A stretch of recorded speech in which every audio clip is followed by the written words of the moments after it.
my gosh.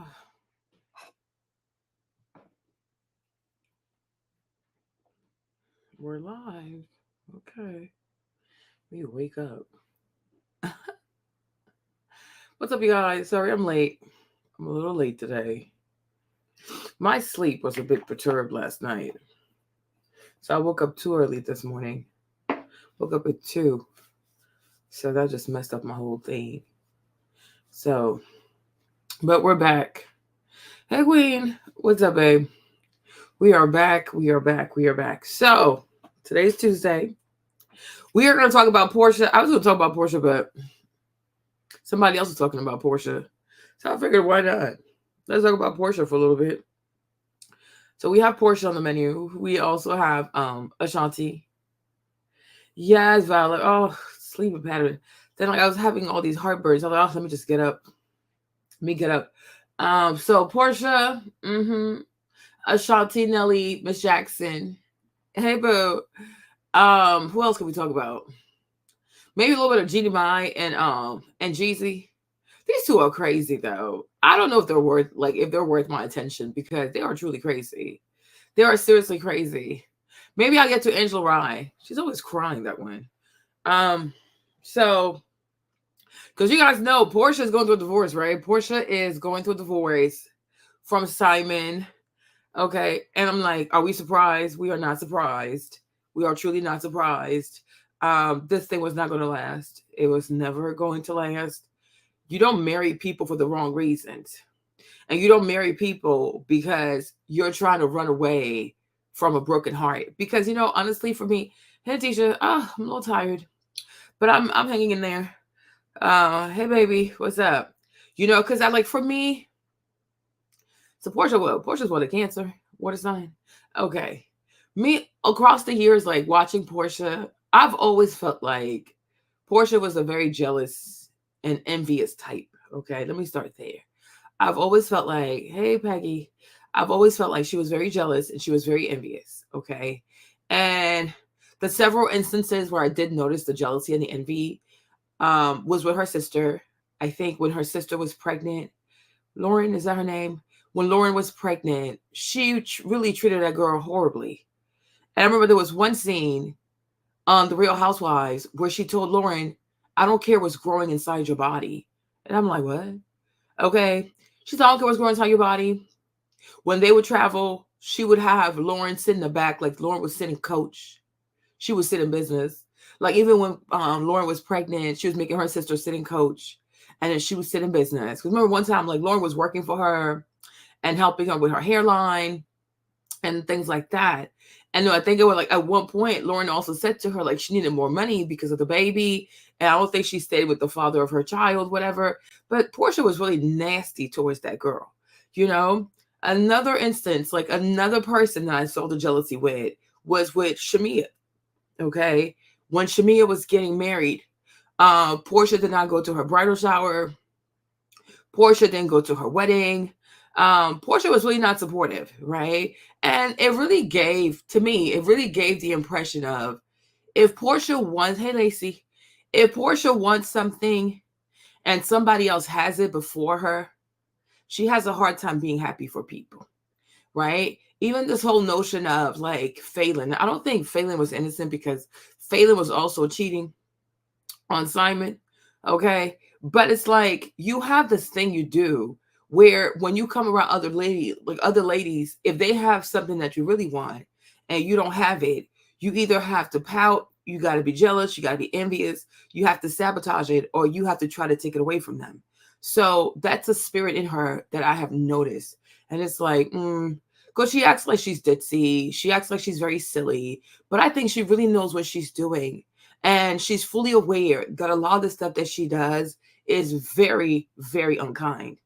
Yeah, she's like, to me, she's very, very unkind, right? I wouldn't even be surprised if when she first met Kenya too, there was some type of jealousy there. But she has a jealousy spirit in her. She has jealousy in her and she has envy in her. Because for me, it's like if you want something, even if you don't have it, if your sister's pregnant before you, you should be happy for her, right? If your best friend's getting married, you should be happy for her. But it's like, oh, Shamia went and got herself Yeah, she's like, I think the one that's like, she used to date a lot of African people, yeah. And that's why she used to get like the Rolls Royce and stuff like that. I'm like, so all of that to me also, it really reveals an envious spirit, right? Because if you're not envious, are you going to go around and sleep with people because you want to have a bigger car, because you want to drive a Rolls Royce, etc.? And another thing I also feel like, hold on, right? A thing I also feel like is that, ever since she divorced, she's a Cancer. Ever since she divorced Cordell Williams, right? I feel like she's always been trying to catch up to that lifestyle. Hey, Sela. I feel like she's always been trying to catch up with that lifestyle instead of saying to herself, you know what, that was a chapter in my life. I'm sure it's great. It's amazing to be married to somebody that's like super, super rich, right? Because I feel like of all the men's that she's been with, right, Cordell is truly the real wealthy one. Like, it's not a joke. Like, the man really has money. The man goes to work. The man, I think, is a Hall of Famer in the NFL. Like, it's documented. Like, if you're looking for the paper trail for the money of Cordell Stewart, right, you're gonna find it. Okay, you're gonna find it. But everybody else she's dated is just not in that man's league. And I feel like there was a certain type of, I don't know, protection, arrogance, confidence, like there was a certain air about herself, like when she was married to, like, I guess one of the wealthiest black men in Atlanta. Okay, so after the divorce, it was really hard for her because Porsha's not good with money. Okay, Porsha's not good with money. Just like many of her castmates on that show, they're just not good with money. Okay, the lifestyle, somebody paying for everything, the private jets, the this, and that. She's always been chasing that lifestyle, right? So I feel like when you're not willing, what's his name, Dennis, right? When you're not willing to make peace with what you've lost, right, you will never have peace. So then that's going to lead you to having these relationships. Hey babe, it's going to lead you to having relationships with men for material possessions, and not so much because you love them, right? Because Porsha has dated many African men in the Atlanta for cars, for shoes, for bags, to pay off her bills. Because remember, when she divorced Cordell, she was really bad financially, right? So I've always felt the spirit of jealousy in her. I've always felt the spirit of envy in her, because there is no way I'm going to go, even me, I'm African myself, but there's no way I'm going to go sleep with an old man, an old decrepit man for a car. Like, it is just a car. It is not that serious. Okay? Drive the car you can afford, right? So now here we are. We have this situation with her and Simon also, and me, Marlene, not to be offensive, okay, not to be offensive, but I never believed this whole storyline that, oh, Simon is worth $40 million. I'm like, how is he worth $40 million? The man never goes to work. Like, the numbers just don't make sense, right? $40 million, like, that's a high type of earner. If you're worth $40 million, you're going to be very busy. You're going to be busy working, traveling, going to the office, picking up calls. I mean, like, you just don't have time. And I'm like, anytime you see Simon, he's on vacation. Every time you see Simon, he's traveling. Every time you see Simon, he's running behind Porsha. I'm like, this makes no sense. Like, this man is not busy at all. Like, what work you do? Okay. And then the fact that Simon claimed that he's dealing in oil. And I'm like, the people who deal with oil in Nigeria, it's a clique. Like, it's a very small group of people. And they all know each other. They all know each other, even on Instagram. Like, they have this fraternity. Like, they talk to each other, they comment, they like each other's pictures. I'm like, me, all my years, I've never heard of no Simon Gubadia in the oil industry in Nigeria. I'm like, do people have any idea how expensive it is to get involved in oil? It is not a joke. Hey, Z. Okay. It's not a joke. But I'm like, this man don't work. We've never seen him go to the office. He has no staff. Like, think about this. Something is weird. Like, this is very bizarre. This is bizarre. This is so bizarre. Like, I'm telling you, like, it's a small group of people in Nigeria who deal with the oil, because you can't just give licenses to drill to just anybody. It's a serious thing. It's very expensive. And even in terms of the environment, it can be very calamitous if you have spills and things like that. But I'm like, if you're on Instagram and you know all the big oil players of like Nigeria, like they're all friends. They are all friends. All of them are friends. And they all talk to each other. They all wish each other happy birthday and stuff like that. I'm like, this is weird. Even like his wedding, when they had their wedding in Nigeria, like there was no oil tycoon at the wedding. You had no oil tycoon at the wedding, like Aliko Dangote, like all these people. Nobody came to the wedding. I'm like, this makes no sense. None of the people came to your wedding. Even Cuppy's daddy, and he's what's his name? Otidola, like he's very social. He likes to be outside. Okay? He likes to be outside. I'm like, Otidola was not even at your wedding. Like, stop lying. Stop lying. Okay. But even that too, I think that is part of Porsha dishonesty. Yes, Porsha is very dishonest. So Porsha helped this man to sell a lie to the population. Porsha knows very well this man does not have $40 million. Okay. Porsha knows very well this man don't work. Okay. And when it came to Simon and how I think Simon truly has money. Okay. When one time they went to Nigeria, I think he's Edo, if I'm not mistaken. There's like a huge family for the Edo people. And it's like, it's not the governor's family, but it's like close enough though. Like it's a really old, wealthy family in his ethnicity. And so they went there, and I truly think he manages money for them. I think he either manages money for them or he manages properties for those people. Because Nigerian people, when they have money, they truly have money. Like recently, Davido's father, he just bought a brand new private jet. Okay, he bought a Falcon or something crazy. Like Davido's dad, he just bought a whole new private jet. It was all over the blogs. I'm like, damn, they just I think it was, I don't know what it was, but they had just delivered. The plane just got delivered like last week or something. Because they were like, oh, who paid for the jet? Who paid for the jet?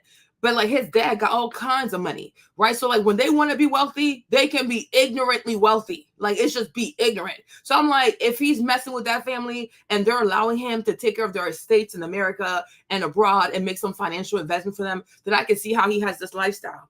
You know what I'm saying? But to me, it's like, this man is not worth $40 million.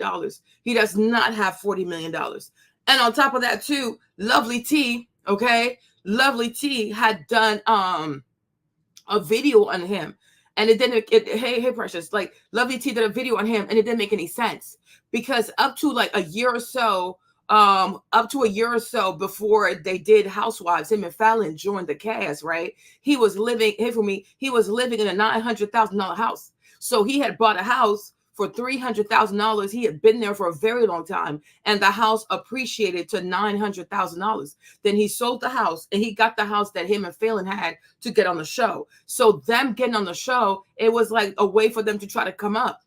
So he was making an investment, hoping that Phelan was going to be kept on the show, right? So when Phelan was not kept on the show, he went ahead and he sold the house.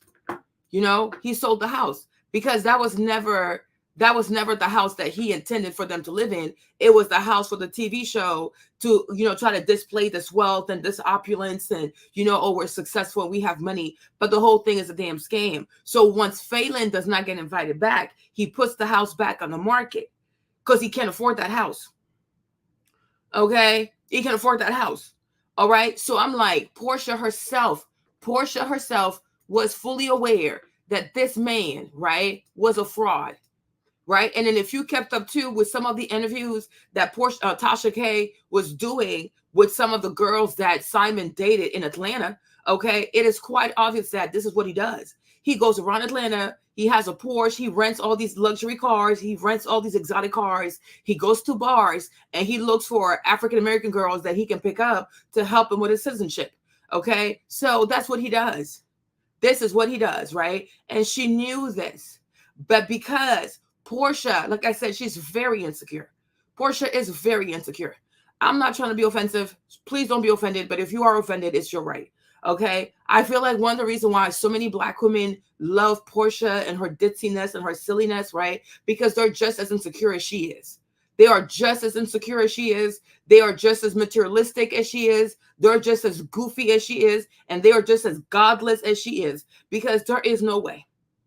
There is no way. I'm like, I don't understand. Sometimes it's like, I just watch people. I watch their behavior and I watch their commentary. And I'm like, you would really sleep with somebody's husband. Okay, like you would truly sleep with somebody's husband. How can people like caution certain type of behavior? Because a lot of women out here would sleep with other people's mans with no qualms about it. Because this is just disgusting behavior. It's appalling behavior. Especially when you're not broke, you're not destitute. You're just doing this. Hey, Sonia, you're just doing this out of greed. Like Porsha is not struggling, right? Everything she wants is just excess. It's not like she has a hard time feeding herself. It's not like she has a hard time clothing herself. It's not like she has a hard time housing herself, right? The stuff she's looking for is just vanity. She just wants excess. She's not in need of nothing. She just wants access of things because she needs to affirm herself as a successful woman or somebody who's worthy of a high value man. That's her mental illness. Okay. She feels like she needs to be with a quote unquote high value man. And for that, she's willing to go with somebody else's husband. You understand? My thing is, and that's the same way I felt about Fannie Willis, right? It's like a man can say, I don't want to be my wife no more. But my thing is, for you also as a woman, you should encourage that man to do things the right way. And when it came to Phelan, even if Phelan was cheating, Simon should have done things the right way. Divorce this lady, divorce her as a cheater, right? And then once you're free, then I guess you can go with Porsha, right? But Porsha's behavior too, it is very lowbrow and it's very low vibrational. And on the show, we have seen Porsha do all kinds of stuff. We have seen Porsha run behind people. One time she ran behind her party planner. You guys, it was behind the building. She was running to go beat up the girl. Like Porsha is hella violent. She is so violent. She is so ridiculous. She is ridiculously violent, ridiculously promiscuous, and she is ridiculously violent. You understand me? And I'm like, even one of the reasons why she left the show, because she knows what happened in that room with the stripper and the girl from Canada, the ditzy one, forgot her name, right? You understand? But how you going to have sex with a stripper? You know what I'm saying? Like no type of self-respect. How you going to sleep with a stripper? Can you imagine? Like, can you truly, how depraved can you be as a human being? How depraved? Tanya, that goofy ditzy one. Okay. But I'm like, how depraved can you be? You on a show, you make about $1 million a year. Your vagina itches that much. You are in despair of penis that much that you really going to be out here and sleep with a stripper. You know what I'm saying? And one thing I do feel about that situation, right? That when that night happened, I really think Kandi set her up. I truly think Kandi set her up because let me tell you this. Let me get real comfortable. Oh, Lord Jesus. This belly. Let me get it. Let me sit down properly, right? Because you know, when her and Kandi were having the issue, right? Let me put their picture on the screen.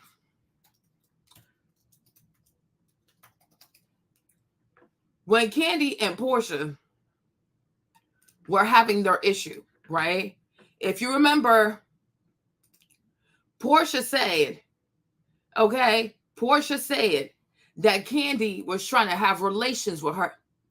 You understand? She said that Kandi was trying to give her pills, take her back to the dungeon, so that Todd and her could have intercourse with her, right?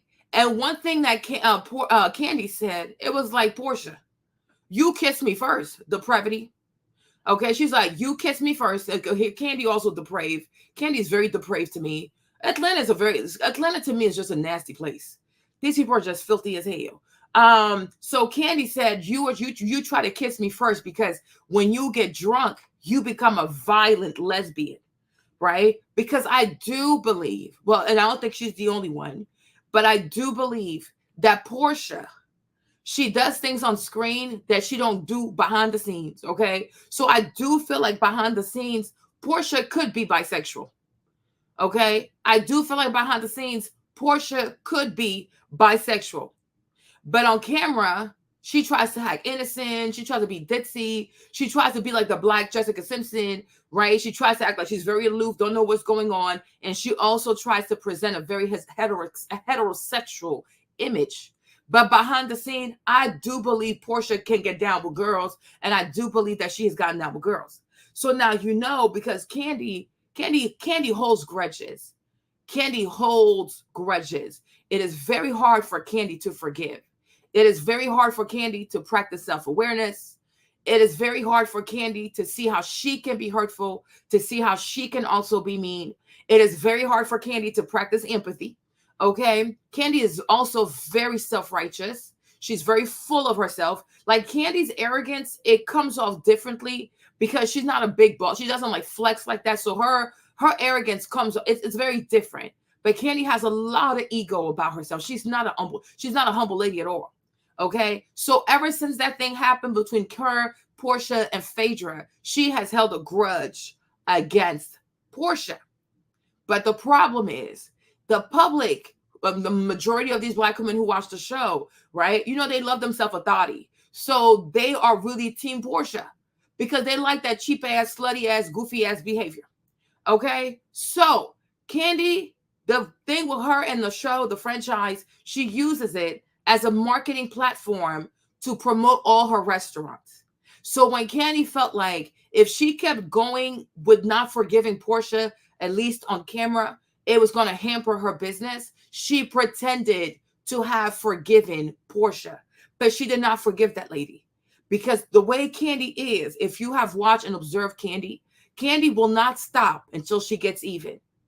You understand? Because that night when they were at that place, the retreat place with the stripper thing, if you guys remember carefully, because it was Cynthia's birthday, if you remember carefully, Candy, first of all, it was Candy and Don Juan who booked the stripper thing. Okay? It was Candy and Don Juan who booked the whole stripper thing. All right? Number two, there's a scene in there different scenes in there when Candy says, she tells Kenya and Cynthia to go to bed. Because remember, it was Porsha, Tanya, and the other girl, Drew. Okay? But I guess she didn't want Cynthia and Kenya to be collateral damage. Kenya was going to go to bed early anyways because Brooklyn was there. Brooklyn was upstairs with the nanny. Okay? And then so she tells Cynthia to go to sleep because she didn't want them to get caught in this mess. So downstairs, the only three girls who were remaining was Porsha, Tanya, and Drew, and the man Ridiculous, the stripper man, right? Okay? So then I don't know what happens, but he ends up in the bedroom with Porsha and Tanya, right? If you also remember, when he left that place, when Ridiculous left the place, the first person he called was Don Juan. If you watch the seasons, for all the seasons, right? Okay, you remember Bolo. Okay, yeah, Bolo. Yeah, it was Bolo. Okay, yeah. With Bolo, the first person he called, I think he got up like 6:30 or 7 o'clock in the morning. The first person he called when he walks off the property to get in that trailer van, like that big van for the celebrities, right? The first person he called was Don Juan. And I said to myself, Candy recorded this. That's what came to my mind. I felt like not only did Candy set her up to prove that she could sleep with a stripper, but also that she could sleep with a woman, right? I felt like Candy recorded it. I felt like Bolo recorded them. Whatever happened in that room, I felt like Bolo recorded it. And to this day, I feel like Candy has a sex tape of Porsha. I really do. Because like Candy's so mean. Like Candy is that type of mean. Because she was like, when have you ever seen a stripper come and Candy go to sleep? Okay? When have you ever seen a stripper come and Candy goes to sleep? It is very bizarre, but it was a setup. It was a setup because I'm like, Don Juan too is very messy. And one thing about the people, the friends, the workers, the slaves who work for Candy, right? I do feel like those people, they're just very vicious. I think Don Juan is very mean. He's very messy. He's very vicious. He just does dirty business. Like Candy attracts people who are low vibrational because whether you want to be honest or not, when your mom, like what's her name? What's Candy's mom? Miss Joyce, right? Miss Joyce, her sisters, like look how quickly they can cut somebody out. Look at how quickly they can degrade someone. Look at how quickly they can just go low. Like Miss Joyce, she said that Todd's mom was a prostitute, that Todd's mom was looking for a high. She went to see a pimp to get high. And because she didn't have any money, that's how she had the intercourse with the pimp.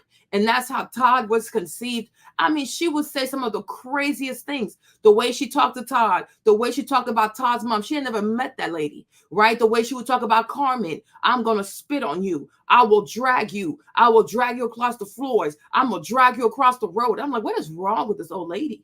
Okay. But like her family, like the matriarchs in her family, they are very filthy. Their souls are really mean. These are not some old ladies that have kindness, wisdom, know how to put the young people together. They are quick. They are quick to degrade a person.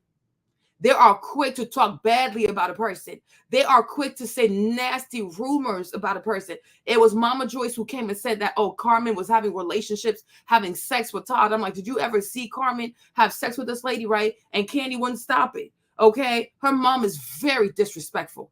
Her aunties are very disrespectful.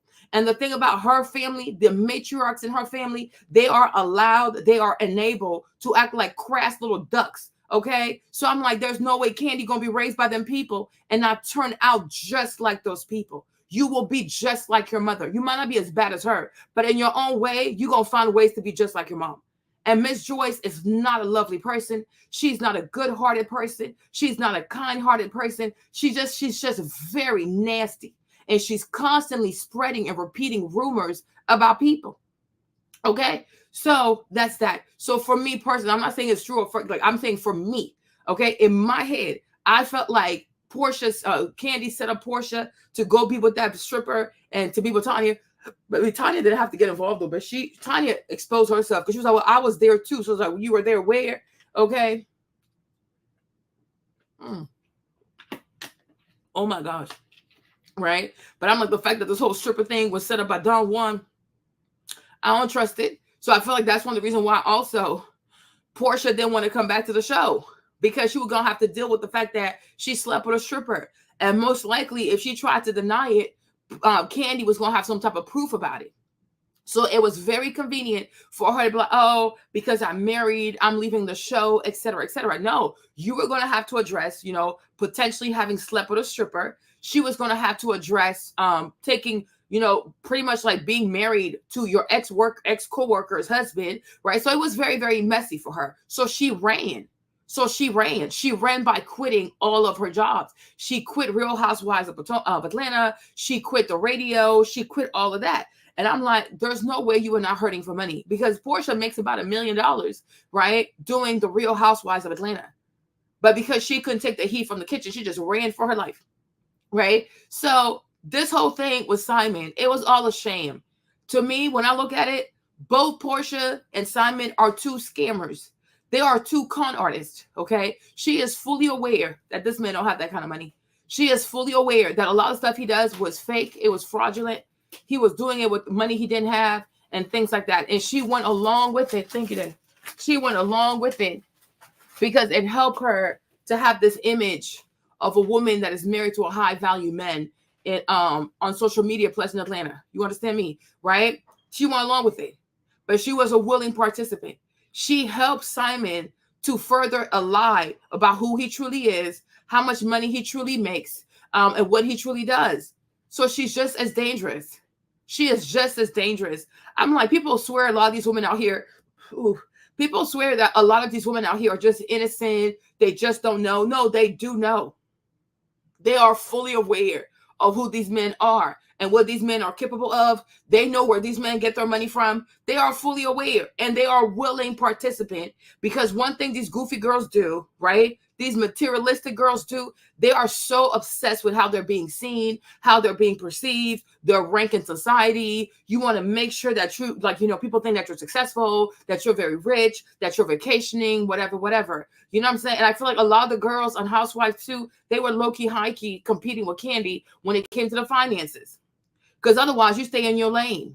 Because when you watch the Porsha show, when you watch the show between, what's happening here? When you watch the show between Porsha,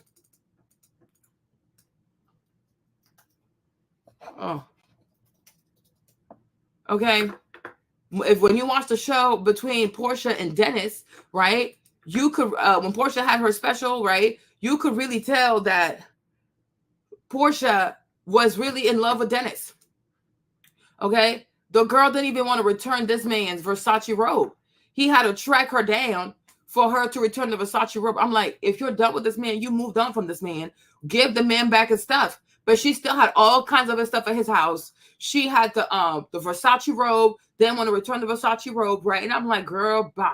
So what she did was, because she knows that's how it works, right? She told her fan base, oh, Dennis cheated on me. Oh, Dennis had an affair. Dennis had an affair. Because, you know, to a lot of black women, once you say a man had an affair, they're going to have your back. They're going to have your back, right? Because a lot of women swear that, oh, the worst sin a man can, the worst sin is cheating. And I'm like, no, it goes both ways. It goes both ways, right? And we can definitely say it's not, hey, Kim, what's up? Kim, where you at today? Okay. We can definitely say it's not okay for a man to cheat. But at the same time, too, though, a woman also has to treat her husband or her man accordingly, too. You can't beat your husband. You can't beat your man, disrespect your man, talk crazy to him, or maybe entertain other men. Well, I don't know what you were doing, right? But a lot of these girls, they never say what they've done. They just run to social media and they say, oh my gosh, look, he had an affair. Oh, he cheated. Oh, he did this. Like, girl, bye. Girl, go to sleep. Okay. Tell us exactly what happened. How did we get here? And many times too, you have a lot of ladies who get with these guys and honestly, they're not even in love with them. They're not even in love with these dudes. Okay. They're not even in love with these men. Okay. They are in love with somebody else. Let's talk about it. Let's talk about it. You have a lot of females who are in relationships with men they're not attracted to, with men that they're not in love with, but because he's a great provider, because he got a lot of money, because he can help her to move on from her ex, because he can show her, because she can use that man to show her ex that she's moved on, right? But it's like, you don't really even like this man. You don't even care about this man, okay? Because Porsha treats people horribly. From her friends, her sister, people she's dated before, all these men that she was trying to have them sign the baby contract, right? Porsha treats people horribly.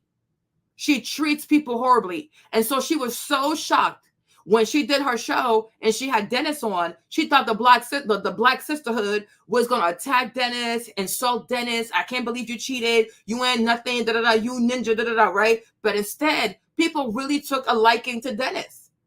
People really took a liking to Dennis. So every time they came out with an episode, people started liking Dennis more and more. Like, yo, this guy actually makes sense. Because he makes a lot of sense.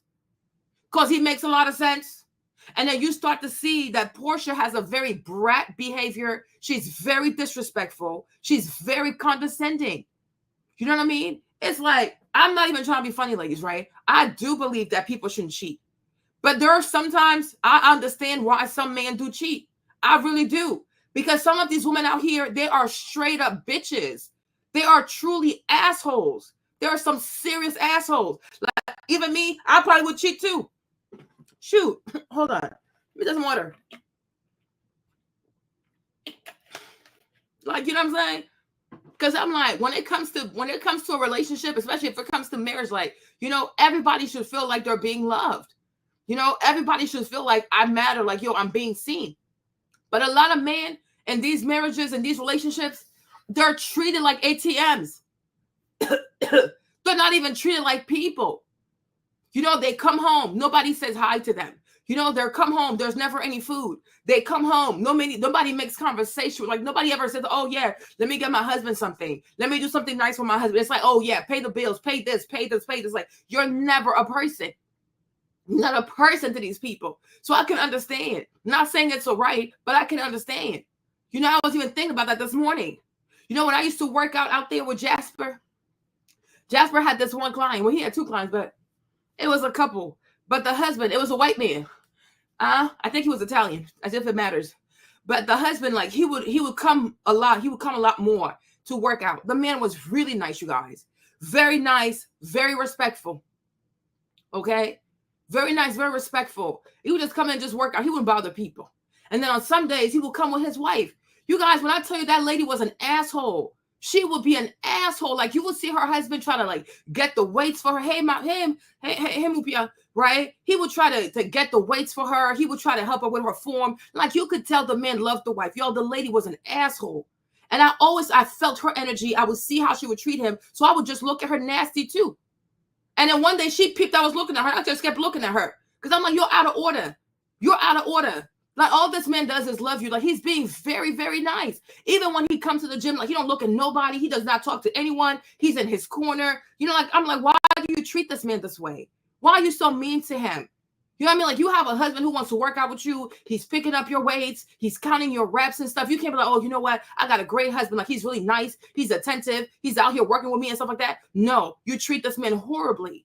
So I kept looking at her nasty. I'm telling you, like, over the course, every time she would see me, she slowly started to be nice to her husband because I was looking at her. Like, it is not nice. I really don't appreciate that. Okay? Like you don't, like, if you're, like, loving people is not easy. Being married is not easy. Everybody deserves to be treated right. Everybody deserves to be appreciated. You know what I'm saying? And I feel like a lot of women are really entitled.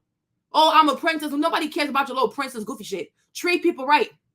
Treat people right. Treat your husband the way you would want to be treated. Treat your wife the way you would want to be treated. You know what I'm saying? You people out here with these bow-legged relationships, these one-sided relationships. It is not fair. It is not fair. Okay? Like, no man should be looked at as all he is an ATM. And no woman also should be looked at as, oh, all you're good for is to cook food and have children. You understand? Like, people have a soul. So it's like, it's not okay to cheat, but sometimes I do understand. Because some women are very neglectful of their husbands. They are very neglectful. They're very mean and they're very disrespectful. So you get what you get. I'm like, you are very lucky that you have a very faithful husband. Because the way, if you treat him this way at the gym in front of all these people, you can treat this man this way. I only wonder how you treat him inside the house. I only wonder how you treat him inside the house. Let me tell you something. Time is short. Time is precious. If your woman treats you like shit, you have the right to go look outside because obviously she doesn't value you. She really does not. You cannot abuse people's children. Like, people are crazy. I know you might be shocked, but I mean it. It's not okay. It's not okay. We only have one life to live. We only have one life to live. If you decide to be in a relationship with someone, you know what I mean? Things happen. People do get busy. But my thing is like, you should at least make an effort. Everybody should feel like they do matter. The woman, she feels like she matters. The man should also feel like he matters. We all have feelings. We all have a soul. Everybody needs their cup to be filled. Like, everybody does.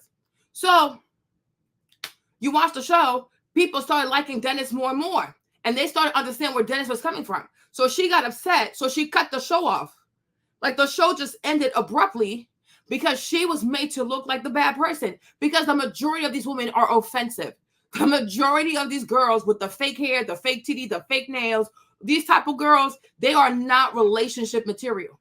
They are way too superficial. They are way too caught up in their social media image to be out here and to really be locked in into a solid relationship. So she just abruptly ended the show. But when I watched the show, I truly felt like her real connection was with Dennis. I felt like the person that she really loved was truly Dennis, right? But maybe Dennis is not rich enough for her. Dennis is not, it's not giving Cordell, it's not giving whatever. So she willingly goes with this dude, this Simon dude that she knows is living nothing but a lie. And I don't even know how long she thought this lie was going to last for. There's a God. I don't know. There's a God. There are laws in nature. This life out here, everything you do, it will come out. All the seeds, bad seeds, good seeds that you sow, they will blossom. Okay, you will have to go reap what you have sown. And that's why you don't sow seeds of deceit, because eventually you will be swallowed up. You will be swallowed up by the seeds that you have put into the ground. So when you're going to sow something, sow in honesty. Be an honest person. Be an honest person. Right? And stop trying to chase relationship with men because you want to be with high value men, or you want to find you some rich African, because all you're going to do is get yourself caught up in a scam. It's the same thing with that other girl, Crystal Renee, trying to date some rich African. And next thing you know, her bank account at Bank of America was negative $1 million. She's very lucky that she didn't go to prison. She's very lucky that she didn't go to prison. So now Porsha and Simon are getting a divorce, right? But it's getting very messy because she met her match. She met a very petty ass person. She has met her match. And I'm like, there you go, right? So I was listening to this video.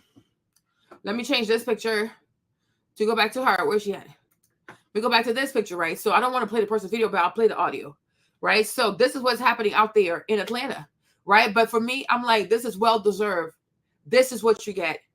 Because you people, you Porsha, you Simon, you people made a mockery of marriage.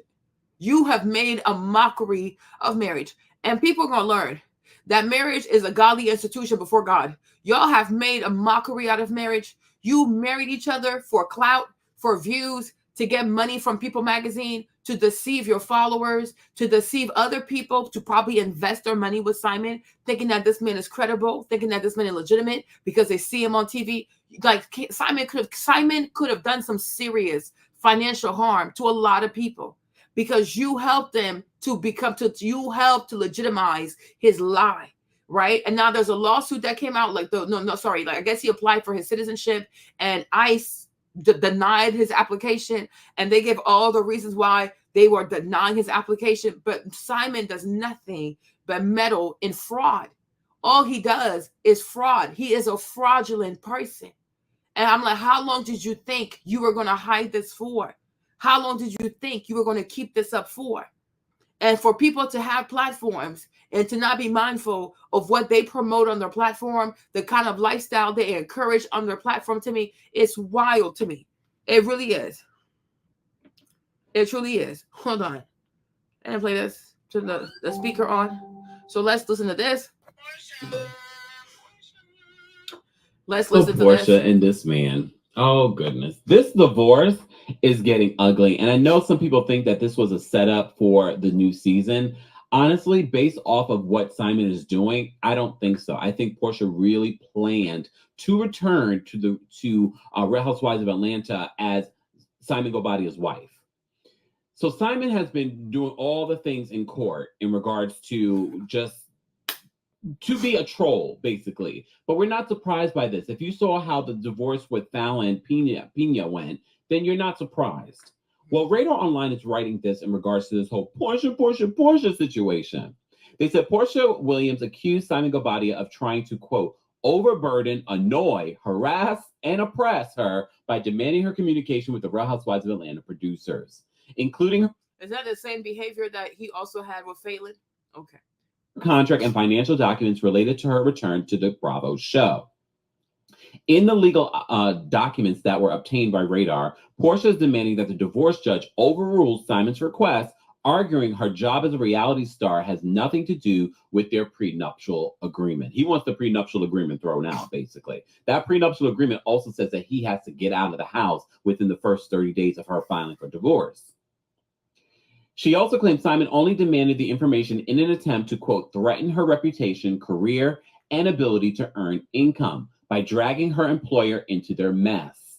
I know Bravo is like, we didn't sign up for this, Porsha. We signed up for fun. Fun Porsha. Okay?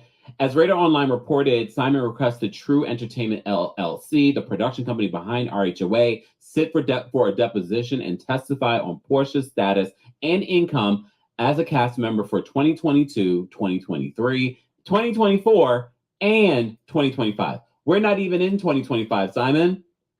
Simon also demanded all communication between his ex, her reps, and production about RHOA filming, recording, taping, storylines, and subjects involving Porsha and her relationship and divorce with him. But Porsha is fighting back. Porsha Peach Juice Williams, formerly Gobadia, is fighting back, claiming Simon subpoenaing her employers for deposition was, quote, not issued in good faith, adding he wants to inflame this already contentious case.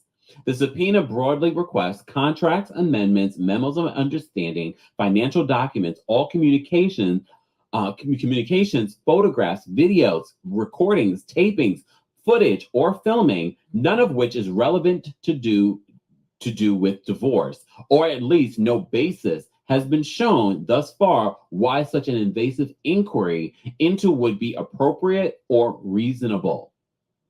And you guys, you know what I'm thinking too? You know what I'm thinking? Because his reason, first of all, this is how I feel, right? A lot of the guys who have gotten on the show, a lot when it goes back to Housewives, because you got to remember, the Real Housewives of Atlanta, it is not just a show. It is like, it's a huge billboard. Like, it's a huge it's a huge marketing platform. It is not just a show. It's not just a show. So it's like, when you think about all the fellas that we've had on the show, right? From Peter, we had Peter, right? Like, look at all the businesses that Peter was able to start by being on the show, right? You had Peter. Who else was on that show, child? You had Mike Hill trying to be famous off the show, right? You understand? And I do feel like when it came to Simon, right? When it came to Simon too, I do feel like Simon was also trying to get on the show to position himself as a legitimate businessman in America. I really do think so. Right. So one of the reasons why he gets with Phelan, because when I watched the Tasha K interview, what I got from Simon is that he goes around Atlanta, right, with his cars, I guess his rented cars, his cigars, fancy restaurant. He preys on these gullible, desperate, money hungry Black American girls, not trying to be offensive, right? But he preys on them, right? And he was looking for the one that he could mold and bring her on a TV show like Housewives of Atlanta. It was an investment for him. I don't even think that he loved Phelan. I don't even think it was a real marriage. It was a way, right? It was a way for him to have a woman, because there's a woman have to get on there. But once the woman is on there, he can use that woman to promote himself. Do I make sense, you guys? Am I making sense? Right? So he invested money on Phelan. The clothes, the cars, the house, to this, he invested money on Phelan. When Phelan does not get a peach, he latches onto Porsha, right? But now that I'm sitting here and I'm thinking about it, I'm like, Porsha, while you thought you was running game on this man, he was running game on you, because it seems like now he wants to use you to make money off of you. So the money he couldn't make from the show, the money he has invested, the money he has wasted, he wants his money back. Because it was never about love for him. It was about using this platform to grow his name. So if he's not going to be able to do that, he wants his money back. Plus, he wants to make money off of you. It's like, it's a romance scam. That's the word, right? It is a romance scam. Do you guys see what I'm trying to say here, right? Because if you just like, oh, you know what? I'm done with her. I'm done with her. You go this way. Hey, babe, you go this way. She goes that way, right? But no, it sounds like he also wants to make money off of Porsha. That's why he wants to see all her financials. He wants to see how much she's making, how much she's going to make next year, et cetera, et cetera. And I'm like, you see this? Because there could be a way that he could make money off of you, and you might have to pay this man alimony. So the whole time, you thought you were running game on people. You were finessing people, making people believe that you married some type of prince and you guys had this fairy tale wedding, et cetera, right? But the whole time, you were being preyed upon. But when you're greedy, when you're blinded by greed, and you're blinded by your desperation to make other people envy you, these are the kind of traps you're going to fall into. Because that's what's coming to my head. Like, this man is a scammer for real, for real. Hold on. Okay. He's not a reasonable person, Porsha. Oh. Are we surprised? He is not a reasonable person. So according to Porsha, the information about her income and employment as a reality TV star is not relevant whatsoever to their divorce. She claims Simon was trying to delay She claims that Simon is trying to delay the enforcement of their prenup, which she claimed was drafted by his former counsel and negotiated for months, almost a year prior to their execution. The subpoena for deposition issued in this matter by respondent to True Entertainment LLC was not issued in good faith and is yet another deliberate and desperate attempt by respondent, Simon Gobadia, to undermine the parties' prenuptial agreement, overexpand the case, and delay enforcement of the parties' prenuptial agreement and resolution of this matter as a whole, she argued. Porsha claimed her ex is, quote, attempting to intimidate, harass, and threaten her reputation, career, and ability to earn income by intimidating and harassing her employer.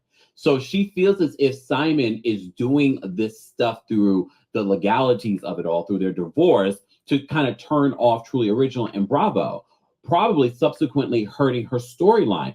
and hurting her position on the show. Because like I said, I believe the producers were sold. I'm now a happily married woman. There is no smoke here. There is no Fallon. There's no drama, which makes me believe the rumors that the reason why Porsha did not return to Atlanta was because she did not want to answer to Kenya or the audience for how she got this man. Isn't that what I said earlier? And you remember the... And that what I said earlier? She didn't want to have to answer for how she got with Simon, and she didn't want to have to answer for how she slept with Bolo, because that's very nasty, y'all. That's really nasty.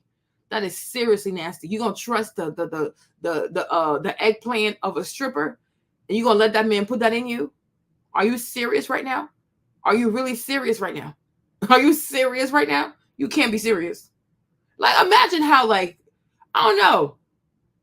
Like, your mind just has to be in, like, I don't know, your self-esteem, your self-worth has to be in such the gutter that you would have intercourse with a stripper. Both men and women, actually. I don't care if you're a man, you sleep with strippers. You're a woman, you sleep with a stripper. I think you're hella nasty. You are seriously nasty. I don't know how people can even have intercourse with sex workers. I really don't. Because the Bolo, remember Bolo? Remember Bolo?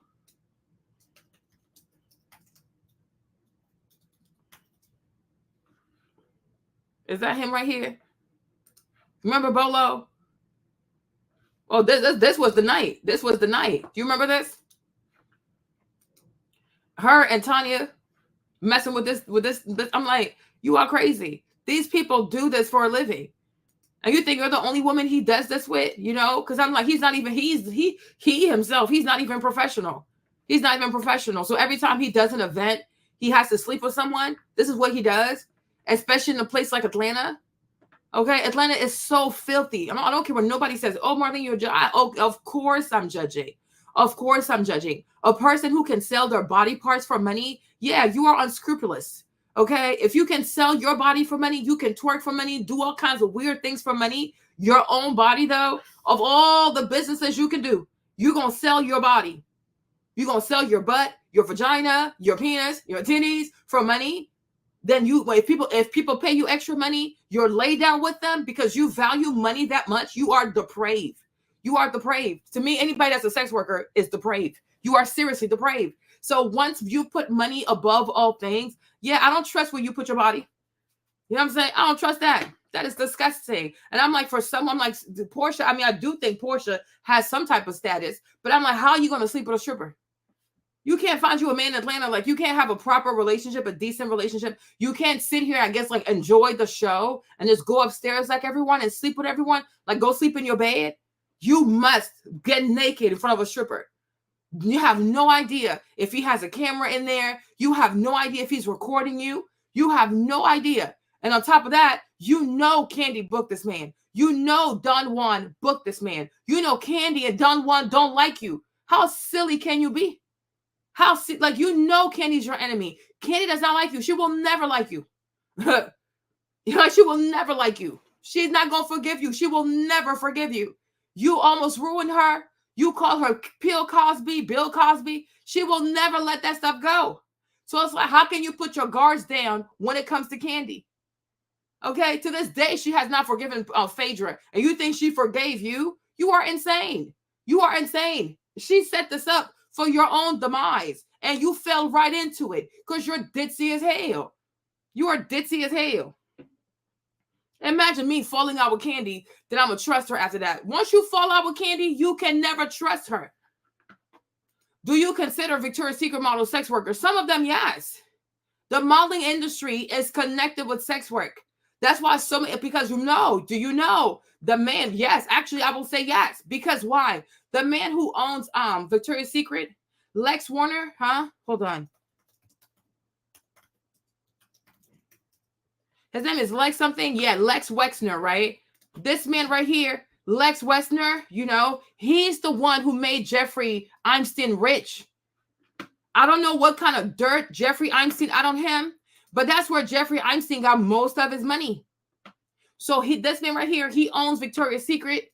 He owns the Limited. He owns all time. He Victoria's Secret, Bath and Body Works, the Limited. He has like all kinds of brands, right? So this man right here is the one who financed Jeffrey Epstein, because Jeffrey had all kinds of secrets on him. And then we also know that Jeffrey Epstein, right, was connected to what? To human trafficking, okay, and a bunch of supermodels and things like that. So yeah, I do feel like Victoria's Secret was a gateway into sex work. Absolutely. Okay. Absolutely. Oh, Les Wexner. Okay. Absolutely. Absolutely. Absolutely. She said, I seem to agree with you. There's a difference between sex workers and selling sexual fantasy. My point is, people who usually, if you sell a fantasy, you'll sell the coochie also. Okay. But like we've always known that the world of modeling, it led into sex trafficking, human trafficking, drugs, being an escort, sleeping with these rich billionaires, do all kinds of weird, kinky party for these men, whatever, because that's what it is. It's very sexual. You're backstage, you're completely naked. A bunch of people see you naked. So I was like, yeah, I will definitely say so. I don't put nothing past people. Yeah. Yeah, he was running Victoria's Secret for years. Jeffrey, yeah. Lex Wexner gave him all kinds of money. I'm like, what kind of dirt does this man have on you? He gave him billions of dollars because the man was blackmailing him. Okay. And you can see a lot of the Victoria's Secret models, a lot of models would be on the Jeffrey Epstein Island. So it's not random. Yeah, she heard this one. She was messing with this Russian man who was married. The man had a wife. And she was messing with the man. Okay, she's something else, this one. She was even messing with Charles Taylor for diamonds. I'm like, how can you, like, Charles Taylor is a cannibal. Okay, he eats people. I've seen videos of him eating people. He ate the president of Liberia. Him and his son, they snatched him up. Okay, Dwayne, they snatched him up. They cut him up into pieces. They made a soup out of him, and they ate the man with atchike, and they were drinking beer. I remember watching that video when I was a kid. My dad should not let me watch the video, though, because it was completely inappropriate. But he's a cannibal. He eats people. He eats flesh. He drinks blood. Okay. And when she was in South Africa, I believe she smashed the dude, because why would the dude give you diamonds? Why would he give you diamonds? She went to his room and got some diamonds. Why would he give you diamonds if you didn't smash this man? He's a freaking cannibal. He's disgusting. He's a war criminal. He's a cannibal. He eats people. He drinks blood. He is sick. Okay. He is seriously sick. So I would definitely say yes. Where was I? So I'm like, when it comes to like me, I would never, like, when it comes to candy, if you got beef with candy, you're going to have beef with candy forever. Okay. You're going to have beef with candy. Just like even the music industry. The music industry also, this entertainment business is connected to sex work. That's why in order to be a singer, R&B singer, type of pop singer, this type of singer, you always have to be naked. You have to sell sex. You got to sell your body. Hey, Diana, got to sell your body. You got to twerk. It's like, but this is just R&B though, right? Did you see the picture of Doja Cat recently? I don't know if I should show the picture. Okay. Did you see the picture of Doja Cat recently that she posted on Instagram? Like, it was the most. Okay. Let me see if I can find it. But to become an entertainer, to become a woman entertainer, you have to sell sex. You have to sell sex. Your music, your art, it's not enough. You have to sell sex. You have to sell sex. If you're not selling sex, nobody's buying from you. So what does that tell you? This thing right here is not just about music. Okay? The music can, like, what? Like, why? Like, is she a sex worker? Like, what's the necessity of any of this? Like, what's the necessity of any of this, right? Because the music industry is related to sex work. It is heavily related to sex work. Because this is so unnecessary. This is so unnecessary, right? Like, you don't have to do this. Like, Whitney Houston didn't have to do this, right? But the majority of singers today, female rappers, R&B, pop, I mean, you name it. These girls are all naked. They're all getting all kinds of surgery done to their body.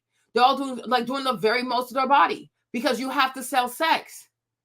You got to sell sex. The porn industry, they make so much money. They make so much money. Porn is I didn't even know porn was that addictive. Okay. But so many celebrities are coming out. Even like, I think that girl, Billie Eilish, she came out recently talking about how she's addicted to corn, whatever. I'm like, what the heck, you weirdo? Okay. So it's like, It's all around us. Sex work, like it's all around us. And they want to normalize that stuff. They want to desensitize people to that stuff. That's why they love to say, oh, you shouldn't judge. No, we're going to judge. We're going to judge, okay? Because as human beings, if we no longer have sexual morality, what else do we have? Next, we'll sleep with children. Next, we'll sleep with dogs. We'll sleep with elephants. We'll sleep with our cats. You know what I mean? Like sex, when you don't have a healthy sex life, you become seriously depraved. You become seriously depraved. Like we are mammals. Human beings are capable of some very, very dark stuff. We can be very dark, very, very, very dark. So if we don't have such like certain standards of morality, we are doomed. We're going to be out here worse than animals. You understand? Like even like there was a woman recently who was arrested for having intercourse with her dog. Her husband was abusing the children and she was having intercourse with her Great Dane. I'm like, how can you do this to this dog? How dare you? Like this is just sick. This is just sick. Huh? How can you do stuff like this?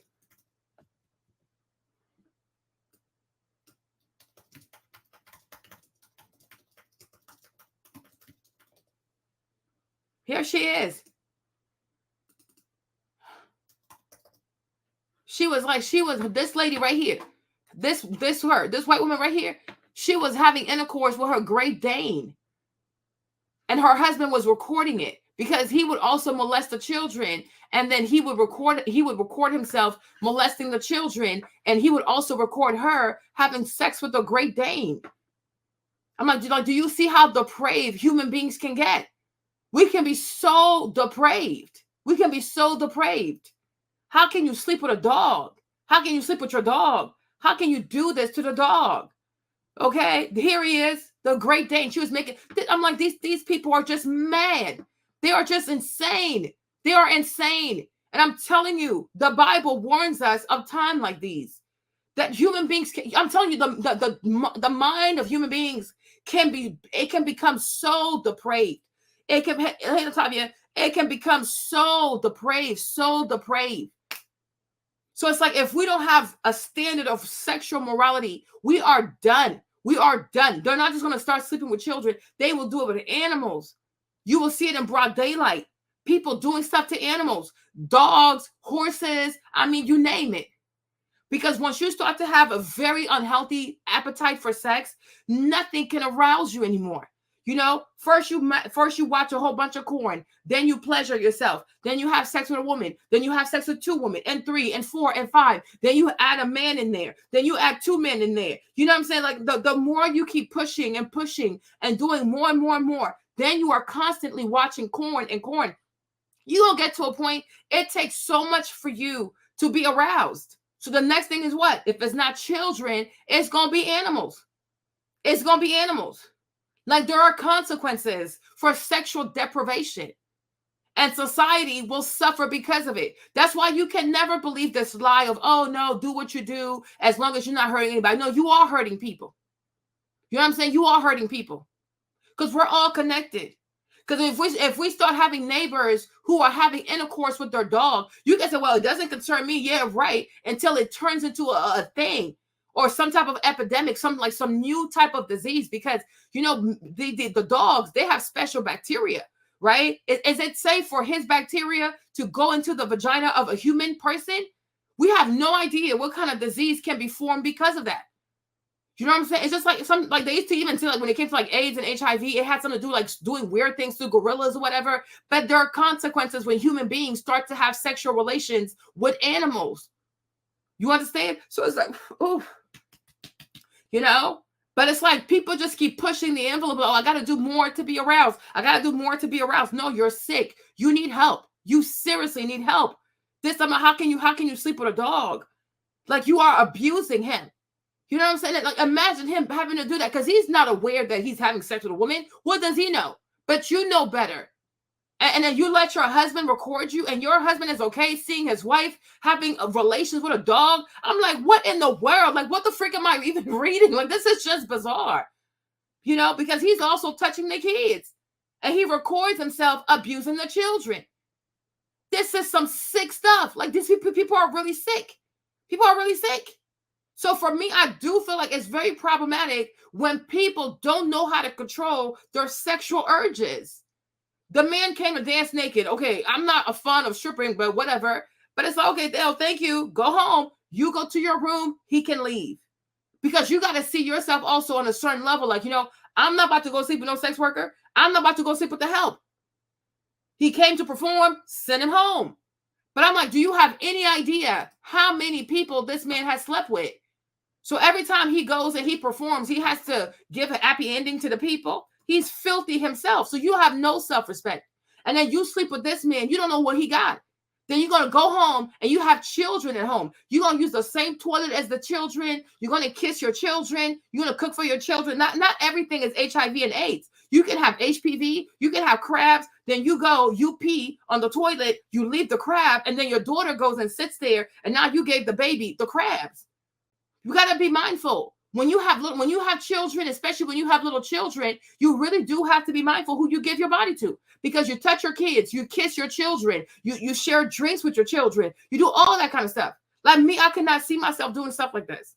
Come on, oh, my kids. I have kids at home, and I'm not bringing any type of disease to my children. It's never that serious. It really is never that serious. You're going to go make out with this man, and then you're going to go home to your child. Are you insane? Are you insane? Depraved ass. She's so depraved. Porsha is depraved. Just like most of them in Atlanta. It's a depraved culture out there. They're insane. Hold on. Remember the video that Porsha posted when the announcement came out that she was going to be returning to Atlanta, and she got this other deal with NBC Universal for scripted content. All right. So she came onto that video. Who said Porsha Williams was returning to Atlanta? But Porsha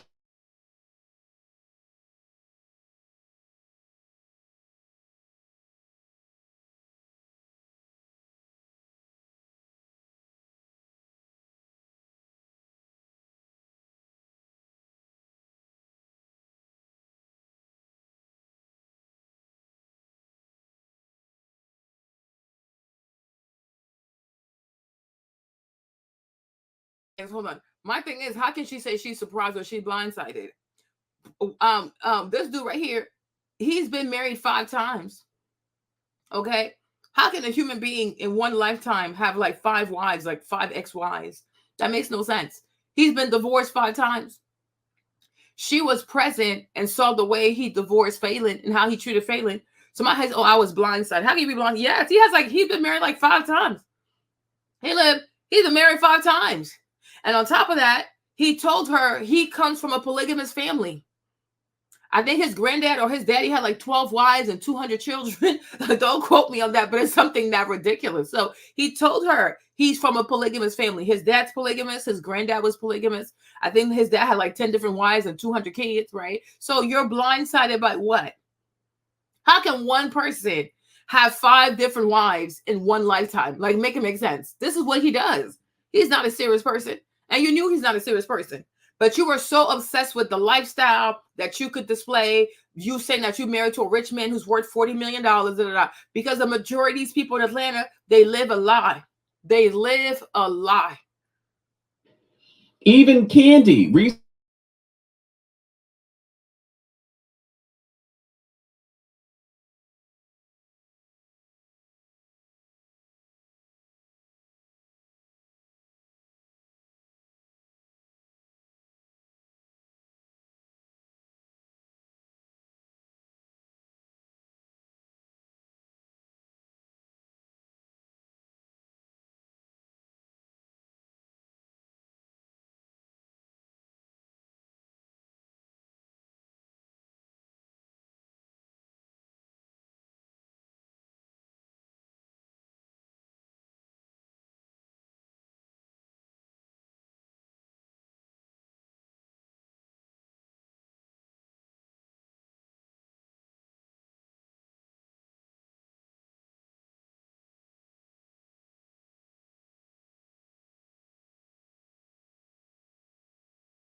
Okay, there is a pattern. Her first husband, Oh, Cordell, he was messy in that divorce. Had oh, sorry, you guys couldn't hear. Oh my gosh, oh my gosh. Hold on, let me play it again. I'm sorry, you guys. reasonable. Okay, he's not a reasonable person, Porsha. Are we surprised? He Sorry, is you guys. not a reasonable person. So, according to Porsha, the information about her income and employment as a reality TV star is not relevant whatsoever to their divorce. She claims Simon was trying to delay in the. She claims that Simon is trying to delay the enforcement of their prenup, which she claimed was drafted by his former counsel and negotiated for months, almost a year prior to their execution. The subpoena for deposition issued in this matter by respondent to True Entertainment LLC was not issued in good faith and is yet another deliberate and desperate attempt by respondent Simon Gobadia to undermine the parties. Prenuptial agreement overexpand the case and delay enforcement of the parties' prenuptial agreement and resolution of this matter as a whole, she argued. Porsha claimed her ex is, quote, attempting to intimidate, harass, and threaten her reputation, career, and ability to earn income by intimidating and harassing her employer. So she feels as if Simon is doing this stuff through the legalities of it all, through their divorce, to kind of turn off Truly Original and Bravo, probably subsequently hurting her storyline and hurting her position on the show. Because, like I said, I believe the producers were sold. I'm now a happily married woman. There is no smoke here. There is no Fallon. There's no drama, which makes me believe the rumors that the reason why Porsha did not return to Atlanta was because she did not want to answer to Kenya or the audience for how she got this man. And you remember the video that Porsha posted when the announcement came out that she was going to be returning to Atlanta, and she got this other deal with NBC Universal for scripted content. All right. So she came in onto that video. Who said Porsha Williams was returning to Atlanta? But Porsha Gobadia, but she didn't even say it like that. I'm saying it. She couldn't even pronounce his last name. She's like, Gobadia. I was like, girl, this is your married name. Say it with your chest.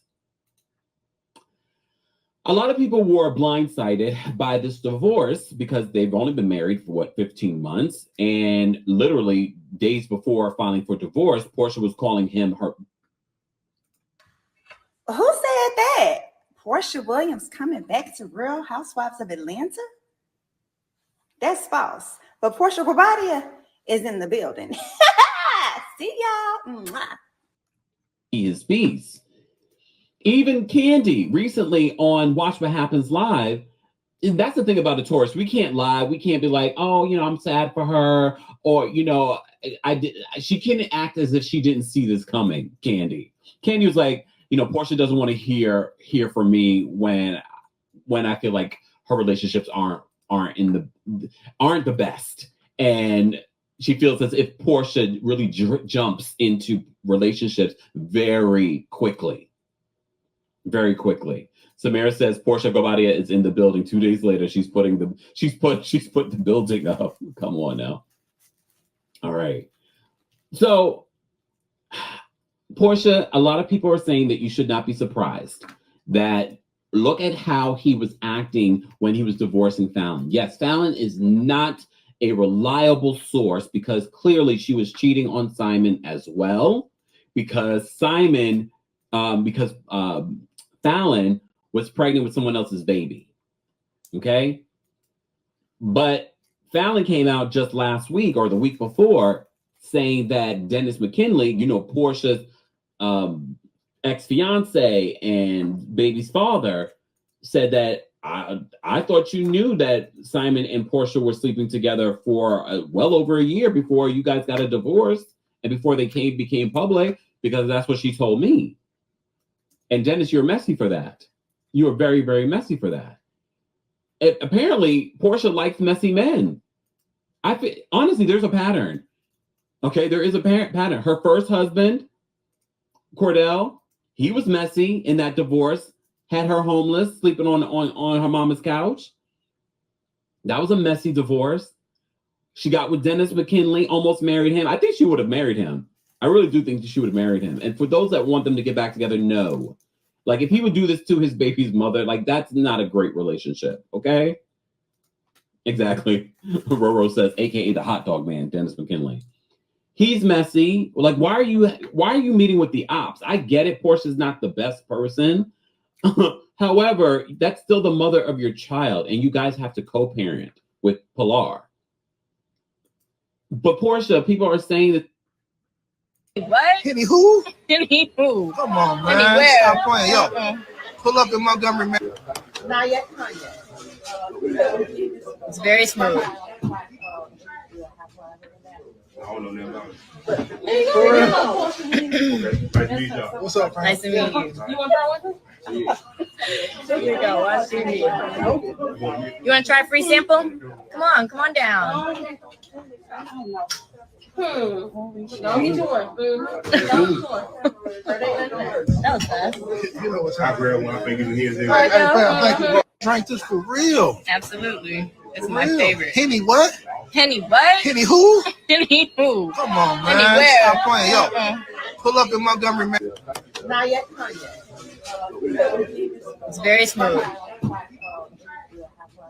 Hey, listen, I'm going to say too, look at how messy Simon got his talent. For someone that has moved on and is happy with you, there was no reason for him to be as messy as he was on social media with his ex-wife that he was with for a long time. Fallon and Simon were married for a few years before their divorce. So do you feel sorry for Porsha? No. I feel sorry for her because, look, No. in a way, I feel sorry for her, but hopefully this will be a lesson. This will be a lesson for Porsha.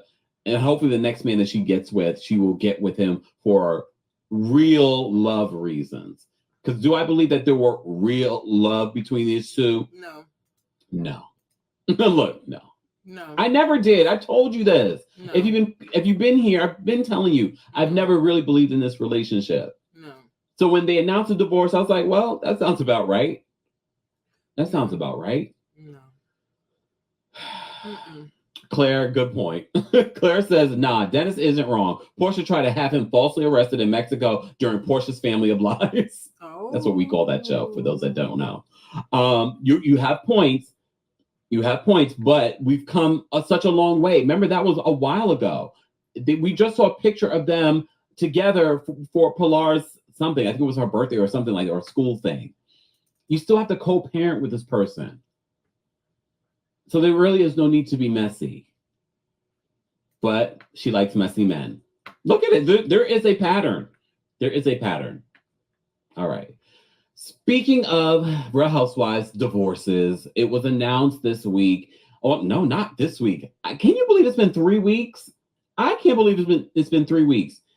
Alexia Napalo, well, formerly Napala. Napala. So that was that, you guys. My little audio, because I didn't want to play his video on my stuff, right? But I'm like, no, I don't feel bad for her, because she knew what scam it was. I'm like, when you try to scam people, you gonna end up scamming yourself. Okay. When you try to scam others, you're going to end up scamming yourself. You need to be okay with what you have. You need to be okay with what you can't have and what you cannot have. This obsession with dating high value men, this obsession with saying, oh, look, I was able to bag a millionaire, bag a multimillionaire because you want to impress other people. You want other people to be jealous of you. You want other people to envy your life. Instead of taking marriage seriously, because it's a real institution, it is real, right? You made a mockery out of it. Her and Simon made a mockery out of it. Okay. And I remember too, there was a time that Porsha was saying that, when it comes to Simon,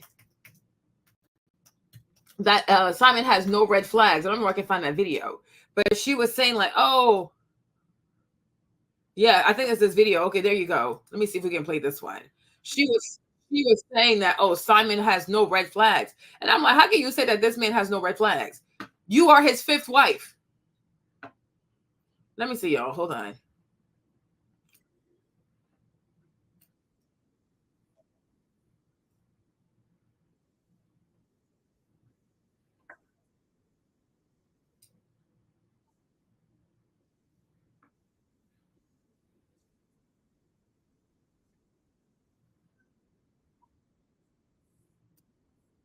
downstairs on our patio. We didn't even turn the TV on. We didn't turn the TV on. We didn't turn on music. It was just he and I just sitting down there chatting, talking. I think we cried about something. I don't know. Maybe that was the alcohol, but I don't know. It's just so good, y'all. Find y'all partner. Keep your standards high, okay? And if it's someone that's showing red flags, just leave, okay? Period.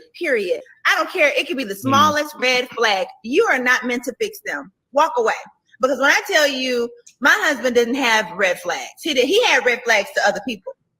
But to me, I knew they were not red flags for me. So if he had red flags that were red flags for me, I would have walked away. And when I tell you, it's just so wonderful, y'all. Married life is amazing. You know, when I just sitting down there chatting, talking. I think we cried about something. I don't know. Maybe that was the alcohol, but I don't know. It's just so good, y'all. Find y'all partner. Keep your standards high, okay? And if it's someone that's showing red flags, just leave, okay? Period. I don't care. It could be the smallest red flag. You are not meant to fix them. Walk away.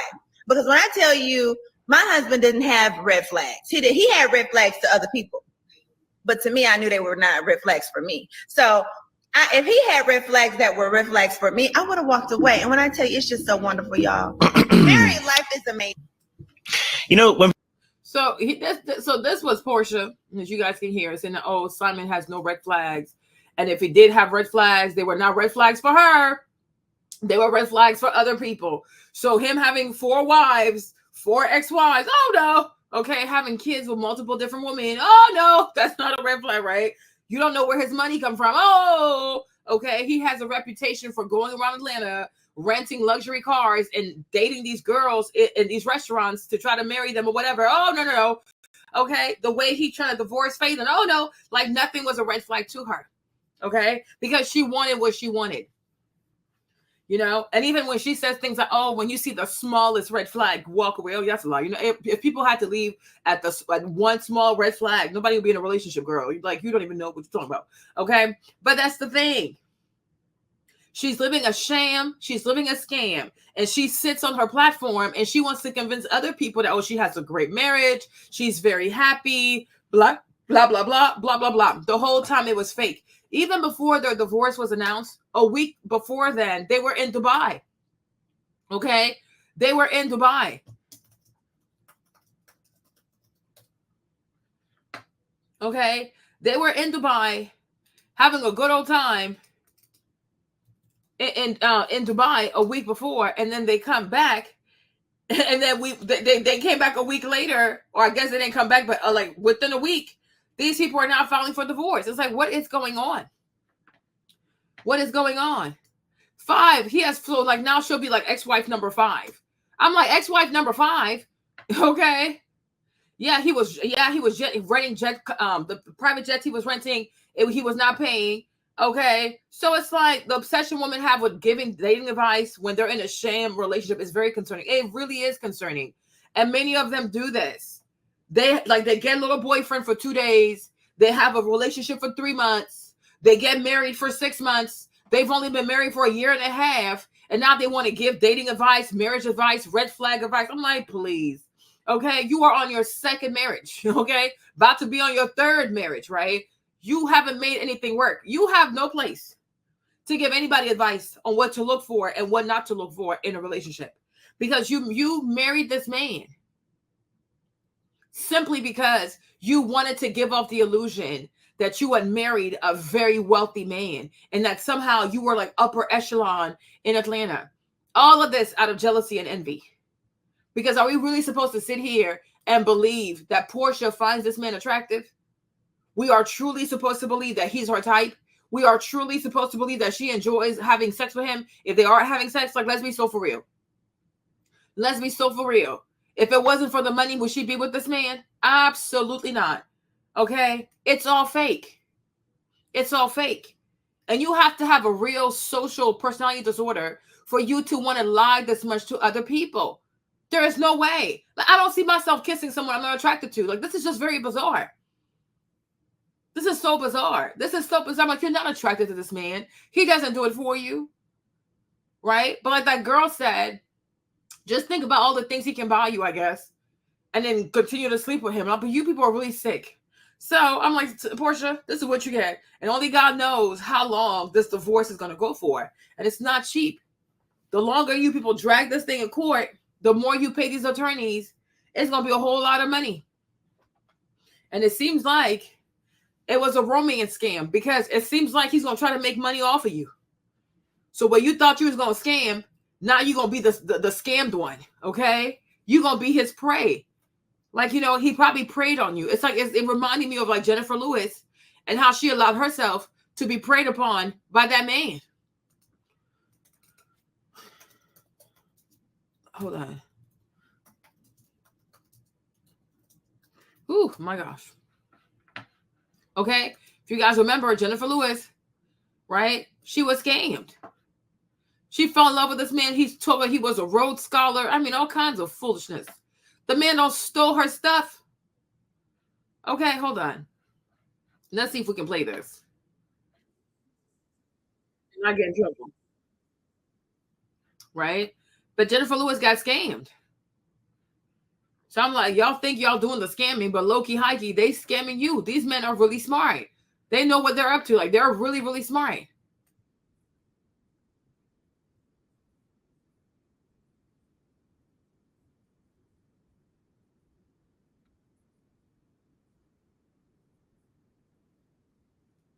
That's right, Amy. So many people even existed. It was revealing how she was seduced into investing in a business that never even existed. Deborah Roberts spoke with her, and Deborah proved that this can happen to anyone. Exactly. That's right, Amy. So many people know Jennifer Lewis is a very outspoken advocate. She's spoken out on issues like women's rights and gun violence. And she's also shared personal struggles with childhood abuse and mental illness. Well, now she's opening up about a deeply personal and painful betrayal. So you think you're ready for the truth, huh? She's the tart-tongued, no-nonsense grandma on the hit TV show Blackish. But this morning, Jennifer Lewis is emerging from a real-life drama. He was charming, handsome. Lewis says she was captivated after meeting Antonio Marriott Wilson in 2015 at the gym. He said he had graduated from Oxford University. He said he had been in the Navy SEAL. I'm thinking, my God, God sent the man. According to Lewis, for 3 months, they dated while her TV career was taking off. I wasn't thinking, oh, if it's too good to be true. Wilson eventually asking Lewis to invest $50,000 in his technology business, a business that didn't exist. Her new guy wasn't heaven sent at all. It was a romance scam. I was investing in a dream. When you discovered that he was not who you thought he was, that he was a con man, what went through your mind? What went through your heart? Oh, no, it was so painful. It was so painful. She'd soon find out she wasn't alone. Wilson, who was convicted in 2009 for wire fraud and tax evasion, was also scamming other women for a total of more than $300,000. He's pleaded guilty to wire fraud charges and could be headed to prison for up to 20 years. Wilson's lawyer denies his client had a romantic relationship with Lewis, saying he's accepted responsibility in the case and admitted his wrongdoings in the business dealings he had with the victims. He'll continue to work to pay those victims that lost money. What do you say to other women? Why are you speaking out publicly? I'm speaking out because I care. How can this happen to me? Educated, world traveled, successful in show business, and got conned out of 50 grand. I was embarrassed. I was humiliated, but I stood up for other women. Okay. So, y'all, here's another one. These women are crazy. So here's another one. But I think like the reason why they can scam these ladies because they want to believe in a fairy tale. They want to believe in a fairy tale. Like Porsha has a wedding. She has 7 different dresses. I'm like, why do you have to have 7 different dresses, right? Because they want to believe in a fairy tale. Like, oh, he's dressed like you see the picture where you have Simon dressing like he's Prince, like he's a prince in Buckingham Palace. I'm like, why are you dressed like this? Like, why is he dressed like this? You're not from England. Like, why is he dressed like this? Why is he dressed like this? He's not from England. He's dressing like he's Prince Harry. Like, that's not his culture. Why are you dressed like this? But it's like so many of these women, they want to believe in fairy tale. Oh, it's a fairy tale. Oh, he's from Oxford. He's a Rhodes Scholar. He's this, he's that. They want to believe in fairy tales instead of just seeing people for what they truly are. Like, I just need you to love me, right? That's it. I don't need a fairy tale, right? But they want fairy tales. They want something that's not like that's out of the ordinary. They want a relationship, a love story that is just so grandiose, right? Because it's their ego. They want to feel special. So it's not enough to be with a regular, honest man. Like, it needs to be like, wow, like, this is like the stuff you see in the movie. Like, you know, these girls are severely delulu. Okay? And this is what's being encouraged. They do it on TikTok. They do it on Instagram. Like, have the high standard. You deserve to have it all. You know, you can manifest your rich husband. You can manifest a wealthy man. You can manifest. Like, oh, child, please. Be practical. Okay? Be practical. And so they're so consumed by the storyline that they don't even go and check to see, like, let me see if he really went to Oxford. Okay? Like, all right. Don't check anything, because you need to believe this, because it makes you feel special that someone like that chose someone like me. That's really what it is. Bunch of fairy tales. So I'm like, why is he dressed like this? Like, look at him dressing like he's a prince in Buckingham Palace or something like that. I'm like, no. You okay? But it's exactly, she wanted, there you go. That's what she wanted.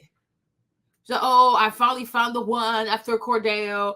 I didn't have a successful relationship with Dennis. I found the one. My husband is richer than Shamia's husband. My husband this, my husband. Porsha does things for other people. She's a very broken soul. She's a seriously broken little girl. Okay? With big woman body parts. And I do think, like, you know, there was like a episode one time where she said to Lauren, she's like, you know, I think she was really damaged because when her dad and her mom split up, right? Her dad left to go be with Lauren's mom. So Lauren, she grew up with her dad. Like, he was, from what it sounds like, could be wrong, but from what it sounds like, he was with Miss Diane. So he was with Porsha's mom. Let me see if I can show y'all. Okay. So it seems like he was initially with Porsha's mom. I guess he was cheating on Porsha's mom with Lauren's mother. So she kicked him to the curb. Once she kicks him to the curb, he moves in with Lauren's mom. Okay. So I guess they had Lauren then, but he stayed with Lauren's mom. So Lauren, she had a 2-parent household. Porsha did not. Okay, Porsha's the only, I guess her mom's only child, whatever. So Porsha did not get to see her dad as much as Lauren did. So I guess she got to see him sometimes, but she didn't get to see him all the time the way that Lauren did. And I really feel like that really damaged her. Like, it truly damaged her, and it has damaged her ability to have healthy relationships with men who are consistent and men who are truly about something, right? And like I said, to me, I do feel like if you don't heal your trauma, if you don't understand the root of your trauma, if you don't understand the root of how you make these decisions, like romantic decisions, you're going to keep going from bad to worse.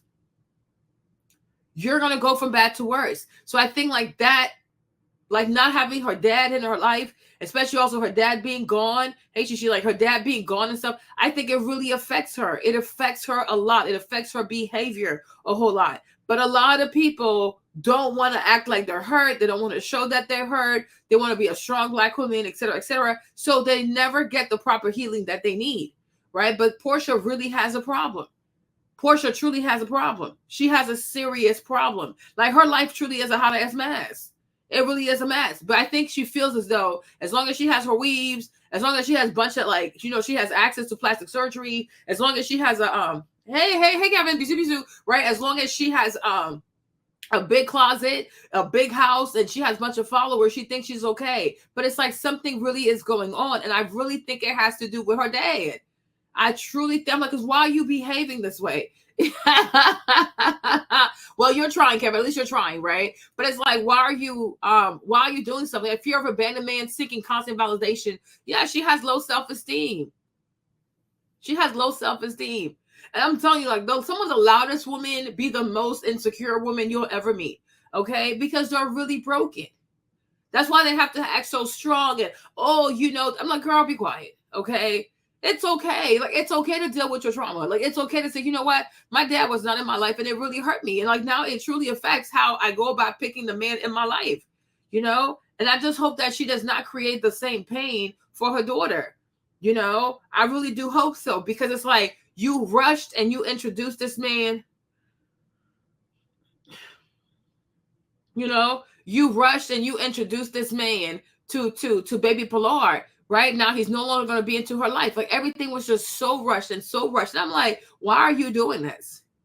Why are you doing this? Right? Trying to make baby Pilar think that she has 2 daddies or 2 whatever. I'm like, girl, you're doing too much. You barely know this man.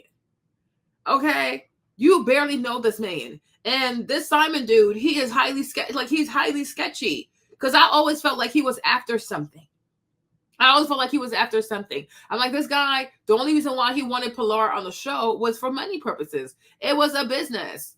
And as soon as she doesn't get the peach, right? He sells the house, he divorces her, all kinds of stuff. So I'm like, this man does not care about love. You know, Simon knows what he wants. And love and marriage is not one of the things he's looking for. Okay, no, like they don't. Because people are not getting married for the right reason. But I'm like, Simon does not care about love. Simon don't care about marriage. Simon cares about money and how he's going to get his U.S. citizenship. He wants to be a U.S. citizen. And he wants to be around people who are rich. Like he wants to be around real rich people. So he's just scamming his way through. So I'm like, why would you ever marry someone like that? He's not a serious person. So now we have the prenup and divorces. We have let's talk about Young Mai. It wasn't I said Young Mai, Young Jeezy. I said Young Mai. Oh my gosh. Jeannie Mai and Young Jeezy. Oh my gosh, right? But Jeannie and Jeezy, right? These two are doing a little too much. They are doing a little too much, if you ask me. So recently, I guess Jay was complaining that he was not seeing his daughter enough. Right? He said he's not seeing his daughter enough. And so he had petitioned the court because he wanted to have full custody of baby Monaco. I said, why do you want to have full custody of her?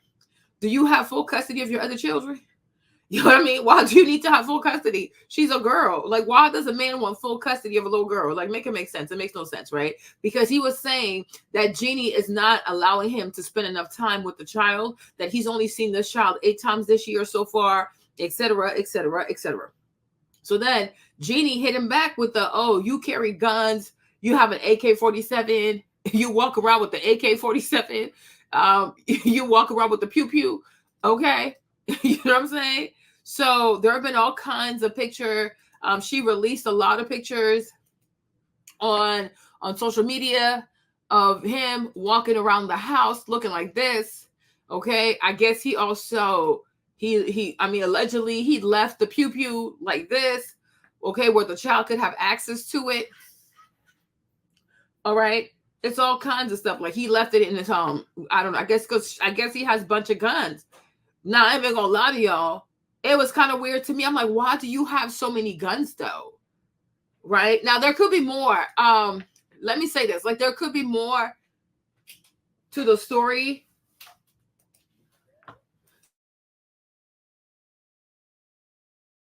All right. There could be more to the story as to like why he's walking around the house like that with his AK-47. But for me, honestly, it is very frightening.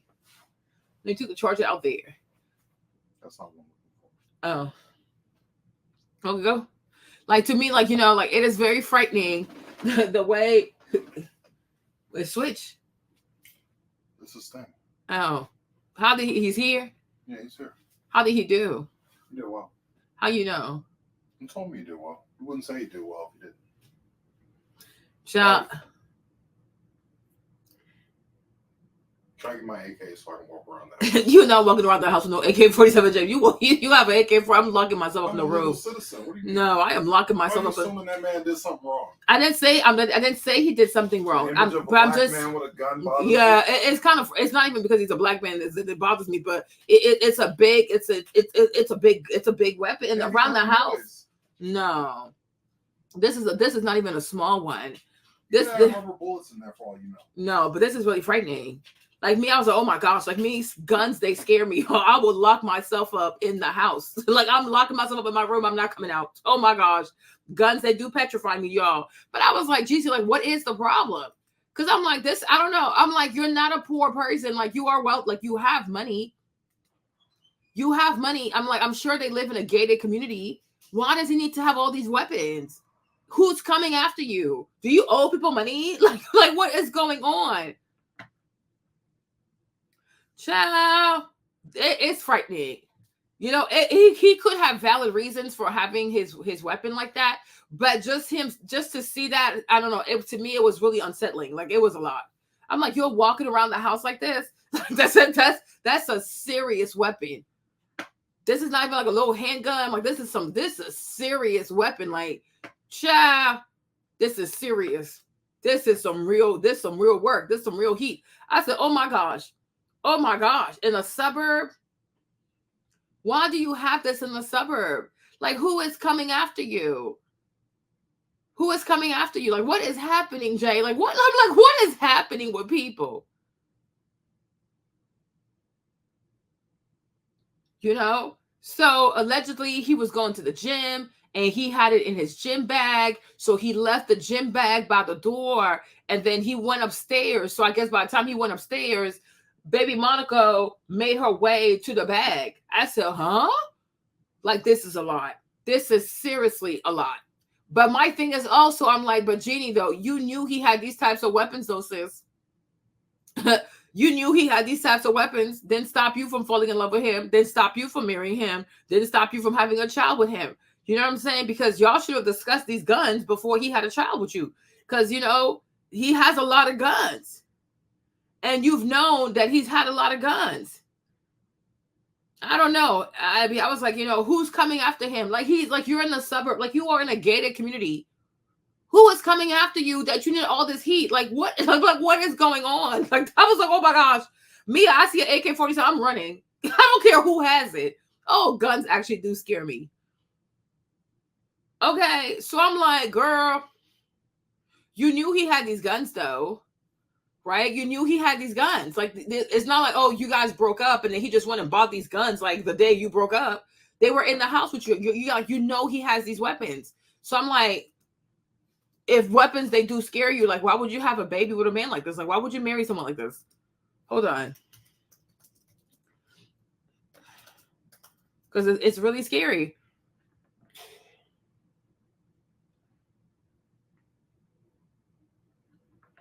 Let me see something.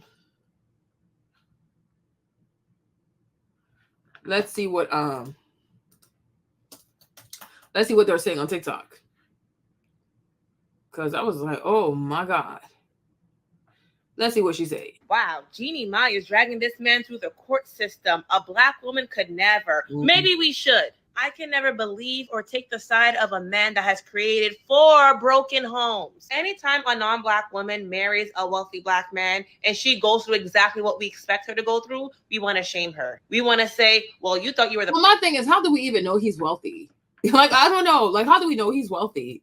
A lot of these celebrities ain't got it. Like, when was the last time, like, Jeezy was relevant? How do we know he's wealthy?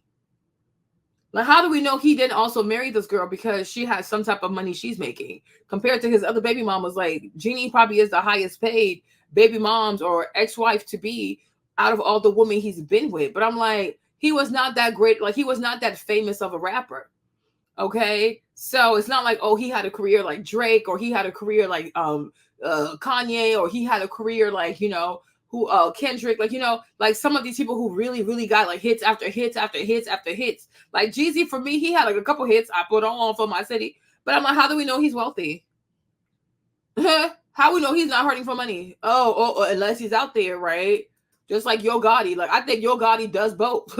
Don't come for me now with your big forehead, okay? But it's like, unless he's still outside. Because I really don't understand why he needs these types of weapons unless he's paranoid about somebody coming for him. But I'm like, but who's coming for you though? Who's coming? Because please let me know. Because this is weird. You are paranoid. Like, what is going on? Like, who's coming for you? Do you owe someone money? It's Trey Switch. Because sometimes he doesn't do his homework and he's out there playing with the Switch, so we took it away. You know? Yeah, Jeannie has more money. I don't know if Jeannie has more money than him, but I'm saying, like, compared to all the other baby moms, she has more money. So that could have also played a part into why he agreed to marry her, because, oh, she can carry her own weight. Because for me, I feel like if he was really wealthy, he would pay the child support and go about his business. Because I don't see myself having money and, like, going back and forth with you people like this. Like, I want my peace. And if you're a wealthy person, There's no price for your peace.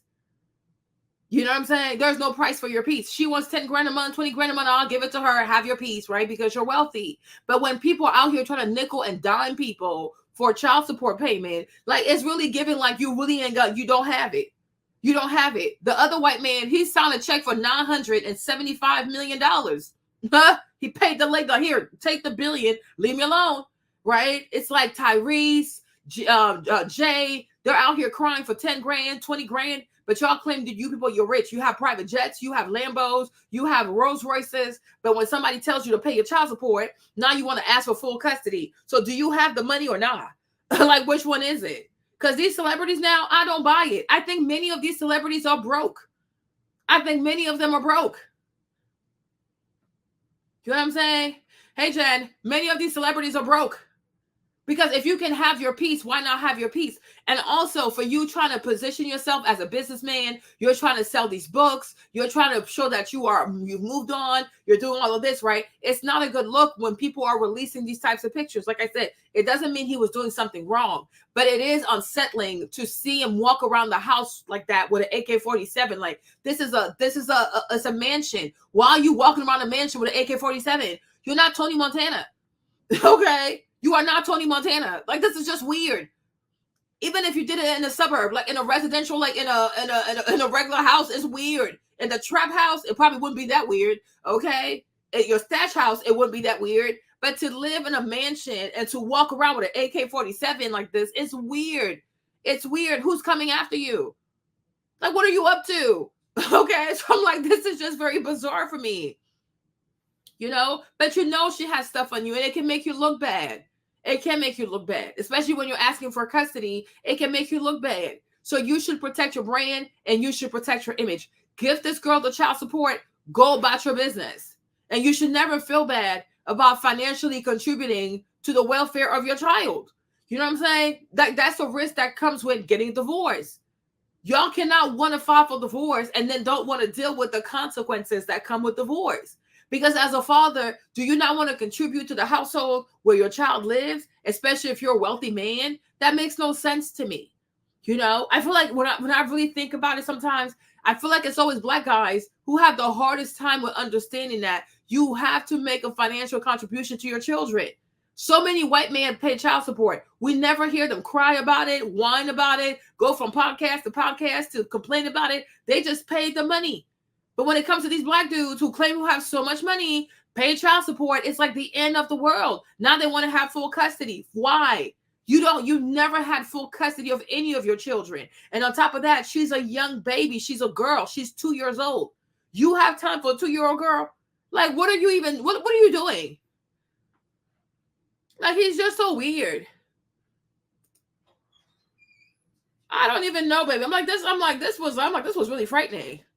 This was really weird. So I don't know if these people really have money like this. I really don't. They're not about to see me out here fighting for $20,000 a year. Leave me alone. Go. Annoying ass. You don't want to be married to her. Pay her so she can go away. Why y'all dragging this? I'm like, are y'all still in love? Like, y'all still want to have sex or something? This is weird. You file for divorce. You want to be done with her. Give her the money. Let her go. You know what I'm saying? I'm like, well, it doesn't matter. It doesn't matter, T. That's how it goes out here. That's how it goes. You're not about to lose sleep, wonder, oh, is she going to listen to my child or not? Then stay married then. Stay married. You can't have it both ways. You can't have it both ways. If you want to make sure the money is used for your child, then stay married. Make your marriage work. You know what I'm saying? But once you decide to file for divorce, there are realities that come with it, right? And as a man, most likely you will have to pay child support. Okay. Be a man. Like, take accountability. Take your responsibility. That's how it goes out here. You're not being picked on. All these dudes have to go through it. White people, Asian people, Arab people, right? But it's always the Black guys who cry about it. Like, man up. Man up. You either stay married or you man up and you pay this woman. But it's like, I'm getting tired of it. Oh, I'm rich. But I'm gonna cry about $10,000 though. If you pay 10 grand a month for what? For 12 months, that's 120,000. Wumpty wump wump. That's not life-changing money. Your man go make more money. You know, But it's like you pay her 120 and you get your reputation, you can still continue to take care of business. You don't want to pay her the 10 grand a month. Now all these pictures out here, you're being accused of choking her, of smashing her, of scratching her. Like, it's a lot. These are some serious accusation, and you might never recover from that. So for me, I'm like, always got to think about long term. If you divorce your ex-wife, you pay child support, you guys have a healthy co-parenting relationship, more people are likely to do business with you, right? You're like, oh, he's a great man. He's a stand-up dude. He takes care of his kids. It's good reputation. You know what I mean? The big bulk of being a business person is having a great reputation. But if you're a man and you're known for you don't pay child support, you walk around with an AK-47, you choking up the people, you push people down the stairs. If it's true or not, it doesn't matter. Because once people have heard these things, they cannot unhear what they've heard. You know, whether you pushed her hard, you didn't push her hard, you just even touched her, it doesn't matter. In people's head, you pushed Jenny down the stairs, and this little Asian girl, she just tumbled and tumbled and tumbled and tumbled. Okay? Like, come on. Like, who's giving these people advice? Give this girl the money. Let her fucking go. And my thing is, it's just freaking money. Make more money. You know, like, it's so bizarre. Yeah, that's it. But that's how it goes. Like, it's nothing new. Most men know this. If you are a man and you make some type of money, you divorce this woman, most likely you'll pay child support. Don't act surprised. It's just like, oh my gosh, I didn't know I was pregnant. Did you not have unprotected sex? Like, I'm like, it's like, it drives me crazy. Like, act like an adult. Be an adult. Man up. That's what being a man is all about. You've decided you don't want to be with her no more. We cannot force you to be with her. But part of not being with her is you're going to have to financially contribute to the household when your child is over there.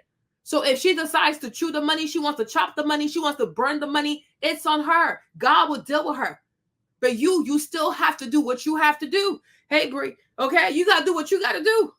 You can't say, well, I ain't going to do it because I don't really know she going to use it for my child. Well, then stay married. Or when your child comes to you, but before your child leaves, give your baby a care package. That's it. You are also more than welcome to call the school, call whomever to make sure that there are no outstanding invoices. If there are outstanding invoices with the daycare, with the school, or anything that the money was supposed to go to, you submit that to the court. But you have to pay the money.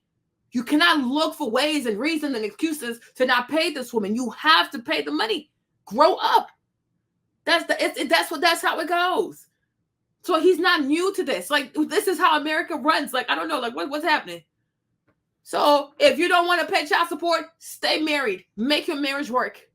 That's it. That way you can know exactly where the money is going as it comes to taking care of your kids. But once you file for divorce, you have no say so. You can't, oh, well, I just don't know if she's going to do, I just don't know. Well, too bad. Too bad, so sad. You know, hurting someone with a golf cart was insane to hear. Remember when Lyric is married at Duxie so he could get full custody and not pay child support, not tumble and tumble. I mean, I'm like, anything could have happened in the staircase. I put the whole staircase thing for y'all, but it's like the whole staircase thing. He could have just touched her and then she lost her balance. He could have pushed her really hard and then she just tumbled and tumbled and tumbled like Humpty Dumpty, right? And maybe it was in between. It doesn't matter. Because once people hear that y'all were in the staircase and you pushed her, people can think whatever they want because, you know, so I'm like, it's not worth it. And she's a very tiny person. She's a small, tiny girl. So do you want to be known as somebody who could commit murder in the staircase? Do you want to be the murderer of the staircase? I don't think you do. You know, and Jeannie's not dumb. Jeannie is very smart because, you know, Jeannie also is a criminal. Okay. In case y'all didn't know this, right? Jeannie is a criminal. Jeannie not small. Jeannie's not stupid. First of all, she ain't scared. Let me just say that. She's not scared. She ain't stupid. She's about that life, right? But one thing Jeannie is, she understands the media because she has worked with the media. She understands manipulation. She understands that she's Asian. She understands that she can come off like she understands stereotypes. She fully does, right? In America, people have positive stereotypes for Asian people. People have positive stereotypes for Asian women. That they're meek, they're submissive, they're this, they're that, right? But this is not who Jeannie is. Jeannie used to steal cars, okay? Jeannie used to steal cars. She used to be out here. She used to be in California part of a whole car thief people ring type of stuff. Okay, she knows how to steal a car. Leave your fancy car next to her. She might know how to hot wire your car and run off like it's Fast and the Furious. This little girl right here, she dangerous. Okay, and the reason why I know this because one time they got into it with Chris Brown. The girls of The View, they got into it with Chris Brown. So then Chris Brown got into his feelings. He started putting all their criminal records. So Adrienne Bailon, she got arrested for stealing. She stole some clothes. I think Lonnie Love also got arrested for stealing something. And then when it came to Jeannie, Jeannie kept getting arrested for stealing cars. And initially, the judge kept being nice to her by just sending her to county, but she would not stop stealing cars. Oh, yes, Fast and the Furious. I wonder if you know how they do in Tokyo. Okay, that's Jeannie for you. Her ass needs to be in the next sequel of Fast and the Furious. Okay, so she kept stealing the cars, and she didn't want to stop stealing cars. So then what happened was the judge got fed up. The judge actually sent her to prison. I think she was there for 18 months. So she's a felon. Don't let this little Asian girl fool you. She Vietnamese. She crazy. Okay. Yes. Chris pulled all the criminal records out. That was back in like 2013. I was in Columbus. She's not innocent. So she ain't scared. In the Saigon, she's a whole dragon from the Saigon. She ain't scared. This Vietnamese girl, she ain't scared. She not scared of him. Okay? But she understands how to play the game to look like damsel in distress, the poor Asian girl that's being bullied by the mean Black American dude, right? And she understands too, in America, people do look at Black American men as violent, aggressive, this, and that. So she is fully aware of stereotypes, right? I've told you guys, when it comes to, there's a certain type of Asian girl that dates Black men. We talked about that when it came to Cassie, right? Usually it'd be like Vietnamese, right? Thai, Laos, Cambodia, where else, right? Vietnamese, Cambodia, Laos, Thai. These are the type of the Vietnamese, the Asian girls who date the Black dudes. You don't see Korean girls date Black dudes because they really bougie. Okay, Koreans are not about that life. Okay, it is very rare for a Korean girl to date a Black man. It's very, very rare. Okay, because that's just not their culture. You don't see Japanese girls. You don't see Japanese girl dating no Black man. Okay, you don't see no Chinese girl dating no Black man because these are like the upper echelon of Asian people. But the poor Asian people like Vietnamese, the Thai, Filipino, Laos, Cambodia, they're usually the ones to date Black people because over there too in the Asia, they're treated like the N-word. Okay, they're the N-words of the Asia. Okay, it's not until they start making a whole lot of money that a Vietnamese girl can start acting like she's Korean. But you will never see Koreans out here mingle and meddle with the Vietnamese because Koreans are very stuck up. Koreans are very, very stuck up. Okay, they think highly of themselves. Okay, so that's why you're not gonna see no damn Korean girl date a Black man or even come out with a Black man because that's not a flex. That's a serious demotion. Okay, but a Vietnamese girl, she will be outside. A Filipino, she will be outside. A girl from Cambodia, she'll be outside. Laos, she'll be outside. Filipino, she'll be outside. So that's why when you see people like, hold on. Oh my gosh. Y'all, this pregnancy, I'm running out of breath, right? So when you see Cassie and Diddy, right? It makes sense. She's Filipino. They're gonna be outside, right? Who else you have? Daphne, right? Daphne Joy and 50, right? Or 50 Cents or Diddy, whoever she's messing with today. I don't even know. Well, here you go, right? She does a little bit of both, right? But Daphne Joy, another one. I think she's Vietnamese, right? The other girl that Diddy got pregnant. What's it called? Diddy baby mom. What this one too. Okay, this one also. There you go. She's also she's also what? Vietnamese. Karuchi Tran. She's Vietnamese. Okay, like these are the type of girls who date Black dudes, right? They're Vietnamese. Okay, your girl Kamora Lee Simmons, her mama Vietnamese.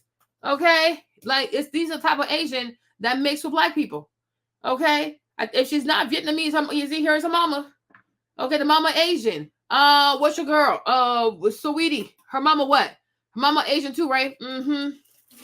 Okay, here's Saweetie mom. Okay, another Vietnamese, right? It's usually Vietnamese people who have children with black men. Okay, but you're not about to see that type of behavior from no Korean. And Marie, I'm sure her mama Vietnamese too. Okay, like, child, it is what it is. Okay, Jeanette, there you go. So it's like, it's always Vietnamese. Jeanette Aiko too. She's Vietnamese, and she look at her. She's like, oh, I eat the booty, whatever she be eating. Okay, however you spell her name. You see, another one. She Vietnamese. Okay, so they're outside. They're outside. They're the ones who mess with black people, but you don't see that with Koreans. Okay, so that's how it goes. It's Vietnam, Thailand, Cambodia, Laos, Philippines. It's these poor, Asian countries, like, the N-word of the Asia, right? But you're not going to see this type of behavior from a Korean. Heck no. A Korean girl goes and mess with a black man. She will be disowned by her family. She ain't about to do that. Okay? She's not about to do that. Okay? Have you ever seen Korean girls do nails? It's beneath them. Okay? Korean girls, they're going to go to med school. They're going to be lawyers. They're going to be neuroscientists. Like, Koreans work really hard in school. Have you ever seen a Vietnamese have straight A's? Not to be offensive, right? But there's a reason why it's mostly Vietnamese who do nails. Have you ever seen a Korean do nail? Absolutely not. Absolutely not. No, that's not happening. She will get her nails done, but she won't do your nails. They don't serve other people. Like, they are very strict on that kind of stuff, right? Korean child, you are gonna go to the to the whatever. You're gonna go to a fancy school, you're gonna go to an Ivy League school, you're gonna be a doctor. No, it's true. It's true. When have you ever seen a Vietnamese child get straight A's? When have you ever been in class and, oh, she's Vietnamese, I'm scared she's gonna get an A? Like, no, for the most part, it's a no. When you see Korean kids walk into class, they're like, oh, here we go. Oh, here we go, right? You understand? That's the thing. Japanese. Have you ever seen a Japanese person do the no, they might make hibachi. That's the most they'll do is hibachi. They might make you some sushi. But even the sushi, though, they have like people they fly from Japan. They don't play. Japanese do not play. Okay, like, what the heck? Like, you want to have sex with a black person? Oh my gosh. Okay. Arigato mas. Arigato mas. Okay. No, you're not to be the daughter of Mr. Yamamoto or Mr. Sushimi Yamamoto and have a baby with a Negro. No. Okay. The Nakasaki family. You're not about to have no baby with no Negro. You're not gonna be like, oh, Mr. Yamamoto, your daughter had a baby with a black man. Huh? Okay. Arigato mas. No, it's not happening. Okay. Then you have these bougie Chinese families. Okay. Yeah, they are the blacks of Asia. It's the truth, though. You're not about to see no rich Chinese girl from an uppity Chinese from the Beijing or the Shanghai or Shenzhen. You gonna have the bougie daughter of a Chinese businessman have sex with a black man? Do you want her people to send her to the Mongolia? She will be shipped to Mongolia to fetch rice for the rest of her life. Okay, they will punish you. They will punish you. Okay, now the Vietnamese, the Filipino, the Thai, the Cambodian, that's why they come to America and like they have kids with black people. They do nails. They do all that kind of stuff. Like, that's it. So my point is, when it comes to Jeannie Mai, she ain't scared. She outside. Jeannie's outside. Jeannie really be outside. This girl is gangster. She is seriously gangster. But she understands how to play with stereotypes because she understands how America is. America is racist, right? And that's the thing. These girls with their white skin and their eyes, their slanted eyes, they are fully aware of what they're doing, right? They like messing with black dudes, but if it goes left and you don't do what you want, like you don't do what she wants you to do, she knows what to say to get America to pay attention and to feel sorry for her. She absolutely, they really do though. They do. I don't know why sometimes it's hard for people to accept the truth about themselves. I feel like sometimes, like when it comes to America, for example, I think in Africa it's a lot easier. I think it's more obvious. People are more accepting of it. But I do feel like in America, people have a hard time accepting who they are. It's a lot easier to talk about Black Americans because people are very comfortable criticizing Black Americans. But when it comes to other ethnic groups, it's like everybody's afraid to say how they really behave. Like, no, you also have stereotypes, right? You also have stereotypes. Like, like we see it, okay? But it's like, yeah. I've never really met girls who were like Dominicans who really cared about school. They really care about how they look though, and their baby hairs, and dancing bachata and doing all that stuff with their hips and stuff like that. Like, yeah, most definitely, but we outside and you see people's behaviors and you see people's mindset and you see people's cultures, and the culture dictates your behavior. Like, it ain't my fault. It ain't my fault. People get mad because you say the obvious. Like, you don't care about school. You care about being pretty and being light-skinned. So there you go. But I'm like, Jeannie ain't scared. She's not scared of Jay. He better be scared of her. Because she got the flexibility. She got the flexibility to be a hood rat. And she got the flexibility of acting like she's a white woman now. Because now she got money. And that's what happens. Like, that's why Vietnamese people, when they start making money, they start acting like white people. Okay? Like, oh, well. Because they understand. In America, black people are always at the bottom. Anybody that has light skin, white skin, they are closer to the Europeans, right? So that's the thing. It's like, music, we haven't gotten there yet. So I'm like, she ain't scared of him. This girl went to prison. She ain't scared. She's stealing cars. And she probably still knows how to steal cars. She knew he had guns. She knows who he is. And my thing is like, and also one thing you'll notice about these Vietnamese girls, they don't mind how these black men make money. They don't have an issue with it, right? They know these dudes be selling drugs. They don't have an issue with it. You know what I'm saying? They're like, that's how these women be. They know that these are the type of dude who poison their own community. They probably shot other people that look just like him. They know what kind of man these guys are, right? She knows he had a bunch of kids don't take care of. She knows he's impregnated a bunch of black women he don't take care of. You know what I'm saying? That's the reason why they date these black dudes, because these black dudes are a lick, right? Daphne Joy. 50's a lick for her. He was a lick for her. Diddy was a lick for her.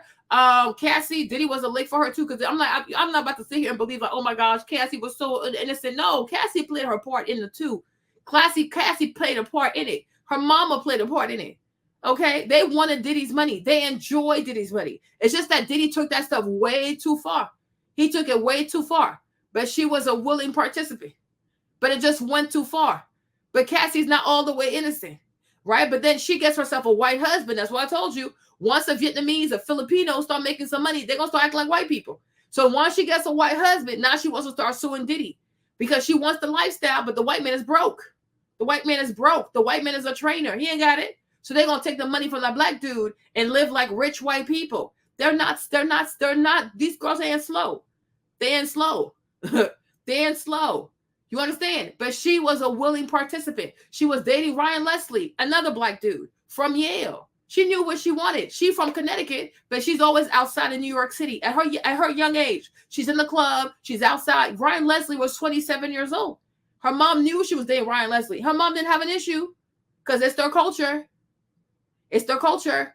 If you go to most of those Asian countries, you'll see. That's why there's so much sex tourism in those countries. There's a lot of sex tourism in those countries. And a lot of young people at a young age get involved in sex work. Don't come for me. It's the truth, right? There's a reason why white people like to go to Asia like that. Those poor Asian countries and vacation there because they go there to do bad things to people's kids.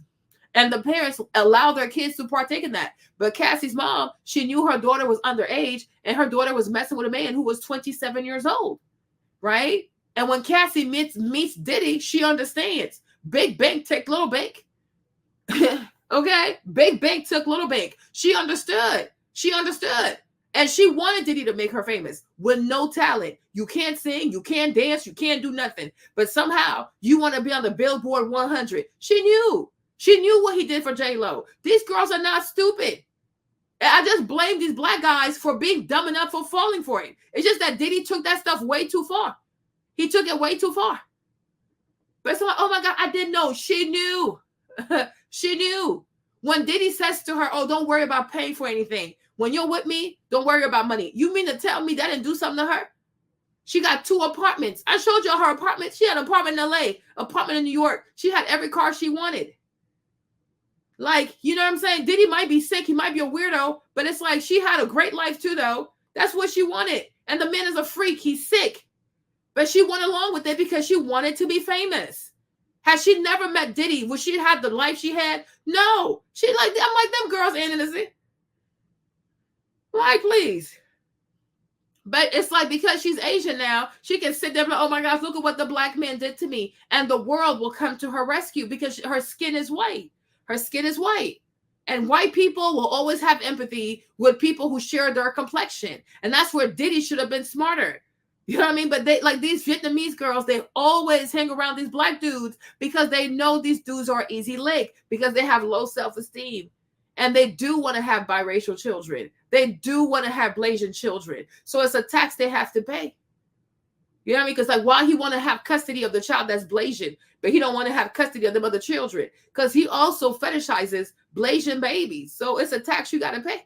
You wanted her genetics? You wanted her to give you her baby with her genetics and her slanted eyes? Well, there you go. Pay the mother price, okay? Pay the price. But I'm like, Jenny ain't scared of that man. She ain't scared of him. And she knows who he is, and she knows what he's about, but she don't care because that's how he gets the money. They don't care. She like Jeannie, what's her name? Daphne Joy. She know how Diddy make money. She know how 50 make money. Kimora Lee. She knew damn well what Russell was doing at Def Jam to make the money. She knew what he was about. All them chinchilla furs, the diamonds, the private jet. She knew. She knew how Russell was doing, like what Russell was doing to pay for them chinchilla coats, paying for baby fat. She knew, exploiting black women, the people at Def Jam, all of them making music, calling black women all kinds of B-word, all kinds of dog. The black girls who would go to the studio to give these rappers head, the amount of drugs at Def Jam, like all the filth that was going on, all the human trafficking that was going on. Kimora knew. She knew.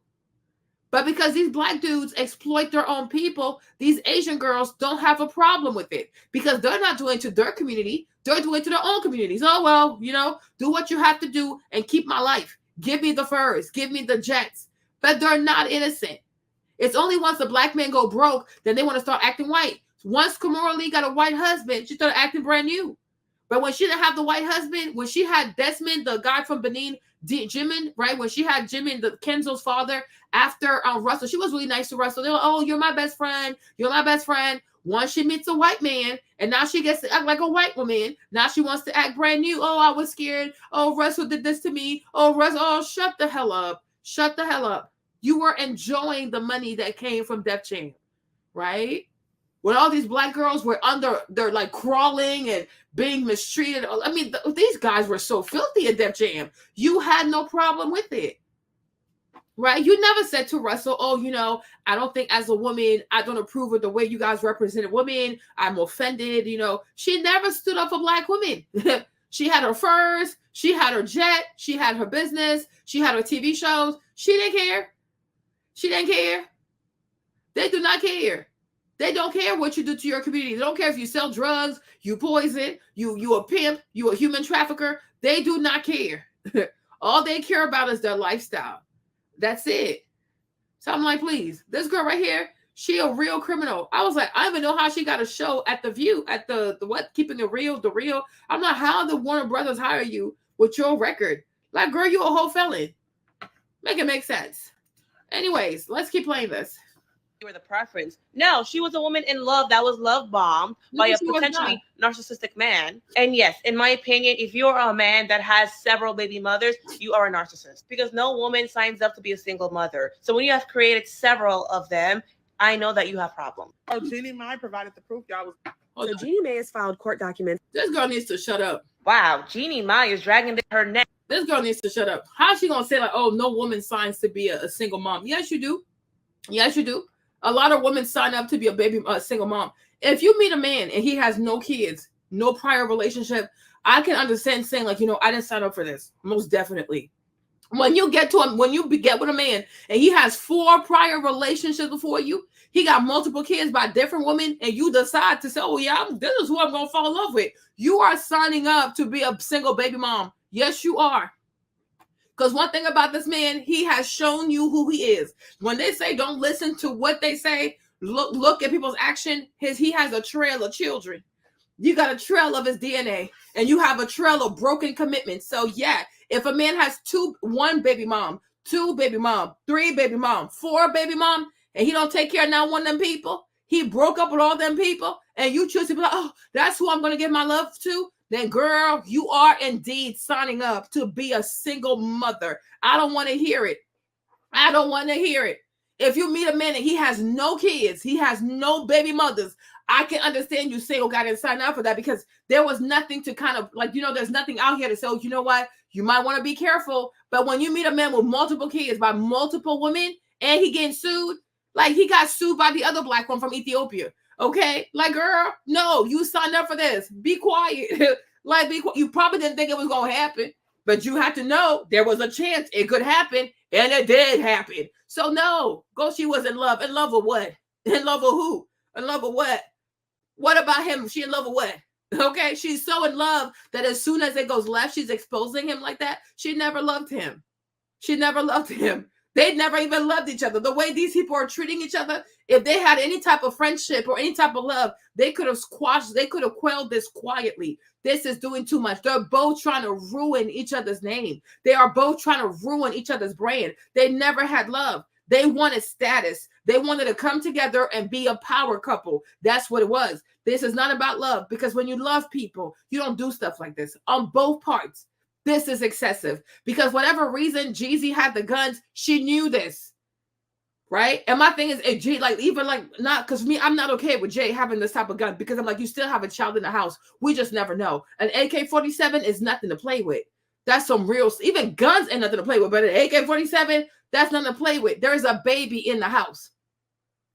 There's no need to have these types of guns like that. Even if she took the gun and she staged it to make you look bad, it just lets me know that you don't have proper custody of your weapons. Because wherever you store your weapons, nobody but you should be able to retrieve your weapon from wherever you're putting your weapon. So if Jeannie can get to it, her mother can get to it, her brother can get to it and set it up to make you look like you're crazy, right? Well, that's also on you. Because you need to also be mindful that, okay, you are divorcing their daughter, you are divorcing their sister. We have different culture. We are Black people. They are Vietnamese people. Okay. And when you fight with people, that's what you're going to see, what they're really made of and how they really feel about Black people. So you have it incumbent upon you to protect yourself, because right now you guys are at war. Okay. Because listen, that's the thing with family in-laws. Like it's not real love. When it comes to in-laws, it's not real love like that. Okay, so nobody should have been able to retrieve the gun and to put the gun anywhere bizarre that they can take a picture and make it seem like you are being reckless when baby Monaco is in the house. You know what I'm saying? Because God forbid something happens to Monaco, or God forbid they even take the gun and shoot your ass. You just never know. So you gotta take better care of these guns. I'm like, what is going on? Like, this is very bizarre. But my thing is, the mere fact that it took the divorce for you to speak about it, Jeannie, you're not serious. The main fact that he's the one who divorced you. So you were not afraid of your safety. Because had he not divorced you, you would have found a way to be comfortable around these guns. That's why I cannot take this girl seriously. A woman that is so afraid for her safety, you're not going to be divorced. You're not going to wait for him to file for divorce. You're going to divorce his ass first. A man pushing you down the staircase. He is grabbing you in the car. He is telling you you're nothing but a WHORE, right? Like you go through all this abuse and he's the one who files for divorce. Something does not add up. So if he had not divorced you, you would have covered all these things up. You would have allowed Monaco to be in the house with an AK-47 if he had not divorced you. Girl, you're not serious. You are seriously unserious. Okay, so I'm like, I have a hard time taking her seriously. If she was the one who had brought up the divorce complaint first, I'd be like, okay, I can kind of see, right? But for him to divorce you first, and not for you to say that he's this, I'm like, okay, this is very bizarre though. Because why is this coming out after he files for divorce against you? Why were you not the first to file for divorce? Protect yourself and protect your daughter. It's bizarre. It's very bizarre. But she's not innocent. Okay, like you are, yeah, like you're not innocent. Like, no. So these two right here, it was not about love. They barely know each other. Okay, they barely know each other. It was about the cameras, the social media, the clout, the being a power couple, being able to sell books and being able to give dating advice to people or marriage advice to people. But no, they barely knew each other. You go from I don't want to have children, then you meet this black man in less than 2 months. Now you know you want to have children. Girl, give it a rest. We are tired. All of these accusations, and also that he is an irresponsible pew pew owner, and that their toddler has actually found pew pews in his bag. And all the comments are women saying, that is a lie. I can't believe it. He could never. Really? You do know that she has footages and evidence and witnesses from hotel staff.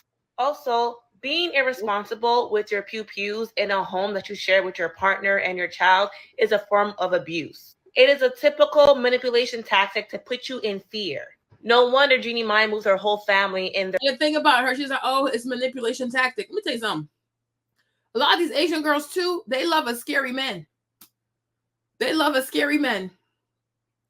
Like this whole notion of some girls are afraid of whatever. There are girls who love guys that are crazy. Okay, Jeannie was with Freddie, right? Jeannie was with Freddie. Freddie was a good man. Okay, Freddie was everything. Freddie was everything that Jay-Z is not. He was calm. He was peaceful. He was loving. Okay, he was very nice. And how did she treat him? She insulted him. She abused him. One time on The View, she called him a Mitch. Let me see if I can find him. Jeannie calling Freddie a Mitch. Okay? So if you don't know what a Mitch is, it's a female bitch. Like she would do this disrespectful stuff in front of people. She would do this disrespectful stuff on TV. She had no respect for Freddie. But he didn't have guns. He wasn't crazy. He wasn't pushing her. He wasn't snatching up her neck. Right? And so as a consequence, she treated this man like he was a simp. She had no respect for him. Okay? She likes a man that's crazy. She likes that shit. And when you think about it too, her dad was just like Freddie. And what happened? Her mother walked all over him. Mama Mai, she's a bully. Mama Mai, she's a terrorist. In my book, she's a bully, she's a terrorist, and she's a sociopath. One time, Jeannie Mai told a story about how her mom made Papa Mai go eat chicken out of a trash can. She will starve this man. That's a wicked lady. She will starve this man. Even when Jeannie told her that she was sexually assaulted, she didn't even believe her own daughter. Okay? So Jeannie also, she has a very dysfunctional background. She was raised by a terrorist-ass mother. Oh, sorry. She was raised by a misandrist, okay? But it's like when it came to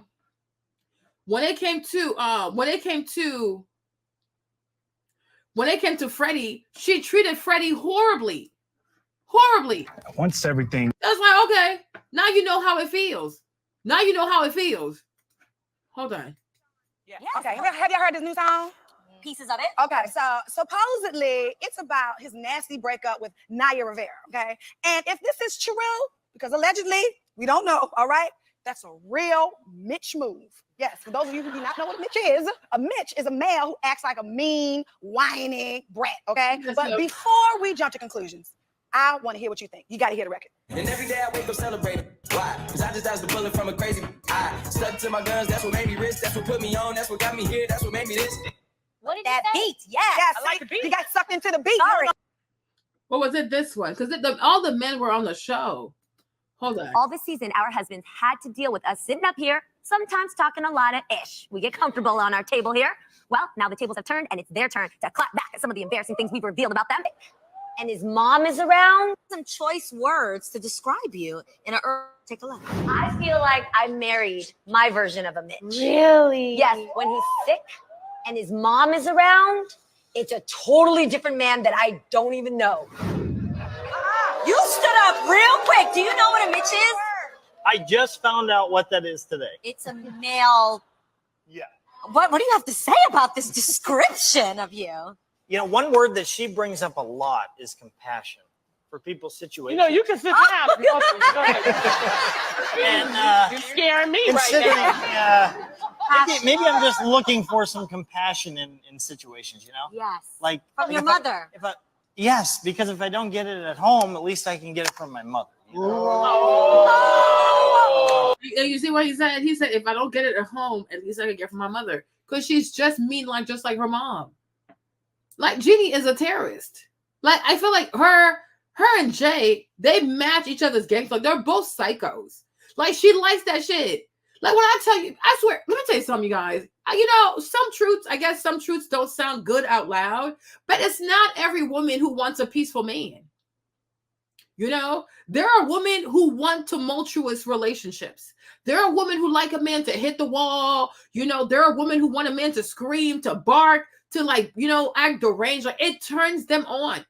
It turns them on. Like, oh, girl, why don't you leave him, girl? He crazy, girl. She likes it, girl. She likes that crazy stuff. There are a lot of girls, if a man is not active, they're like, oh, he doesn't really love me. Oh, I don't know. He doesn't do it for me, or this, and that. You have a lot of ladies who are unhinged.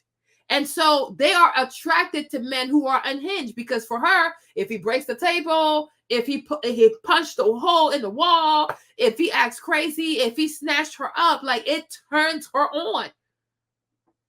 Like, it's some weird, it's a weird thing. That's why I've come to recognize, like, nah, not every woman is like, oh my gosh, I can't believe he did this. Like, no, it turns her on. And the man knows it turns her on, because for her, that's like, that makes him masculine. That makes him a real man. Like, that means, like, he's really into her. Like, you know, because, like, he has reaction. Like, so you have girls who intentionally turn off their phones because they want to trigger the man to have a reaction. They intentionally dress sexy. They'll intentionally post weird things on social media. They'll flirt with other men around their man because they're trying to get a reaction. It turns them on, you guys. I know it could be hard to get it. Like, if your mind is normal, it's like, Marlene, I just don't understand how can anybody be attracted to that, girl?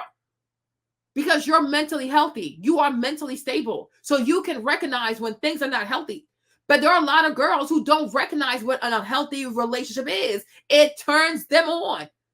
And when they have a soft guy like Freddie, who's very nice, who's very polite, who wants to talk about his feelings, who want to open the doors, you know, he doesn't make any noise. He's very faithful. He'll give you his phone. He'll, like, his password, everything is open. They get bored by these types of men. These types of men bore them. And then they start to bully them. And then they start to emasculate these types of men, because they need themselves a crazy dude. So I'm like, when I look at Jeannie Mai, I feel like that's what she likes. She likes herself a crazy ass man.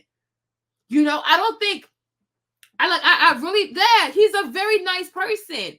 And the way she used her show to paint herself as a victim, to avoid having to pay him alimony and all that stuff, Jeannie Mai is dirty. She is a dirty ass person. She plays dirty. When Freddie's wife was pregnant, Jeannie was weaponizing her place on the show. She was weaponizing her audience to go bully that lady. She barely got to enjoy her pregnancy.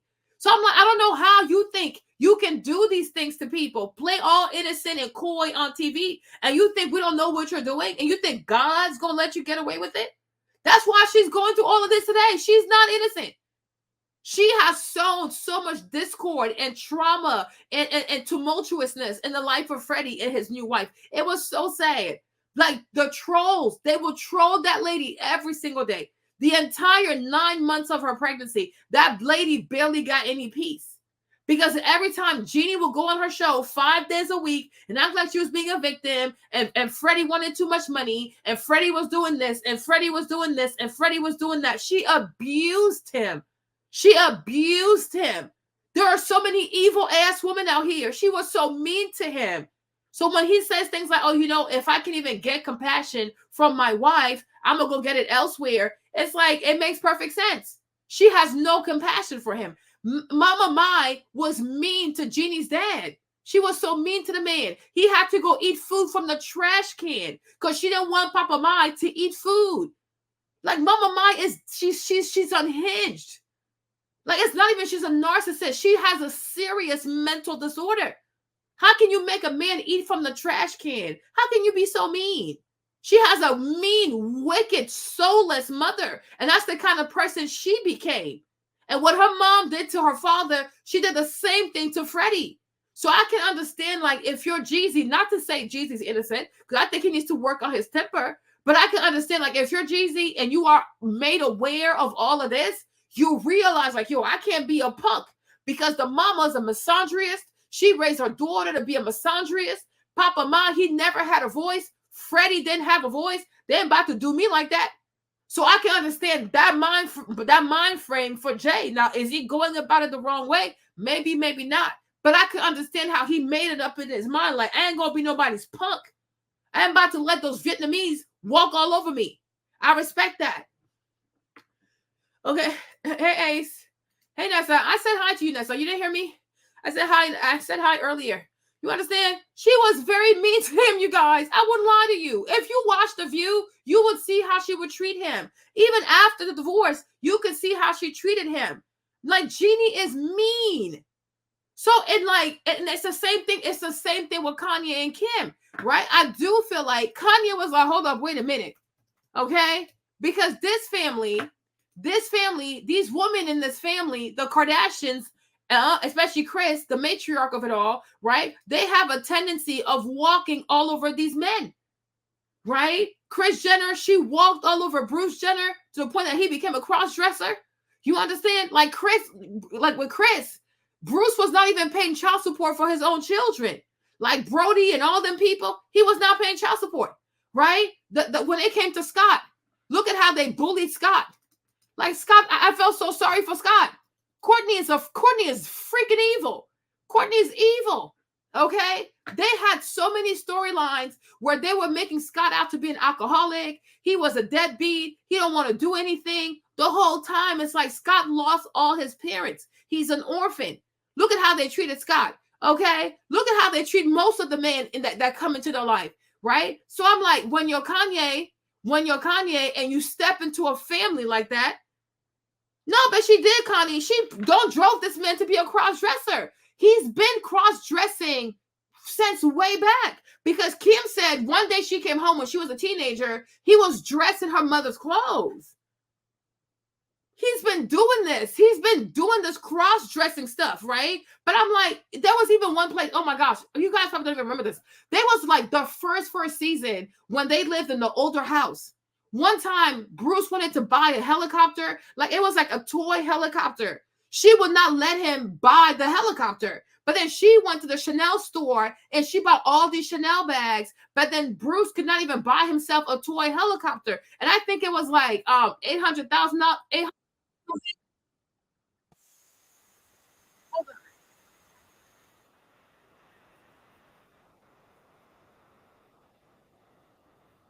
Let me see if I can find it.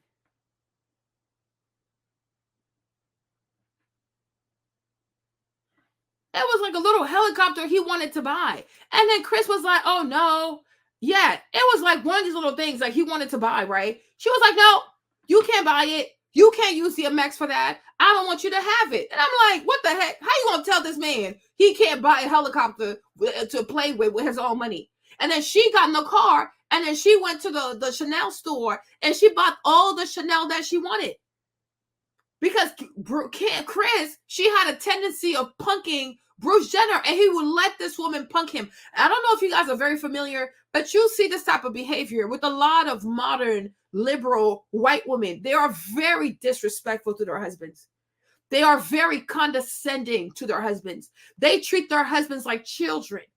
Their husband don't decide what they're going to eat, how they want to spend money. Like the man can't even decide like the paint color. He can't even decide like the rug color. These, like a lot of white men are so emasculated in their marriages. A lot of white men have no voice in their marriages. When I tell you that white women can be some bullies and they can be disrespectful, you think when you call her a Karen, oh, she's just being disrespectful outside. You should see how she treats her husband at home. A lot of white women are evil. They are witches. They're not raised right. They're so callous. Like, they're just so mean. They treat their husbands like crap.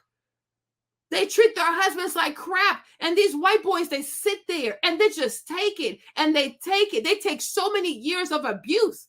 They are so abusive. White women have an issue with control. Like, they have to control everything. But when it comes to their children, they allow their children to act a fool. They let their kids cuss them out. But when it comes to their husbands, white women will treat their husband like the bottom of a shoe. Like it's unbelievable. I'm like, who raises these people? It is not, I'm not trying to be funny, but me, Marlene, if I was a man, I would never marry a white woman. They're just way too disrespectful. I couldn't do it because I'll snatch her neck. Like, who the fuck you talking to? Who the fuck you're talking to? Right? And that's the thing. That's what they do.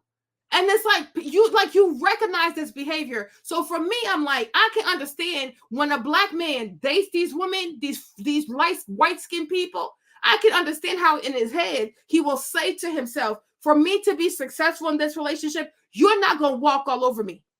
You are not going to walk all over me. I don't care what you weird white people do. You're not about to do that to me. You better go play somewhere else, right? Look at Gisele Bündchen. Look at how Gisele Bündchen treated Tom Brady, right? You tell this man to stop playing football. If you don't stop playing the football, you're going to divorce him. Come to find out, the whole time you're having an affair. The whole time you're having an affair. You're cheating on this man. And on top of that, you want him to give up the one thing he loves outside of the family. Make it make sense, because they're a bunch of terrorists. They terrorize their husbands. And these white men are so afraid to speak up for themselves. It is so sad. It is so sad. If you ever get to watch like a home renovation show, like any type of home renovation show, usually the white man can't say anything. He can't even be like, oh, can we put the TV here? She's like, no. No. Like everything, the home decor, everything's like, oh, don't do that. The man has no say so. All he does is pay the bills. He's emasculated. You see it in all their movies. Ozark. You see how the wife treat the husband in Ozark? She had no respect for him. When it came to Training Bad, where the man has cancer and he becomes a drug dealer, do you not see how his wife treated him? This is how they treat their husbands. They are truly disrespectful. They are seriously condescending. They have no respect. White women will sit here and argue for better rights for women, better treatment for women, only to turn around and treat men horribly. They're not trying to see the world be a better place. They are really horrible. She was cheating on Tom Brady, y'all. She was having an affair the whole time. Okay? She was having an affair. Hold on. Okay? She was having an affair with this guy. Whoever he is. She was having an affair with her trainer. She was having an affair. Imagine a woman who's having an affair on her husband, and then you tell your husband, oh, I want you to quit your job. Like, who even does that?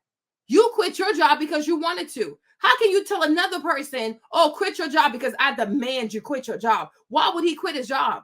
Why would he quit his job? White women are super controlling. They are unhinged. I don't know how people put up with them. I really don't know. Okay? Like they bully their husbands. They are poorly raised. They are seriously poorly raised. That's why I told you. The white lady at Jasper's gym, every time she would come in there, I was ready for her. The way she treated her husband, every time she came in there with her husband and she would try to catch an attitude with that man, I would look at her nasty. I'm telling you, I'm not moving my face because I know she ain't gonna say shit. Okay, because they some fake ass bullies. Like, you bully your husband, you can't bully me, sis, because they scared. White women are scared, but they do things to their husbands. They would not dare do something. They wouldn't dare do that to a black woman. So like, she would be in there, she'd do some weird things to her husband. I would look at her like this, like, girl, what? And then she would fix her attitude. Because I'm like, that's a great man. You have a really nice husband. Like what? Why are you acting this way? Why are you acting this way? They're a bunch of brats. They are brats. And this is why a lot of white family, there's all this like dissension and there's all this like confusion. Like, the kids don't respect nobody because the father is emasculated. That's why white children are so comfortable cussing out their moms, calling everybody the B word. You see how white kids are comfortable being disrespectful to the mother? Because the father is emasculated. Like a white man, a white father in a white household, he is not respected. He is not valued. He is abused. He's emasculated. He's mistreated. He has no voice. He can't even decide to like, oh, I'm going to put a TV in the basement. Oh, I want to eat meat today. Oh, I want to go do this. No, they micromanage their husbands. They treat these men like children. So when the husband doesn't have the proper place in the household, well, of course, the kid's going to start acting a fool. And that's why their children are so crazy, because the fathers have given up their authority as men in the household. And they let these white women be the man of the household. And they start bullying everybody. Like, I wish you would. I wish you would. I wish you would. You are crazy.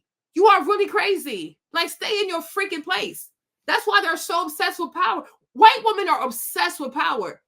They are obsessed with power. And then when things start to go left, they start to panic. They start to be frazzled. They start crying because they were never even, they're not equipped for that position. They're not equipped. They just want it because it sounds big, it sounds fancy, and they get a big paycheck. But when there are real consequences, they go somewhere, they start crying, they get on antidepressant, they want to go talk to a therapist, they want to get on Oprah's couch. No, maybe respect your husband, start there. Like, they're weirdos. They're truly mean. They are seriously mean. When I tell you, like, it's not a people that you look up to, you think it's a joke. These are not the type of women that you look up to. They are seriously mean. Like, if you had a son, you would never want someone to treat your son this way. You're crazy. You would never even want someone to treat your brother this way. Like, what the heck? My brother lives here. He has the right to have a voice. He has the right to pick things for the house. He has the right to decorate. He has the right to have a space where he feels comfortable. And he definitely has the right to demand some type of respect. Why would you marry someone if you can't respect the person? They're a bunch of psychos. These girls are fucking unhinged. Like, they're weird. So for me, I'm like, when it comes to Kanye, I understood where he was coming from. Like, you're not about to treat me like this. Because they have a tendency, they have a, what's it called? These women, these white women, they have a tendency of being misandrist. They are misandrists. They think if you're a man, they can walk all over you. They can push you around. They can make you like, you know, they'll just micromanage your whole life. And that's what Kanye had to tell Kim. And he called her Chris Jong-un. He said, Chris, you're not about to own me. You will not own me. Okay? And then I feel like the other boy, what's the other boy's name? The one who got Chloe pregnant. What, Tristan? I feel like Tristan too. When Tristan saw that Kanye had a voice and Kanye was not letting himself be bullied, he also stood up for himself. But with the Kardashians, the Jenner, the Kardashian, as a man, if you walk in there and you do everything they tell you, these girls will not have respect for you. They will not respect you. They respect crazy. White women respect crazy. That's what they respect. Do not do, oh, happy wife, happy life. She will turn your life into a living hell. She will turn your life into a living hell. So I can understand when it comes to Jay too. When you look at Mama Mai, Papa Mai, you look at Jeannie and Freddie, you say to yourself, this girl right here, if I don't hold myself, she gonna walk all over me. She gonna walk all over me. So I truly, she said, but Marlene, why do you have sympathy for men that openly down Black women though? Well, it's not like, I think I can like partialize stuff, right? Because he's also getting his karma. He's also getting his karma. But I usually try to understand like people's mindset. Like, why would he think like this? And I'm like, I can see why he would act like this. I can see it. But he's obviously dealing with his karma, right? But a lot of these Black women too, T, who mess with these dudes also, they know that these guys are broken. But because these guys have money, like the Ethiopian girl, before her, he was with another Black girl. He harmed the other Black girl. She also didn't care because he was giving her money. So it's like, you know, so it's like, it's good for us. It's good for us to say, oh, these Black men are downing Black women. And I'll give you that. But at the same time too, why is it that when a Black girl sees a Black man put down another Black woman, why does she go sleep with him? Why is there also no sisterhood? That's the thing. Because before the Ethiopian girl, he had another relationship, right? And he treated that girl horribly. The Ethiopian, she comes in, she doesn't say, oh, wow, if he did that to her, he gonna do it to me. No, she sees the money, she sees the fame, she sees the cars, she jumps right into that mess. Why doesn't she also have sisterhood to say, you know what? As a Black woman, I can't consign that stuff because if you did this to her, you're not thinking of her kids, who's to say you're gonna treat me differently? But these girls also don't care. They don't care. So why would I care about them too? They don't even care about themselves. Because for me, there is no way you can be a man and have children from a previous relationship and you're not taking care of these Black children. You are being mean to this Black woman. I can't see myself being with you because you're freaking evil. You're evil. You are irresponsible. You're dangerous. You are really broken. Go to therapy. You know what I'm saying? And the thing about Jay, when Jay tells you his life story, how he grew up in the streets, how his mom put a gun on him, you really need to ask this man, have you ever been to therapy? Did you ever heal from your shit? These girls do not care. They see the money, they see the fame, they get in relationship with these guys. You know what I'm saying? You know what I'm saying? But it's like they know this. These girls, they listen to the music. They hear what these guys are saying in the music. And they still say, well, I guess it's just entertainment. Give me my money. Buy me a Chanel bag. So these black girls too, they got to start having some type of pride, and they got to start having some type of of standard. But it's like, it's hard for me to feel bad for you when you know what this man is about. Oh, well, okay. So for me, I'm like, it's hard for me to feel black for you because, okay, you said, oh, as a black woman, I should have sympathy for you. But did you have sympathy for the first black woman that came before you? You didn't care. When you listen to his music and the stuff that he says, you don't hear what he says. That's why I said I don't understand how any black woman can even date a drug dealer. Because who were you selling drugs to? Black people? like for me, we don't align. Like our morals do not align. Because me, I don't like drug dealers. I even feel like drug dealers need to be executed. Because you are a traitor to your own people when you can sell drugs to your own people. You are a traitor. Anybody who puts money over a human life, you're not a good person. I don't care what you say. Oh, but I was outside in the streets. Boo-boo, you are an American citizen. You have a social security number. You can go get you a job. You don't have to sell drugs. It is a choice. And you made the fastest choice, the choice that pays the most amount of money in the fastest amount of time by doing the most amount of harm. You made that choice. And you chose to look at people that look just like us, just like you, who are down and out, depressed, on their last whatever, and you sold them poison just so you could have a better life. You really ain't shit. You really ain't shit. And these girls, they know this. They hear the song. They see the concerts. They see what these guys are about. And they don't care about that because all they want is a fancy house, a fancy car, Chanel bags, bunch of furs, bunch of diamond. But this man right here, what he stands for is highly destructive. It's highly destructive, you know. But I can understand when they go with these white girls or these white people, these white skin type of people.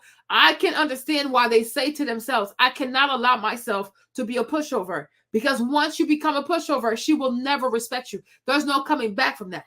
But I don't feel like this girl right here. She's innocent. She likes crazy. Hold on. There's even one interview she did. Hold on. Where she was talking about like, oh, he was checking her attitude. What did she say? Let me see if I can find the video. Is it this one? Oh, let's see if we can find the short version. Let's see. No, we do not care. Hold on. Oh, Lord.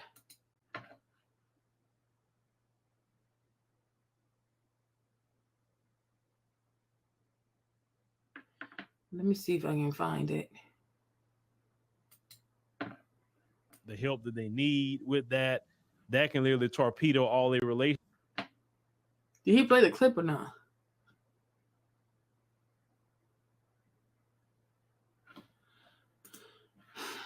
Who has the video? Because there's a video where she talked about like, you know, he had to check her attitude. Man, it could be on TikTok. Hold on.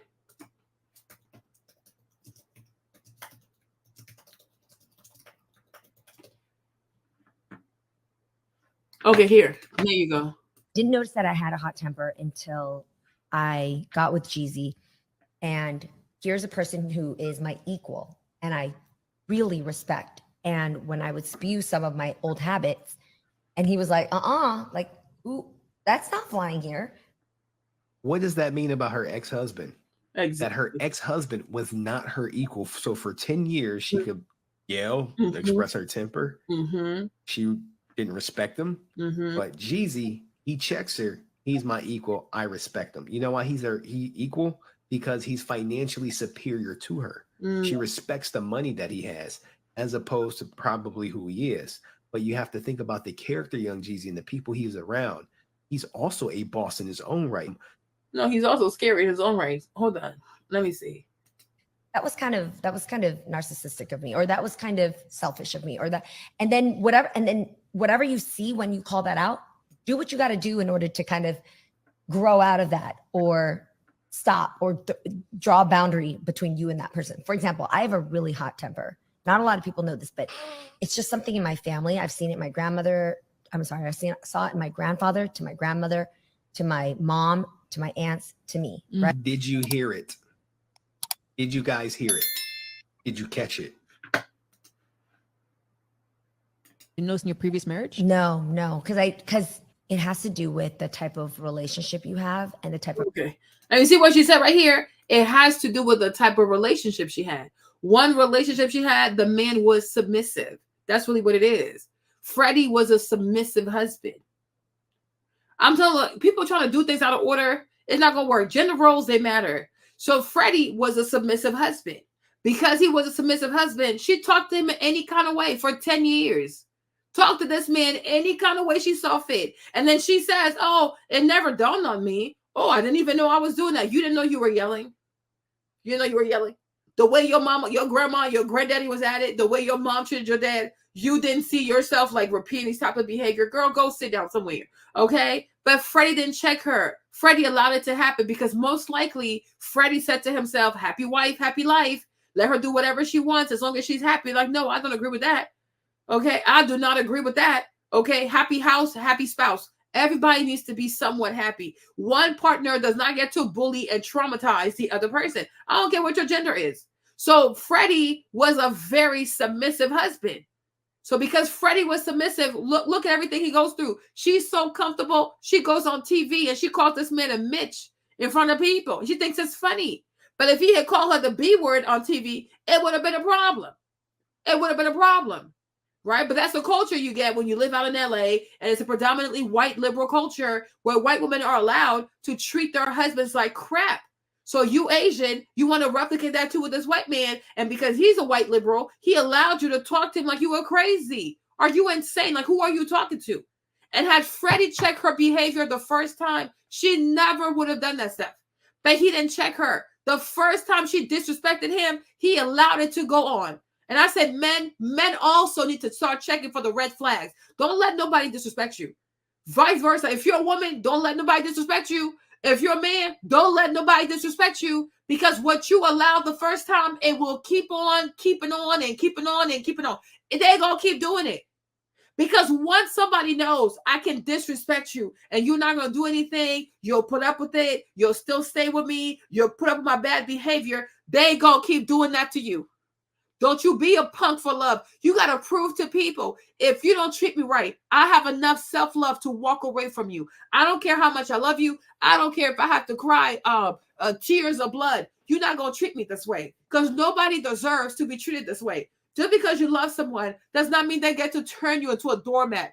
Absolutely not. Absolutely not. Okay, you're not going to do that over here. You're going to learn to be respectful. And that's the same thing Will Smith said to Jada. Don't you do that F word cussing at me. Like, are you insane? Who are you talking to? This is not Baltimore. You better snap out of it. You better snap out of it. I don't know who you talking to. I have no clue who you're talking to. But you're not talking to me like this. You better check people's behavior. Hold on. Phone number to. You notice in your previous marriage? No, because it has to do with the type of relationship you have and the type of respect you have for that person to mirror things back to you, where you actually would stop you in your tracks and she didn't respect her ex-husband. Evaluate yourself, you know? So you had it. So I had it, but nobody ever called me out on it. Also, in my line of work, sometimes being a boss isn't so great for you, because you have a lot of people who just agree to what you want. Let's break that down. She has a temper. And being a boss does not mean you get to be disrespectful. That's ridiculous.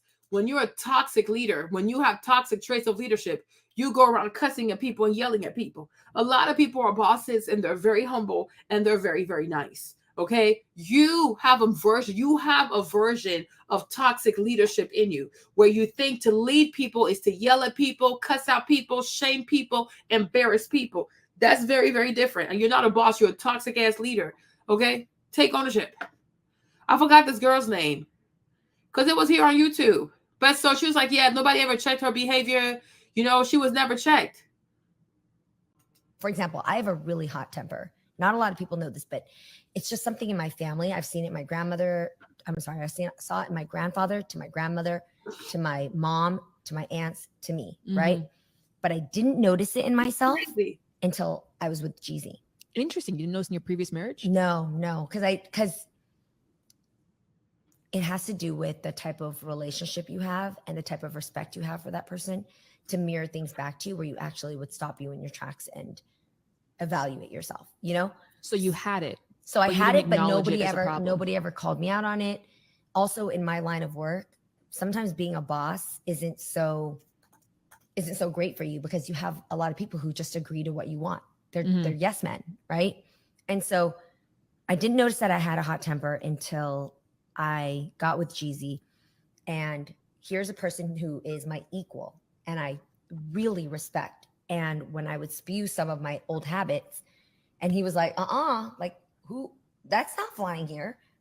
And also it would trigger him to come back at me with things where I was like, who the fuck do you think you are? But I was triggering him.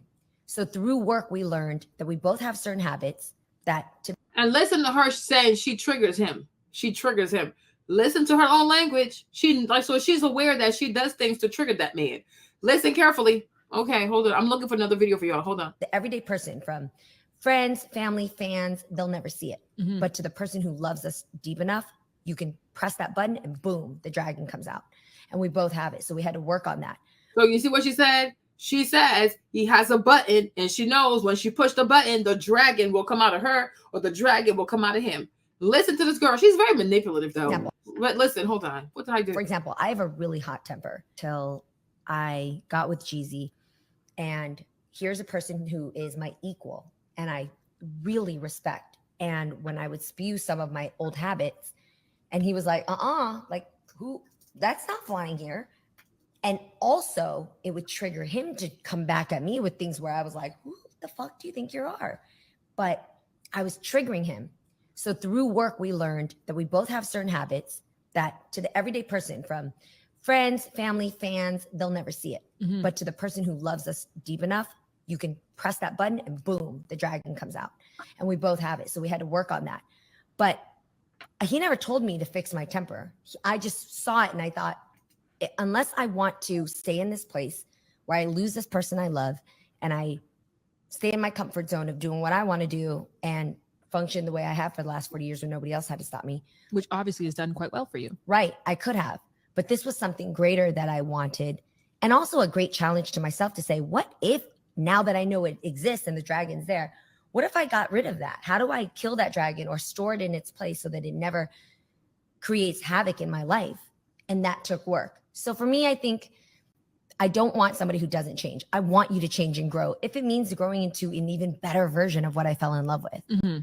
For example, I have a really hot temper. Not a lot of people know this, but it's just something in my family. I've seen it in my grandmother. Saw it in my grandfather, to my grandmother, to my mom, to my aunts, to me, right? But I didn't notice it in myself until I was with Jeezy. Interesting. You didn't notice in your previous marriage? No, because it has to do with the type of relationship you have and the type of respect you have for that person to mirror things back to you where you actually would stop you in your tracks and evaluate yourself, you know? So you had it. So I had it, but nobody ever called me out on it. Also in my line of work, sometimes being a boss isn't so. Relationship will show you. It will show you how imperfect you are. Okay, let me play this. Those that are in a relationship, please go watch that whole. Ego will have you out here as hell. Hold on, let me. Where's the video? I thought you took this video down. You know what being in a healthy relationship will show you? It will show you how imperfect you are. You ask God for a good man, but when you ask God for a good man, it also points out how many flaws you have. Because when you're in a toxic relationship, you can justify why you run, why you don't do the hard things, because you're like, this is not my person. So I can really just bow out respectfully. And then I also know that this person is not necessarily deserving of me. So I'm not going to work towards it. I'm not going to fix my flaws. I'm not going to even acknowledge them because his flaws are way worse than my flaws. So when you get a good man or woman, it requires you to face all the toxic parts of yourself that you haven't faced. So just understand that when God sends you your person, yes, it's going to be the best relationship you've ever been in, the most healthy, but it's also going to require the most work because it's also going to point out all of your flaws and your offenses and the ways that you fall short. And you won't be able to run from it. You won't be able to just block them. You won't be able to just justify any of your bad behavior or your toxic qualities.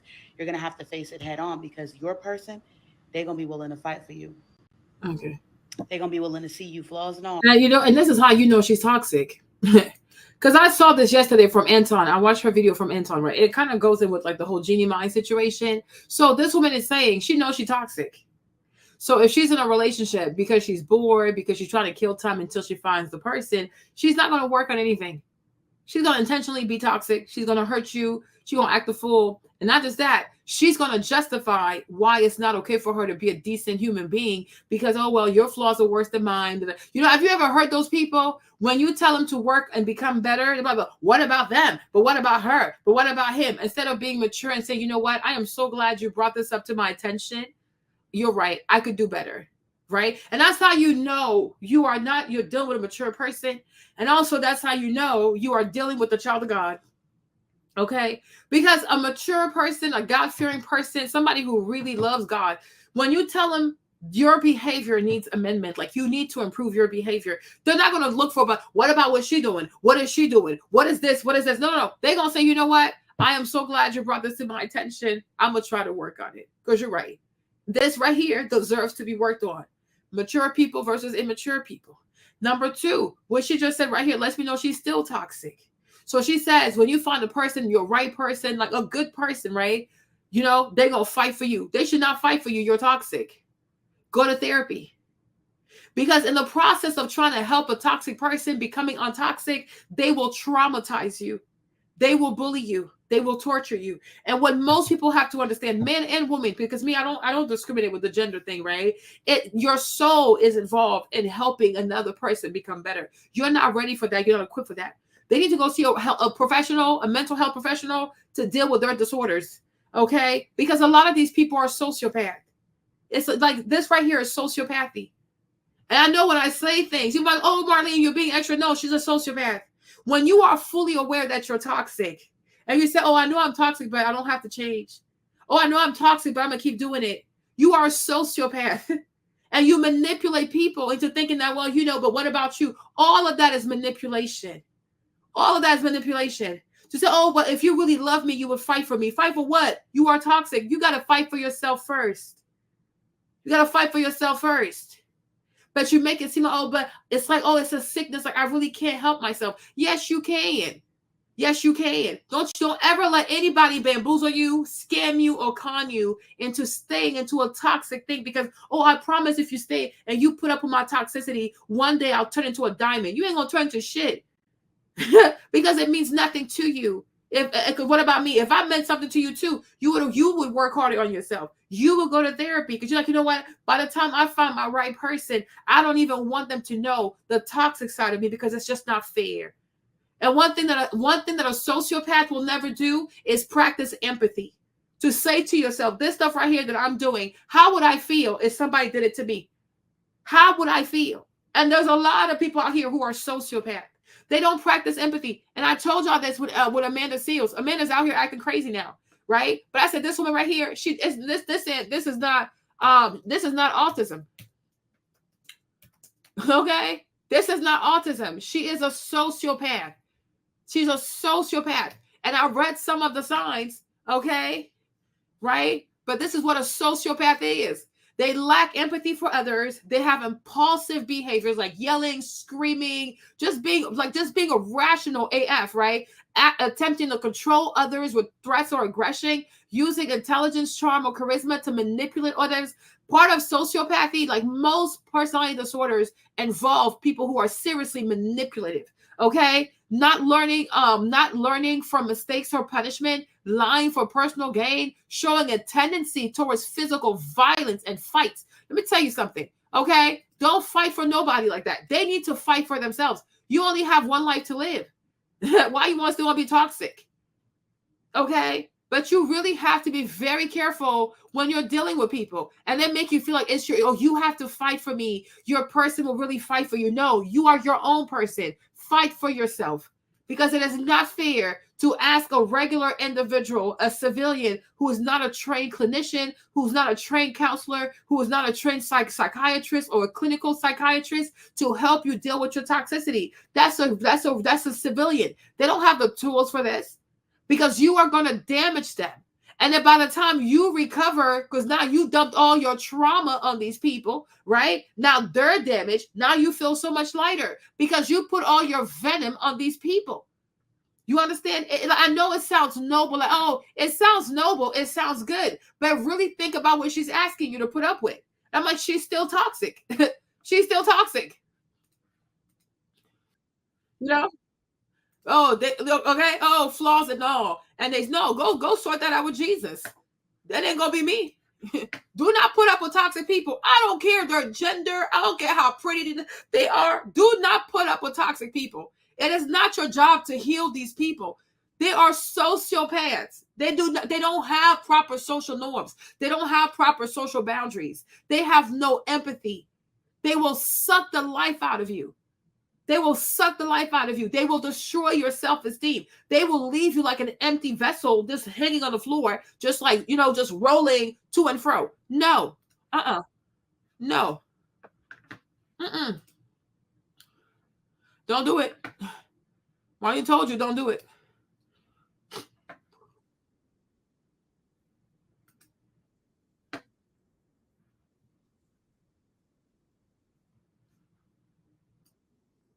Also going to require the most work because it's also going to point out all of your flaws and your offenses and the ways that you fall short, and you won't be able to run from it. You won't be able to just block them. You won't be able to just justify any of your bad behavior or your toxic qualities. You're going to have to face it head on because your person, they're going to be willing to fight for you. They're going to be willing to see you flaws and all and still go hard for you. They're not going to run. They're going to be all up in your business. No, they need to run. You're a psycho. You're a sociopath. Okay, that's the job of a therapist. That's the job of a trained therapist. That's the job of a clinician. That is the job of a psychiatrist. That's the job of a psychologist. It is not the job of your lover. It's not the job of somebody who's in love with you to fix you. You are seriously damaged, and you need to have help from the proper professional. You're not going to bamboozle me into this. This is above my pay grade. This is above your pay grade. This is above your pay grade. Don't you do it. It's all up in your face, and guess what you're going to have to do? You're going to have to face it or fold. And you already know ain't nothing in these streets, so you might as well face it. A lot of women are terrorists, and a lot of women are sociopaths. Be very careful. Be very, very careful, child. Be seriously careful. So it's like, girl, hold up, wait a minute. So it's like Jeannie, she was fully aware. She knows she a bully. She knows she crazy. She met her match. She met a man that's just as crazy as her. And it turns them on. I'm telling you, it turns them on. That's why she didn't go file for divorce. And we're gonna talk more about it. Hold on. Hold up. Wait a minute. Let me finish playing this video with this one. Their house. Who wouldn't? Some of y'all women hate to see another woman put a man in his place. And that's the problem. That is the ultimate pick-me behavior. I don't know about hate a woman put in her place, but it's like this girl right here, her scope of relationships is very limited. I don't think you know much about Jeannie. She doesn't know much about Jeannie. She's like, oh, it's a woman. Let me go defend her. Not all women are damsels in distress. Some are very dangerous. Gotta be careful. Because some of y'all always put men before your children, before their safety, before their mental health and well-being. But technically, you're talking about Jeannie because she knew he had guns. That's the problem with like running the social media, running the TikTok to want to be an advocate without actually like properly understanding what's happening. That's definitely Jeannie. She knew this man had guns. She knew he had AK-47. She knew he was in the streets. She knew he was a drug dealer. She knew he has a bunch of guns, and she chose to have a child with him, right? She knew he beat his other boy with a gun, and she chose to have a child with him. So if anybody put their daughter in harm's way, it's her. It's her. So it's like, girl, you might want to go learn more about your client before you stay on the TikTok defending this lady. Y'all care too much about staying on good terms with a narcissistic abuser, and that's why you envy. But yeah, she's the one who didn't file for divorce because she wanted to be on good terms with him. Baby girl, did you do your proper research, Chef? Did you research this properly? You just ran. You just ran to turn off your phone. Okay, let me play. She's a bit boring, but whatever. She can finish. Women who stand on business and don't play those games when it comes to their child. Wow, Jeannie, she does not stand on business at all. She's just mad because he divorced her. She's embarrassed. Let me see if I can play this. Let me play this audio for y'all. Because that way he gonna explain it better. Because I don't feel like going to the whole recap stuff. Okay. So this audio is gonna be coming from Campfire. Hold on.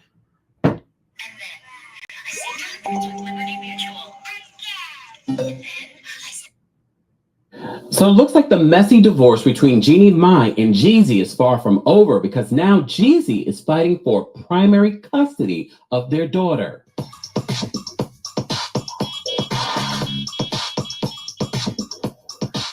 Welcome back to the Empire Channel, your #1 source for pop culture news and music, entertainment, reality TV, and so much more. As always, be sure to like this video, subscribe to the channel, and hit that notification bell so you never miss out on breaking news when we go live or when we upload. So earlier today, we reported to you that Jeannie Mai has more shocking claims about her estranged husband, Jeezy. And Jeezy's responding to the abuse allegations that she made in a recent court document. Not only that, Jeannie has provided some shocking images about the pow-pow-pows that I knew that this was coming. Monique. Sorry, you guys. I'm not doing a good job with this, huh? Hold on. Give me a second.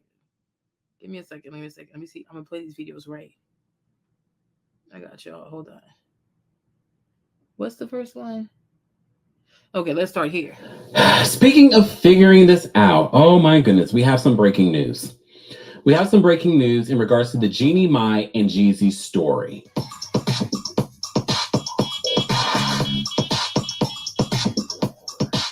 So Jeannie Mai and Jeezy, as you know, they've been having a contentious divorce for months now. We just gave you an update in regards to the Jeannie Mai situation. So this is what the Shade Room is reporting on, and they have exclusive details in regards to this story. So they said that court documents reveal that DV and child neglect claims are being brought against Jeezy from Jeannie Mai. So they said recent court filings have revealed more information about Jeannie Mai and her estranged husband, Jeezy, in their divorce. They said court documents obtained by the Shade Room detailed a history of DV and child neglect, allegedly at the hands of Jeezy. The documents describe between 3 to 4 incidents of physical abuse against Jeannie. One incident allegedly occurred at the Ritz-Carlton Hotel in San Francisco, California on April 14th, 2022. Jeezy allegedly choked Jeannie from behind as she was ascending the stairs. He then pushed her down the steps per the paperwork. They said the incident caught the attention of the hotel security guard stationed in the lobby. Security allegedly intervened and provided Jeannie protection after she repeatedly stated that she felt unsafe. Another incident allegedly occurred 3 weeks after Jeannie gave birth to their daughter Monica in January of 20. This has to be incorrect because if Shade Room you put 2002, but I believe it's 2022 you meant. They said reports state that during a conversation inside a parked car on January 18th of 2022 in Miami. Records show that Jeezy requested the driver step outside the vehicle and he began to berate Jeannie. They said that at the time he hurled insults such as "you're a whore" and said, "I can't wait to divorce you when we get back." Jeannie was held against her will inside the vehicle, allegedly. While trying to escape, Jeezy allegedly struck her with a closed fist across her cheekbone and eye. The attack reportedly caused her a subconjunctival hemorrhage. Following the incident later that week, the estranged couple contacted their pastor and therapist for counseling regarding the ongoing DV. This has just gotten dark, okay? Because you remember one of the other things that came out in this divorce, Jeannie was accusing Jeezy of breaking a stipulation in their prenuptial agreement in regards to cheating. That was also brought up. All right. So another incident reportedly involved verbal abuse at the UNCF 39th Annual Atlanta Mayor's Mass Ball on December 17th of 2022. During the UNCF event, Jeannie went to the restroom with her girlfriend, and Jeezy allegedly became enraged because he did not know her whereabouts for 25 minutes. He allegedly reacted by abruptly demanding that the two leave the party. Once in the vehicle, Jeezy reportedly asked the driver to exit and began to abuse his estranged wife verbally. She attempted to exit the car 2 times per the court docs. On the second time, he allegedly grabbed the neckline of her dress, tearing the dress and causing multiple 2 to 3 inch scratches across her right breast with his fingernails. All right. Jeannie reported this incident to her therapist while Jeezy was present. So are they going to have to subpoena the therapist? In another incident, Jeezy allegedly injured Jeannie and himself after crashing a golf cart. So in Exhibit N1, N2, and N3, Jeannie shared text messages of Jeezy apologizing for his behavior that caused the injuries. He wrote, "I'm so sorry, babe. Haven't forgiven myself for putting you in danger. I've been uneasy and sad about it." So is that in reference to the golf cart incident? Because this is what they write. In another incident, Jeezy allegedly injured Jeannie and himself after crashing a golf cart. So in Exhibit N1, N2, and N3, the text messages are shared, and he writes, "I'm so sorry, babe. Haven't forgiven myself for putting you in danger. I've been uneasy and sad about it." This is the conversation. In Exhibit N4, details unbeknownst to Jeannie, Jeezy was overly intoxicated before the crash. All right. That wasn't the first time he allegedly crashed a vehicle during their marriage. He also crashed his luxury vehicle in the side of their home at one point, per the docs. No one was seriously injured at the time, but there was some damage. There was some damage to their property. Ooh, oh my goodness. So they also include in the court documents pictures of her scratches and bruises as well. We won't be sharing them here. So Jeannie's list concerns, there are also articles in regards to Jeannie lists her concerns about the toddler's alleged access to, as you know, Jeezy's weapons and things like that. We talked about that in previous stories as well. They said some of Jeannie's additional alleged concerns includes issues with explosive outbursts and excessive drinking. This is in addition to the DV perpetuated against Jeannie and his eldest son, Jadarius. Documents also state that Jeannie mistakenly believed him when he convinced her before their marriage that he was a changed man and his past was in his past.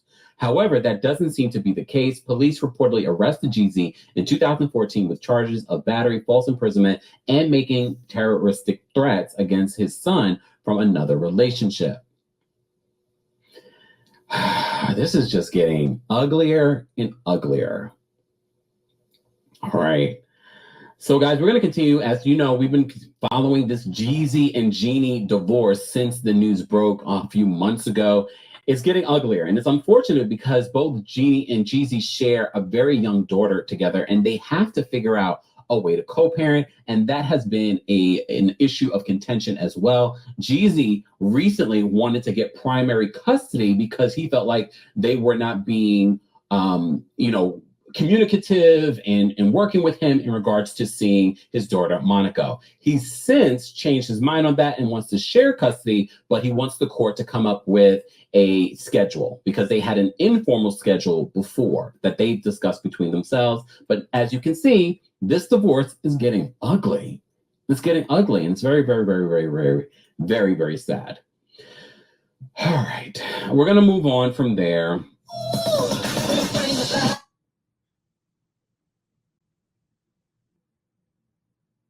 Okay, so then what's the next one? I played this one, I played that one. 28-day wall Pilates challenge for menopause ladies. Oh, so Jeezy keeps it in the home, open freely, where their daughter Monaco could have a... Jeannie Mai has more shocking claims about her estranged husband, Jeezy. And Jeezy's responding to the abuse allegations that she made in a recent court document. Not only that, Jeannie has provided some shocking images about the pow pow pows that Jeezy keeps it in the home, open freely, where their daughter Monica could have access to them.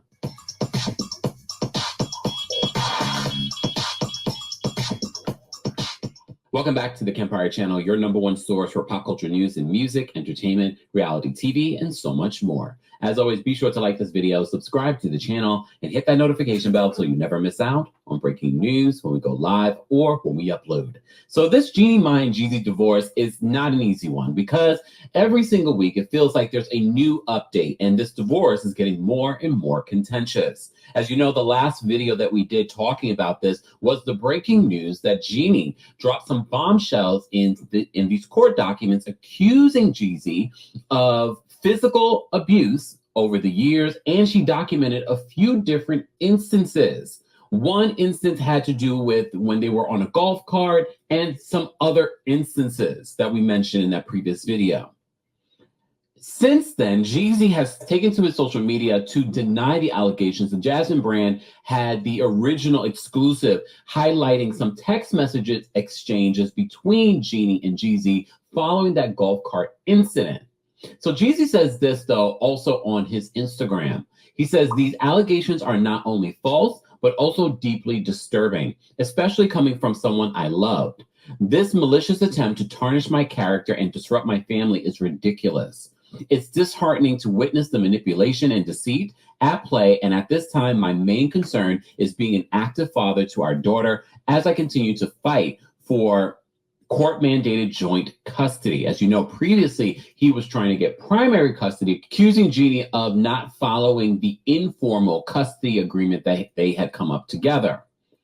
He says, "Rest assured that the truth will prevail through the proper legal channels."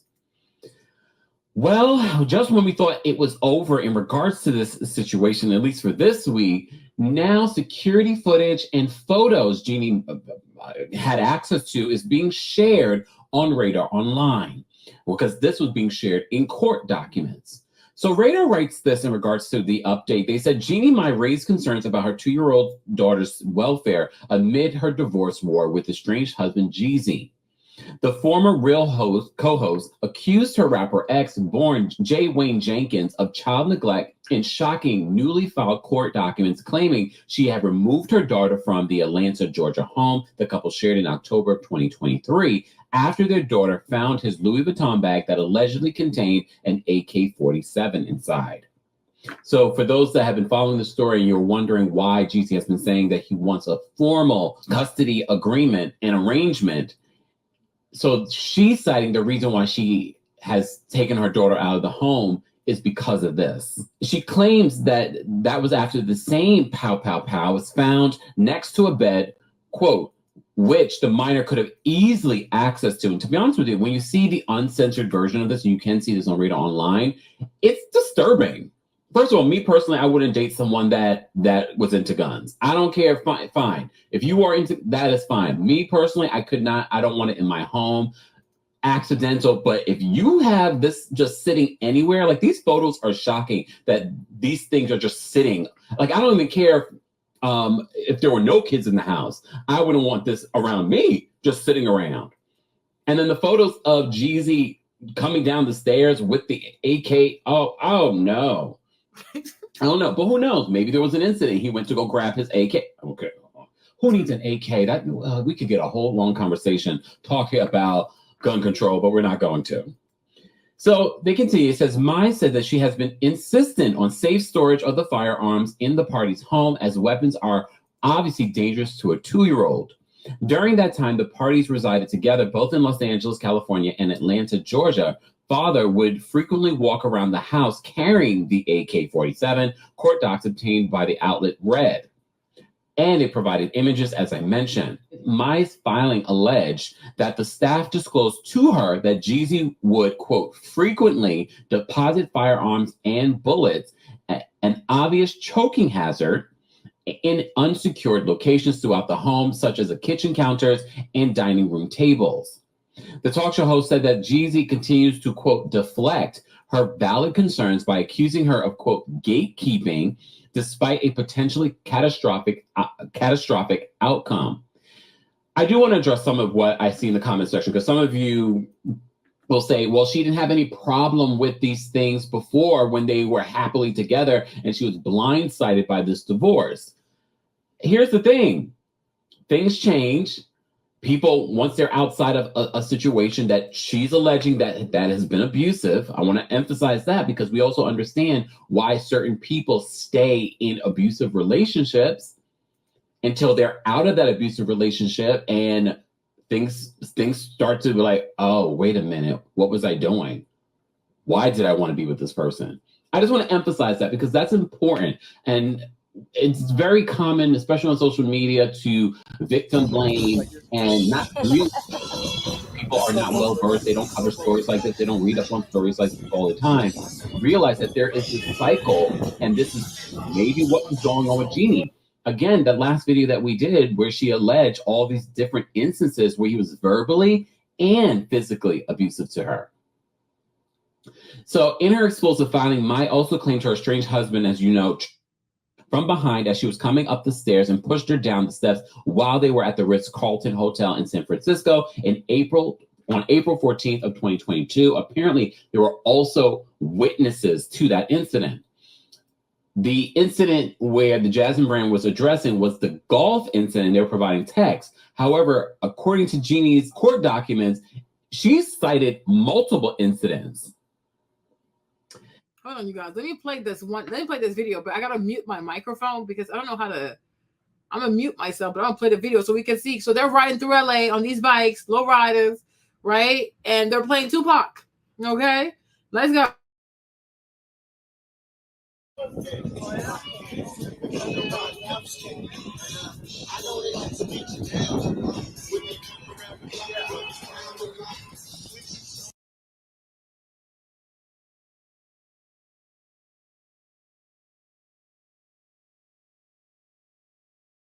Good. Okay, hold on. Okay. So down here when the West Coast is the best coast, okay? Hey. Okay. Hold on, wait a minute. So text messages provided to the court show that he apologized for putting Mai in danger after he allegedly injured them both in a golf cart crash while he was allegedly overly intoxicated. Mai and Jeezy tied the knot, as you know, back in 2021, and he filed a divorce just last year. Again, as I said in the previous video, and what I say every time I cover this story, it's unfortunate because these two share a 2-year-old daughter. So they had at least 16 years of trying to figure out how to co-parent. And I know what some of you are saying, because a lot of you are well-versed on Jeezy's life with his other babies' mamas and things like that. This was his first marriage, right? This was his first marriage.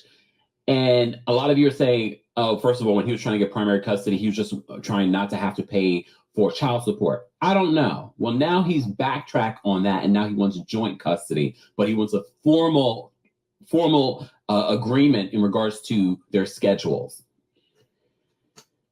We're going to continue to follow this story. I didn't expect that when we first initially reported on this divorce, that this would turn into all of these allegations. And I understand where people are coming from when they think, why didn't she bring up this stuff before? Why was she so blindsided? She wanted to be with him. Again, there are a lot of people in abusive situations that remain in those situations because of this abuse cycle. And it wouldn't shock me that she would have stayed if he didn't file for divorce. Nothing is cut and dry. We don't know the full story on either side, but as always, I want to hear your thoughts and your reaction to this update in regards to Jeannie Mai's shocking claims about Jeezy and what he does in his home with children around. As always, be sure to like this video, subscribe to the channel, and hit that notification bell so you never miss out on breaking news when we go live or when we upload. Thanks for watching. So you guys, am I here? You, like me, Berlin, I just have a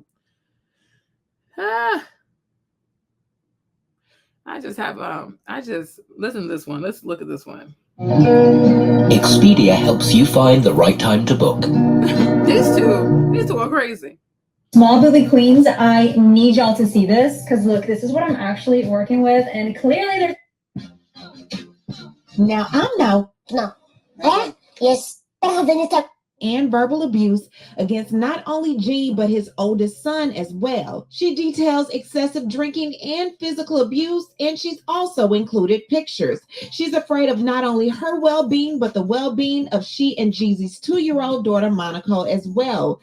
Jeezy is calling cap to all of this, so we have to find out who is really telling the truth. We're going to break this story down and so much more, but before we do, please be sure to subscribe to this channel and hit the bell for notifications so you don't miss out on any news regarding this story and so much more. Now let's get back into it. So when it was announced last year that Jeezy filed for divorce from Jeannie Mai, it really caused a stir. People were wondering what happened, who cheated. There were also rumors sent to me that Jeezy was expecting another baby. So much was going on, but I did not expect to hear what I'm hearing now. Jeezy made You see how these girls like, so this is her. Look at J-Lo, right? You see how these girls, they like that stuff until stuff gets real, right? They like to date these black boys who are dangerous, right? They love dating these black boys who are dangerous, who make music telling you, who make music telling you they're dangerous, okay? They like these rough white black boys, them rapper black boys, them little thug black boys, okay? Them street callers, shop callers, right? Be outside, moving major weight, bunch of heat, stay packing, stay strapping. They love that stuff. They think it's a costume, right? They like to cosplay in it, right? Because you have this one, that was J-Lo.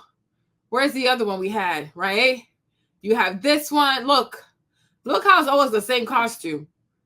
Where was J-Lo? Okay, hold on. What am I doing? This one. Well, you have this one, right? You have this one. Let me see if I can find Cassie. Let me see if I can find Cassie and Diddy.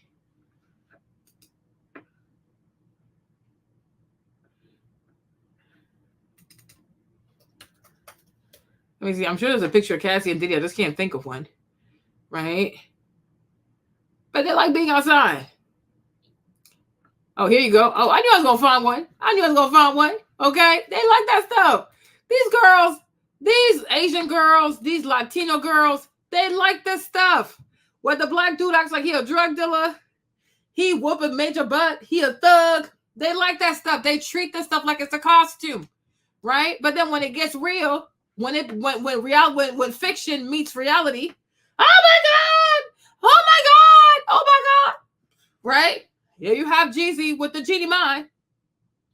Okay? Here you have J-Lo with Diddy, the bandanas, like they about that life, like she outside, she run dirty, she be holding his peace, whatever, right? They love that goofy stuff, right? Here you got Cassie with the ponytail, the baby hair, right? Is that cool? What brand is that? MCM, right? Bunch of money. He's out here looking like a drug dealer, right? I'm sure there are pictures of 50 and Daphne Joy. I think Ratchet also. Let me see. 50 cents. Oh Lord, I can't breathe. Let me see if I can find one. Okay. Let me see. I'm sure there's one with Daphne Joy also. Let me see if I can find one. But then people acting ratchet. Okay. They love that stuff.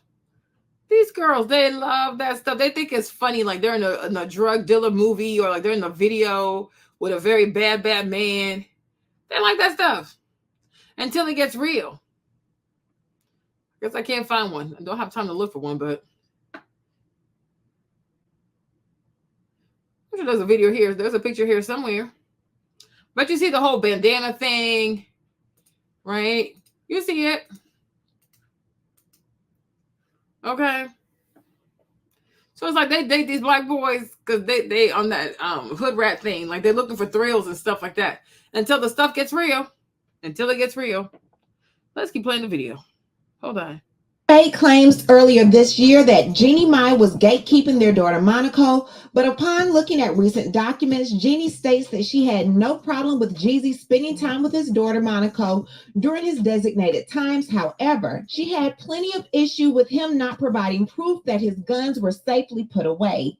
Jeannie stated that there was once an AK-47 beside their daughter's bed in the marital residence that Jeezy has been living in. She also wanted him to sign the mediated agreement between the two, and he was dragging his feet on doing both. According to Jeannie, in the final hour, Jeezy decided to sign the document, but before doing so, he wanted it to be in his verbiage and not hers. Well, after getting everything handled with the baby, Jeannie has blew the lid off of everything, accusing Jeezy of being abusive to her. So let's get into this document and find out what's going on. So starting here, it says father also has documented issues with explosive outbursts, excessive drinking, and domestic violence perpetuated against mother and his eldest son. Father's mixture of concerning attributes along with his penchant for leaving bullets and assault rifles laying around have given mother reasonable concern for the party's minor child's well-being, and why mother has insisted upon father securing his weapons. By way of example, on January 18, 2022 in Miami, while the couple were talking inside a parked car, father requested for driver to step outside the vehicle and then began to berate mother. He hurled insults such as, "You whore, and I can't wait to divorce you when we get back." Father held mother against her will inside of the vehicle, and during the course of her trying to escape the vehicle, father struck mother with a closed fist across her cheekbone and eye, causing a subconjunctival hemorrhage. That week, father and mother contacted their pastor and therapist for counseling in regards to the domestic violence perpetrated by father. Further on. Now, this one, when I heard this one, I thought that was a bit weird. So I'm like, okay, so the man, like, he beat you and he called you names and stuff like that, and you called your pastor. I was like, what? Like, imagine somebody beats you up. So your spouse beats you up and punches you and calls you a WHORE. And your way of fixing this is by calling your pastor. What is the pastor supposed to do? You don't call the police. You call your pastor. I was like, okay, this is a new one. Because for me, I feel like all this stuff is just hearsay. He said, she said stuff. Because I'm like, how do you prove this? Do you have any pictures that this happened? I don't know. On April 14, 2022, at the San Francisco Ritz-Carlton, father choked mother from behind as she was ascending the stairs, and subsequently, father pushed mother down the stairs, calling the attention of the hotel security guard stationed in the lobby. Father proceeded to verbally assault mother, calling her an effing B and repeating, "I can do much better than you." Security intervened and provided the mother protection after she repeatedly stated she felt unsafe, as detailed in the Ritz incident report. See Exhibit N. In yet another incident on December 17, 2022, at the UNCF 39th Atlanta Mayor's Mass Ball, mother went to the restroom with her girlfriend. Father became enraged as he did not know mother's whereabouts for 25 minutes.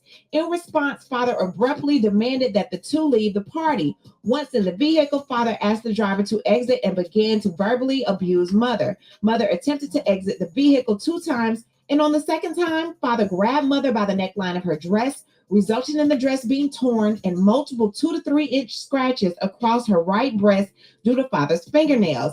Mother reported this incident to her therapist with father present and also told her best friend in confidence.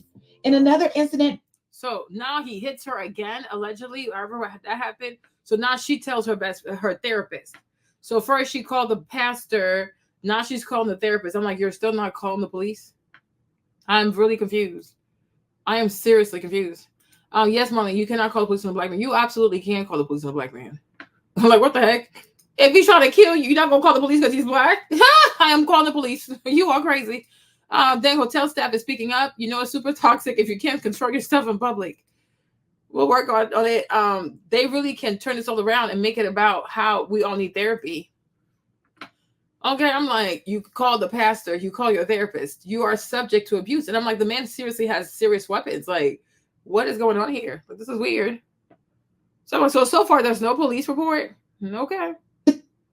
Father crashed a golf cart, which resulted in injuries to himself and to Mother. Mother has text messages from Father apologizing for his behavior that caused the injuries. Unbeknownst to Mother, prior to the crash, Father was overly intoxicated. Father also crashed another vehicle during their marriage after drinking too much. Fortunately, so he has a substance, so he drinks a lot. He drinks a lot.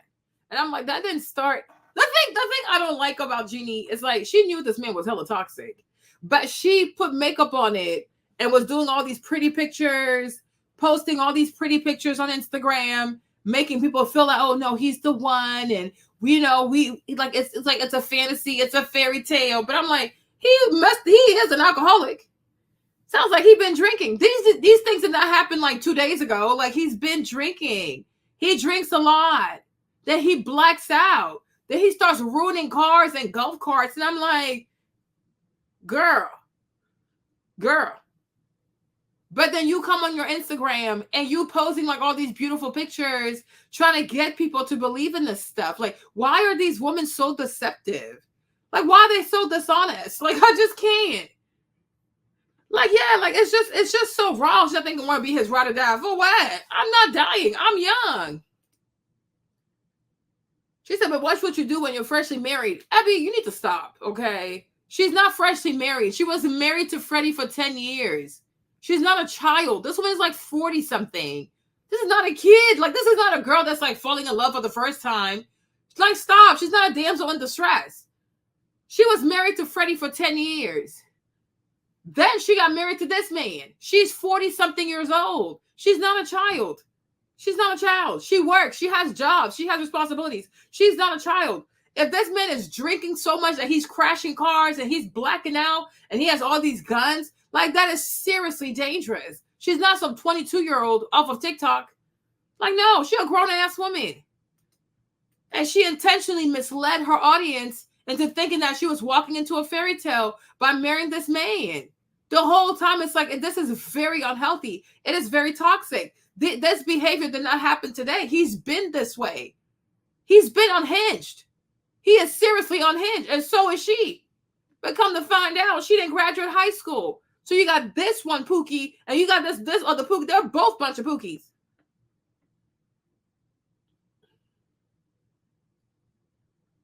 I mean, they're all dishonest. I'm like, this is a sham. These people they need to, like, this a sham. Their relationship was a sham. It was all a scam.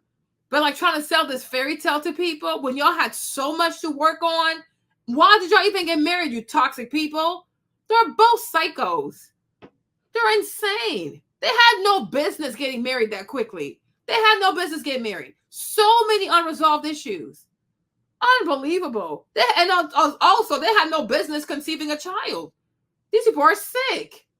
In the other incident where Father crashed his luxury vehicle into the side of their home, no one was seriously injured and there was only damage to the property. Father has a history of threats, violence, and bodily harm. Mother mistakenly believed Father when he convinced her prior to marriage that he was a changed man and his past was in his past. How did he convince you that he was a changed man? What did he do exactly? These girls they don't have to take accountability, man. Take accountability. He convinced you he was a changed man. How? Girl, bye. But as one can see from the examples of abuse Mother endured during the marriage, that has not turned out to be the case. Father was arrested in 2014 with charges of battery, false imprisonment, and making terrorist threats against his son from... So now she's bringing up stuff he did in 2014. But I'm like, you didn't care. You married him. Now you want to be low down. I'm like, she brought up his son, like, okay, there's a situation. Hey, Mo, she brought up his son because I guess there was a violent altercation with his son. But I'm like, first and foremost, when it comes to his son, did you even invite him to the wedding? Like, now you're using this boy for your case, right? You don't even know how his relationship is with his dad. But my point is, when she was getting married, when they had their wedding, was he invited to the wedding? Does she have a relationship with him? Or is she just using his stuff with his dad for her case? I'm like, do you even care about this boy? Like, girl, if you don't go sit down somewhere with that. I'm like, was this boy even invited to the wedding? Has he ever been to your house? Do you know him personally? Do you have a cell phone number? Or are you just using that because that's something you know and now you want to use it? It happened in 2014. So, that was like 10 years ago. It happened 10 years ago. So why did you have a kid with him if you felt like it was just so bad? You know, I'm like, you're just trying to put things out there to just make him look bad. But I'm like, when he told you this, or when you found out this happened, why did you get married to this man? Why have a child with this man? From another relationship. Father allegedly slammed his son into a glass shower door during a fight in the bathroom and told his son during the fight, he will put a bullet in your head right now. And if I could get away with it, I would kill you. And she goes on to say, in addition to So he said all that to his son, and you had a baby with him? Girl, I'm like, you're probably worse than him. Like, you are probably worse than him. Oh, maybe. Right? But I'm like, this is crazy. Like, a man told you he grabbed his son out the shower and beat him, and he told the boy he's gonna put a bullet in his head, and you went and like, oh, well, you know, that was 10 years ago. Let's have a baby. Let's get married. Are you sick? She needs to get her head checked. This volatile temper, mother had specific concerns regarding father's inability and refusal to properly supervise a minor child while the child is in father's care, father's refusal to make accommodations for the minor child during his work travel, and as previously explained, father's irresponsible storage of his multiple firearms within the party's Atlanta, Georgia residence while the minor child is in his care. A third party who works for the father in his residence has also shared with mother concerns about firearms and bullets just laying around unsecured in the father's home. After all, no reasonable person can think that assault rifles and guns laying around is a safe environment for a 2-year-old. Certainly, father having primary custody or even joint custody, father changes his position constantly on what he claims to want, is not in the... This girl's been missing for 3 days. I'm writing a book. Maybe people... child's best interest. And this is where it gets pretty bad. Father requested to visit with the minor child in February of 2024, which mother ensured did occur provided it was in a safe environment. Furthermore, after mother and the minor child moved out of the party's Atlanta, Georgia residence and into the party's Los Angeles, California residence, it was mother who arranged on numerous occasions for the minor child to visit with father with the understanding that a nanny would be available to father at all times and that the minor child would be properly supervised. Though father assured mother that the minor child would be properly supervised at all times, unfortunately, that proved not to be the case. In November of 2023, the minor child visited father in the party's Atlanta home. During the time the minor child was visiting father in the Atlanta home, father left the minor child seemingly unattended to perform at the CMG Gangsta Art Tour at State Farm Arena. Then in even this part, the way her lawyer wrote this, I feel like this was a bit misleading. So what are you trying to say? He left Monaco in the house by herself and then he went to perform? Like, I'm like, what exactly is she saying? Like, it's very bizarre. Like, oh, he left minor child to go perform. Somebody was in the house? Or because it wasn't the person that you liked? Is that what the issue was? I'm like, but I doubt that Jeezy, so he left the baby in the room and he locked the door and then he went to a concert and you didn't call the police on his behind?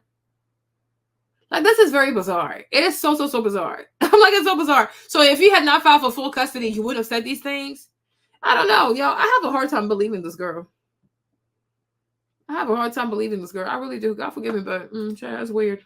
In December of 2023, when the minor child visited father at the party's Atlanta, Georgia home, mother learned that the minor child had been locked in her room overnight, and due to father not properly monitoring the child, a health-related, toxic, and biohazardous situation resulted for the minor child. It is clear that father... So she's saying that he locked baby Monaco in the room for hours while he went to perform.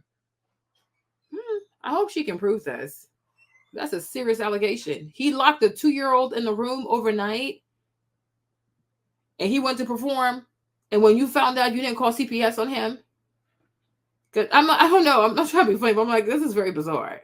So you find out that a man locked your baby in the room by herself for hours in the middle of the night. So she was probably peeing on herself. She's probably starving. She's probably scared. She's like, I don't know, like by yourself at 2 in the room for hours, locked up in there, right? And you find that out. You don't call the police. You don't call CPS. You don't file an urgent petition with the court like, this is crazy. This is where he had my child. No, you wait for him to file for full custody. Now you put this in your lawsuit. Yeah, I have a hard time believing this. I really have a hard time believing this because I don't know what mother is going to find out that you left her child. How about trying to be funny? Like what? I don't know what mother. I don't know what mom She's going to find out you left her 2-year-old in a room by herself for 4, 6, 8 hours with no food, same diaper, and whatever, and she didn't kill you? No.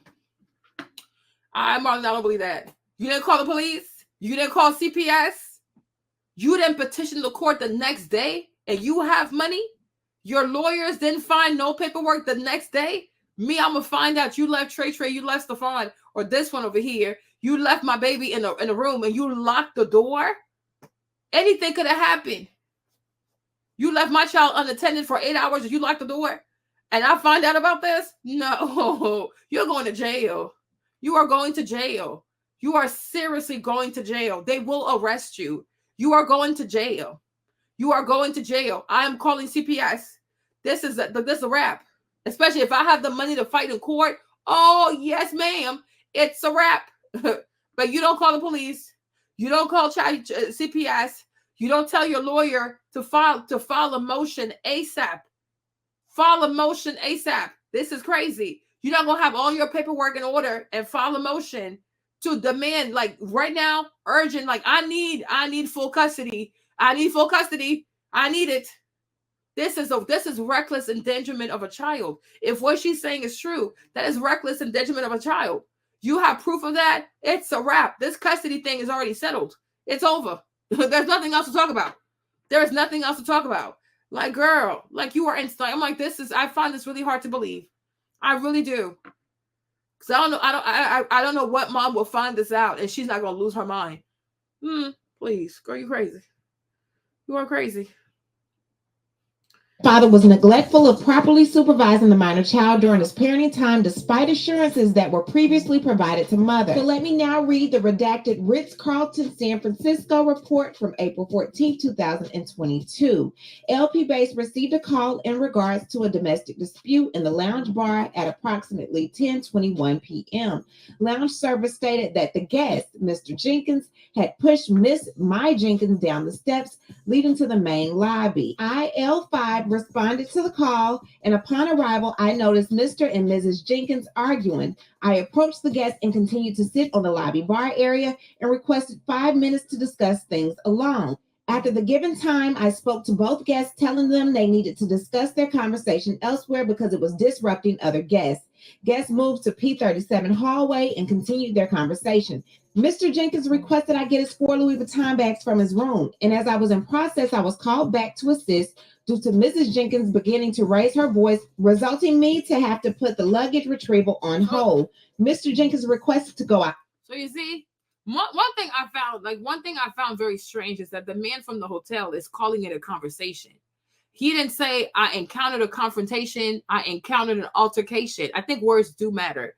The man said it was a conversation. Now, it seems like it was a loud conversation, but they were both acting loud in this conversation. But I do think the choice of words matter because he could have called it a conversation, a confrontation, an altercation. He chose to call it a conversation. So I'm like, okay, now he's saying that Jeannie was off because he asked them to move elsewhere because most likely the volume was getting ridiculous. So that he said once they moved somewhere, Jeannie was the one being loud. Okay, so I'm like, she's trying to paint this picture like she's a damsel in distress. Like, no, both of y'all crazy. You are both crazy. And like she said earlier, she knows how to trigger him. The video we saw on TikTok, she said she knows how to trigger him. Let me see if I can find it. Where is that video? Let's play the video again.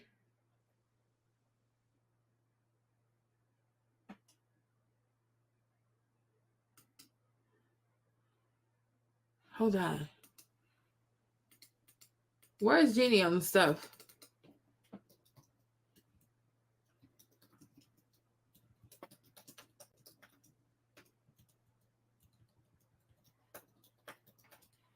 Where's the video again?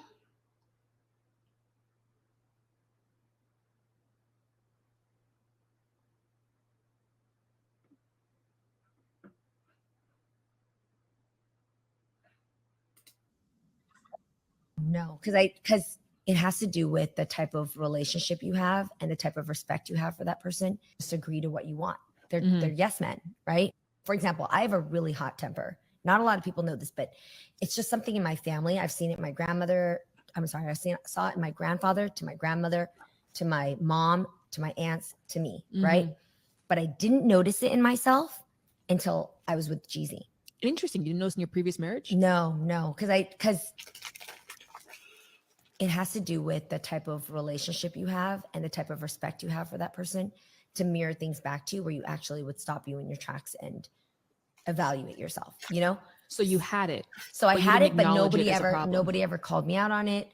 Also, in my line of work, sometimes being a boss isn't so great for you, because you have a lot of people who just agree to what you want. They're yes men, right?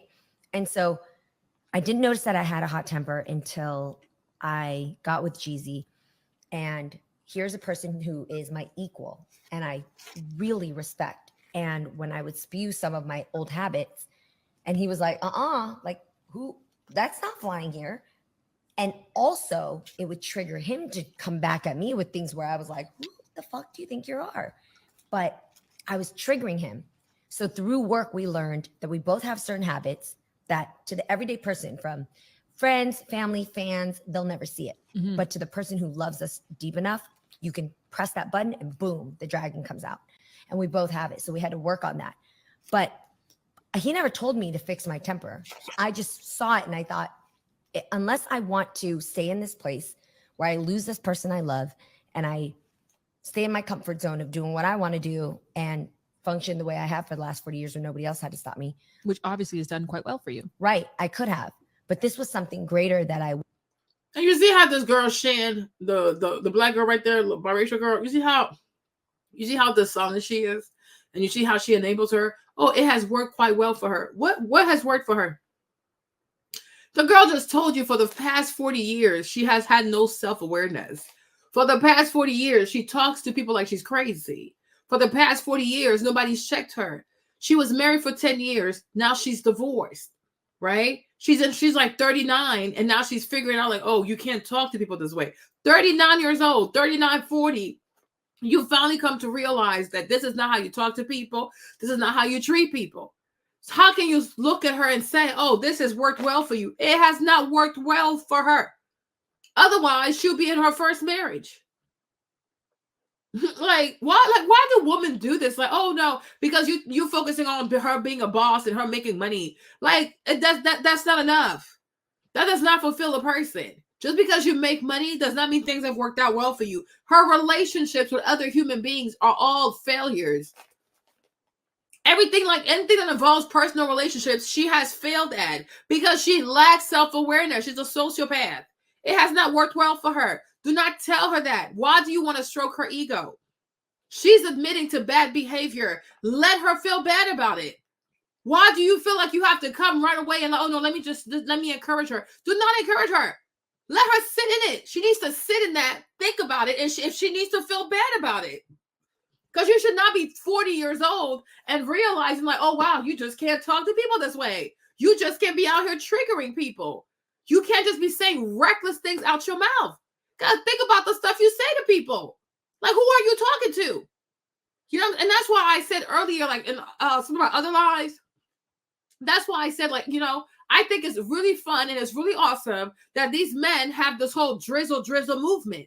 Because a lot of women, they need to hear themselves.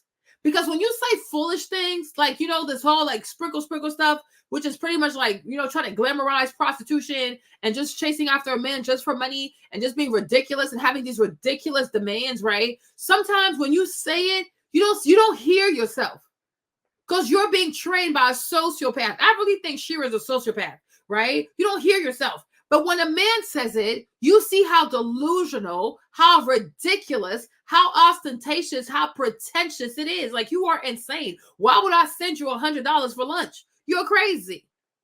But when you say it, you think it's okay. But then when you hear another person say it, it's like, oh, wow, this doesn't sound right. Well, duh. Because sometimes you got to give people their own energy, got to give people their own medicine for them to realize it has a bad taste. So then why would you want somebody else to take your medicine? Relationships are not about who can exploit the other person. Like, stop doing this. It's weird.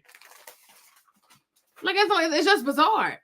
But I'm like, you want to coddle her because, oh, she just admitted to a serious problem and you don't want her to feel bad because she's a woman. So you're like, oh, no, but it worked out for you. It did not work out for her. And it's okay for her to admit that. And it's okay for her to feel bad about it. It's okay. She's going to be a better person because of it. What in the world? I'm like, this is so bizarre. Anyway, let's go back to this. Hold on. Oh, Lord. Go out. We'll track the price of your flight so you can decide when to book. Anyone with $10,000 or more in credit card debt or personal loans may qualify for help from National Debt Relief. Side and get some fresh air to talk. Mrs. Jenkins also had previously stated she felt unsafe being alone with him and requested I was nearby. Guests talked near valet office and then moved themselves to the front desk where Mr. Jenkins got another room key to retrieve the rest of his belongings. Mr. Jenkins continued to try to press the issue of wanting to converse with his wife, but due to Mrs. Jenkins' comments stating she was done talking, I told Mr. Jenkins he needed to willingly walk away from the situation or I was going to have to call the police. Both guests went up to the room, but Mrs. Jenkins requested I came along because she still felt unsafe being with him by herself and wanted me to make sure that she came out of the room unharmed. I escorted both guests and they continued. And you listen to this, she claimed she felt unsafe. I feel unsafe. I feel unsafe. And yes, she's not the one who filed for divorce. So when you guys, after a night like this and you feel so unsafe, you want the security guard to stay with you, why don't you divorce this heifer? I'm like, this woman is not broke. Like, she's not hurting for money. You're not broke, not hurting for money. You can stay at the hotel. You can get another apartment. You have means. Like, there are people who stay in toxic relationship because the man is the breadwinner and the woman really doesn't have any money. So she has nowhere to go. But it's like in your situation, though, you have money, you have resources, and you have friends who are very well connected. So if from the moment like you feel unsafe like this, it's like, okay, I need time to myself. You're gonna go this way, I'm gonna go that way. And then I'm filing for divorce. Like, you divorce once, you get divorced again. But why go through all of this and then still take pictures and pretend that everything is happy in your marriage? I feel like, the more I think about it, though, the fact that Jeezy filed for divorce first, I feel like he's more honest with himself. I feel like she's seriously delusional. But I'm like, what? You're crazy. Because he probably realized, like, you know what? We're very toxic. It's not going to work. So he files for divorce. But I'm like, you were going to keep on pretending. Like, you were going to keep on lying to yourself, lying to your fans, lying to all kinds of people. Instead of like, you know what? Maybe we made a mistake. Maybe we're not meant for each other. Maybe it's like, it was a cute little romance. It was nice knowing you. We have a pretty daughter, but this is just way too much for me. But you were going to keep on with this lie.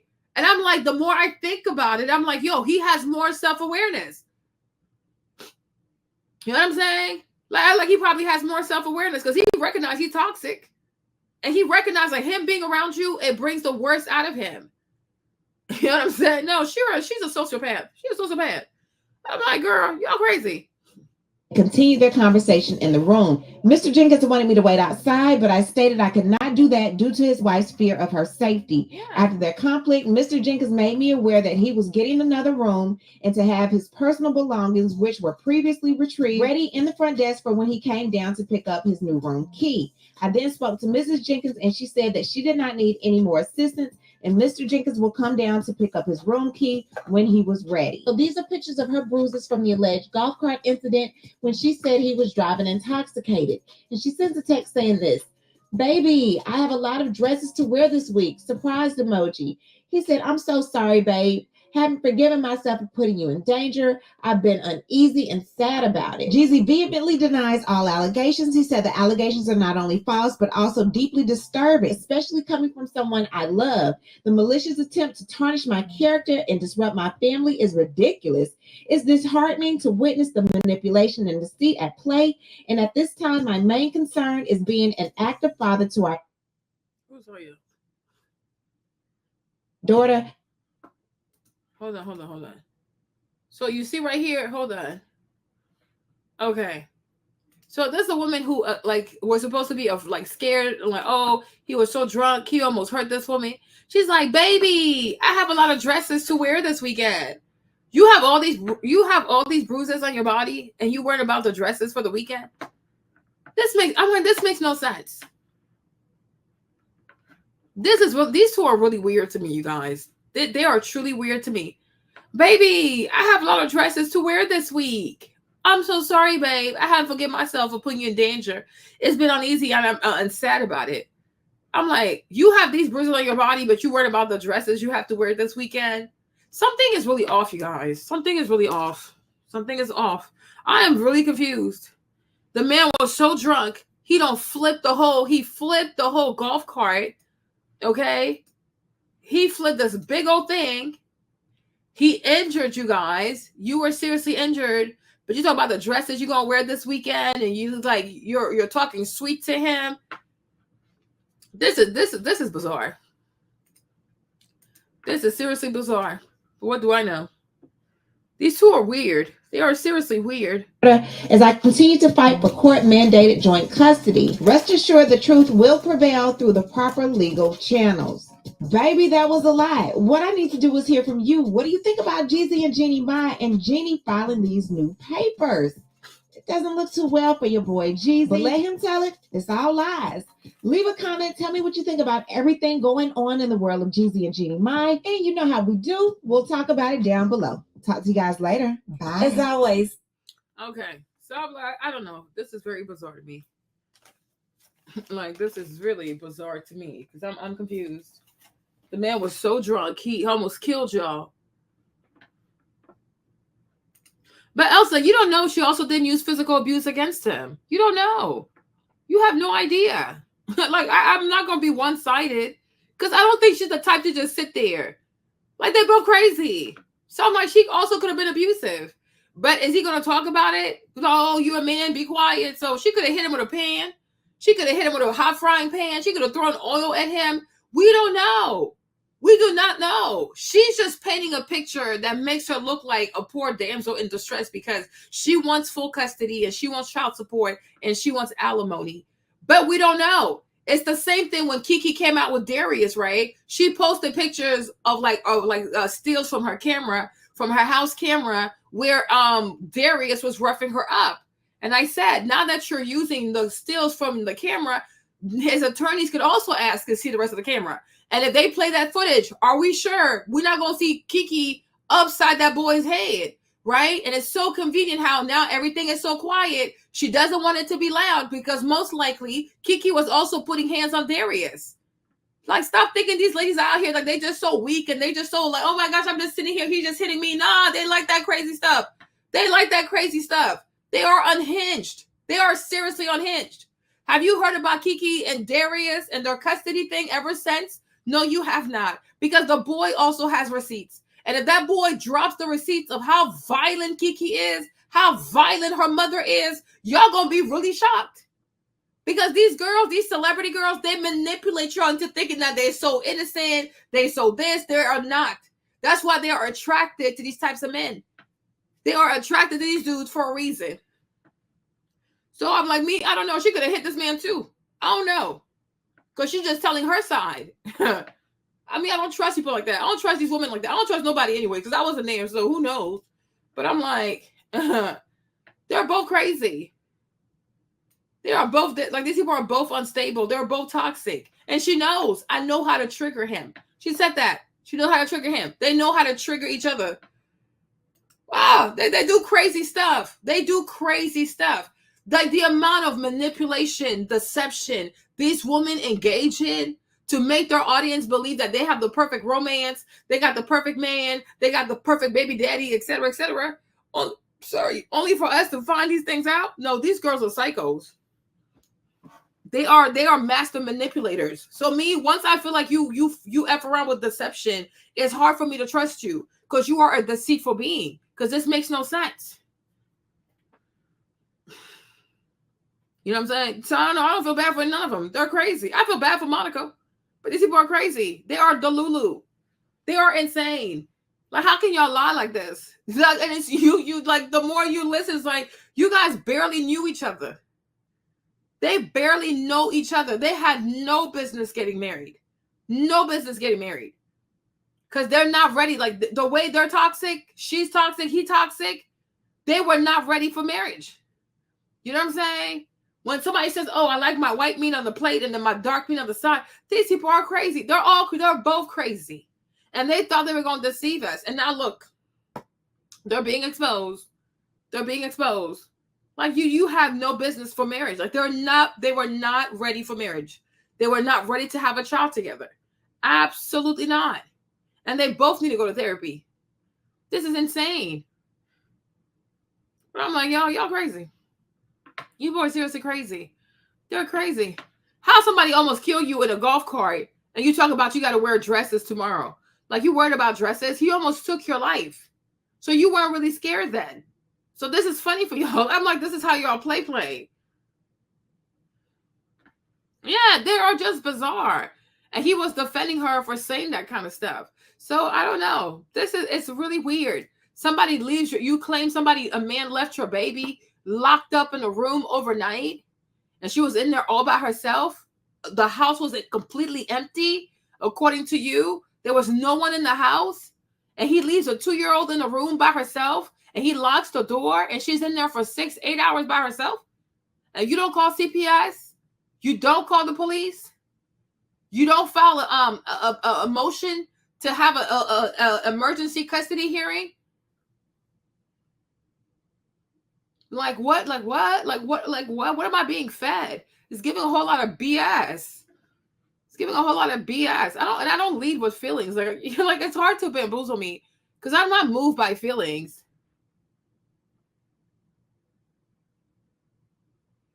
Yeah, these two are really toxic, and they barely know each other. Like they had no business getting married. Marriage is not for them. Like, do not lie to yourself like this.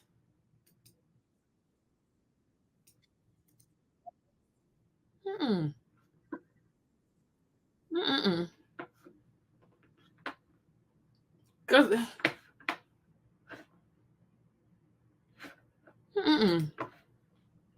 you're not playing with me today. Y'all crazy. I don't have time. To me, it's just too much foolishness. It really is. It truly is too much foolishness for me. Like, y'all crazy. You're seriously crazy. Okay, what's the next one? Does she have camera footage, she said? No, she's just talking. Okay, there's no camera footage. Yeah. Go to court. And everybody bring their receipts. But I'm like, you two, honestly, you really had no business getting married. All right, now who do we want to talk about? Child, they're insane. Okay, who else do we have? Ashanti, yes. Let's talk about Ashanti and Nelly real quick. Because it seems like that's all I have energy for. Ashanti.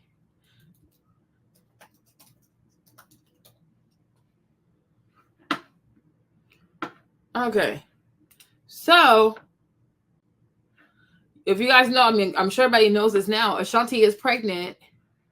Ashanti's pregnant with Nelly. Okay. So, let's see.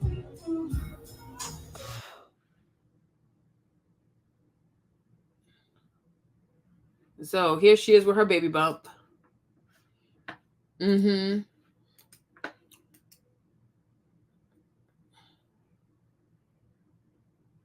Okay.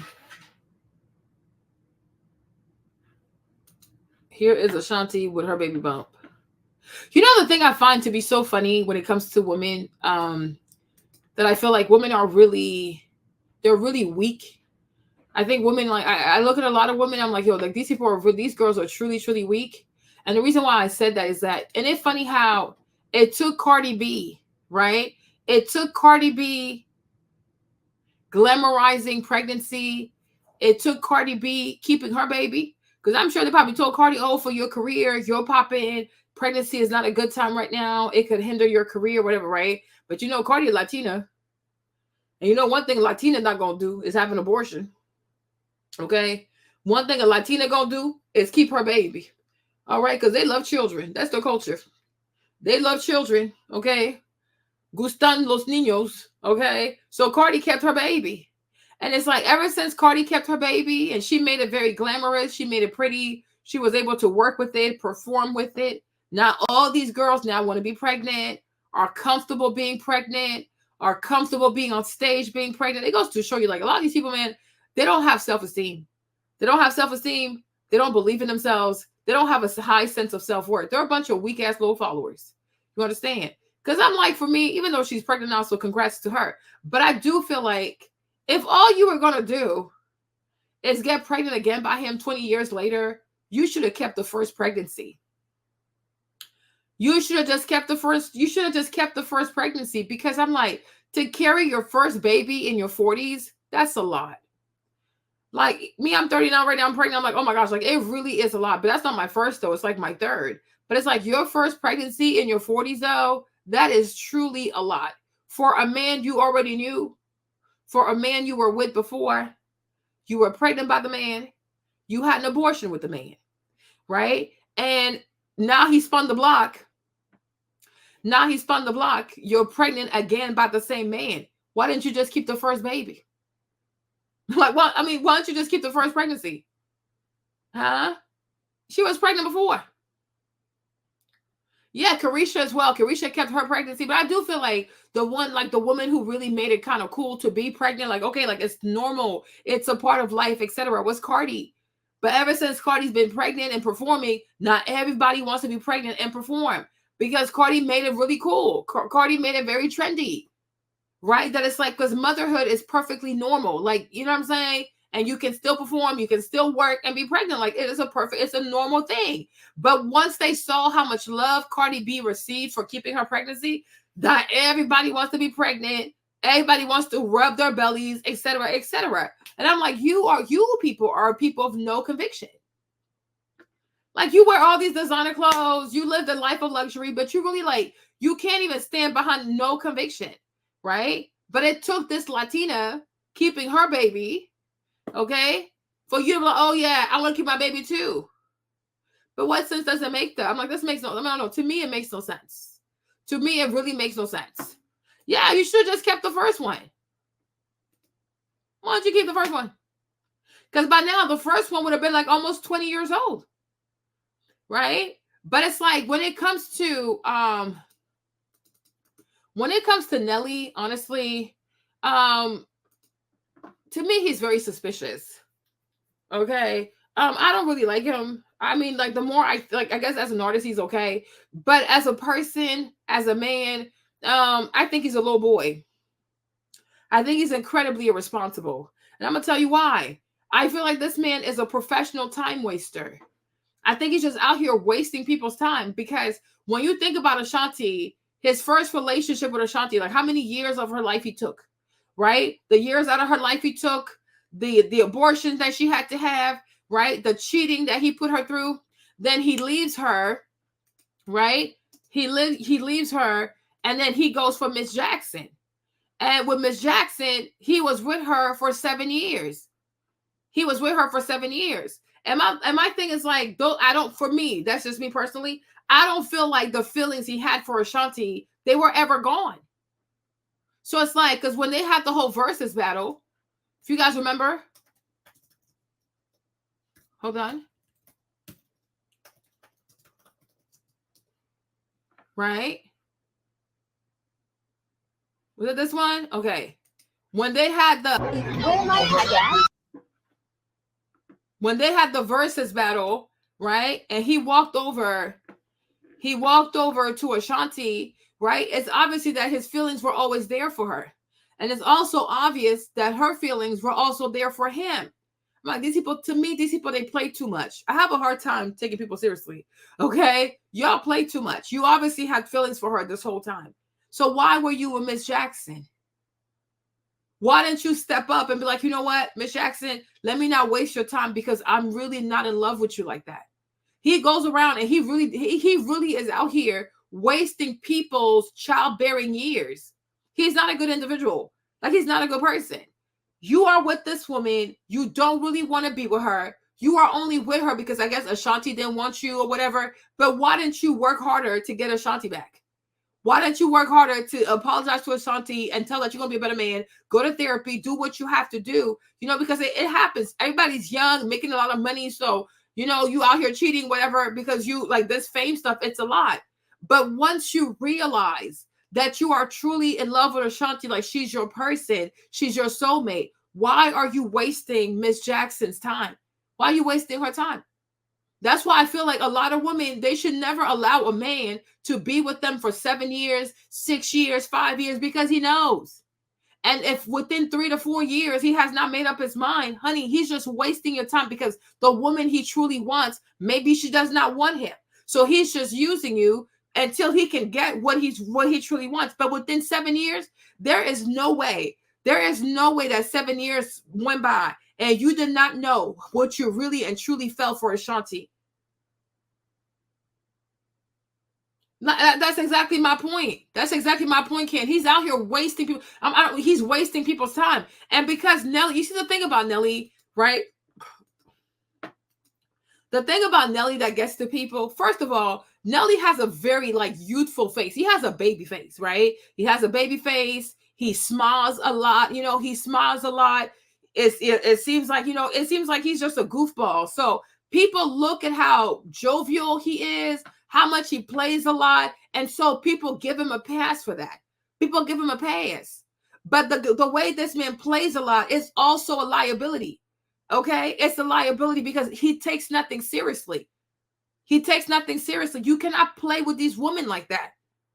You cannot play with these women like that. I think like that's the thing that people see about him is like how he's a goofball. He's always laughing, cracking jokes, and he does a little karaoke. Like he's very charismatic, right? So people look at them like, oh, I love Nelly. I'm so glad they're back together. Why would you ever wish for them to be back together? He's not a serious person.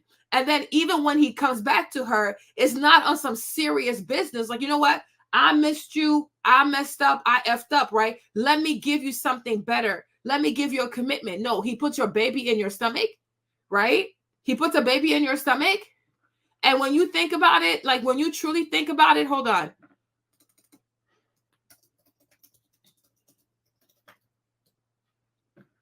Okay? When you truly think about it, right? Miss Jackson, when it's all said and done, that's just how I feel. When it's all said and done, Miss Jackson, she's actually smarter than Ashanti. She has more sense than Ashanti because she did not allow Nelly, with his indecisiveness, his goofball nature, take nothing seriously type of nature, to put a baby in her without having a proper relationship, proper groundwork. You know what I mean? Like, what are we doing? I'm not gonna be your baby mama. So, like, you really think about it, Miss Jackson actually won. Like, think about it for a second. Right? Because would you really want a man who's indecisive? Like, think about this. You are dating this guy for 4 or 5 years, like the best years of your life. You give it to the man, like the most prettiest years, your body banging, like everything. Like, you are youthful, child, the fountain of youth. Okay? Ashanti gave those best years to that man. He don't play with her. He cheated on her. He made her have all kinds of abortions, right? He breaks her heart. He just leaves her like this. Only God knows, y'all. Only God knows what she had to do to overcome that type of heartbreak. Only God knows what she had to do to even deal with the remorse of having an abortion. Because whatever you believe, these abortions, they weigh heavy on your mind, okay? They weigh very heavy on your mind. You feel very guilty. Don't even know if you commit murder, then commit murder. Like, it's a whole lot. It's a whole lot. This person leaves you in such a horrible state. And then he moves on with this other woman. Right? And the whole time he's not calling you to apologize. He's not calling you to see, hey, are you okay? I'm sorry for what I did to you. No, he leaves you to pick up the pieces. He leaves you to build yourself back up. He leaves you to figure out your sanity. This is very cruel. This is cruel business. This is cruel business. Now, some people could argue that that's Ashanti's karma for also sleeping with the married man. Because while she was sleeping with Irv Gotti, only God knows what the wife was going through. Okay? That's why you don't do all this weird stuff. Okay? So one could argue maybe all the pain that Ashanti went through, right? It was for also being a side piece to somebody else's wife. Because Irv Gotti too, I'm sure his wife was in a lot of pain. Right? Ashanti also, because y'all, life is real. Nothing happened out here is random. Nothing out here is random. Yeah, she did. Okay. I don't know if Miss Jackson had abortions or not. I don't know. But I do know, if my memory serves me correct, that Ashanti has talked about she was pregnant by Nelly and she had an abortion. If my memory serves me right. Okay. Right? But it's like Ashanti too was a mistress to a married man. She knows she slept with Irv Gotti. Let's not do this, right? We're all grown. Okay. She slept with Irv Gotti. When she was messing with Irv Gotti and the wife knew about it, only God knows how badly the wife also felt, because she made another woman feel very horrible. You see, karma is real, y'all. Karma is real. Karma is very real. Karma don't care who you are. Karma does not care how pretty you are, how soulful you are, it don't care. Okay? Karma, it always gets us. It gets all of us. Nobody gets away with anything. When she sat with Angie Martinez, when what's her name? When Ashanti, hold on. When Ashanti sat down with Angie Martinez, right? She tried to justify being a side piece by saying like, oh, but it wasn't just me. He had other girlfriends. I'm like, here we go. Not taking accountability. Nobody cares if he had other girlfriends or not. You knew he was married. You chose to have a relationship with him. Just apologize to the wife so that you also can have a healthy relationship, right? You were young. You messed up. You wanted to be the first lady of what's it called? Murder Inc., whatever. So you did certain things that you shouldn't have to do, but you didn't. Okay? You're not innocent. Take part of what you did. Take accountability for what you did. Apologize to the lady. If you contributed to her depression, to her low self-esteem, and to anything like that, now that I'm older and I look back at it because it happened to me also, girl, I am so sorry I did this to you. Please forgive me. You understand? People got to learn to just apologize. Stop trying to justify ratchet ass, ghetto ass behavior. That is some low down behavior. Okay? So it could be that the kind of romantic heartbreak pain that Ashanti went through was her punishment for what she also put Irv Gotti's wife through. Maybe. I have a strong feeling it has something to do with it. Right? So I'm sure she was also very broken. I'm sure she was also very much devastated.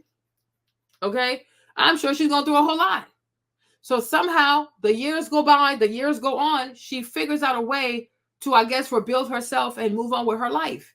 You understand me? Right? But him, Nelly, he really is out here, right? Nelly's out here with Miss Jackson. And he's year number 1, year number 2, year number 3, year number 4, number 5, number 6. I'm like, Ashanti could have died. He could have died. Many things could have happened. He's indecisive. He doesn't know what he wants to do with Miss Jackson, so he's out here wasting her time. Do I go back to Ashanti and man up and apologize? Do I stay with this one? Right? And I'm probably sure, right? Okay. I'm probably sure also maybe Miss Jackson asked him to formalize their relationship, which is something he probably wasn't going to do. Because why did they break up? Was she tired of being a long-term girlfriend and she wanted something more stable? Most likely, right? And I guess he was not willing to do that to her. So then Ashanti comes back in the picture with the versus battle. He goes over to her. The moment he gives her a hug, she's already predisposed to go back to him. You understand? Which lets me know. Who's that? She said, I thought she had a miscarriage. She had difficulty getting pregnant. They used some fertility kit that they co-owned together. Who's going to admit to having an abortion? Nikki admitted to having an abortion. Little Kim also admitted to having an abortion. If you ask me, I think it was an abortion. But what do I know? But what I know is she was pregnant before by this man, and somehow the baby's not here. Now, this is a new pregnancy. So it could have been abortion. It could have been a miscarriage. Only they know with them and their doctor. I think it was an abortion. Because given where her career was and how big she was at the time, and probably him cheating and him not being consistent, most likely she got scared and she didn't want to keep the baby. That's what I think that's the most probable thing, because now that she's older, she's getting pregnant a lot easier. Something is bizarre. When you're younger, you have a hard time getting pregnant. And now that you're closer to menopause, it's easier for you to get pregnant. Yeah, the math is not mathing. And the thing about these celebrities, they're always lying. So I'm like, I don't believe that. Okay, just like Little Kim. Little Kim was pregnant by Biggie because of the career thing. She went and had an abortion. Nicki Minaj was pregnant too. One that had an abortion, right? The other girl from what's her name, Tamika, whatever her name is, from Escape. They wanted her to have an abortion, but she's like, oh no, I'm keeping my baby, so she kept her baby, right? When it came to Tracy, the Braxton sisters, when Tracy got pregnant, they wanted Tracy to have an abortion. Tracy said she's not going to have an abortion, so they told Tracy she could not be part of the group. And so they left Tracy in Baltimore, and they went on to be famous in Hollywood, and they left Tracy behind because she didn't want to kill her baby. But thank God, because now Tracy's gone, and at least she has one child. You know, what if she had deleted her child for a music career? She would have been gone, and she would have had no child left behind. Okay? So I when it comes to these girls, I don't think they have the courage to admit that, oh, you know what? I was scared. We were not married. He was cheating. I was very nervous, so I didn't want to keep the pregnancy. They're not going to admit to that because it makes you sound really vain. So you deleted a baby for your career. It makes you sound vain. But Nicki confessed. Nicki confessed. Little Kim confessed. You know, like at least they're honest. So I really think that's what it was. But if she wants to call it miscarriage, I will entertain her. You know, but to say that you had a harder time getting pregnant in your 20s, and now that you're 40 plus, near menopause, it's easier for you to get pregnant. You know what I mean? I just think like that's a little bizarre. Like I find it, I'm like this. It usually goes the other way around. Usually, when you're younger, you're very fertile, and as you get older, it becomes even more difficult for you to be pregnant. So I don't know. I find it hard to believe that she had fertility issues, but that's just me. Okay. So he's with Miss Jackson, and I really feel like maybe most likely Miss Jackson wanted something serious. Oh, it's a new partnership. Yeah, I don't. It doesn't make sense. Like I have a hard time believing that when you're younger, it's harder to get pregnant. But now that you're near menopause, it's easier to get pregnant. That's not how the body works. That's not how fertility works. The younger you are, the more fertile you are. So she was pregnant by that man before. Yeah, she was pregnant by him before. It's nothing new. And it's like, it's okay to, I don't know why people want to lie all the time. Just tell the truth and just be done with it. And then you're going to have your peace. You know, like Ashanti can't even admit that, yeah, she was a mistress to Irv Gotti. She's like, oh, but I wasn't the only one. It doesn't matter, girl. You were the official mistress. He was in love with you. She knows Irv was in love with you. He wasn't going home. He was obsessed with you.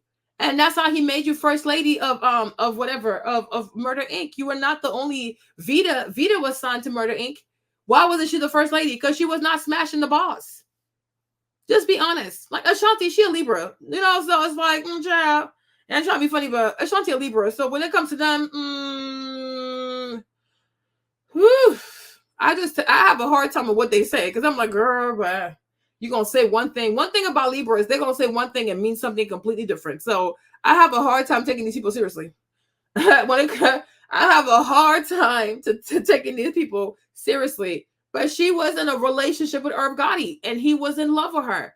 And she knows he was in love with her. And the wife knew he was in love with her. He wasn't going home. That's how much power she had over that man. You know what I'm saying? Like, they were in love. That's why when he would tell her, oh, just give your voice to J-Lo, give your songs to J-Lo, she would just do it. Because, like, that was her man. She just listened to him. So I'm like, girl, tell the truth. Okay? And then when she decided to tell Nelly, she didn't even tell Irv, like, you know what? It's over. Like, you and I, it's over. She just went to a basketball game, and he saw them on TV. And that's how he found out that she was with Nelly. She never told them it's over. You know, so that's why he was also the little cancer, the little crab over there. That's why he was in his feelings, and he was very bitter because the way she broke it off, I think it was a little bit insensitive, but she should have told the man. Okay, you know what I'm saying? Like whatever, but it's like apologize, but she didn't take accountability on the show with Angie Martinez. So I don't put it in her. I don't expect her to take accountability now. I really don't. But anyways, right? So when it comes to Miss Jackson, could it be that Miss Jackson also like asked them, okay, we've been here for 7 years. What are we going to do? She said, how are you married? And you mad about somebody moving on? Because they were lovers. They were lovers. I think she should have told him. I think she should have told him. Like, I don't want you no more. But she didn't say that because it made him very bitter. It made him seriously bitter. Because, you know, for a lot of men, they don't mind having two different women. Like, you know, maybe he's polygamous in his head, right? So for him, it's like, I got two women. So like one woman got away. It's like, what the heck? But she should have told him, like, I'm in love with somebody else. Like, I gotta go. You should have told him. Because had she told him, I think he would have probably taken out a lot better. But for him to feel like after everything I did for you, you gonna repay me by being with Nelly, like, I can understand why he was bitter. You know what I'm saying? I'm gonna believe that. I'm like, I can see it. Because he gave up a lot for her. He gave her a lot. He gave her a lot. And it's like, oh, so now that I made you, now you're gonna show up with Nelly? Like, I can see, like being a man, I can see him feeling some type of way. Because that's his woman too. He has his wife, then he has his woman. Like, yeah, he's polygamous. Then he gonna watch TV one day, and then boom, she's on the TV with Nelly. He's like, hold up, what? What that happened at? That's how men are. They do the cheating, but they don't be cheated on. Okay, I'm like, it's not ethical. Like, it's weird in a weird way. It's really weird, but in a weird way, it makes sense. Like, it really, you know what I'm saying? Yeah, they don't mind if you do that to them, but they don't want you to do that to them. He could do it to her, but not her do it to him, because it really hurt his feelings. Like, what the freak? Like, you know, he said, oh, I saw them at a basketball game. They were on TV, because you know how like they pan the cameras and they have celebrities at the basketball game, and they were right there front row. So the people put the camera right on Nelly and Ashanti, and that's how he found out. He didn't know she had a boo. He had no clue. Child. So Irv, being the cancer that he is, you know, he's a little crab. He started having the crab in the barrel mindset. You know what I mean? It's some weird stuff. So then she goes with Nelly. I don't even know how long they were together. Hold on. Let me see. How long were Ashanti and Nelly together the first time?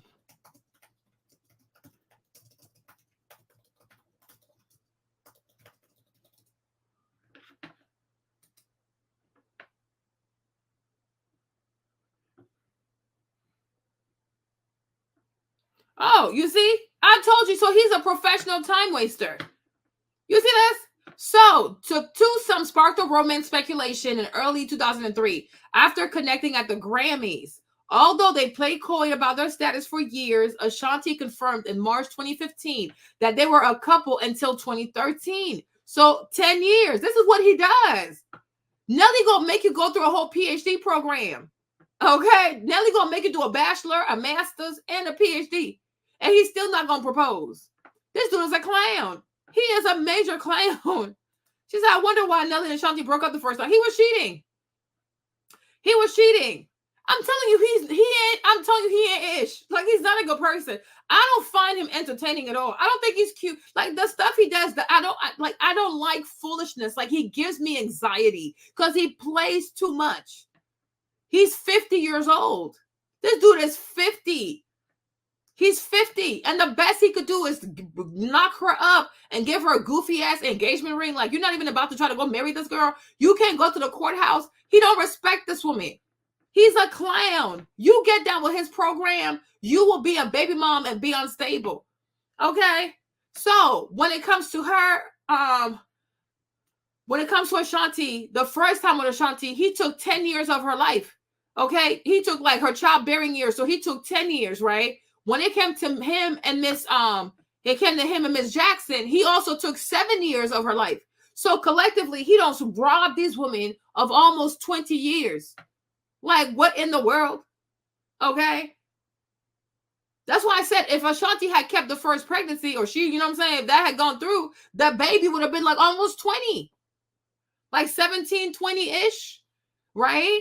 So Ashanti, the first time, he gonna waste 10 years of her life.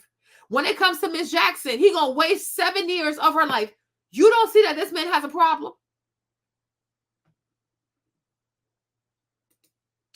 She said, so he was with the other lady for 7 years, shaking my head, and that means nothing to him. He sounds like my ex. Yeah, they're toxic. They are professional time waster.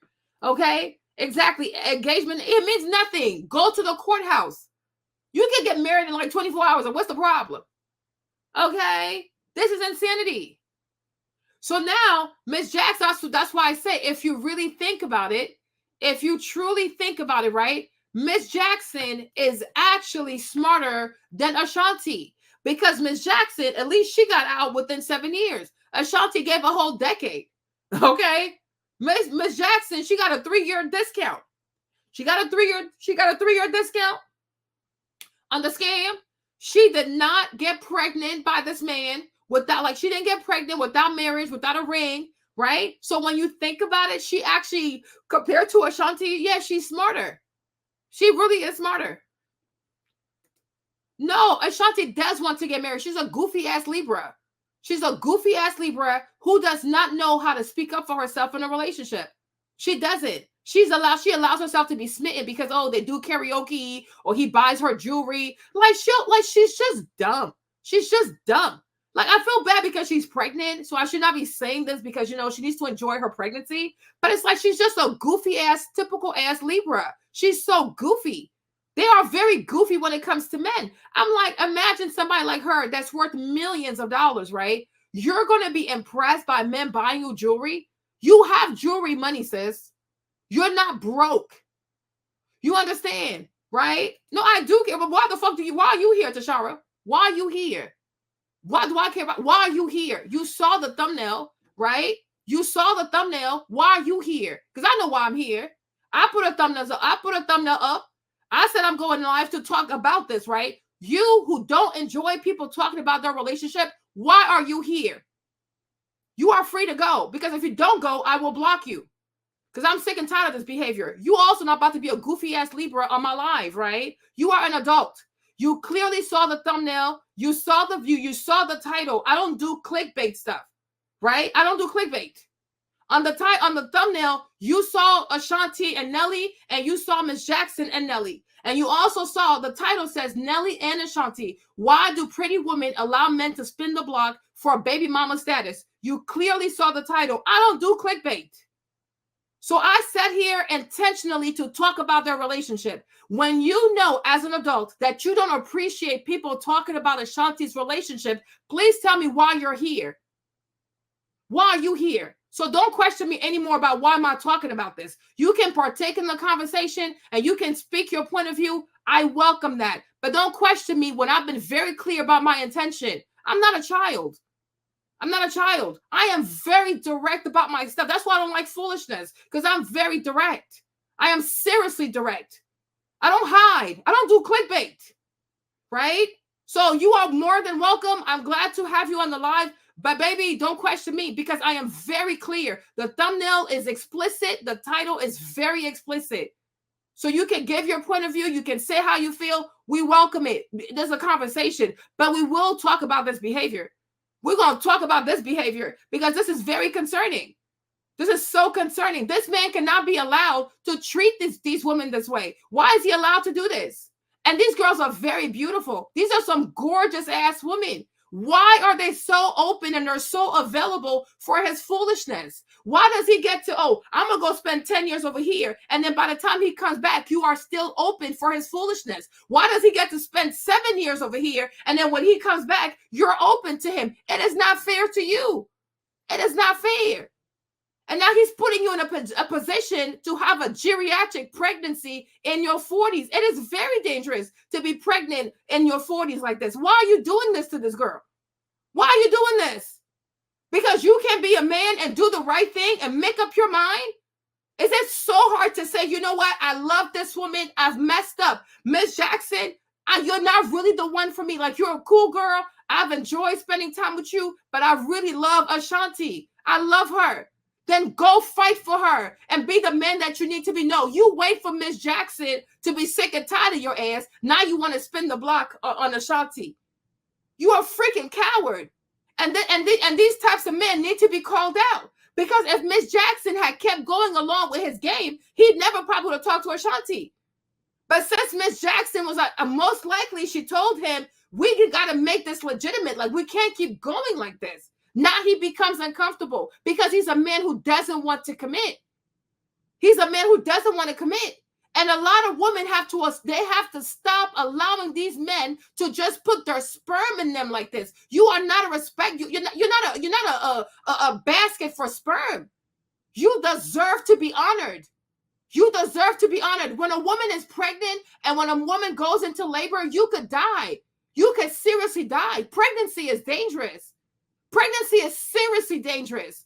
Are you going to risk your life for somebody who's not even willing to give you his last name and make things legitimate? Because this baby's going to be born. Low-key, high-key, even though they're engaged, if they're not married by the time the baby is born, the child is illegitimate. Okay? Because it's not enough to have paternity. He has to recognize the child. It is not enough. And I don't know when Black women are going to understand this. Paternity is not enough. A man has to recognize the child, and DNA is not enough. So at what point do you say, at what point do you recognize that when you get pregnant for a man, you are putting your life at risk? The pregnancy could kill you. Pregnancy could kill you. Labor could kill you. A lot of women die in childbirth. It is not a joke. So it's not an honor that you just give to a man because he makes you laugh or because he buys you jewelry when you yourself are a multi-millionaire. Ashanti can buy herself the most expensive diamonds. Ashanti can buy herself the most beautiful cars. We're saying after everything you put her through and the time you've wasted, you got to give Ashanti something that money cannot buy. And that is your heart. And that's real commitment. That is you giving her your last name. And y'all going to really build a family. Let us know that you really are here for forever until God calls you apart. That you're here for better and for worse, for sickness and in health. Stop playing with us. We could, if all we're going to do is be baby moms, we could have done that in our 20s. But it's utterly disrespectful. It is so disrespectful. And the fact that these Black guys, they keep doing this to some of the most beautiful Black women in the community, it is so concerning. Because if a pretty woman like Ashanti can accept this as a standard, what about the rest? What about the rest of the girls? Like Ashanti is not just anybody. Okay, she's not just in Black culture, in Black mainstream culture, in music culture. Ashanti is not just anybody. You can't treat this girl like this. Y'all just allow these boys to just desecrate everything. Black men out here are allowed to just desecrate your bodies. And y'all don't have standards for these dudes because they make you laugh, because they buy you chips, because they buy you weed, because they buy you what. I don't need you to buy me shit. Keep your fucking money. Keep your fucking money. Like, give people something that money cannot buy. And that's commitment. Let your yes be yes. Let your no be no. Anybody can shoot up a club. Anybody can get somebody pregnant. You got a bunch of 17-year-olds who sleep on air mattress who get the girlfriend from high school pregnant. It's not hard. You know how many times a day a man can come? Do you know how many times a day a man can ejaculate? Like, there's nothing noble. This is not an accomplishment. This is not an accomplishment. You put this woman through all of this. She's an established artist. She's I guess, Grammy. I don't know. But she has a lot of accolades. She's done very well for herself. She has a great career. And you come and you play with her like this. And Ashanti is goofy for going along with it. But I'm not. He's lucky she's not my sister. I would have cussed his ass out. Like, stop your foolishness. We are tired of y'all with your broken homes and your curses. If you can't be a husband, do not get somebody pregnant. And you're not going to bamboozle me with an engagement. You're 50, she's 40. You could die tomorrow. Who has time for an engagement? You already know her. You've been with her before. You were with her for a decade. Then you went with Miss Jackson. The whole time you were with Miss Jackson, you didn't think about how you want to be with Ashanti. Now you're back with Ashanti. Engagement for what? As soon as you came back, you should have proposed. Within 3 months, y'all should have been married. You had enough time to decide whether or not she's capable of being your wife. Don't play with me. These people, they raise my blood pressure. No, I am angry with him because it's disrespectful. And a lot of Black men need to get cussed out. Y'all got to stop doing this to Black women. It is so embarrassing. I'm like, what other culture treats their woman like this? It's like it doesn't matter. It doesn't matter what rank she's on, from super, super rich to super, super poor. Y'all have no shame, like just making all types of Black women baby mothers. Like, have standards about yourself. Have some standards about yourself. Stop impregnating people if you're not ready to build families. Like, have some sexual discipline. And you wonder why everywhere you go as black men, people treat you like children because you are irresponsible with your sperm. You are so irresponsible. You have no sexual discipline. Isn't that hard? A white boy gonna get a girl pregnant, he gonna marry her. A Latino, he gonna marry. A Korean, he gonna marry. No, y'all refuse. You refuse to be head of household. You refuse to commit to one woman and have all your children to one woman. But when it comes to the streets, the game, the this, the that, you are willing to do 25 in prison, 25 to life, 30 to life, 40, double life. When it comes to prison, you have no problem with commitment issues. You will commit because you don't want to be seen as a snitch. You have no problem not being seen as a snitch, but you have every problem being seen as a man who's committed to one woman. We need to lay hands on y'all. Y'all need to be delivered. You seriously need to be delivered. Like this is ridiculous. This is seriously ridiculous. This is so ridiculous. You are so quick to commit to prison. 20 years, 50 years. I'm like, what is happening? You have it in you. You have it in you to commit. Because you know how to commit to the street life. You know how to commit to your boys. You know how to commit to a gang. You know how to commit to a life of crime. You know how not to snitch. You know, you have it in you. Every day I go on YouTube. Every day I go on YouTube. You're going to see a black man 20 years. This one, 30 years. This one, 40 years. I'm like, well, look, what is going on? But you're not even willing to try to even get married for 6 days. You're not even willing to try to get married for 7 days. What is wrong with you people? My gosh, that make me want to go pee. Hold on, you guys. I gotta go use the bathroom. My bladder. Like, this really triggers me. It is so mean. Like, people have to beg you to be committed. People have to implore you to be committed. But when it comes to committing crimes and doing all kinds of foolishness, nobody has to seduce you. You are quick to commit because you don't want your boys to see you as a snitch. You want to be down for the streets. Oh, my reputation, my reputation. But you don't mind being seen as a deadbeat father. You don't mind being seen as a man with multiple girls who are pregnant. When it comes to that part of your reputation, you don't care because you have been allowed to not care. You have been allowed to be immature. Somebody needs to put hands on y'all and y'all need to be delivered. You seriously need to be delivered. God needs to really intervene and deliver you people because what kind of behavior is this? No matter how crazy a woman is, it is better than being in the penitentiary. Okay? A woman can be crazy. I ain't even gonna lie. A woman really can be crazy. But at least you're free. You can go outside. You don't even have to see this heifer. But in prison, they can shank you. In prison, they tell you when to eat, how to eat. In prison, you can be raped. Your entire manhood can be taken away from you. But you will fight for your butthole in prison, but you're not going to fight for your family when you're outside. Not going to fight to have all your children under the same roof when you're outside. And you wonder why this country makes a mockery out of you. And you wonder why this country laughs at you. And nobody wants to put black men in positions of leadership. You can't even lead your household. You can't even have all your children under one roof. You are quick to go to prison. 20 years, 40 years, life, double life, triple life. You're not even afraid. When these white people give up these sentences, you're not even scared. I'm like, oh my gosh, me, 20 years, 25 years, child, even 20 minutes. I'm dying. I am dying. Every day, 40 years, 20 years. I'm like, what is wrong? So you have it in you. You have it in you to commit, but you rather commit to prison because that's where other men are. And you care more about what other men think about you than what these women think about you, what these children think about you. You don't care about your own family. You don't care. Hold on, y'all. Marlene has to pee. Oh, my bladder. I'll be back. Give me a second. Give me a second. Oh, Lord Jesus. Be nice with each other in the comments. I'll be right back. Hold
No, I had to give Stefan a shower. You are so silly. I forgot I had to give Stefan a shower because he came back from swimming. Today's Tuesday. Oh my gosh. Oh Lord. Okay. So where were you? Where were we actually? I got my nerves. Hold on, let me read y'all's comment. No, we don't need him to spend the rest of his life with her with no proper engagement. Like, no, we don't want that. We are done with that. We are done with that. Like, we don't need to spend. Go get you a nurse. Go get you a nurse. It is not a compliment. You know? What's it called? Stop being a girlfriend, period. Yeah, it's enough. And I think, like, from the whole Miss Jackson situation, oh, Lord, from the whole Miss Jackson situation, and Nelly gave him 10 years. Miss Jackson gave him 7 years. Women should know by year 2 or 3, this man needs to make his decision. Do not let this man drag you on and on through a PhD program. He knows what he wants. He needs to be brave enough to make that call. Don't let people waste your time. Okay? Yeah, I really am. I am silly. I'm seriously just worked up. It's not even a joke. Okay? I am seriously just worked up. Because I don't know about you, but for me, I am sick and tired of seeing Black children not being born in proper households. I am sick and tired of that. So I don't know about you, because everybody's passion is different. Everybody's passion is different. You understand? Me, Marlene, one thing I don't appreciate is looking bad in front of people. The way white people are married, every time their kids go to school, they have 2 parents. Korean kids go to school, they have 2 parents. Arab children go to school, they have 2 parents. Jewish people take their kids to school, they have 2 parents. I want that for Black children. Because the way things are going, it's going to be normal for a lot of Black kids to not even know what a 2-parent household is. And that is not okay. That is not okay. Because where do you go? How do you build a community? How do you build a strong, healthy, thriving community when our children don't even know what it is to have 2 parents in the house? Like, where do you go? Where do you go when you are in a community that has the least amount of marriage? Like, how does that represent? Like this, I'm like, this is crazy. Like, and that's the thing. People be like, oh, you know, white people should hire Black people. White people should give jobs to Black people. How can anybody trust Black people to work for any company or to lead any company when we can't even come together and build healthy families? People who can't even have healthy partnerships with people who look like them. Why would anybody want you to run their business? Why would anybody want you to be the face of anything? You can't even fix your own community, but you also want to go to somebody else's community. We don't have strong families. And because we don't have a lot of strong men who understand the importance of marriage, because a lot of women are too comfortable just being baby mothers and not understanding that when you have a child out of wedlock, because even being engaged is out of wedlock, okay? The child is illegitimate. You are conceiving an illegitimate Black child. Why would you do that? When it only takes like about an hour to go to the courthouse and be married. Why is it okay for so many Black men to have no issues committing to the prison system, but they can't even try to give their Black children a chance to grow up in a Black family? And I make no apologies for that. It does trigger me. It really does trigger me. And I feel so bad for these kids. Because maybe if more Black children were born of a 2-parent household, they would behave better. They would have better reading. They would have better math scores. They would have so much more going for themselves. But it's always the Black child, for the most part, who shows up at school and only has 1 parent. And the fact that the majority of us as Black adults, we are not embarrassed, it's really sad. And it's concerning. Like, he's insane. Like, he's nuts. She said non-Black people make jokes about women being pregnant by Black men, and they say instant single mom. And I hate that their stereotype is many times. Yeah, it's really offensive. It's really offensive, T. It is so offensive. And it's not like they don't have it in them to commit, because they do. Like, I don't know what it was, but I don't know. Because sometimes I just get caught up in this thing. But it's like, one time I saw this kid, like, he's like 21 years old. This guy in New York, right? Hold on. Let me see. He got convicted of like for 40 years. Let me see if I can find him. because he shot a little boy. But anyways, like, look at all this, right? Like, you see, like, look at this. Like, if you look at this, the majority of them are black guys, right? Like, it's a bunch of black dudes about to be convicted of all kinds of crazy stuff, right? And it's going to be like 40 years. This one, okay? This boy, he's 21. He's like 21 or 22, right? And he got convicted for 30 years in prison. But if you told this young man at 22, you are old enough to start a family, you are old enough to be somebody's husband, because like back in the day, people were getting married in their 20s, like early 20s, people get married. Oh no, I'm too young for that. I don't know if I'm ready to commit. I don't know if I can be a husband. I don't know if I can provide for a family, right? They would tell you all this kind of stuff. Oh, I'm trying to live. I'm trying to be outside, right?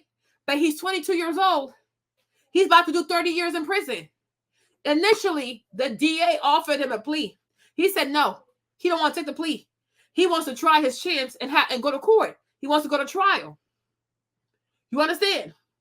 Right? So when it comes to, because he's part of a gang, when it comes to being part of a gang, the majority of these young black men, they understand exactly what comes with this. Gang life. You're either going to get killed or you're going to go to prison. When you go to prison, you're either going to get killed, you're going to get raped, you're going to get tortured. But either way, it doesn't end well.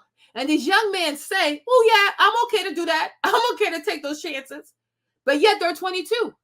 You'll say to a young man, this girlfriend you had since high school, this young lady, you've been with her, you having sex with her. Most of the time, y'all don't have protected sex. There's a chance that she could be pregnant. Before she gets pregnant, go see her father and ask her father if you could marry her. And y'all gonna start a family. Oh, I don't know about that. I'm still young and trying to, but when it comes to killing, they're not young.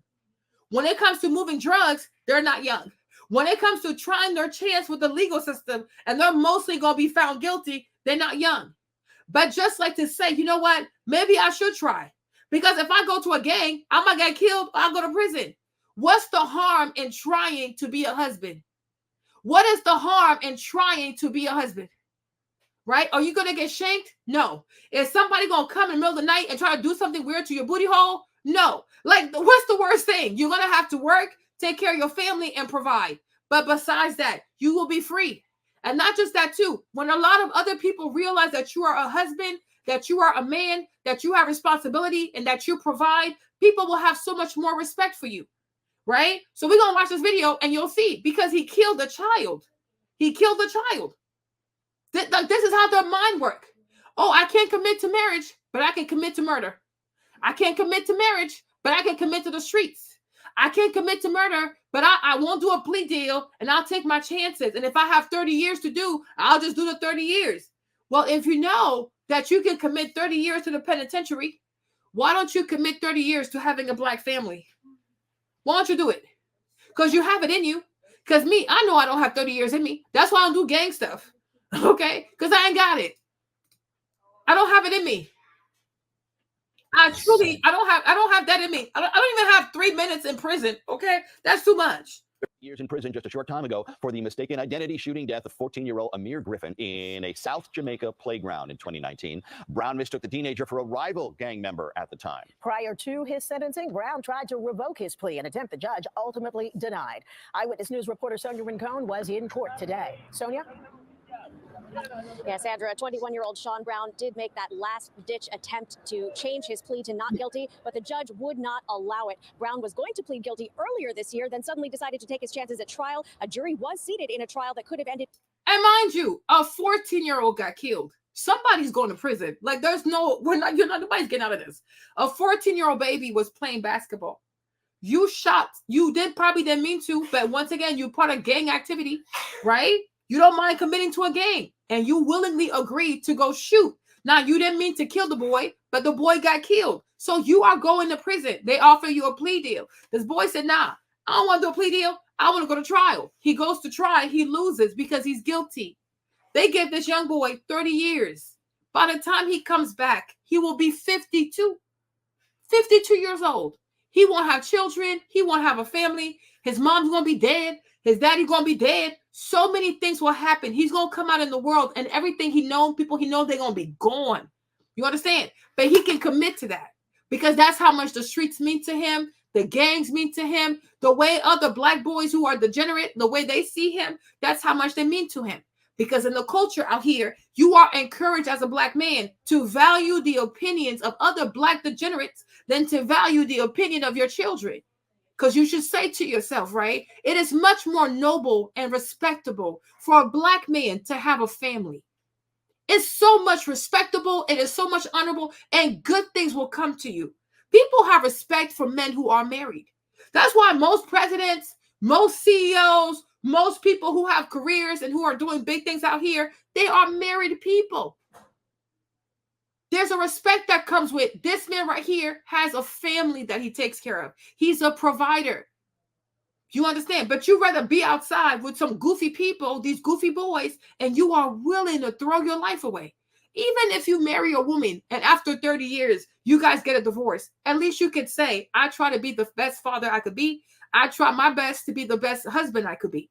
Maybe you were not successful, right? You didn't make it to do us apart, but at least you gave 30 years to trying to build a black family. Isn't that more noble, better? Even if it fails, at least you can say, I tried to do something positive with my life. No, you'd rather be known for killing people and spending 30 years in the penitentiary and not snitching. There's an issue. There really is an issue with the culture. Like there really is a problem. there truly is a problem.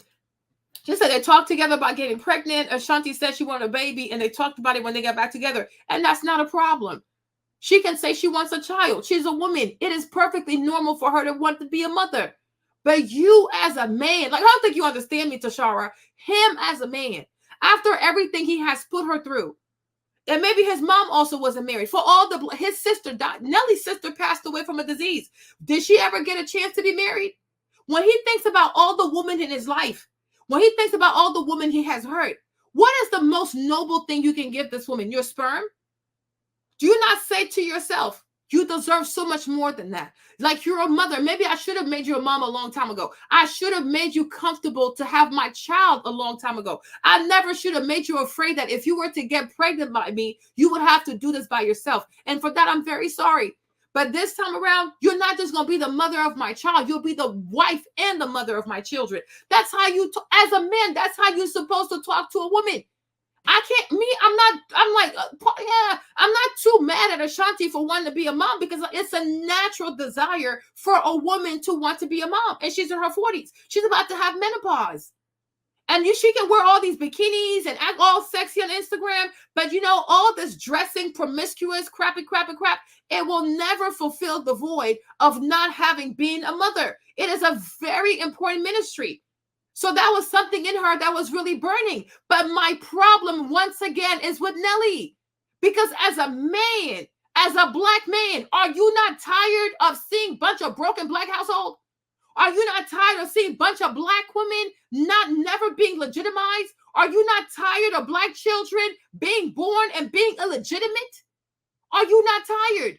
Do you not want to spin the block, write this new chapter, and write the chapter with something much more than, oh, we got back together and we had a baby and things like that? This is crazy to me. It's really, I don't know if I'm making sense here, but I just don't know how so many black men in this country truly struggle with understanding the ministry of being a husband and being the leader of a household. Like, that has to be there first, like kingship. Like, you have to establish that first. Why are you so quick to throw your sperm, but you're not quick to have, okay, here's how we're going to do this. Like, we already know you know how to have sex. We know you know how to get people pregnant. Like, and that's just you behaving as an animal. It's just you being in your carnal nature. I'm asking you to rise up and to be more than that. I'm asking you to be the head of household. I'm asking you to lead a ministry. I'm asking you to lead a family. I'm asking you to lead a wife. We are mammals. All mammals can get pregnant. But at what point you going to start acting like a homo sapien? Like you are in a civilized society. Stop acting like you're a bush person in a village. My gosh. Like, this is like you're 50 with a fiance. Like, what in the world? This is ridiculous. And it's only over here that this type of behavior is acceptable, because nobody is shaming these men. You got to shame these people. Shame on you. Be a man. Be accountable for yourself. Be accountable for a family. Be accountable for having a proper institution. Because the child, once the baby is born, he is born out of wedlock, the baby is illegitimate. It's enough. It's really enough. She said, do you actually, oh, you, okay, I already answered that question, so it doesn't matter. Because like you, it's like you're stuck on, are you stuck on a loop? Are you stuck on a loop? Get out the loop. Like, exactly, even Jeannie, that's my point. And Jeannie Mai was stealing cars. That is my point. It's like, why do other women from other ethnic groups understand the importance of you need to be married before you bring a child? Because you don't want the child to be illegitimate. You don't want your child to be illegitimate. Why are we so allergic to marriage over here? But I'm like, you got Jeannie Mai out here who went to jail, who went to prison. She's a felon. She was stealing cars. And she understands that, I got to be married. You have Cardi B out here, a gang member, a stripper, a sex worker. Even Cardi B is married. Cardi B's children are not illegitimate children. But you're Ashanti. Like, Loki Heike, you are better than these girls. Ashanti had a scholarship to go to Princeton. She's not some random, like, dumb person. You are somewhat intelligent. She was running track in high school. She had a full ride scholarship to go to Princeton. That's an Ivy League.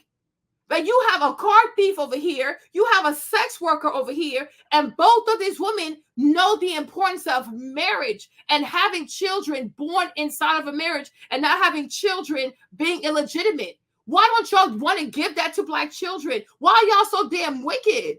Why y'all so wicked? They love to commit to prison. They love to go to prison. They love that prison stuff. You don't even understand. I don't even know what they do in there. Then they're on TikTok. They're on TikTok making all kinds of TikTok. You know?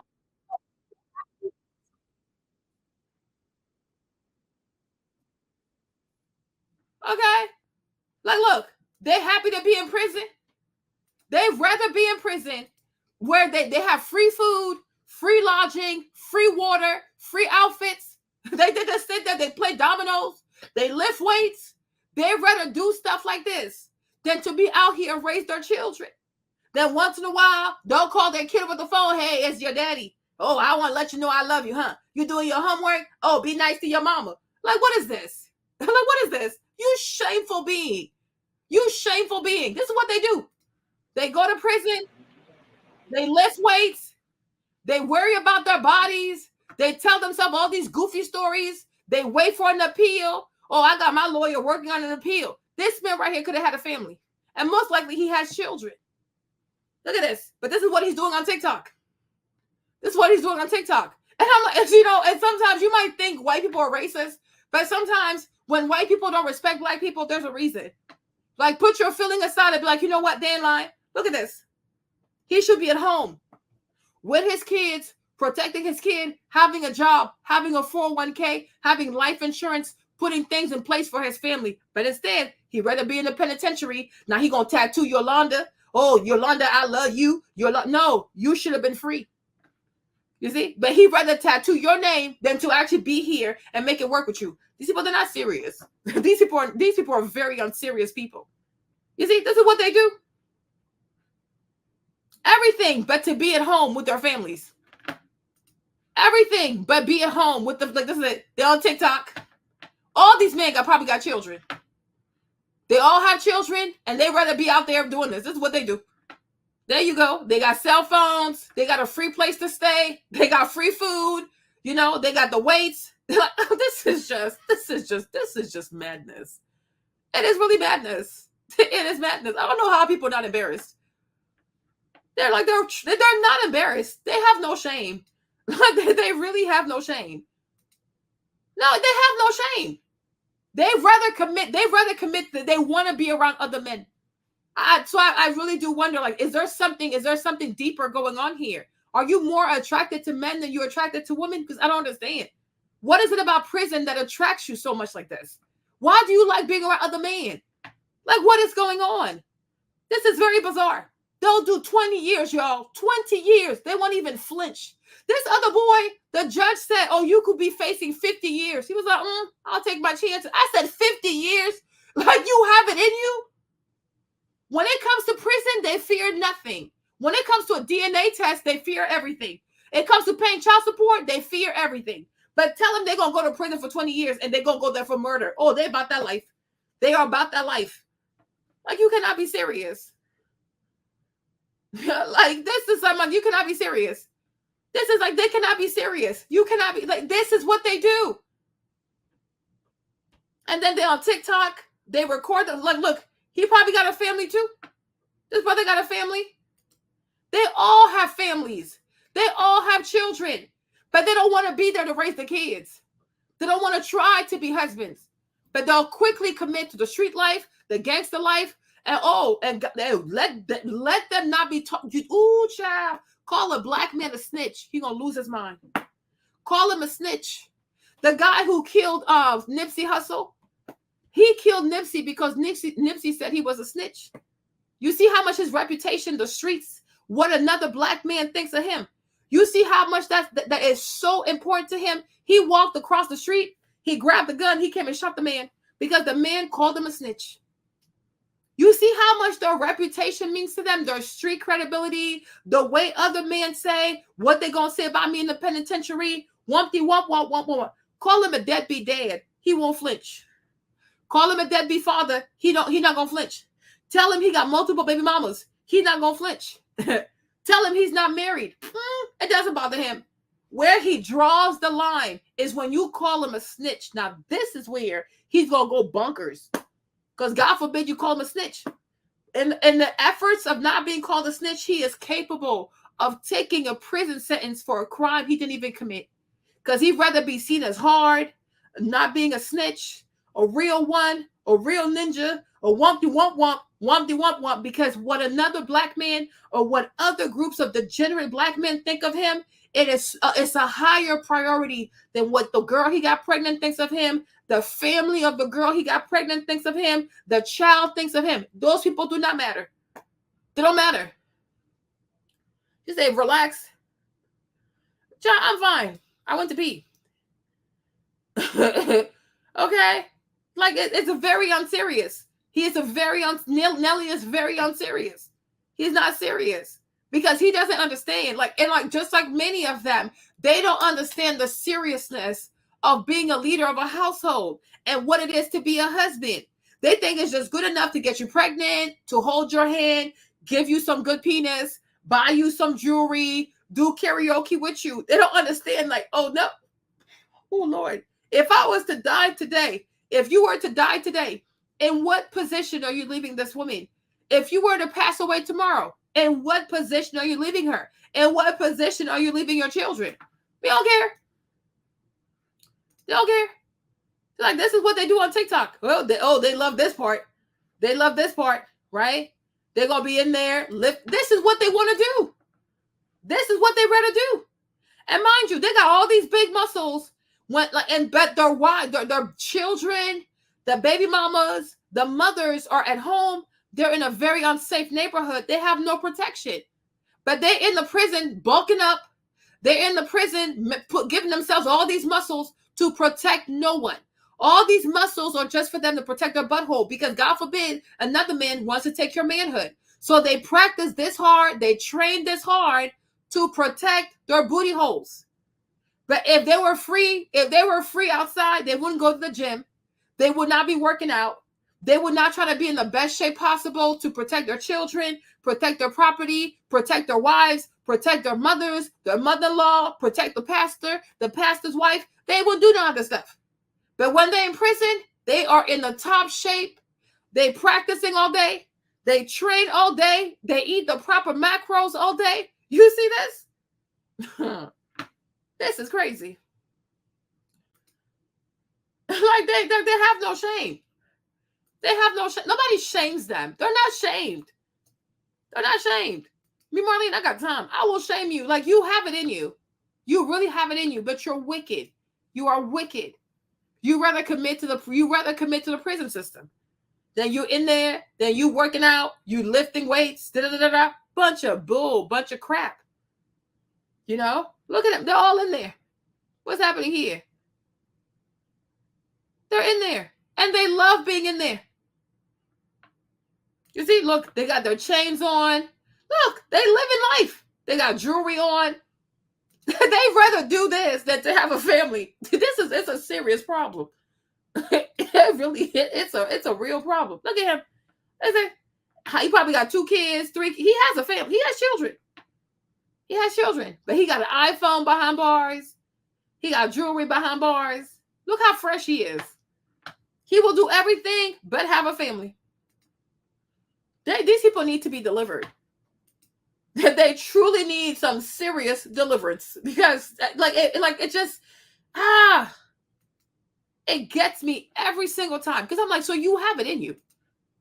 You know, like, if you don't see people do 20, 30 years, well, you go, okay, fine. Like, maybe he's afraid of commitment. Maybe he's afraid of, like, you know, because, you know, oh, I'm getting married. I'm so young. I'm scared, whatever. Okay, cool, whatever. You're quite young. But when you see how they can commit to prison, you know, it's like, you have it in you. But you rather commit to something brutal. You see this? After 22 years, left all these babies behind. You see, 22 years, they didn't have a daddy. And that's okay with them. Their kids will be fine. Their mamas take care of it. Because they're so accustomed to their woman being strong, resilient, masculine, figuring things out. Y'all need to start shaming these people. Like, then y'all need to start shaming these people. Y'all need to start, like you see, 22 years. He was surrounded by men for 22 years. But if you had told this man 22 years ago, get married, try to be a father, he wouldn't have done it. Oh, I don't know if I'm ready. Oh, I don't know if I can. Oh, you know, my baby mama, she crazy. I don't care how crazy your baby mama is. If she cannot compete with the type of crazy you are going to encounter in prison. Prison has a different type of crazy. Okay? Prison has a different type of crazy. I don't care. I don't care how crazy. I don't care what kind of baby mama you have. She cannot compete with these crazy men in prison. Prison is dangerous. It is very scary. It is very stressful. It is a high intensity, high anxiety type of environment. You are never safe. You can't even sleep right. For 22 years, you sleep with your eyes wide open. For what? There's no baby mama that can make you sleep with your eyes open for 22 years. Like, because she even her herself, she gonna get tired. She gonna get exhausted. She might drain you for like 2, 3, 5 years, but eventually she will get tired. Especially if she finds a new man, she gonna forget about you. It's not that deep, okay? But it's like, you'll tell somebody, like, be a husband. At least try to be a husband. Try to have a family. Try to make her your wife. Try to go to counseling. Try to love her. Try to forgive her. Like, none of these things involve risking your safety or like something crazy or like you getting, you know, abused in a butthole. How many baby mamas are trying to do something to your butthole? Okay? When you're in prison, you constantly have to worry about the integrity of your butthole. So, like, which one is the easier choice to make? You got to choose between prison or choose between being a husband. Which one is the easier choice to make? Unbelievable. Well, it is what it is. This is just, it's pure madness. Yeah, it's just weird to me. I think she probably did. And he was not willing to give that to her. Which says she should have asked that a long time ago so she could have gotten rid of him. And I think a lot of ladies need to also learn. Ask him about marriage early on, so that way if he's not serious, he could just go. You know, don't delay asking these questions. Like, do you want to get married? And then you got to also say at yourself, as a woman, this whole trying out phase is going to have an expiration date. Don't let no man try you out for 7 years. Even a car. You go test drive a car, you got to bring it back within an hour. You don't bring it back, they're calling the police. Don't let nobody test drive you, test drive your vagina, test drive your body. No. Let me tell you something. We're not doing this because in 7 years, you could have had a PhD. It don't take nobody 7 years to know whether or not they want to marry you. Don't let nobody waste your damn time, because what he's not willing to do, there's somebody else out there who will do it. And if he's really in love with someone, he needs to man up and go be in love with her. So I'm going to help you, because this makes no sense. This makes no sense. But Nelly's a professional. He's just out here wasting people's time. Okay? Nelly's not gonna try to marry her. The engagement ring is just another string along tactic to hoodwink her as much as the rest of Black America. Yeah, I think so. I think he's a clown. And I think another Black man that I blame also is Ashanti's father. Because I feel like no matter how old you are, no matter how old Ashanti thinks she is, you are still her dad. You are still her father. And so you can let this man, because I'm sure when he broke her heart the first time, you guys saw how devastated she was. So this time around he's coming, he better make things official. If not, he can go. He can go. Nobody needs his jewelry. Nobody needs his cars. Nobody needs his karaoke. Like, thank you. Because I'm like, that's just ridiculous. She's a multimillionaire. She can buy all these things herself.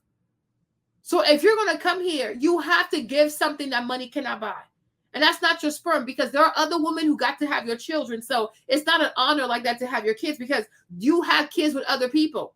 So she's not going to be the first to have your child. Somebody else already got that. So your sperm ain't that special. Like, go somewhere. You're sick. Well, by the time Blue was born, she was married. Yeah, Blue was born after that, right? Yeah, so by the time Blue was born, she was married. So Blue is not an illegitimate child. She's not legitimate. She was born, the parents were married when she came out of the vagina. So good for them.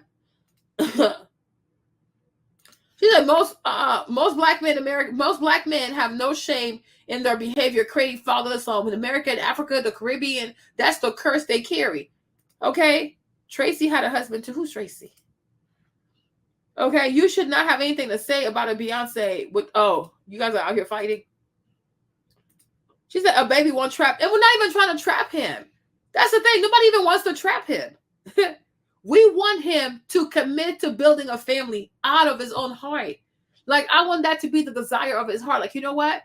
I need to be a husband.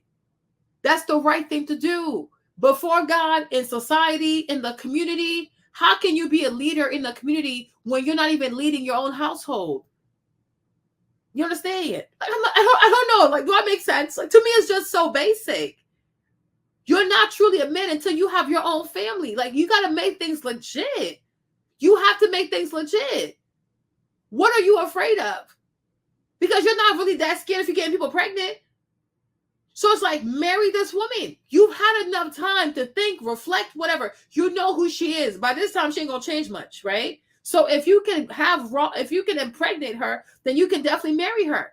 Do things the right way. Why is that so hard for people? Why is that so hard? You know? I'm like, yeah. I'm like, you're crazy. Hold on. Let me read this.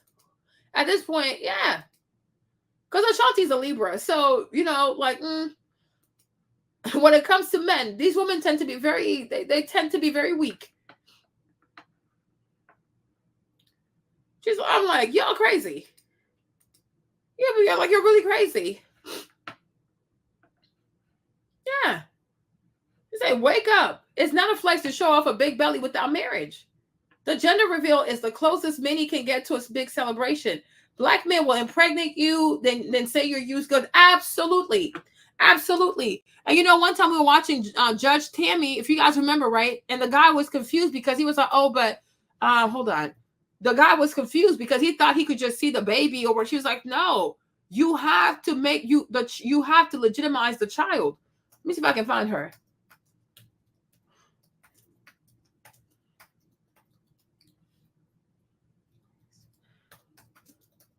Y'all remember this when we watched it with Judge Tammy?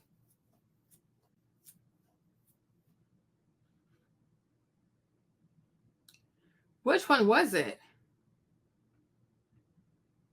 Because the guy was really confused, and she was like, no, that ain't your child.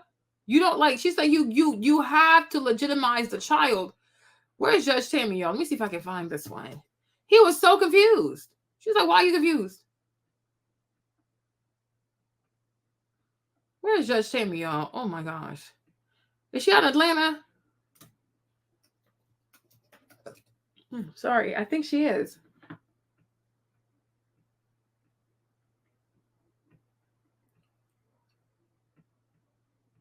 You know, which one's that video we watched with Judge Tammy?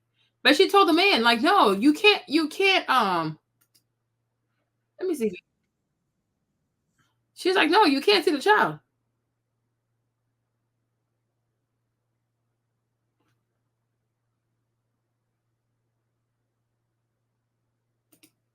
Oh my gosh.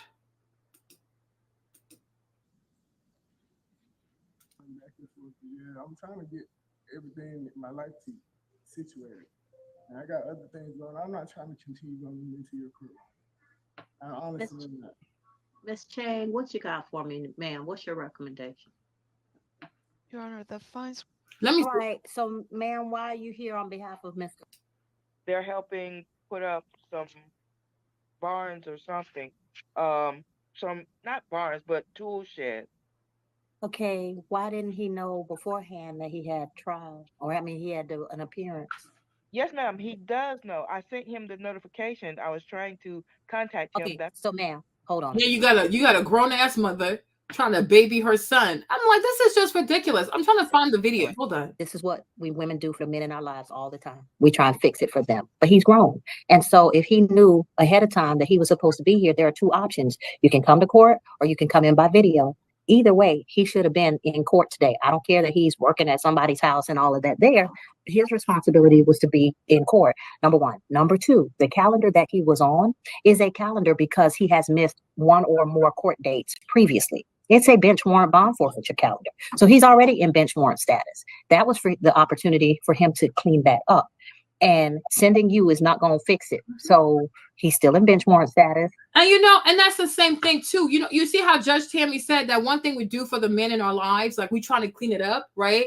A lot of Black women trying to clean up or justify baby mamahood. Oh, he gave me a ring. Oh, he said he wants to be with me forever. Oh, he said he loved me. Girl, stop.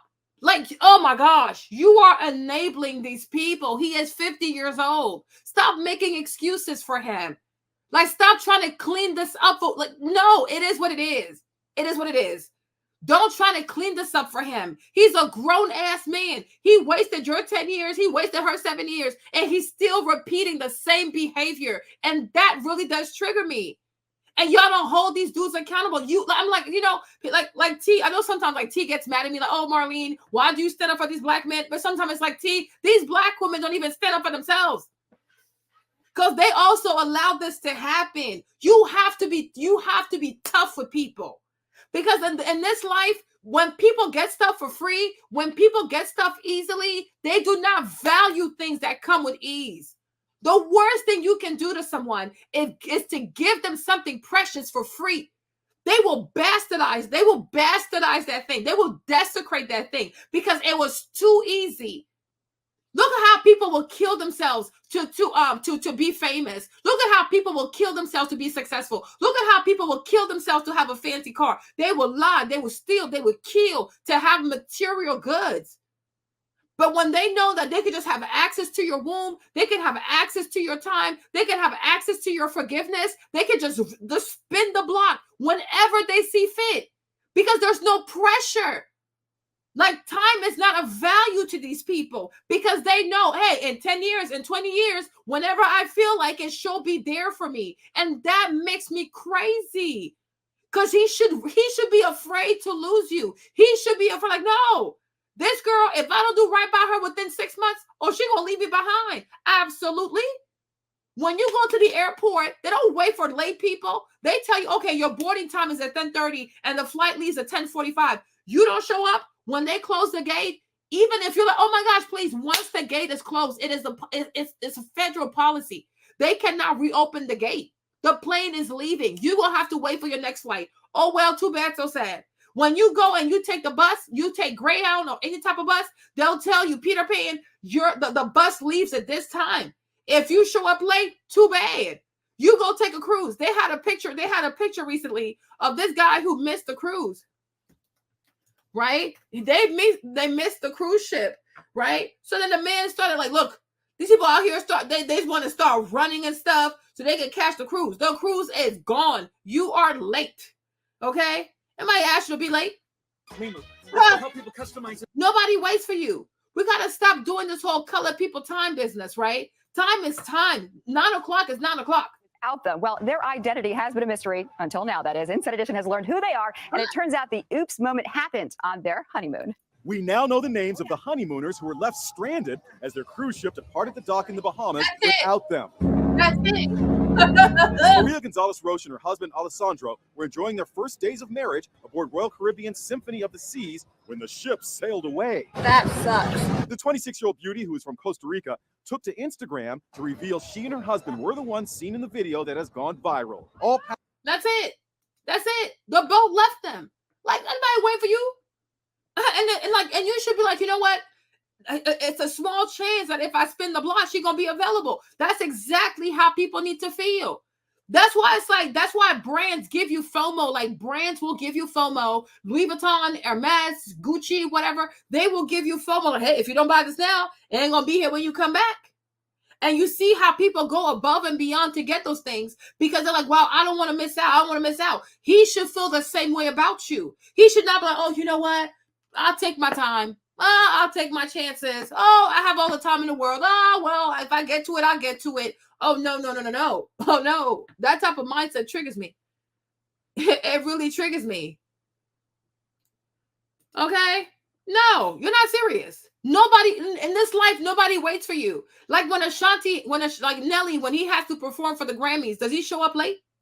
Does he show up late? When he has to perform for the Jimmy Kimmel Show, does he show up late? Right? When he had to go do his collaboration with Tim McGraw, was he late? Was he late? Like, please. It's ridiculous. They like these people, they know what they value. They know what they value. And you gotta, I can't say like, oh, put a price on it, but you definitely need to put value on your time. You need, especially when you are a very beautiful, Ashanti is very beautiful. When you are a very beautiful, very successful multi-millionaire, and you actually are part of, like, you actually mean something to your culture, you cannot let any man play in your face like this. Because I'm like, it's been 7 years. What are you offering now that you didn't offer back then? He was always funny. Like, Nelly's always been funny. Nelly's always been a goofball. Nelly's always been gregarious, you know. If she finds him cute, he's always been cute. Like, I mean, okay, cool. You're now 50. What are you offering that you couldn't offer when you were in your 20s? Like, because it's given the same thing. So did you grow up? Did you learn anything? I'm like, you freaking weirdo.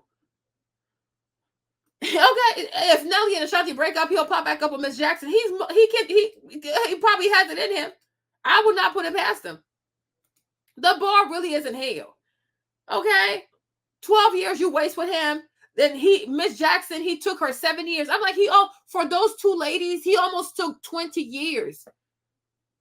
I guess, like, yeah, ever since the Verses, he's been back with Ashanti since the Verses, right? So collectively, you put Miss Jackson, you put Jackson and you put Ashanti together, he stole 20 years of their life.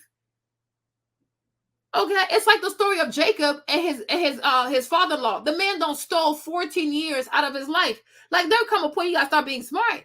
Okay, but he's a damn goofball.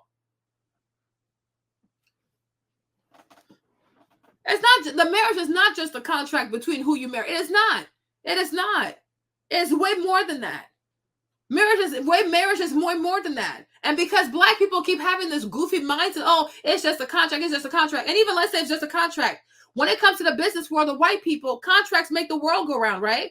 Facebook is able to be Facebook because they have contracts with people, right? Microsoft is able to be Microsoft because they got contracts with people. So even in the business world, contracts not just a contract. Contract can be enforced. If somebody breaches a contract, they can be sued. So it's like contracts do give you some type of protection. But when it comes to marriage, it's way more than just a contract.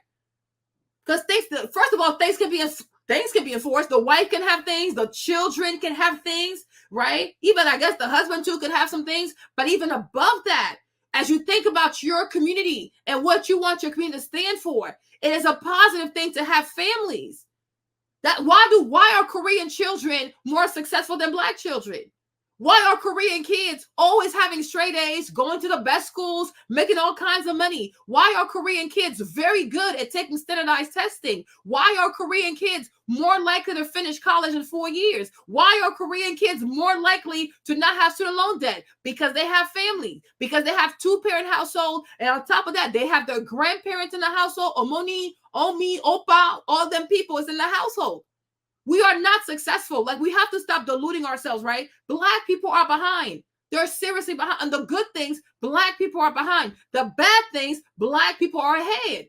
And one of the main components that is missing in the Black community is the lack of families.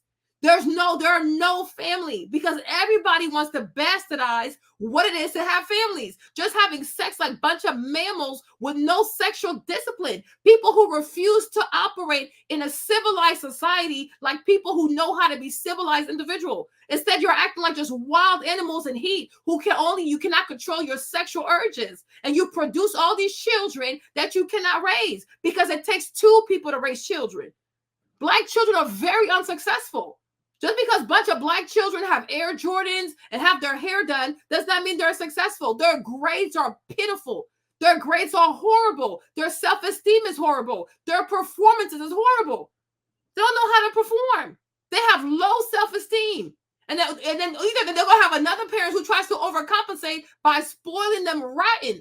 And by the time they get 18, they have no sense of purpose, no sense of direction. They can't go to college and finish. They fall back. They fall behind. It's so tragic. What are we talking about? He's a goofball. I'm like, this guy is seriously goofy. Like, this is seriously goofy. You know, there are protections that come. Even if the man marries you and he divorces you, God forbid he dies and he has a second wife, you are still entitled to stuff because you were the first wife. Like, no, contracts make the world go round, okay?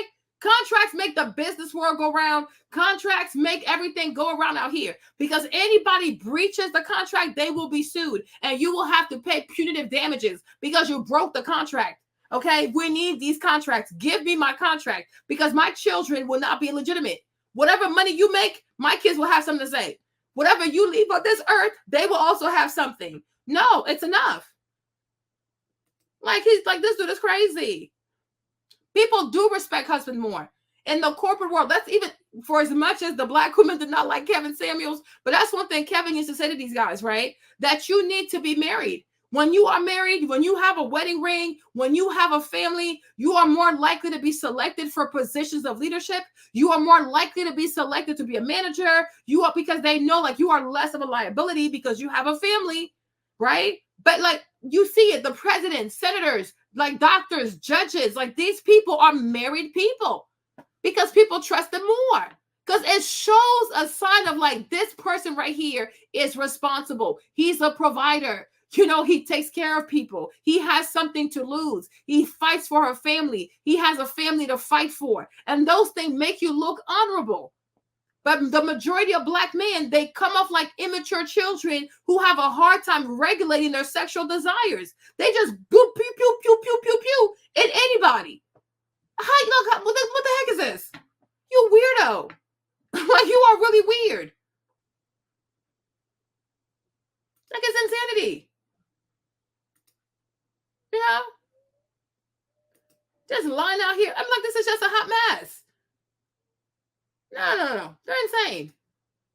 He said the engagement is the safe face. Of course it's the safe face because it's embarrassing. And the mere fact that, and that is my point.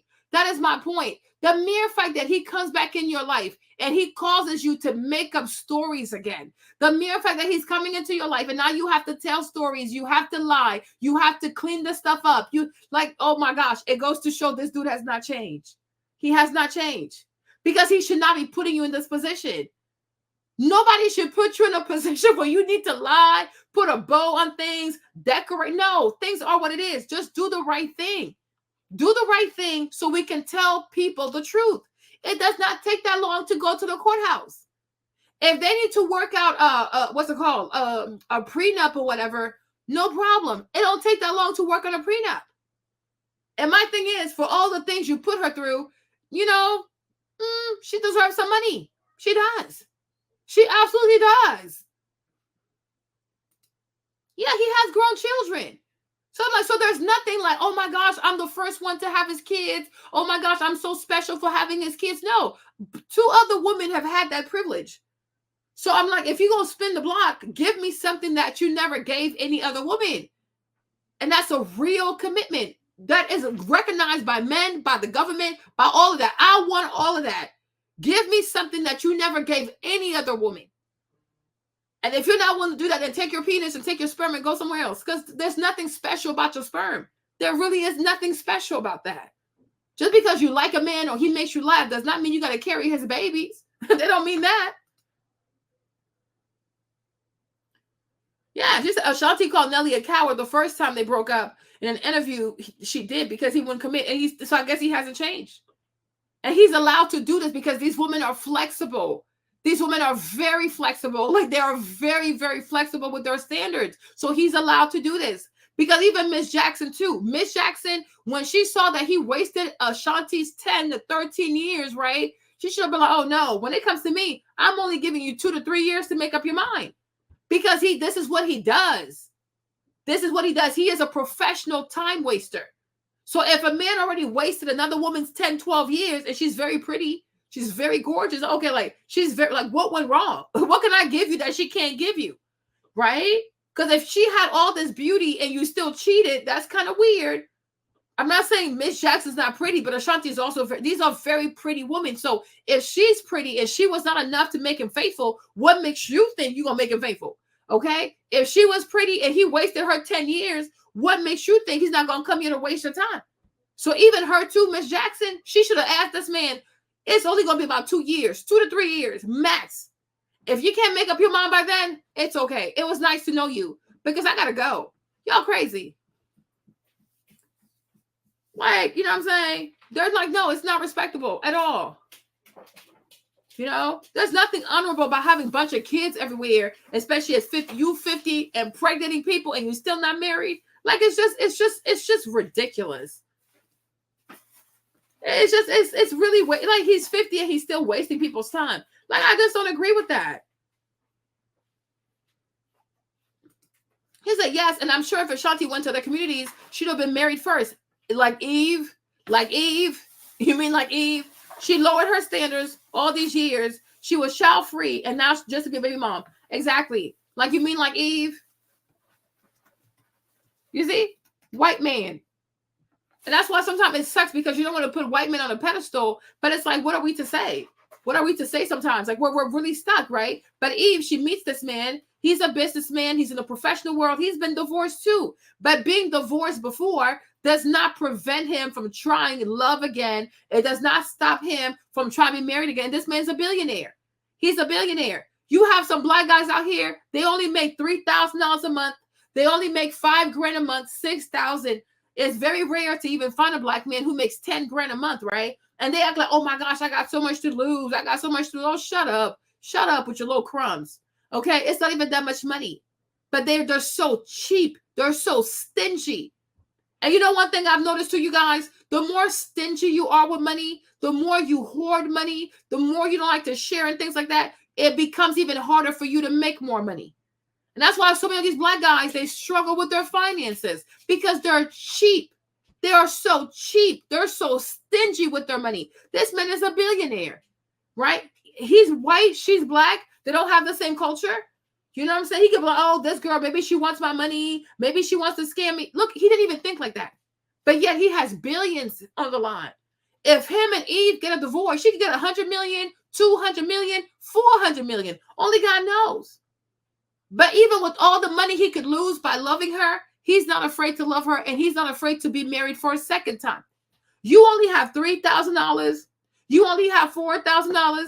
You only have $5,000, and you act like you make so much money, and somebody can take so much from you. Child, back. The most she might take is like what, $500 a month? Like, go sit down somewhere. Okay, and you wonder why you're not. You wonder why you're not like high value people. How can you be high value people when you're so cheap? It takes money to make money. I'm like, what the heck? It takes money to make money. No, they're like, there's something else. She said, wow, she's been here for 5 hours. Child, sometimes I'm here for like 10 hours. I could be here for 10, 12. I can do a lot. Yeah. Like, so like, you know, it's like, that's just crazy to me. She said, is Nelly a legitimate child himself? Well, he should have handled that in therapy. Because if he's not a legitimate child himself, he should not want his children to be legitimate. Especially now that he's 50. Do better. Like, do better. Like, you are too grown for this. You are too grown for this. He is 50, you guys. He's half of a century. 50 years old. He's half of 100. He's been on this planet for almost like 100 years. Like, come on, like this is just ridiculous. Like this, no, it's like it's unbelievable. It's unbelievable. There is no shame, and they need to be shamed. They need to be shamed. They really need to be shamed. They don't think how many people have no shame. There's Big Walter. Yeah, free hots and caught in prison. Yeah, they love that. Instead of being a man, like, no, I can't let the government feed me. No, they don't mind being fed. They have free water. They got showers. They get 3 meals a day. They get a place to sleep. They get free sandals. They get 1 uniform a week. They don't work. They don't have bills. They don't have to worry about their credit. They're in prison looking good. They got music. They have phones. They play dominoes. They lift weights. But they do everything besides being a provider for the family. Oh, hey, son, you have a call from an inmate at the detention 555 in Kentucky. Hey, son, I love you, son. Well, where's your mama? Okay, well, do your homework, huh? They think they're going to parent over a collect call. Shameful people like this. It's a shameful people. Yeah, they make those videos for other men. I'm like, y'all, something is wrong. Something is suspicious. Something is very suspicious. They will fight charges. They will do an appeal after an appeal after an appeal. But like they appeal, oh, my lawyer working on my appeal. My lawyer working on my appeal. I'm trying to appeal. I'm trying to appeal, right? But if the black woman say, I don't want to be with you anymore, well, I don't care about you, right? When it comes to love, when it comes to family, they'll give up so easily. When it comes to an appeal, and they know they're guilty too. They know they're guilty, but they're going to believe it. Oh, my appeal, my lawyer said, I stand a chance. My lawyer said, right? But when it comes to a relationship with the mother of his children, girl, the first chance he gets, he's gone. He's not going to be like, oh, let me appeal her decision. Let me see how I can work it out with her. Let me see how we can make this work. Like, we have children. I messed up. I'm sorry. Let me appeal to her heart. Let me appeal to her forgiveness. Let me appeal to her God. Girl, the first chance he gets, he is gone. But let it be in prison. My appeal, my lawyer said, we're going to follow the appeal. My lawyer said, but like, what is this? No, they don't try to fight. They love it out there. They love it. I'm telling you, because I'm like, me, Marlene, this thing has bothered me for like, I don't know, it's been bothering me for like over 5 years. Because I'm like, this is a phenomenon. This thing, I'm like, this really needs to be studied.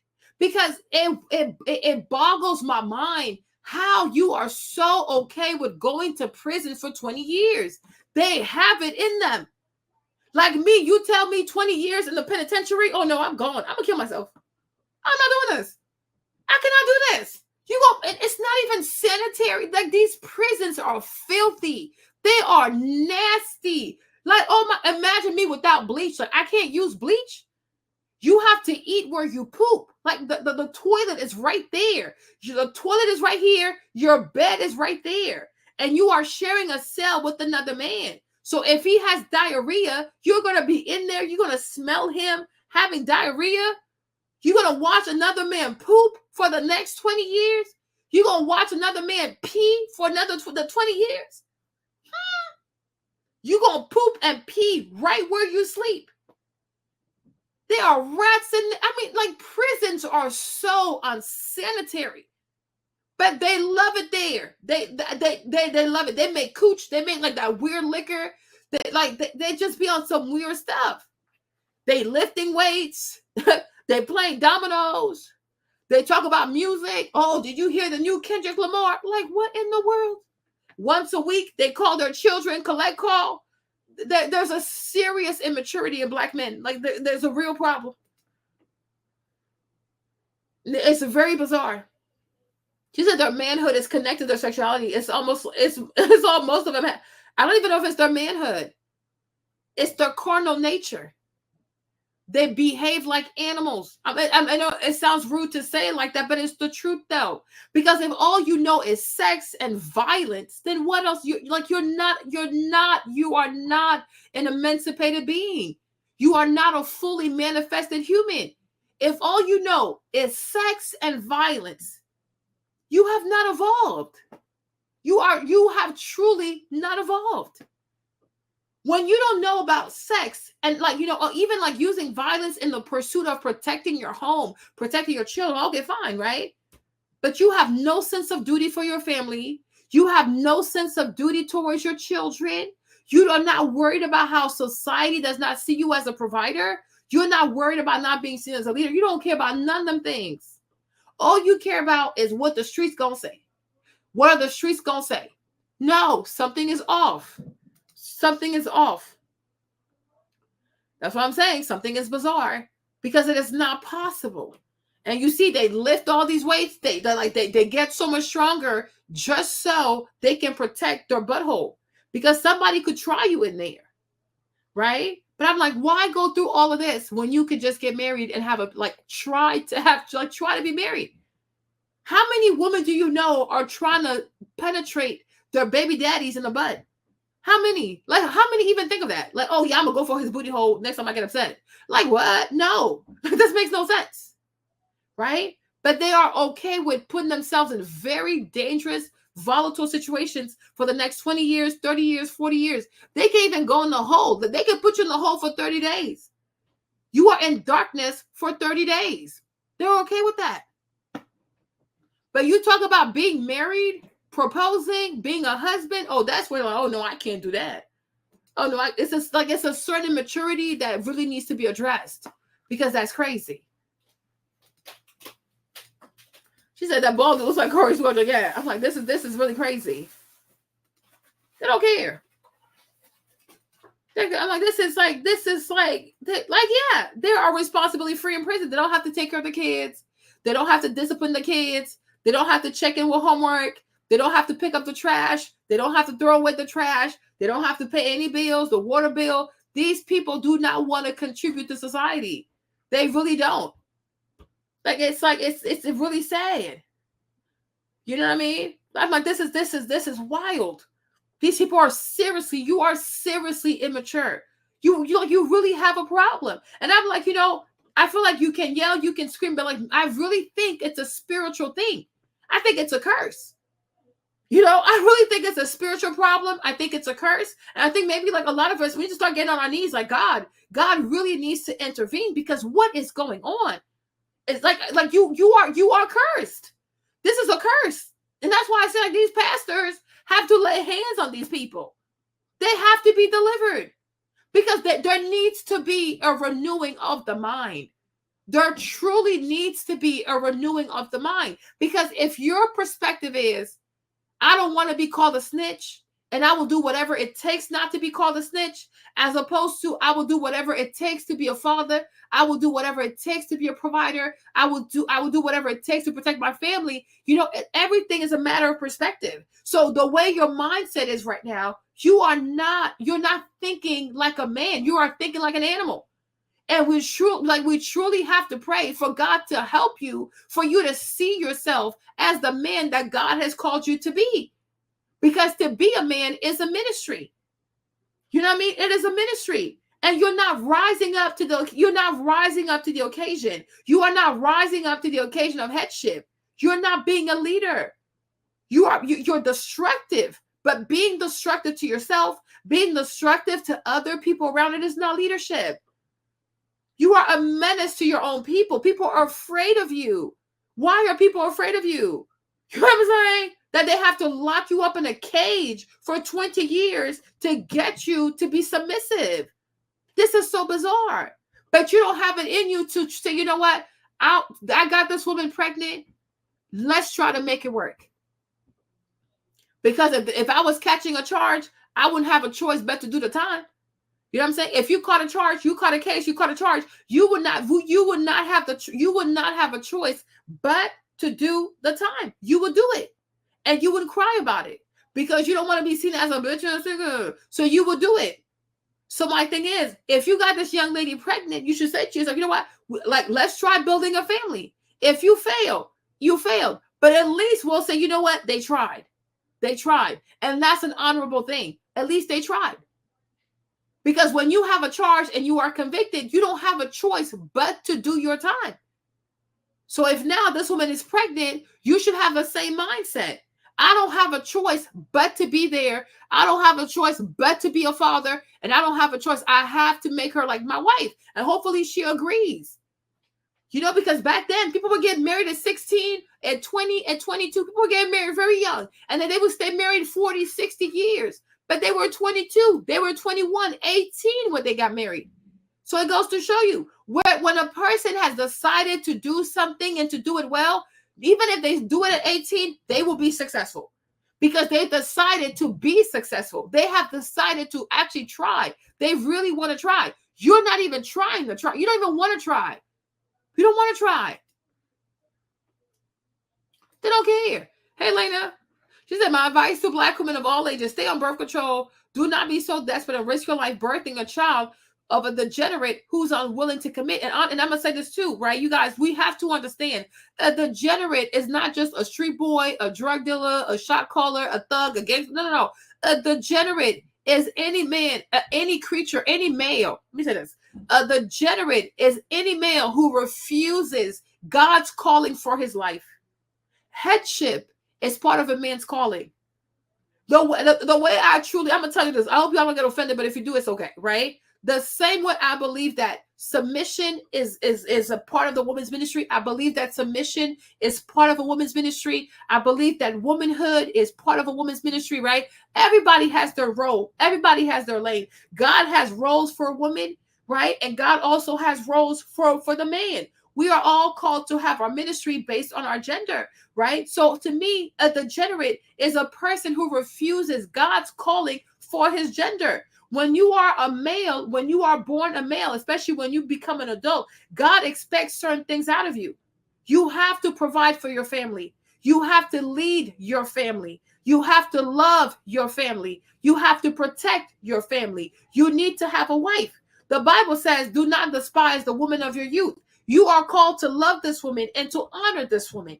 You have to pay dowry for this woman. She is your woman, and you got to take care of her.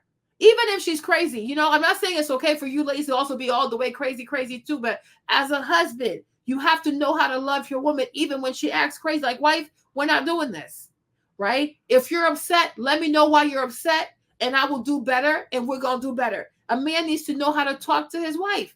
Even when she acts poorly, even if she spends money poorly, you need to know how to talk to her because you are the leader of the household. Wife, when you spend money like this, you are putting us back, right? So you got to think about this. That's your job. That is your ministry. That's what God is calling you to do. And if you refuse this calling for God, and you just want to take advantage of the sex part because you have a penis, you are a degenerate and you are under a curse. God will punish you. And that's why so many Black men have issues with their finances, because you are truly under a curse. And somebody needs to tell you that. You start doing right by your children, people that you get pregnant, watch your finances get better. But you cannot continue to mislead these women, have sex with these women, create these children, and think that somehow God's going to let you get away with it. Okay? That's crazy. And maybe they truly are trans attracted, because it's a very bizarre how they like going to prison. You know what I'm saying? So it's like, it's really weird. She said, everyone is so happy for Ashanti, shaking my head. I wish her well. Yeah, because, you know, you don't want her to feel bad. She's pregnant. You know, she's older and she's pregnant. So I guess everybody wants her to have a safe pregnancy. But I feel like deep down inside, people are really sad. Like, this is not okay. You know, what he's doing is not okay. You know, but, you know, you don't want her to be sad and be upset right now because, you know, anything can happen. Right. And her safety matter, her health matter, the health of the baby matters. And I do pray that she has a safe pregnancy. I pray that she has a very safe delivery, you know, but it really does hurt my heart that this man is allowed to get away with the stuff he's doing. So me, I have an issue with him. I even have an issue with Nelly more, because that's like, as a man, he's like, as a male, you're not a leader. You are truly not a leader.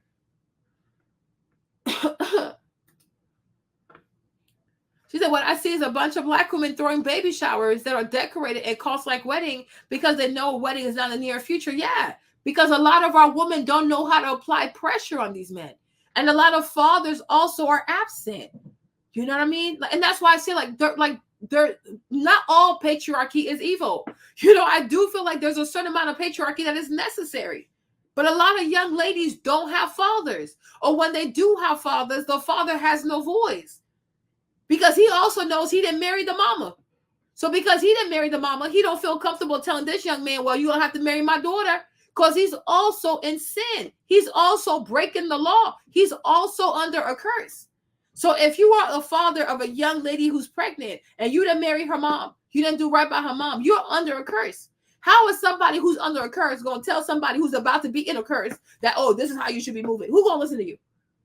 Right? But I'm like, this is why it's like, it's sad that's why I say families, they matter. It's not just about, oh, marriage is a contract. Marriage is also about tradition. It's about many, many things, right? And marriage also, hopefully by God's grace, it guarantees a healthy form of patriarchy where a father says, you're not going to just treat my daughter any kind of way.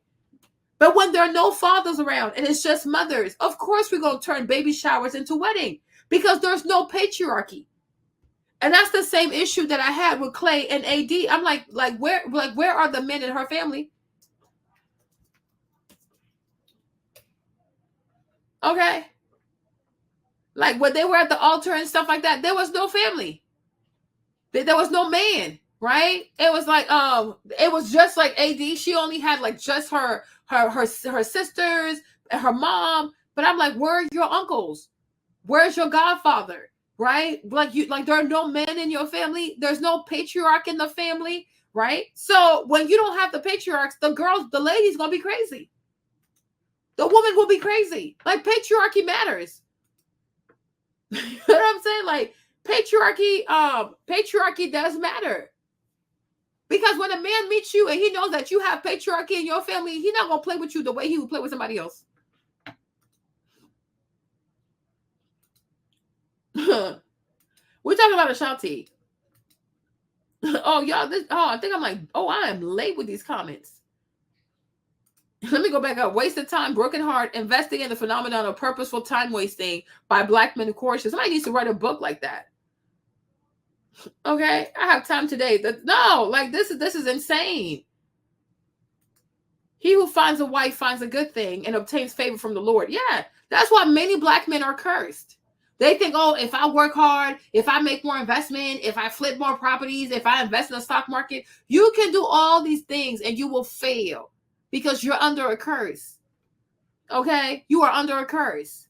You can go invest your money in everything you want. You're not going to make money because as the Bible says, right? What the Bible said, right? In all your ways, acknowledge God. Plenty of the plans of man, but only those of the Lord will come to pass, right? Look at Kevin Samuels. He made so much money, he barely enjoyed it. He just died. Now the man is gone. Navigating masculinity, the complexities of the deliberate paternal disengagement in Black men. It's very this is just weird. Provide, lead, and protect. Fatherless by design. The impact of Black men and male incarceration on single motherhood. That needs to be talked about. Okay? She said, let's create dissertation titles for these men. Okay? Because it's just pure madness. She said, they got to bring exorcism back. Making an idol of the streets is insane. And that's what it is for them. It is an idol for them.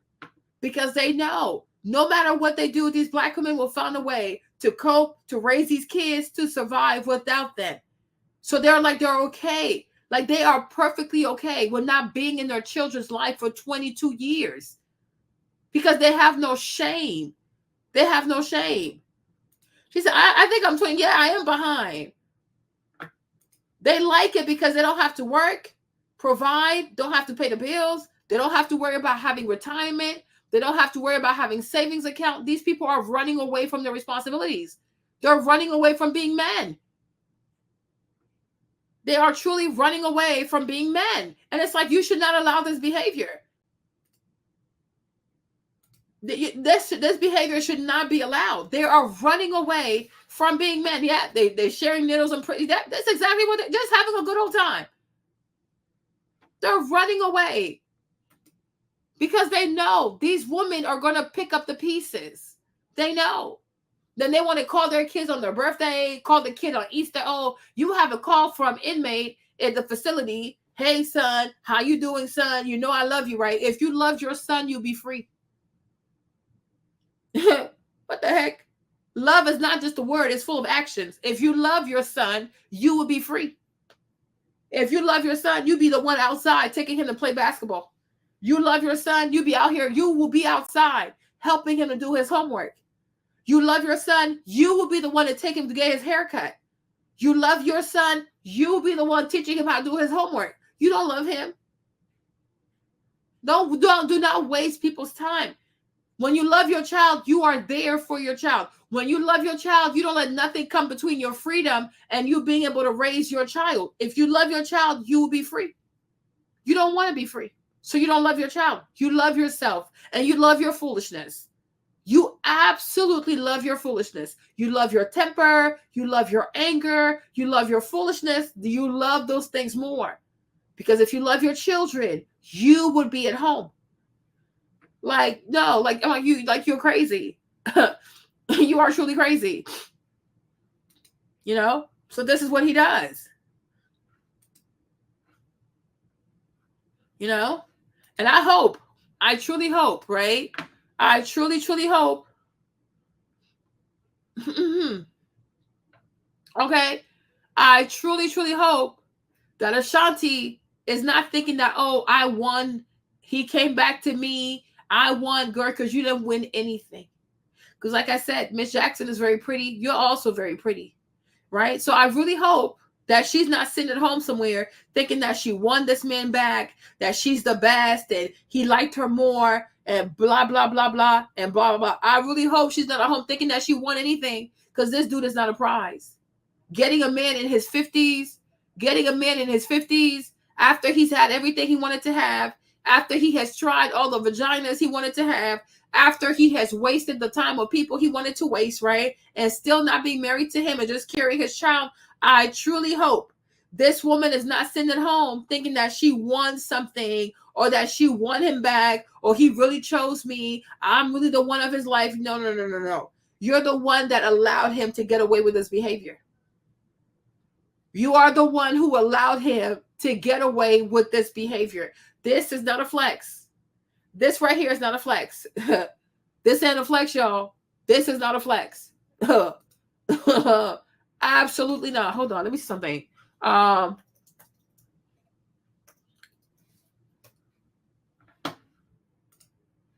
okay. So let's even watch this one. I'm going to let Six the Goddess talk a bit, because I like what she had to say. Let me see if I could do this real quick. I'm like, this is not a flex. This is really not a flex.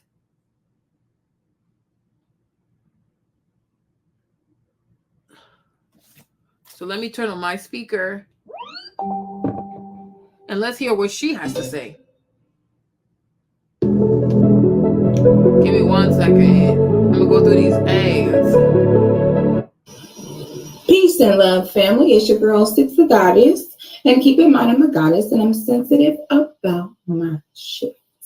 I hope y'all are doing well. I am doing amazing. I was doing even better before I seen this ridiculous geriatric pregnancy announcement from Ashanti. And I was doing even better before I seen all of the basic bees in the comments calling it cute, being completely clueless to what's really going on here. And we are going to break this down because I literally just cannot. The way that we condone and clap for our own demise constantly, the fact that we have no way to really gauge danger, it seems like, is mind-blowing to me. And we're going to go ahead and have a conversation about it. But before we have a conversation about that, can we get a conversation about today's makeup look? Ladies, if you've been under a rock, then you don't of that woman in the mirror that you can be. We have meetups, movie nights. We have a that is just for my weekly live show. I want to say, no, don't quote me exactly on these time frames, but it was a significant amount of time ago, and they dated for a significant amount of time. I want to say it was like 10 years, okay? After 10 years of wasting her life and her youth, they break up. That's when he gets with the mixed chick, Miss Jackson.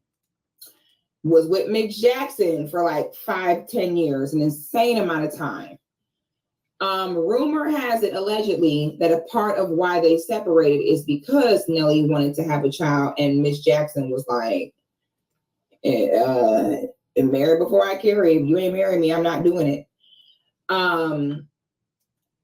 And so then Nelly, they end up splitting up and he gets back with Ashanti. Okay. So that's why you'll see people referring to this as a block spin, because they were together at one point, separated, and now they're back together. And so then today we see this. I'm going to play this for everyone. This was posted today. I got 2 minutes. Showtime. Yo, Sean. Hey, Sean. Showtime. Sean, come on there, ready. Sean, how much time you need? I need about 9 months.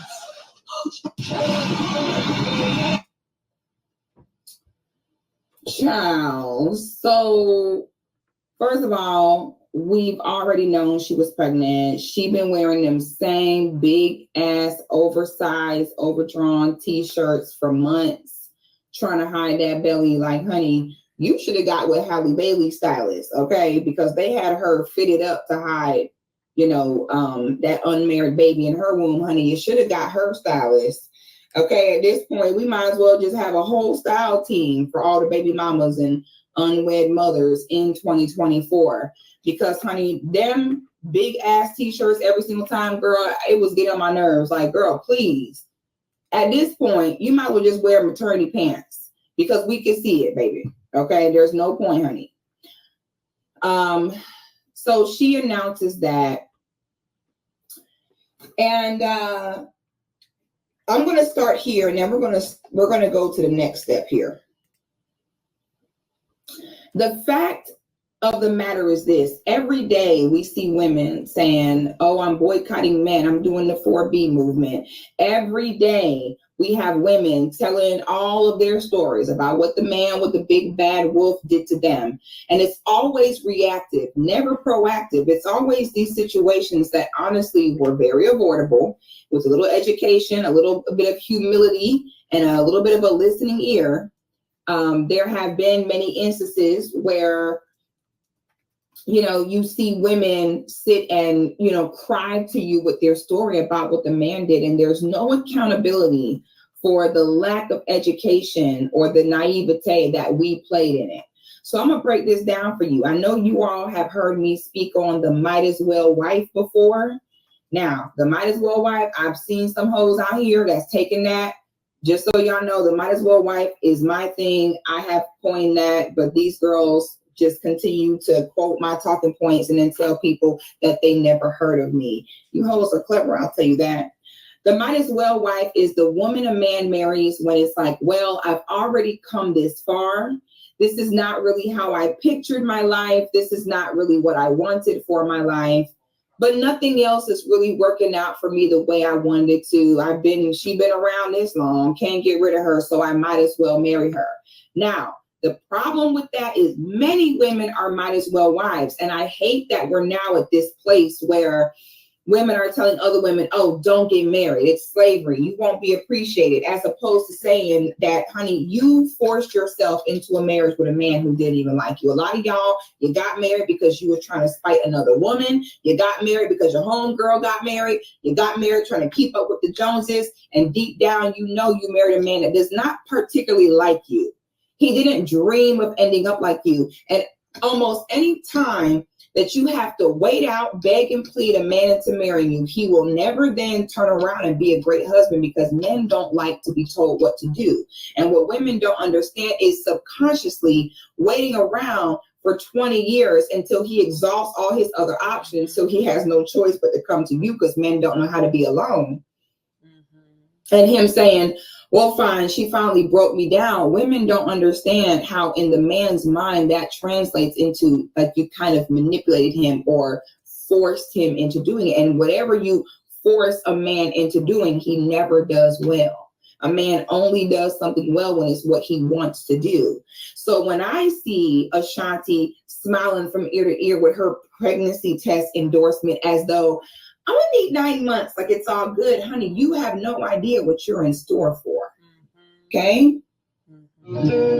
Expedia helps you find the right time to book.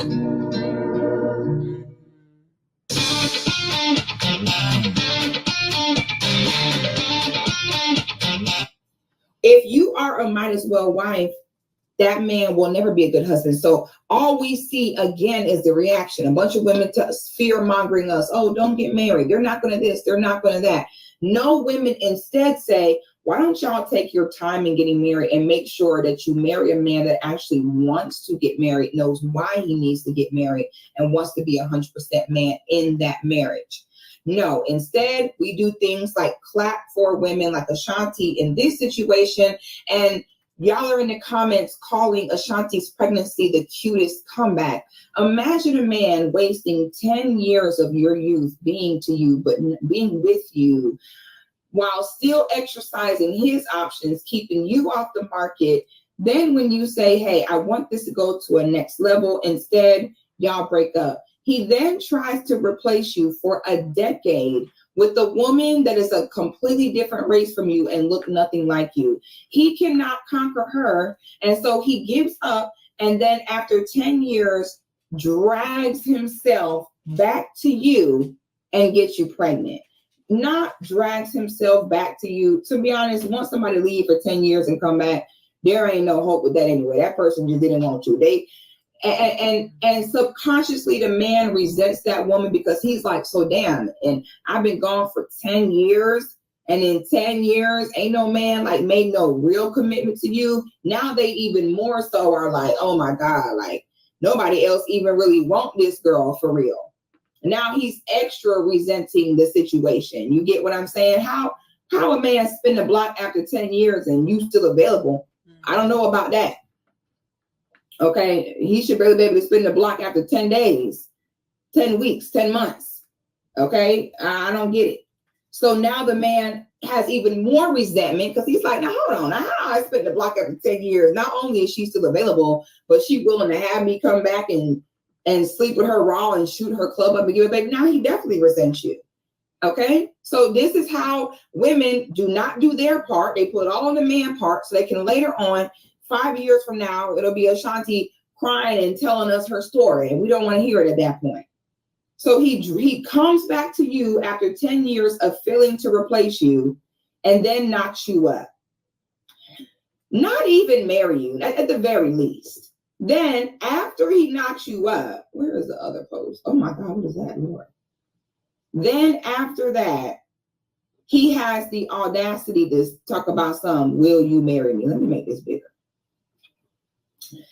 And here go the dumb hoes in the comments talking about, I'm happy for them. Congratulations, ma'am. This is our problem now. This is why y'all hoes have had to completely leave men alone, because you have zero trust of yourself and zero discernment to know how to have the common sense to stop being so desperate and thirsty, to know how to see a dangerous and problematic situation before it comes. Now y'all be 35, 40 with y'all big grown age still falling for the most basic red flag that you should know will be a problem. You get caught up in what you want in your flesh and what you feel right now. You don't think about how this looked 5 years from now. You don't think about how it looked 10 years from now with kids and a baby. You just get caught up in what. Hold on. Tashara said something. Tashara, baby, no. Tashara, I have to stop you right there. She said everything in God's hand. She prayed for that man and God answered her prayer. Tashara, you ladies have to be very careful. And I say this with a lot of love, right? We have to stop saying, as human beings, we're intelligent. Like we're not all knowing now. We're not all knowing. We're not omniscient. Like we don't know it all. But I do believe like when we get to a certain age, we know something. We have some type of wisdom. We have some type of intuition, and we definitely have some type of intelligence. We cannot say, oh, you know what? We're just going to put it in God's hand. Why? God gave us eyes. God gave us reason. God gave us a hearing. God gave us the ability to notice pattern. You don't get to engage with a reckless man and say, well, it's in God's hand. No, it's in your hands because it's your life.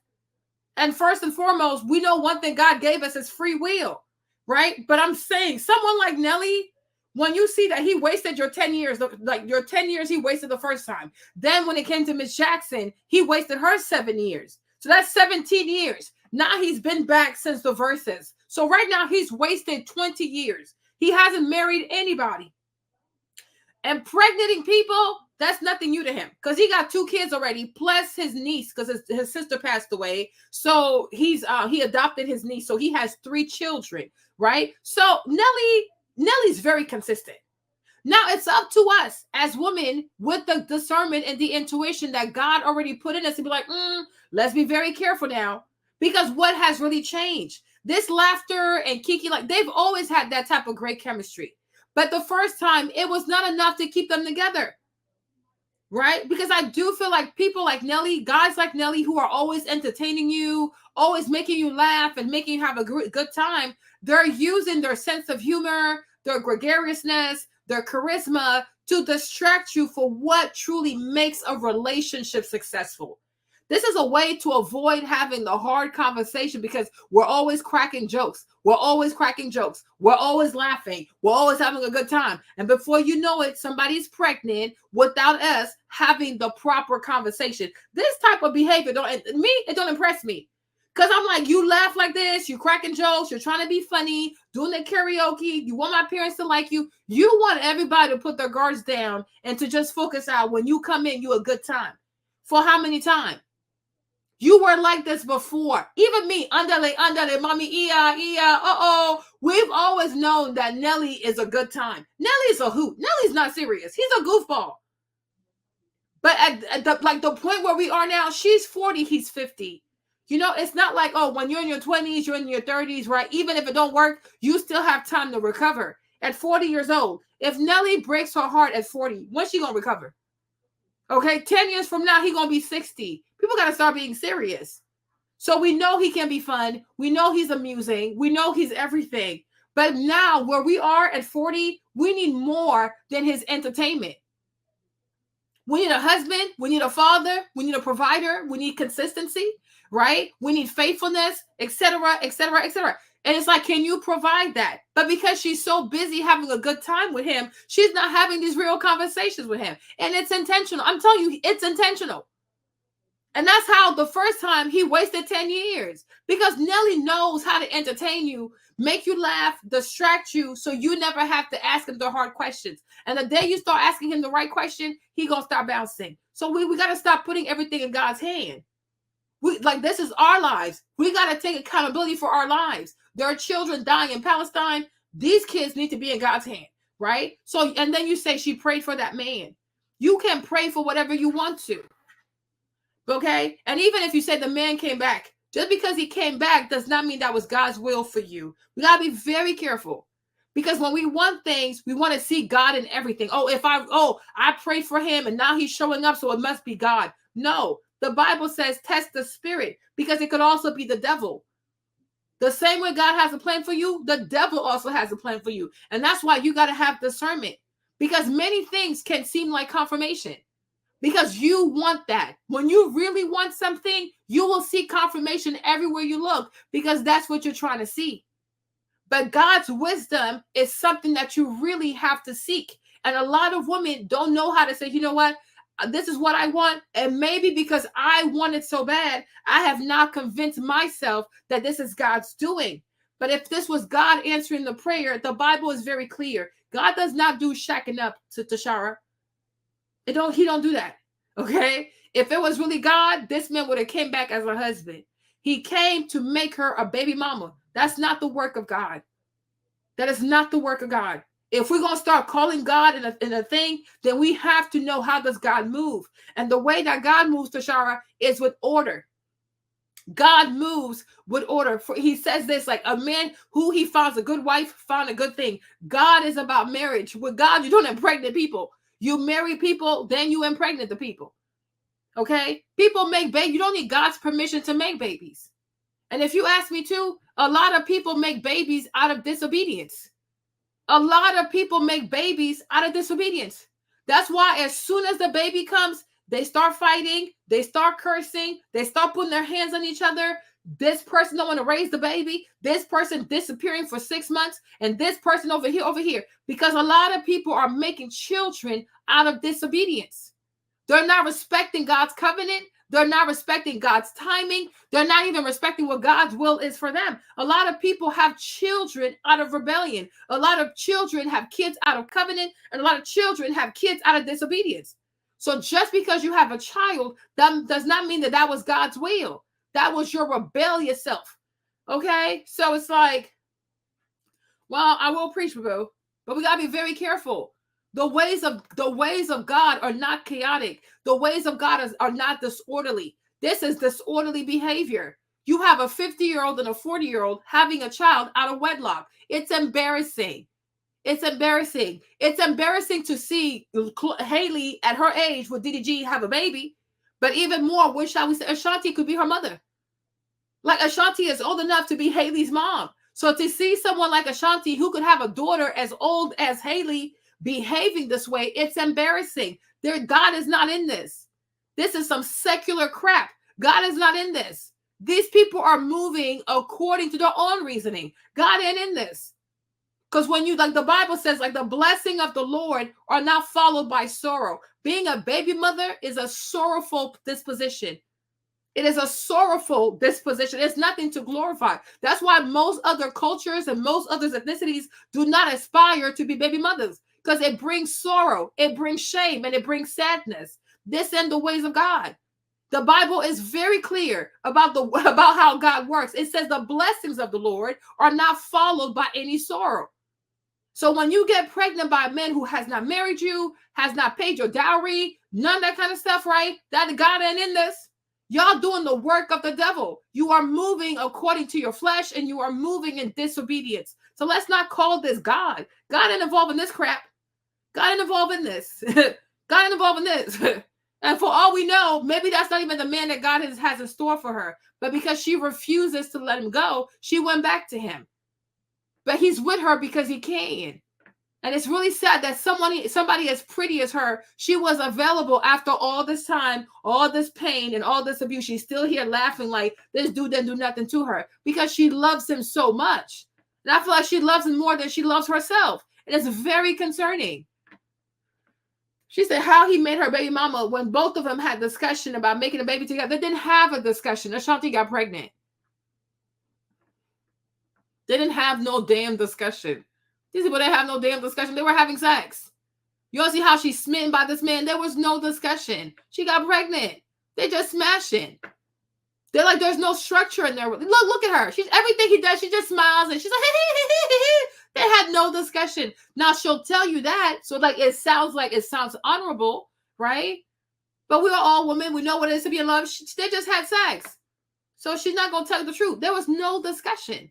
Because how y'all gonna have, you had a discussion to have children, but you didn't have the discussion to go to the courthouse. There was no discussion. They were just smashing. They were smashing. She got pregnant. My thing is, he's not a serious person. He's not a man who commits. And pregnating people is not a big deal for him because he has no sexual discipline. You know, if the vagina is there, he's going to take it. If you let him have the thing inside of you, he's going to do it. He doesn't care. Right? Because if you don't value yourself, he's not going to value it also. But Nelly plays too much. He's not serious.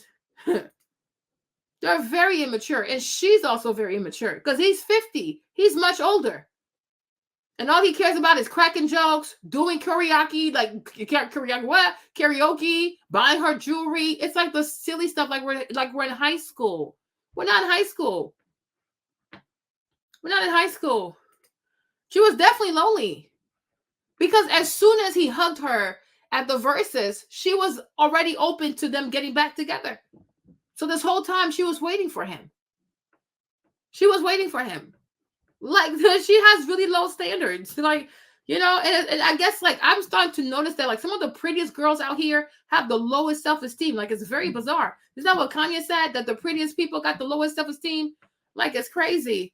This is truly 20-something behavior. Like, yeah, it's like she's acting like a teenager.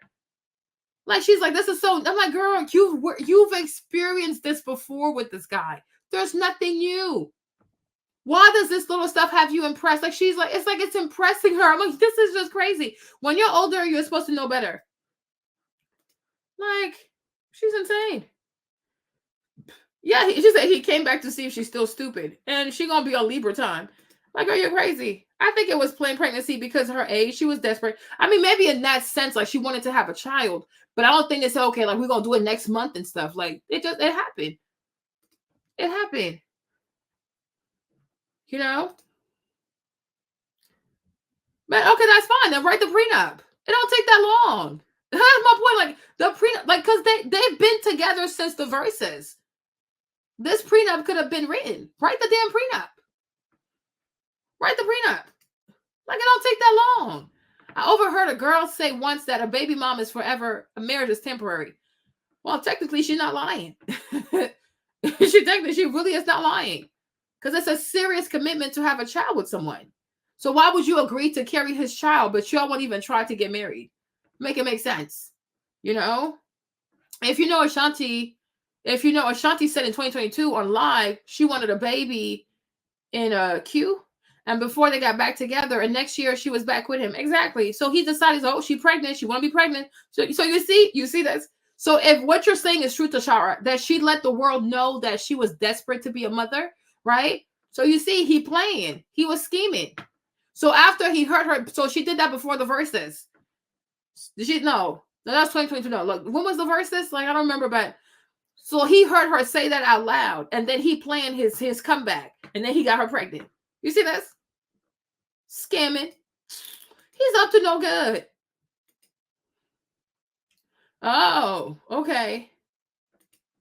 Yeah, I see that women that are playing with very high standard and men treat them accordingly. Yeah. And then the girls that are very, very pretty, they just accept the bare minimum. It's like, this is madness. Like Eve was able to finesse and go get herself a freaking billionaire.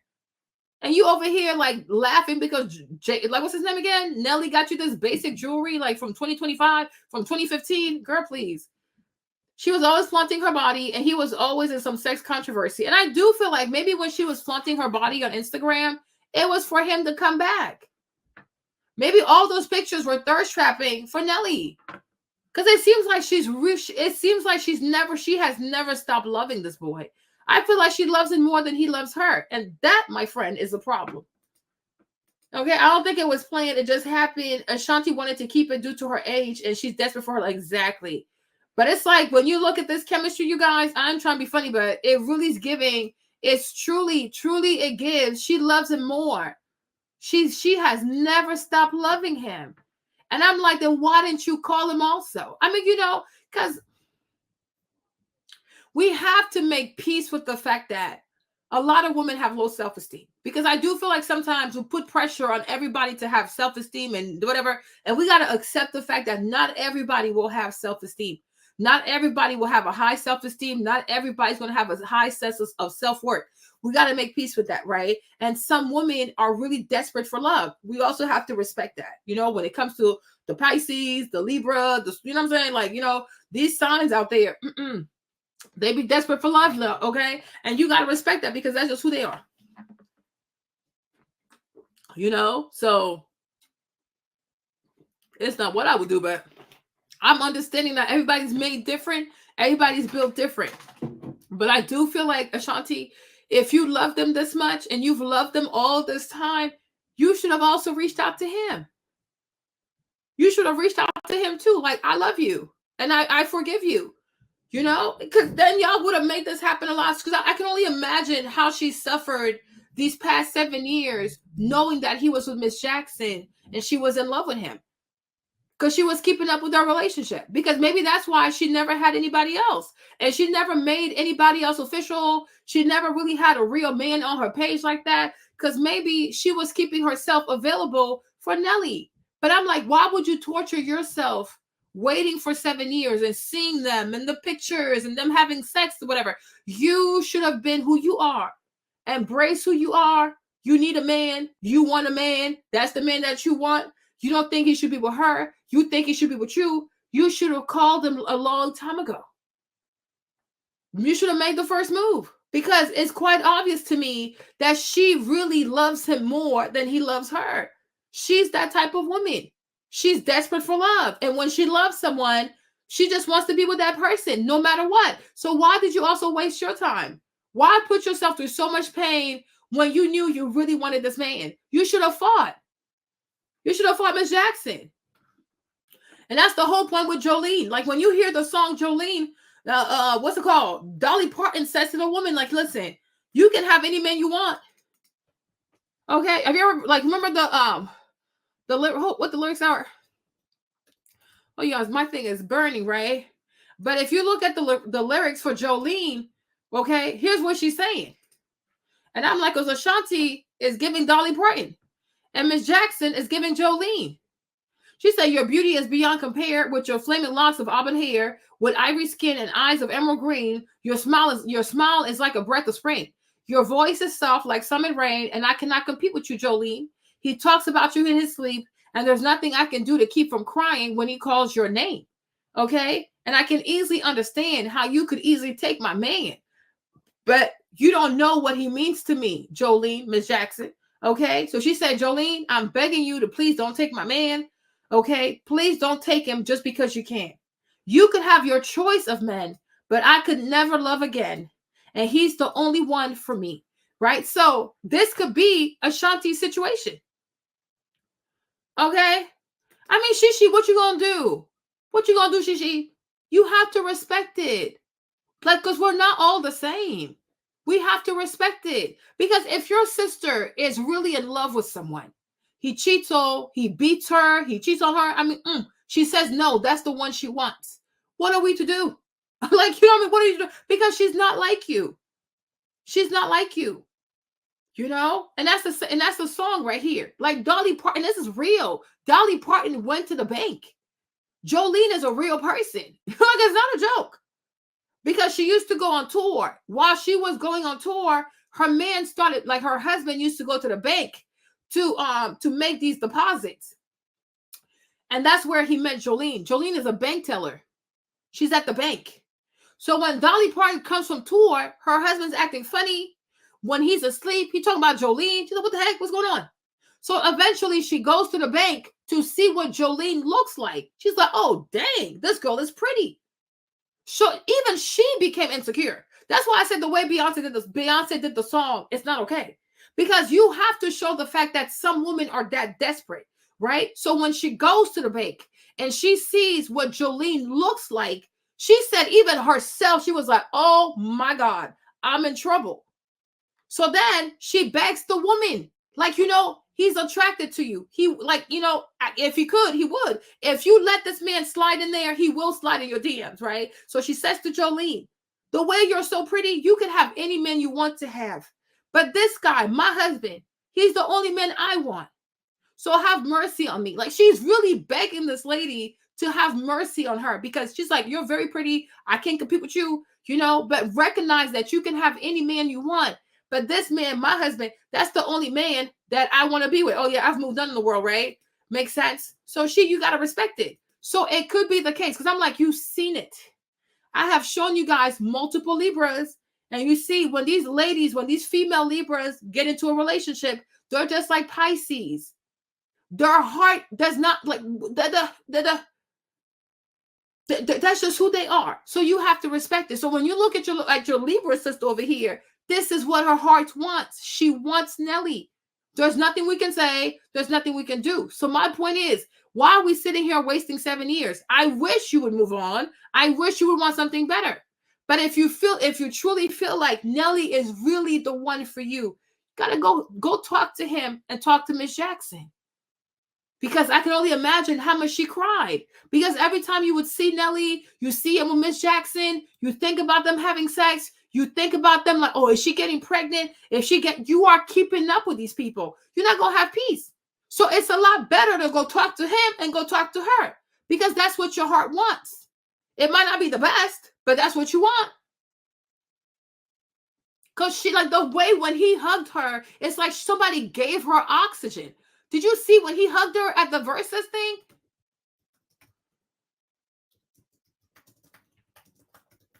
You know, it was like somebody gave her oxygen. She was waiting for that moment. She was waiting for him. Why are you waiting 7 years? You see? You see? She was waiting for him. Yeah, the heart wants what it wants. Especially when it comes to a Pisces and a Libra. What you want me to say? right? But it's like when this boy walks over there and he gives her a hug, she was waiting for him because she's insecure. And y'all, we gotta accept this. Like, we stop putting these like celebrity females into these boxes. Oh, they're so secure because they're sexy, because they wear bikinis and stuff. A lot of these girls are very insecure. They are truly insecure. And many of them have daddy issues. So only God knows. But you see, she was probably happy he was there. She probably didn't want to show it, but she was happy he was there. But when he came over and he hugged her, it's like he gave her oxygen. So I'm like, can you imagine living for 7 years, feeling like there's somebody out there for you, you're truly in love with him, but you don't want to make the first move? Girl, just be an independent woman and go reach out to that man. You know? Yeah, it was all fake. It was all for him. So it's like, girl, just go talk to the man because I don't understand. You know what I'm saying? This is like, they're like, you know, just go say hi. Where is it? Where's the piece? You see, here you go. You see? She really missed him. Where is it? It goes by so fast. You see?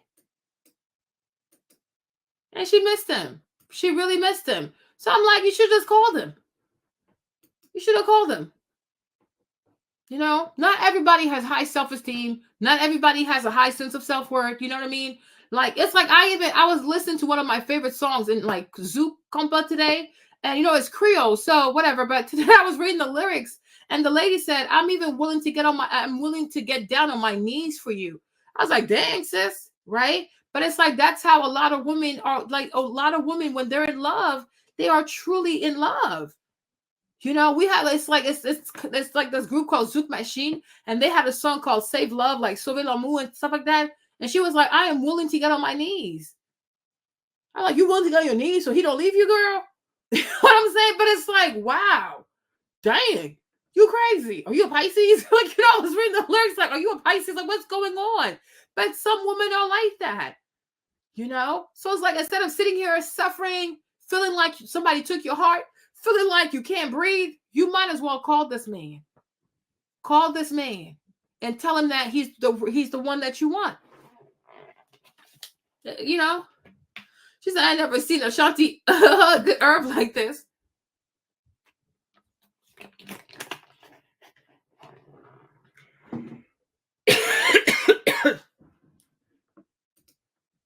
She said, Ja Rule said he wasn't surprised by them getting back together because the conversation his wife and Ashanti had. Exactly. So why wait 7 years? Why? You know? Okay. Why wait 7 years? What's wrong with you, Kimberly? What's wrong? What's happening? I'll repeat, Nelly and Ashanti are clickbait. Their names aren't even in the title. I wouldn't have listened if I didn't see their names. But now that you've listened, you're free to go. Right? You came, you checked it out. If it doesn't suit you, you're free to go, Kim. You don't have to stay. Don't torture yourself, babe. It was clickbait, sure. You came, you listened. Do you like it? You don't like it? You're free to go. Like, you know, do what's conducive to your mental health. You don't have to stay. Nobody called you. You called yourself. So please stop, because you're creating disorder over here. Like, you really are creating disorder over here. You know, but so like Tashara said that Ja Rule said that Ashanti spoke to Ashanti Ashanti spoke to his wife. But that's my point, Tashara. Why have the conversation even with Ja Rule's wife? Right? Well, I'm not torturing myself. I'm enjoying myself, Kim. You can go. It's been more than 5 minutes. Or do I need to block you? You want to be blocked? Or can you do the right thing and just leave? You tell me, babe. If you want to be blocked, tell me. Because you've been here, like you've been sample testing this conversation for hours. So you've been here for hours? You've been here for hours? Okay. Do you want to be blocked? You write yes or no, and I'll do that for you, because it seems like you can't do the right thing for yourself. Do you want to be blocked? Do you want to stay, or you want to be blocked? Kim, you tell me. Do I block you, or do I keep you in here? What do you want to do? No, because I'm asking her. Because she said it's clickbait. I'm like, okay, but she's been here for more than 5 minutes, and she's disturbing the peace. Now that you've been here, you got to listen. Okay, then you want to be blocked. It's not about free dialogue. I don't need your free dialogue. I don't need you. You don't pay for my bills. You don't pay for my internet. You don't add to the conversation. Your comments are very uninteresting. You add nothing to the conversation. So nobody needs your dialogue. You are creating chaos. Okay? So we don't need you. Nobody's 6 and we don't even know who you are, Kimberly Davis. Who are you? Are you 40 and a baby mama too? Open to who? Nobody cares. You don't matter. Communicate with you for what? We don't know who you are. We don't care. You came and found us here having a conversation. We didn't call for you. Everybody's telling you to leave. You don't see the comments? Like, they all tell you to leave. It's public, but my right to block you is still mine. Are you slow? Are you reductive? Like, that's why this is... No, yes, you can't comment and I can block you. Like you add nothing productive. Like you're just an agent of chaos. Everybody's laughing at you. Like, what is wrong with you? Like, what in the world? Like, these people are just weird. Like, what?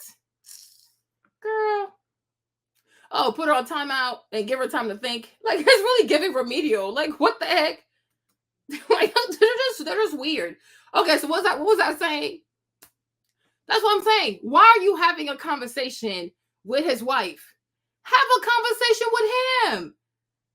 I don't know. I just don't get this, right? I just don't get this, right? So it's like if you are in love with someone, if you are truly in love with someone and you feel like you can't get on, you can't move on, don't let your pride get the best of you, okay? Because you're going to suffer. Because what would you have done? Like, all jokes aside, what would she have done if he had married Miss Jackson? We don't even know who she is, girl. Like Kimberly Davis, who are you? Okay. What would she have done if he had married Miss Jackson? It would have been too late. What would you have done if Miss Jackson had gotten pregnant? What would you have done if Miss Jackson had gotten pregnant and she got married to the man? Because now it's like, you're going to be a side piece again. You were already a mistress to Irv Gotti. So that's why I don't know why people play these types of games.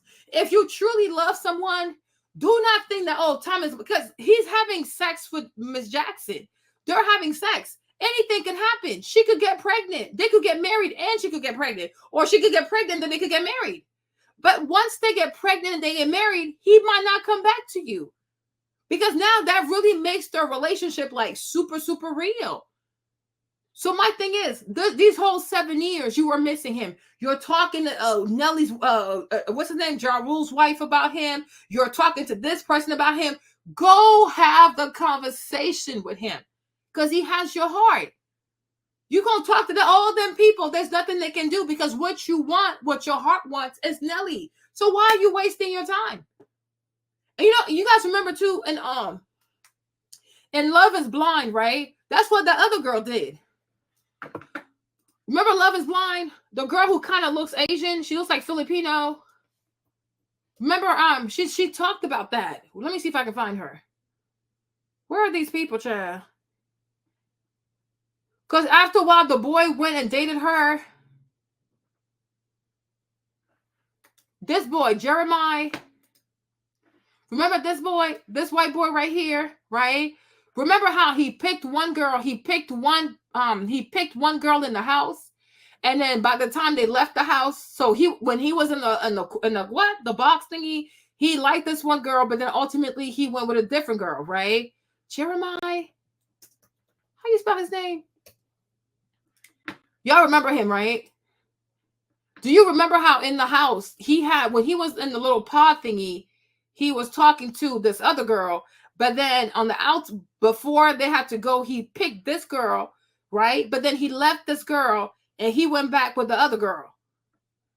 This one. Remember this one? So in the pod, he had a connection with this one, but when it came to proposing, he proposed to this one.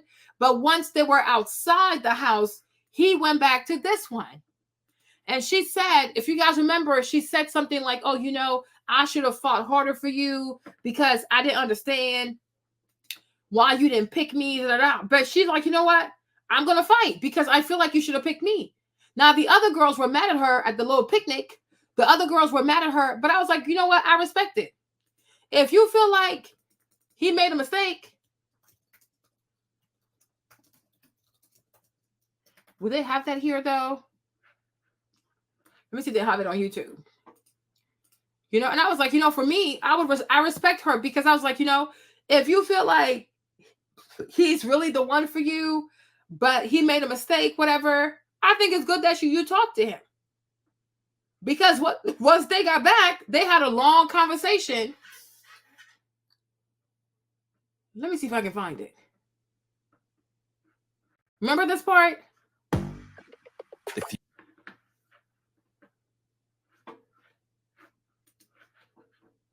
What were you doing until 5 o'clock in the morning? Okay. Well, the honeymoon phase is definitely over for our Love is Blind couples, and they are back in the real world, moving in together, meeting friends and family, hanging out in the parking lot until 5 a.m. with their ex, allegedly, and breaking up mid-Candy Crush game. This is not going to work.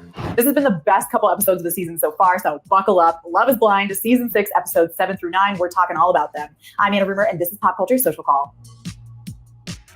We pick up back in the DR, and honestly, the rest of us engage before they're ready. The big story this week, though, comes from Laura and Jeremy. Oh, this was so good. They've recovered from the bean dip drama, thank God. But Sarah Ann has been waiting in the wings with a not-so-subtle DM telling Jeremy she'd love to meet up with him if his mind is shifting in its choice. So the girl, she sent Jeremy a DM. She messaged him. Once they got out of the house, she messaged him and she was like, you know, if you're open to trying it, or if anything changes, let me know because I'm here. So they went and had a long conversation. Right? Hold on. And that's a message that Jeremy double tapped with a little heart to acknowledge, by the way. I was giving him the benefit of a doubt that he was just trying to be nice, but I was forgetting the cardinal rule of Love is Blind. No one should get the benefit of the doubt. I just double tapped it. That's all I did. Turns out, 15 days before their wedding, Jeremy stayed out till 5 a.m. without even texting Laura. And when confronted about it, he admits that he ran into Sarah Ann. But don't worry, they were just talking in a parking lot or an alley or something for 3 hours after last call. Or were they? Because when Jeremy tries to use the fact that he shared his location with Laura to absolve himself, she pretends that she was asleep and didn't see it. Until he had dug himself into a deep enough hole for her to drop the bomb that, yeah, she'd been watching all along. You weren't even in South End. You were north of Uptown, which is where Sarah Ann lives. We last see Jeremy hugging that pillow for dear life as Laura says she wants out. I am guessing this is our second breakup of the season. Sorry to Laura, but I am electrified. That was such good TV. Let me know what you thought in the comments. Okay.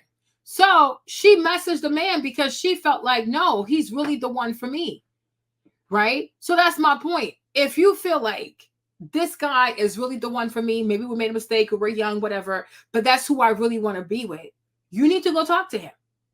Because God forbid he marries the girl, or God forbid the girl gets pregnant, it's going to be a whole lot harder, because either you're going to have to be a side piece again, you already did that with Irv Gotti, or you're going to have to wait for him to get a divorce. And who's to say they're going to get a divorce? But the whole time you're going to be suffering because you feel like he's the one for you. Because I'm like, this whole time she was missing him. Missing you is all. Okay, I'm like, she was missing the man. Like, she's really in love with him. I'm like, wow, this is crazy. What happens is, to be honest, Nelly got with Miss Jackson to get over Ashanti. But that's my point. That's why I say he's a professional time waster. He's not serious. Yeah, you were placed in timeout. You want to go back in there again? Or you want to do better? Like, okay. What you want, Kim? You going to do better, or you want to go back to timeout? Because the people say don't block you, but to send you to timeout. So either you know how to be civilized or you don't. I don't even know how you do Bible study and then listen to gossip at the same time. Focus on Jesus. Like, what the heck? Focus on Jesus. Okay, to be honest, Nelly got with Miss Jackson to get over Ashanti because Ashanti blocked him. Exactly. That is my point, Tashara. Because you messed up and you hurt her. So why not humble yourself and go beg for her forgiveness? Why do you take the easy way out and then go pursue Miss Jackson when you know that you and Ashanti have unresolved business? You see what I mean? That's why I say he's not serious, right? Because Ashanti has the right to block you. She's hurt. You know what you've done. We don't have to spell that for you on a freaking billboard. He knows what he did. He knows what he did. And at that time too, Tashara, she's at the prime of her career. So it's not like, oh, you're cheating on like 40-year-old, 50-year-old Ashanti. You are cheating on like prime shelf Ashanti. You are putting her through hell. So she's sick and tired of your mess. She's trying to get you to grow up. So she blocks you. Why don't you say, you know what? I need to do better. I got to do better. Go to therapy. Go where you want to go. Go exercise. Clean up your dang life. Clean up your life. Do better. Show her that you are going to be the man that she wants. Why don't you work on it? No. Instead, you run. Instead, you flee. You go find another woman to go waste her 7 years. That is my point. Oh, my gosh. It burns.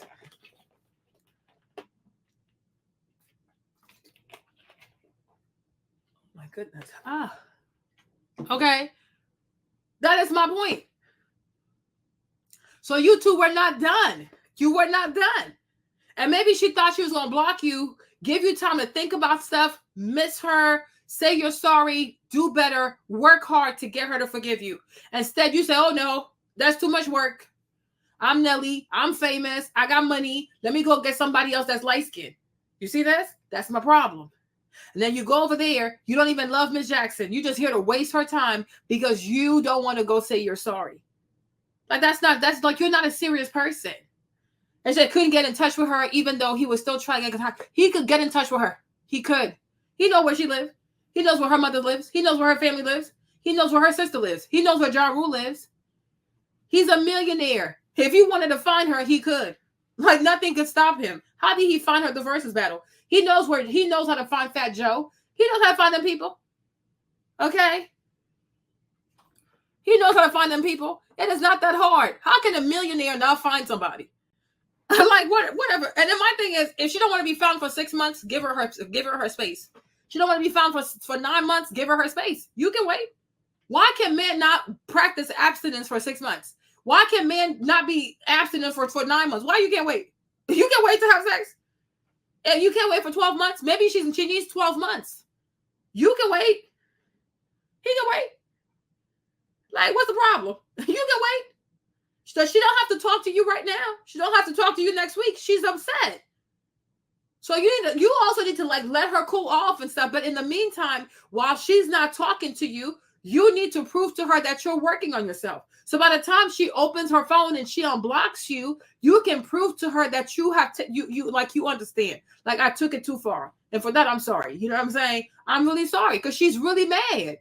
Because if you really can't find her for months at a time, she's really upset. She's truly upset.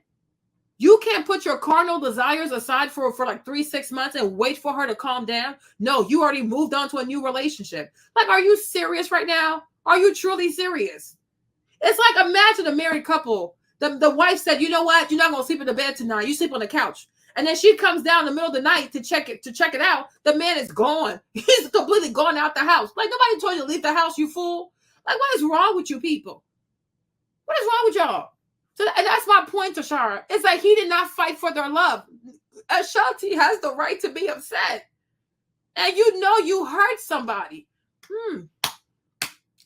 You know you hurt somebody. Of course she blocked you. Maybe she went and maybe she was at home the whole time. Nah, she's at home. Where's she gonna go? But she wants you to realize how much you've hurt her. And you can't wait 6 months. You can't wait 12 months. You got to go right into a new relationship when you guys have not properly closed this chapter. You're not serious. And the whole time you're over here with Miss Jackson is because you are avoiding the work that you have to do to fix your relationship with Ashanti.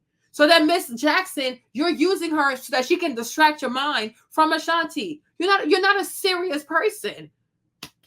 He's not a serious person. Why does he act like this?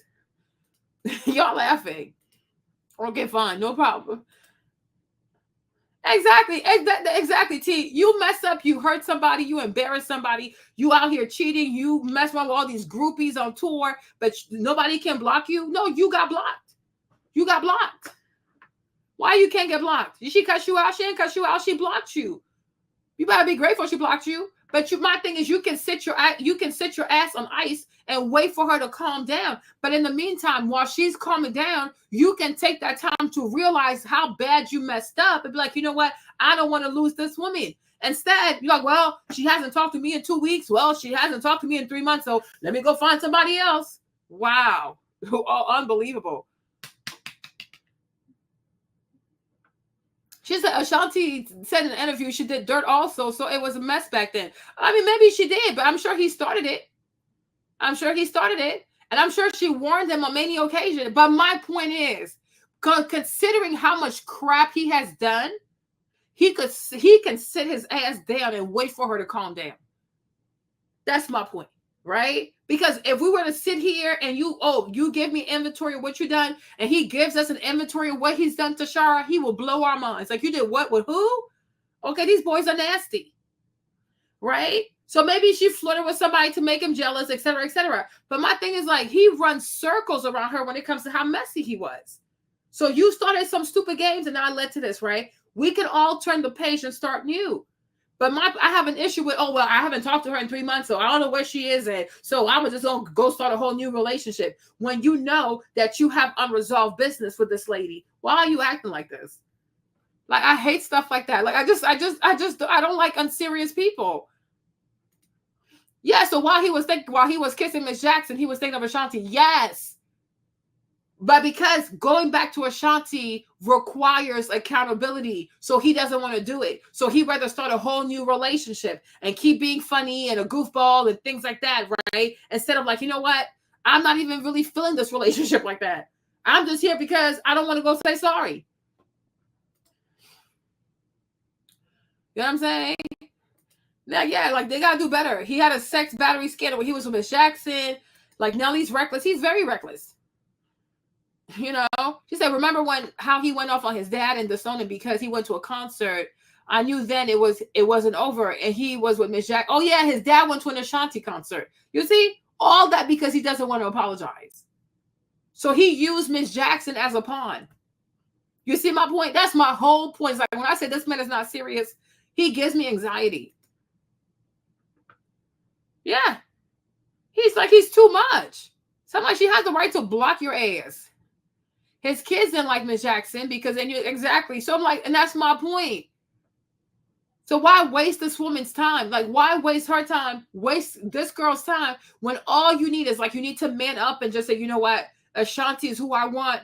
I have to apologize. I got to do better. Let me just go do it and be done with it. Just go do it and be done with it.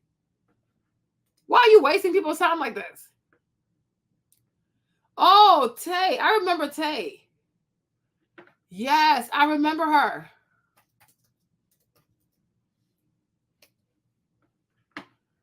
I remember her. Yes. Another ablation looking lady. She kind of like fell. She like faded a bit. Nobody even talks about her anymore.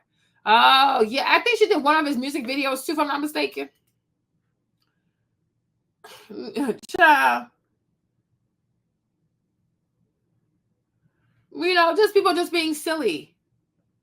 He's just like, I'm like, y'all just being silly and stuff like that. But I'm like, you obviously love this girl. So it's like, why are we wasting time like this? I don't like people wasting time. If you know you really want something, if you know your heart really wants something, go for what you want and apologize. Apologize. Because you obviously you never stop loving each other. So apologize. But if you don't fix the behavior that got y'all broken up the first time, it's going to happen again. If y'all don't know how to deal with your egos, and you don't know how to resolve conflict, and you don't know how to fight for your love, and you don't know how to really like communicate and stuff like that, it's going to manifest itself. Because one thing about having children in a relationship, children make relationships harder. Okay? They truly make relationships harder. So if just you by yourselves, you have a hard time communicating, forgiving, establishing boundaries, putting your pride to the side, putting your ego aside. When a child shows up, y'all don't even know. Oh, he has a lot of pics with Tay, and he wasn't. Yeah, he was very disrespectful, and he knows he was. And he was very careless. I don't know if they really did. Because even her dad is very sketchy. Ashanti's dad is very weird. One time, Tasha K did a live about her dad. He's a strange man. He is a strange man, and they really stayed quiet. They didn't deny it. But Tasha had a whole live about her dad and the kind of stuff he's into, right? So I don't think they really did, because if the dad had a talk, it wouldn't be going down like this. It wouldn't be going down like this. So let's finish our little thing here with hold on. What's her face? Six the Goddess was talking, right? So let's go.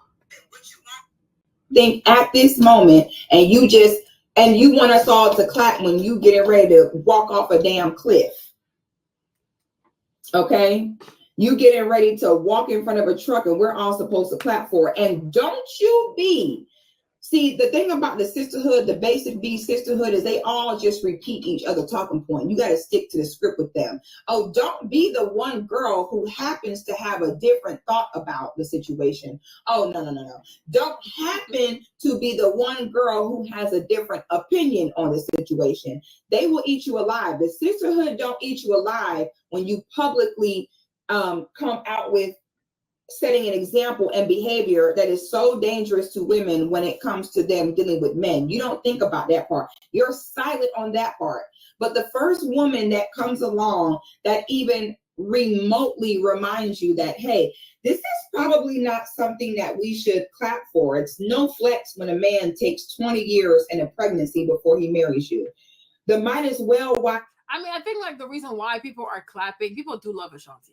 You know, Ashanti's a Barbie. Like, Ashanti is a cultural icon. Ashanti's very beautiful. Like, Ashanti's that black girl. Like, people love Ashanti. Like, they really do. She's always smiling. Like, it's like, she's like, you know, she seems very friendly. She's always smiling. She's not in drama. You know, people really do love Ashanti. So for her to be pregnant at her age, people are going to be happy. People are happy, right? So like I said earlier, we pray for a safe delivery. I pray for her safety, the baby's safety. You know, I pray that she has a very healthy delivery because, you know, it's not easy carrying a baby when you're a little older. Right, but people do love Ashanti, so you know, technically, like, yeah, you're right, but people do love Ashanti though. But Nelly, I got my eye on this man. I sure do. He better not. Wife is someone who is never fully appreciated. The might as well wife is the wife where every single day that man look at you, and he might. And the thing about a man, he'll still do what he's supposed to do on the day in and day out. But deep in himself, he resents it every day. Deep in himself, he knows that he's not being as good of a husband to you that he could be because he knows he doesn't have to. Because look how long you sat around sniffing up behind him with nobody coming and taking you away. Because that's the reality. As a quality woman, baby, you can't spin the block after no 10 years, baby. You can't barely spin the block after 10 days. Another man done already seen her value and wants to go ahead. I just feel like it's not so much like nobody was there. I do feel like she should have gave Nelly some serious competition. I feel like she made it too easy for him. I feel like she should have gave this man some serious competition. Did I eat? No, yeah, I did. I had a little bit of bread. Thank you, babe. I have a little sub right here. I don't eat a lot, right? But I do feel like she should have given him some type of competition. He should have been scared a little bit. Because, you know, I don't know. I feel like she should have had her own relationship also these past years, and she should have allowed somebody else to love on her. Because, you know, I really do feel like she was just keeping her heart for him. I'm like, then why didn't you call him sooner? Just call this man. You obviously love this man, you know, and you're obsessed with him and you really love him, because I don't believe that there's nobody else who tried to get Ashanti's heart. I just feel like she didn't want to give her heart away because she was waiting for Nelly to come back. But I'm like, then why didn't you just call him? that's just crazy to me. Call him. Go ahead and make a commitment. Okay. So when you on the market for 10 years, nobody wants you. You ain't had no family with nobody else. And this man come back. You can expect for every single day, whether you see it or know it or not, for this man to express his resentment towards you. This is the most dangerous situation, and they never end out well. I don't understand what's so hard, baby. You dated him for 10 years. In a whole decade that you gave him most of your youth, he never once said, this is the woman I want to spend the rest of my life with. And now, once he's gotten old with psoriasis and gout, now all of a sudden, when he wasn't able to get the exoticals to do what he wanted, now he's spinning the block back with you, and you were still there. And you think he's going to cherish that. You think he's going to treat that well, and he's not.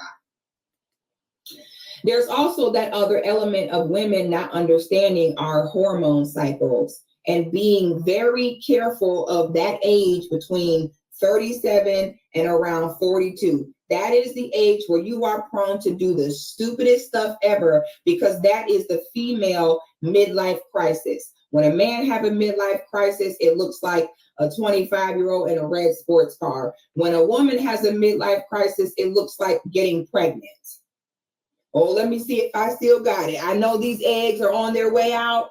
Okay, let me see if I can still make it happen. That's what it looks like. A woman's midlife crisis looks like divorcing her husband. A woman's midlife crisis is her looking to feel satiated in fertility again.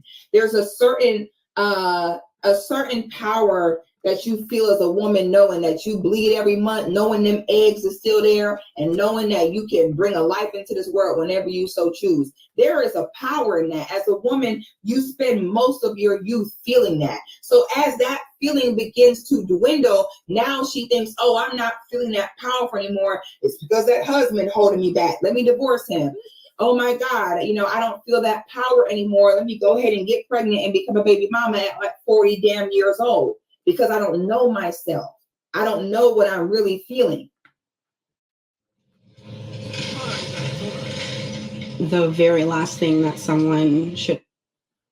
They say a man is better off living on a roof than living in the house with a perilous woman. And I say a woman is better off having no children than having a child just to say she had one in a clearly toxic situation. Y'all been together. Y'all been knowing each other for 20 years. We don't care about no engagement. Go to the courthouse or go have a destination wedding somewhere, you and your close friends only, and be quiet. We don't care. You don't even need an engagement phase. Just go get married. Engagement is for bright, bushy-tailed 21-year-olds just starting out on their life to take cute pictures for TikTok. Okay? It's not for big grown 40-year-olds that couldn't make it work with no one else, so they just settled for each other and became a baby mama at a geriatric goddamn age. We don't care. Go get married. We don't care about no engagement. But instead, you know what we got? Girls in the comments saying this is cute. This is goals. This is cute. This is goals. When in fact, there's nothing cute or goal-like about this at all. Okay? This is the quickest way to become a might as well wife. This is the quickest way to have a man behind your back and you don't even know it, do all kind of stuff because he just resents you and resents the fact you've been here. This is a result of women refusing to look at things through the lens of the man, to understand with them not being able to be alone, what that really looks like and what that makes them do. Okay?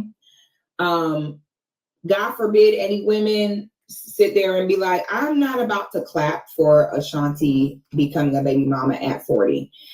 They over here talking about engaged child. They'll be engaged for another 10 years. Okay? They will be engaged for another 10 years because if he planned on marrying her after all these years, he would just go marry her. Even the fact that they're doing engagement, well, girl, you can look forward to another multiple years of engagement. And by then you'll be 50 years old. And if you think that Nelly about to sit down and just be a loyal, doting husband to you, and you're his 50-year-old baby mama, well then, honey, it goes to show that you can be old and still be a fool. It goes to show that you can get older but not become an elder. It just goes to show that if you're a basic B, you will remain a basic B until you are intentional about unlearning your basic ain't shit bitch low vibrational behavior and learning how to rise above. I don't know why people think as a woman get older, she just miraculously gets knowledge about, the game. No, if you don't intentionally learn it, you don't. You can be 40 and been around the world twice like Ashanti and still be a duck. Okay, the fact that y'all are celebrating this is why I don't trust y'all opinion about marriage and long-term relationships, because y'all don't even know how to see that a man clearly hates you. With 20 years and a baby is all you got to show for a relationship with a man. 20 years of nothing to show for it and a baby, that's it. And the fact that we don't see it's a problem is the problem, and continues to be why we continue to sit on here being a victim to the big bad wolf, aka men, and never ever think about the part that you play or the part that you allow, the parts of this that you allow. And you know what it comes off to me? I feel like, because this is very juvenile. Like the way they're engaging, it's like they're acting like they're still in their 20s. And it's really giving that it's like she's trying to catch up on all the time that they lost. Forgetting that age is real. Like you're 40, he's 50, right? I feel like she's like, they're trying to make up for time lost. Like they're partying like little people, like young people. They drinking like young people. They're cracking jokes like young people. Like, you know, they think they have all this time in the world. It's like, you're not in your 20s anymore. You know, you're not in your 20s. So it's like, are you like 40, 50 acting like a 20 and 30-year-old, right? As opposed to like, I'm 40 now, you're 50. Like, we got to be serious, right? Because I do feel like it's to me, the way they're moving is it's very high school. It's very like early 20s. I'm like, I feel like they're trying to catch up on lost time, right? But there's a baby coming. like it's real stuff coming. I don't know. You know, I just think I really feel like she really loves them and she really missed them. Ashanti at least take care of the baby if he runs away. Oh, Ashanti has money. She really has money. But it's like, you know, what makes him worthy of being the father of your first child? You know? Like, what makes Nelly worthy of being the father of her first child? Because he has a pretty smile, because he makes her laugh. Like, I don't know.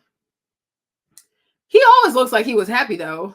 Nelly's just a goofball. Like, andale, mommy, uh-oh. Like, that's just Nelly.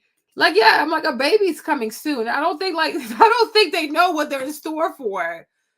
She says it's very selfish to have a baby with disregard providing a stable home life with two parents who are committed. He has a poor track record with women. He will waste your time. He will waste your time. He's an impregnator. He will waste your time. So, you know. So it's like, you know, I just feel like she's trying to catch up on missed time and missed opportunities and stuff like that.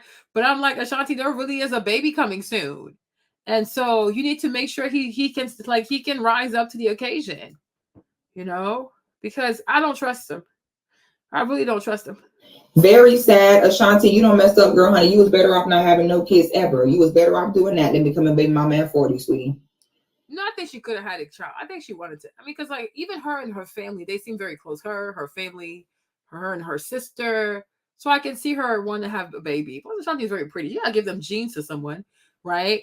But my issue is, it could have been another man. Why did it have to be Nelly? Like, what has Nelly done to earn the right to be the father of your first child? Like, what makes him deserving of that? You know, because it's a serious honor to give to a person. And I'm like, what makes Nelly deserving of that?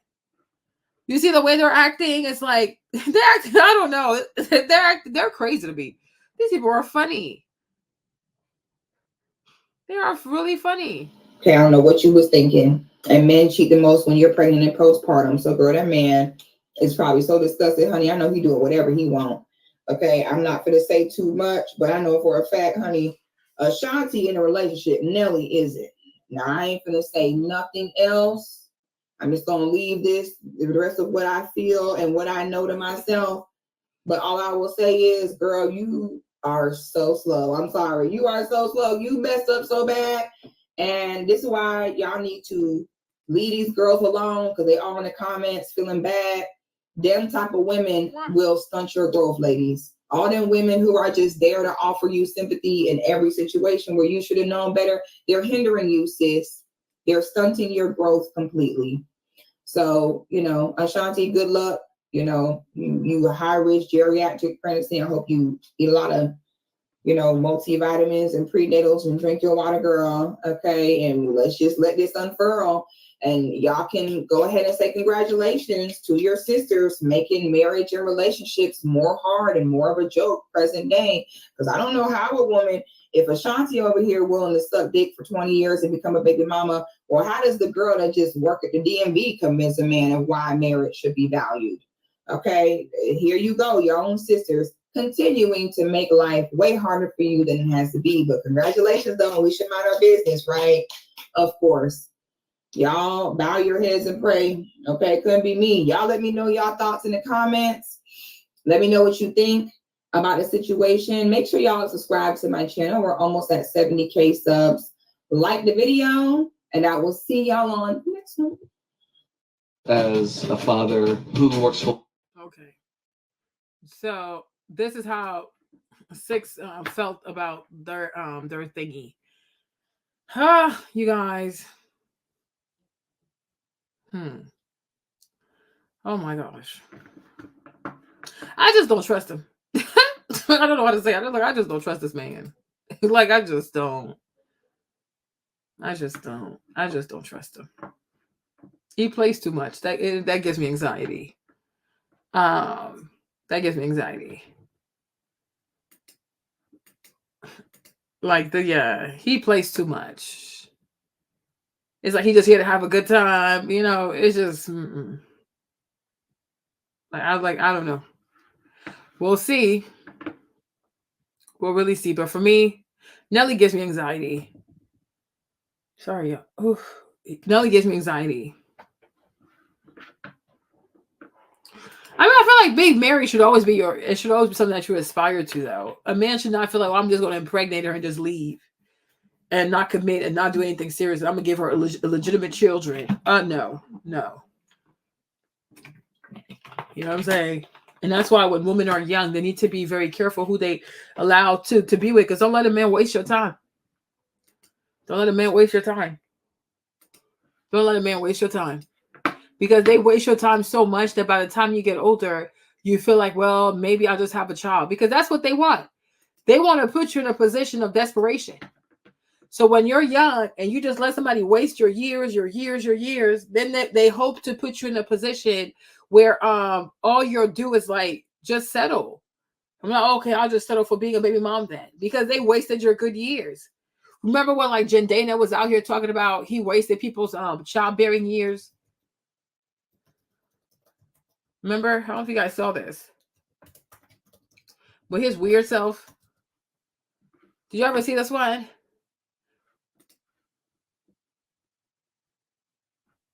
Let me see if I can play this one. Baby making years.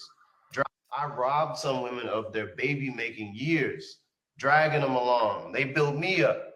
Look at me now. And look at them. If you are creative, I folded you into my artwork. If you were in my artwork, I gave you a job. I mastered your life. I gave you a house, food, everything you needed. I protected and provided for you. I did what men are supposed to do. You know, I remember different quotes I said, like just like really manipulative things to say, like, no one's gonna love you the way I do. My God, I'm ashamed of it.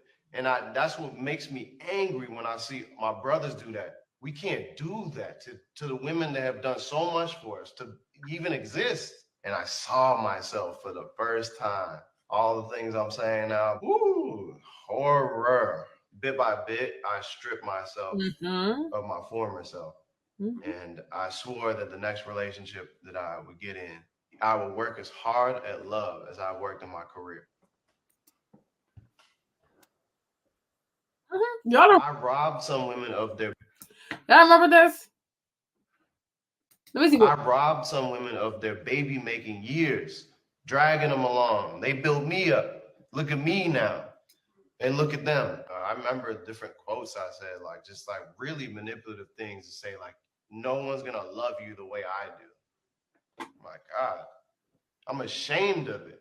And that's what makes me angry when I see my brothers do that. We can't do that to the women that have done so much for us to even exist. And I saw myself for the first time. All the things I'm saying now, ooh, horror.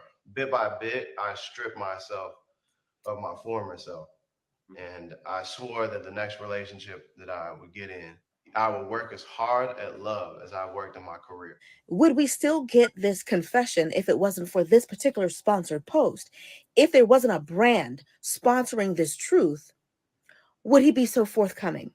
These men know that you're looking for a man that's emotionally mature and emotionally available. And sometimes to get you, they'll pretend to be. They'll pretend to be healed. And the best way to convince you that they're a new and changed man is to confess to all their sins. But sometimes that's another part of their game. They just add a deeper layer to it. That's how they get the women who are attracted to healing, attracted to growth.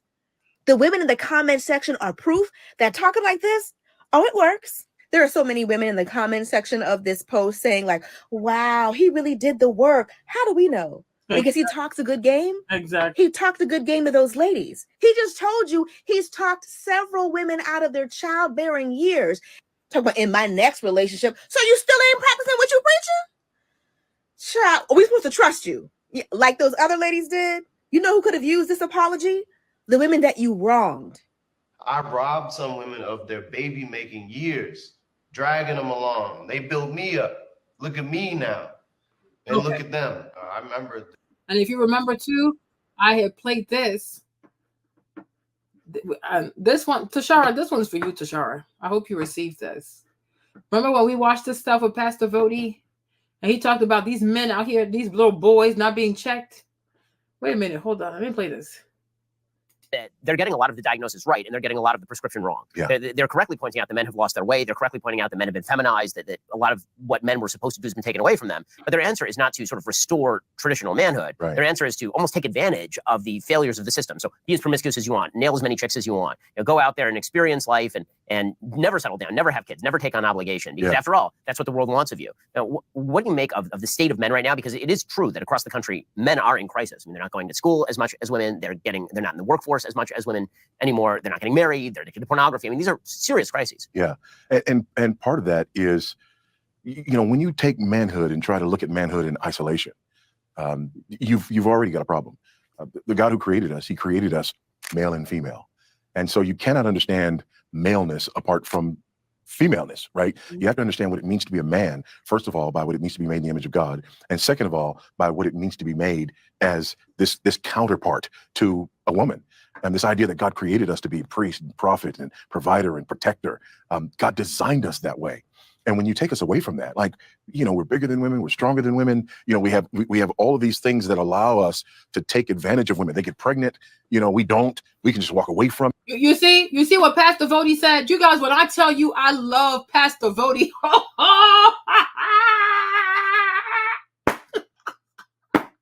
when I tell you I love Pastor Vody, this man is committed to his faith.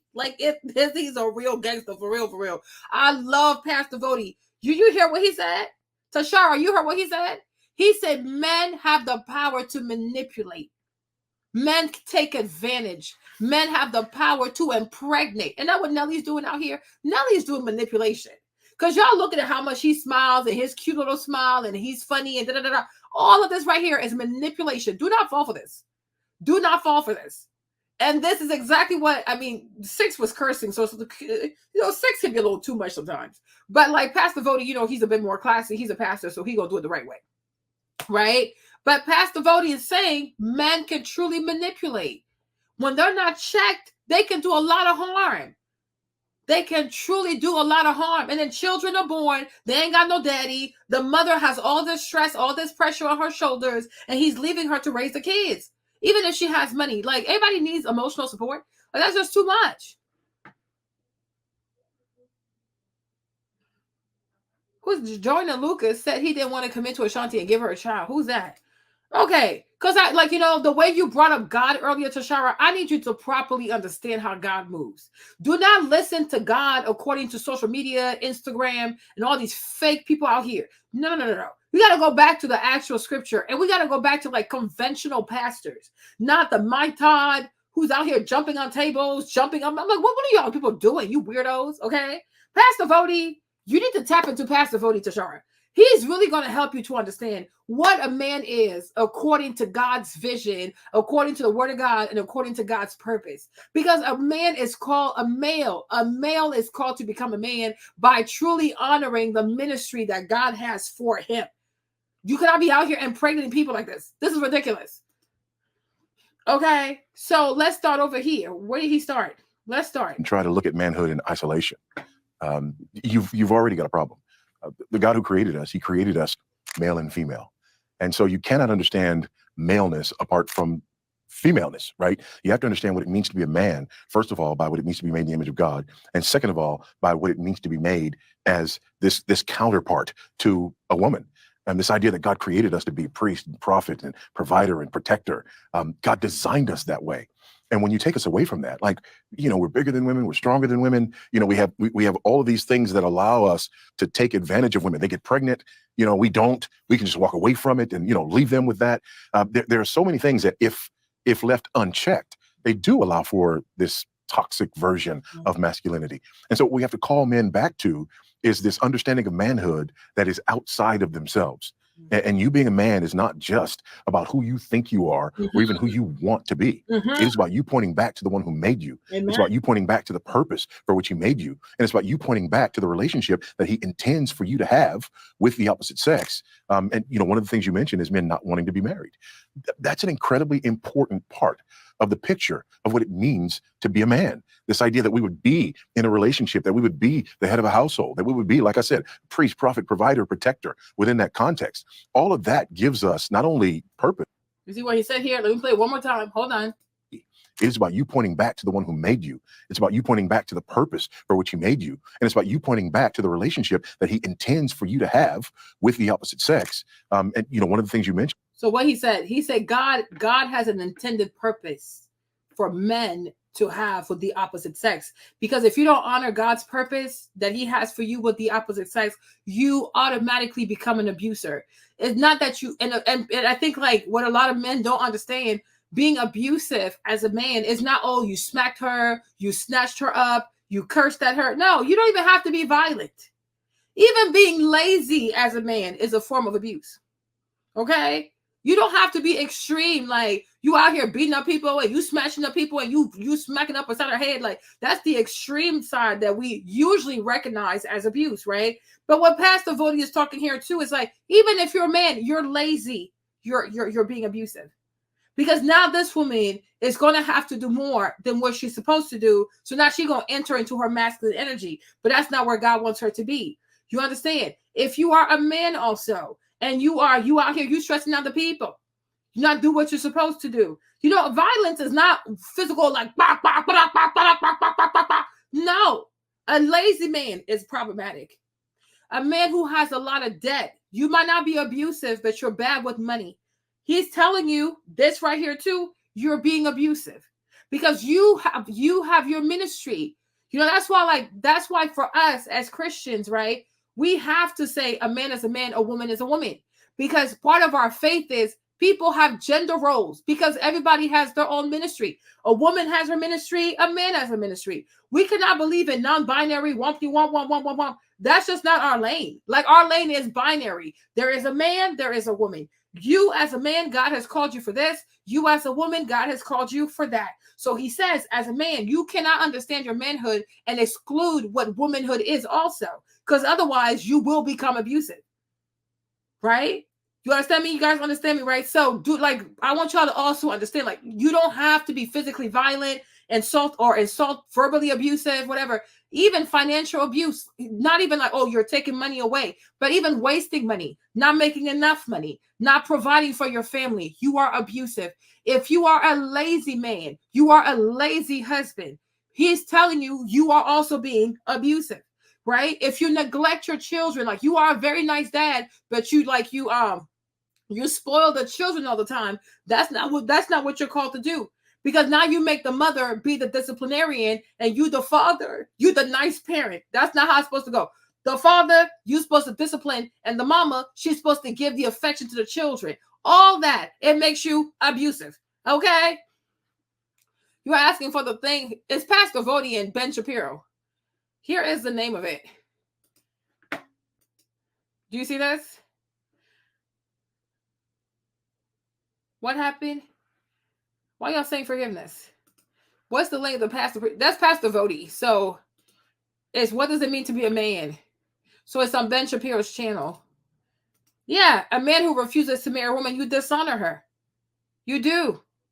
Because you're being abusive. Because like, what's her guarantee that you're going to be serious? Like I said, you can get her pregnant and then walk away. But when you say, no, I'm going to marry you, like, okay, he's committed to what he started. This seed you put in her belly, you are committed to it. You're going to watch it grow. You're going to protect it. Just like a shepherd. You know, you have your lamb. You have to watch the sheep. You walk the sheep. You protect the sheep. You fight for the sheep. You make sure you fight the wolves against the sheep, but it's your sheep. So, you know, you put a seed in this woman. You have to come in front of all of us. So you know what, you guys, I know I put a seed in her, but I vow before everybody, I'm going to watch the seed grow. I'm going to raise the seed, blah, blah, blah. I will protect for the seed, provide for the seed. That's what we do as a community. You know, you have to be held accountable. Oh, Pastor Vody is amazing. A man can make a woman go crazy. Seriously. He can make her have a nervous breakdown. You know, a woman who allows a man to use her body dishonors herself, and she's not even aware that she's allowing him to be violent towards her. It's a form of violence. She said, my sister's husband was lazy.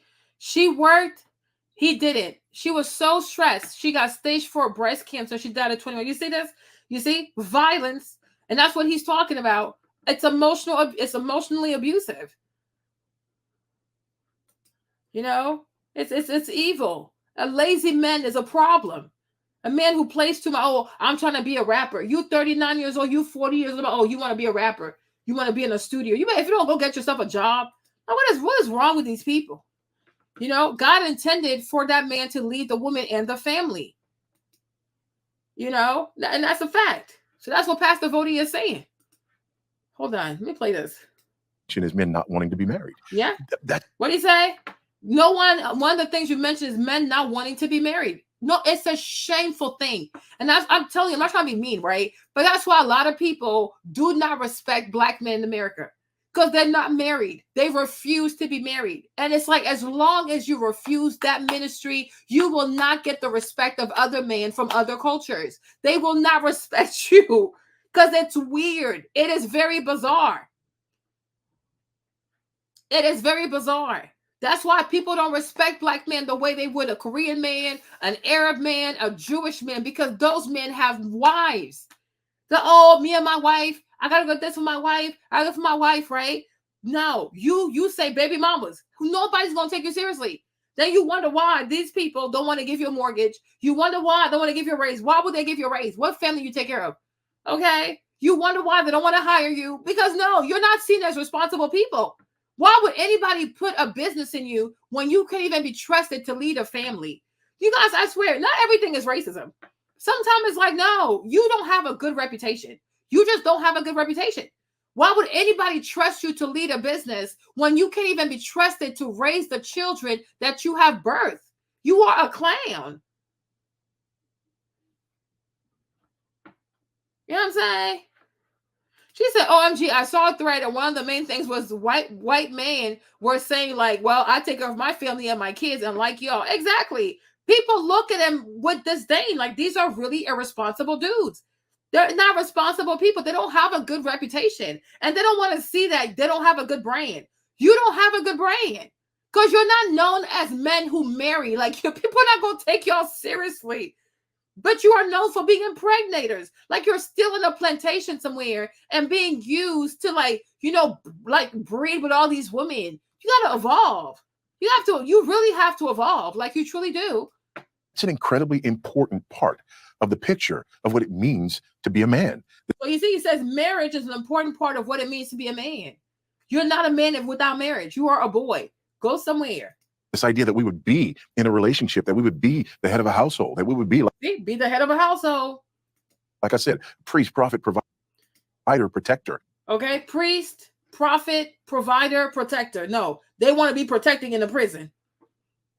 They want to be priests, and they love to go to prison to find religion. These people too much. Within that context, all of that gives us not only purpose, but it gives us greater understanding of what masculinity is all. What is it? It gives you purpose. Having a family to take care of, having a wife and children, a family to take care of, it gives you purpose. And that's how other men are going to respect you. About. And it also keeps it in check, and it protects women. Mm-hmm. That's the irony of all of this. You know, people are fighting against the patriarchy. People are fighting against marriage. People are fighting against traditional roles. And the result is you leave women unprotected, mm-hmm. and you leave men unchecked to do whatever they will with those women. So let's say that you've talked to many, many young men, obviously, across the nation. And let's say that you're faced with a young man who's been brought up in a family without a father, just by a mom, somebody like you when you were young. And that person is saying, listen, I've had a rough life. I haven't been able to get ahead. My opportunities are limited. And now you're asking me to take on all of these burdens. Make me the case that I should take on these burdens. Yeah, first of all, that's what you were created to do, right? Secondly, it's what you yearn to do. Like, if a man is honest, men don't yearn to just sit in their mother's basement and play video games. In fact, when we sit in the basement and play video games, we like to play those kind of video games that simulate, the actions and activities.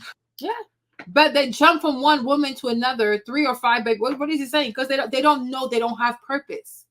So when you don't have purpose, you just relegate to being an animal. Sex, sex, sex. Because I'm like, that's what animals do. All these animals out there outside, all they do is have sex. You're no different than an animal, right? And then when white people see you like an animal, you get mad. But like, oh, but I'm a human being. Because to be human is to be renewed of the mind. If you are a person and you're just moving off of instincts, carnal desires, your flesh, you're no different than an animal, because we're all mammals. But what makes you like a full-blown human, like a manifested human, is the fact that you are able to think on a higher level. No, it's true. It's really true. You might think you're a human being, but you're really behaving like an animal because you only live for your urges. Why do you have all these children? Because you just have sex. You don't have purpose. Because if you had purpose, you said, one child, okay, I got to pay for school. I got to pay for clothes. I have to pay for college. Like, you're like, damn, like this baby might cost me $300,000. You're like, okay, let me slow down. But when you have 2 kids, 3, 4, 5, you don't care because you never really sat down and thought about how much it's going to cost you to raise this kid, how much energy it's going to take to raise these kids, how much time it needs to help them to do homework and that. You're not thinking about those things because you're just living for your flesh. And that's why you have 10 kids. You don't have purpose. When you have purpose, you understand why you're having each child. Okay, I have 3 kids. Here's my vision for these kids. I'm going to make sure they go to college. I'm going to make sure they have scholarship. I'm going to make, like, you are fully, like, in your mind, you are ready to do whatever it takes to make sure that all your children are successful. Not just cute babies, but they are really going to be successful when they go to college. 4 years, I need you to get out of there. Then you do your master's, 2 years, you're done, right? Like, because parents also have a responsibility to create structure for the children, right? Because one day they have to go to college. And you have to make sure that you equip these young people to be successful in college. So you're like, damn, it's not just a financial investment. It's a time investment. It's an emotional investment. It is a spiritual investment. When you really understand it like that, you're like, okay, I can only have but so many kids because it's a lot. It is a lot. But when you see people have multiple kids, they're not properly gauging what it means to have children and what it takes to not just birth the children, but to make sure that you create adults that will be able to take care of themselves and go to college and be successful, be done in 4 years and go about their business. Right? Like, because anybody can get somebody pregnant. I'm like, that's what mammals do. We are mammals. Like, we're not even that much different than apes, right? We're no different than the apes. Right? So it's like at our core. That's why I say, like, with human beings, if you don't check us, we can go low with violence. We can go very low with sexual depravity. We can go low with the way we lie. We can go very, very low. We can act just like animals because it's in us to be savages. It truly is. And what we notice that is that a lot of Black men, right, they really operate at a carnal level. They behave like animals. That's why they have kids all over the place. They got children all over the place. That, like, their lives are so chaotic. Your life is so chaotic because you're not thinking about what you're doing. You're not thinking about who you're sleeping with. You're not thinking about where you're putting your seed because all you want is to have sex. And you don't care about anything that comes after that. How are you different than an animal? How are you different? Because it's one thing to have sex, but you should think about, okay, after having sex, if this girl gets pregnant, what is that going to look like? But you don't even care to think about that because all you want is to have sex right now. You are no different than a dog. You're no different. And then when people treat you like an animal, you get upset. But you're acting like one. You have human form, but your mind is that of an animal. Like point blank period. Yeah, that's why their salary is always low because nobody takes you seriously. And you're not a leader. You're an agent of chaos. She said, I've been leaning more Republican because they seem to have more values. No, they really do. I honestly think my family does too, but they just don't know it. They're brainwashed. But I told you, at the core, the majority of Black people are conservative. They are very conservative. They are truly about family values. And the more and more Black people want to become Democrats and walk away from family values, this is why we start to have more and more degeneracy. Like a Black man that's a baby daddy of multiple kids is more likely to be a Democrat. A Black woman that is a baby mama to multiple children is more likely to vote Democrat, right? But when you see a Black man who's a conservative, he's more likely to have a family. He married his college sweetheart. They go to church on Sunday, because over here, the values, they matter. Over there, it's all kinds of foolishness. It's all kinds of foolishness. That's why I say, like, people cannot be mad at anybody who's Black who wants to be a Republican, because it could be due to the family values. Like with Republican people, because they lean more towards Christianity, even though it's slightly racist, but they truly value family. Like, family means a lot to those people. You know, family means a lot. Traditional gender roles means a lot, you know, but family really means a lot.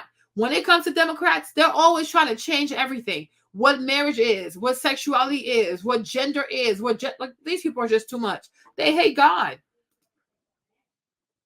You know what I'm saying? They don't take care of their children. She said, remember, they're the generation that's straight from God, so they wouldn't know the order of priest or protector, because that's the thing. With the Democratic Party, God does not exist. You know, people think themselves as God. They think they know it all. They have new age ways of thinking. I mean, it's very bizarre over there. Okay? It's really, really bizarre. You know? But it's like, you have to really look at yourself. And I'm like, I understand why a lot of people, a lot of Black people now, they'd rather be conservative, because this culture is just so disgusting. It is so disgusting. It is so toxic. There are no family values. There's no shame. Like, it's just like, how are these people acting like this? It's just wild. It's just wild. Of masculinity, right? And so that's the first thing I want to say to them. You were made for more than this. There's a God who created the world and a God who created you. And so I want you to come back to that. The second thing that I want to say is that, you know, don't buy the lie that says you have to have it all figured out before you can begin to exercise any kind of manhood. Nothing could be further from the truth, right? I don't have it all figured out. You know, you don't have it all figured out. But this process, even this process of growing as a man, is part of what God has put in place for us to figure it out, right? The other thing that I would say is, you're not called to do this by yourself. You know, the Bible says, like, iron sharpens iron, so one man sharpens another. We need each other. We need other men. We need other men in our lives to mentor us, to disciple us. We need men when we're younger, you know, to corral us, to check us. You know, we need that. So those are some of the things that I would want to talk to a young man about, and ultimately to point them, again, to the God who made them, and to point them to Christ, who wants to redeem that manhood. Christ, who is the ultimate picture of manhood. All of the stuff that you're saying, the feminist movement says, obviously this is antiquated. It's not worth it. It's patriarchal. It's discriminatory. Amen. When you're calling on men to do all these things, what you're doing is you're taking away female initiative. You're robbing them of their individuality. How do you respond to the feminist movement that makes claims like that? I respond by saying that kind of manhood is a protective entity. It's a protective, you know, force, if you will, that allows women to flourish. Mm-hmm. Listen, if men are unchecked, women are not going to flourish. They're going to be victimized. Yep. And that's exactly what we're seeing. Yep. We're seeing women being victimized by men whose masculinity is unchecked. They're not being trained. They're not being discipled. They're being told that all of the things that real masculinity is about are the things that they need to jettison. And as a result, they live more like animals. Obviously, I agree with all of this. I come from a traditional religious background. Obviously, I'm an Orthodox Jew. We take all of this, what we're talking about right now, incredibly seriously. Yeah. And my religion essentially tells me that practice precedes belief, right? I mean, we are big into, you perform these commandments, and whether you believe in these commandments or not, you're going to perform them, and then the belief comes later, right? There's whole sections of the Talmud that are devoted to this idea that basically before you believe, you got to practice. You got to do the things. And then when you find yourself walking in the ways of God, then you realize that the ways that you're walking are in fact God's ways. And then it means something to you. We're a society without patience, though, and that wants the belief very often to precede the actual action. And so what we forget is that if you're not acting in a godly way, you are acting by definition in an ungodly way. Yeah. And so if you do that, then you will end up in that belief system as well. It's not just impatience. it's also arrogance. You know, we don't believe that we need anybody to teach us. And as you were talking about that, I was thinking about in the New Testament, Ephesians chapter 6, right? You know, children, obey your parents in the Lord, for this is right. Honor your father and your mother. It's the first commandment with a promise that it may be well with you and you may live long in the land, right? And then verse 4, fathers, do not provoke your children to anger, but bring them up in the discipline and instruction of the Lord. What's interesting about that is before the text talks about the relationship between husbands and wives, and it's pointing, you know, to the gospel. It's assuming, you know, that you're Christian. But that section right there, it really points to law. The idea that children, when they're being brought up, they have to be taught how to behave before they believe. Exactly what you're talking about here. And in order for that to happen, you've got to have a structure, and not just a structure, but that structure of the family actually has to have a direction. Amen. Otherwise, children are just sort of left to their own devices. So again, this goes back to what we're talking about with the idea that we need structure, that we need order, that we need leadership, that we need mentoring, that we need discipleship, but that we also need a standard. You know, one of the things that is so odd about sort of the current moment is that we constantly say what we pursue is Instead of having those things and instead of pursuing those things, no, they're gonna blast rap music all day, calling people all kinds of B's and, you know, filthy music all day. They're gonna be engaging and watching porn all day, right? They're gonna be engaged in having all kinds of random hookups. Hey, big head, hey, whatever, right? There's so much. I'm like you guys, I feel bad for doing this because they're gonna make me like I'm anti-black, but there is so much perversion. There is so much deprivation. There is so much addiction to sex, so much addiction to porn, right? That like black men, their mindset are all like every day, all day, they are consuming filth. The amount of filth these dudes can consume, it is no wonder that they're so unsafe. They are truly unsafe. Like they are really, really unsafe because when you are all day, every day consuming filth, the music you listen to, it is filthy, it is violent. The kind of entertainment you watch, it is constantly corn. I was really surprised how many of them are addicted to corn. Okay, they watch corn all day.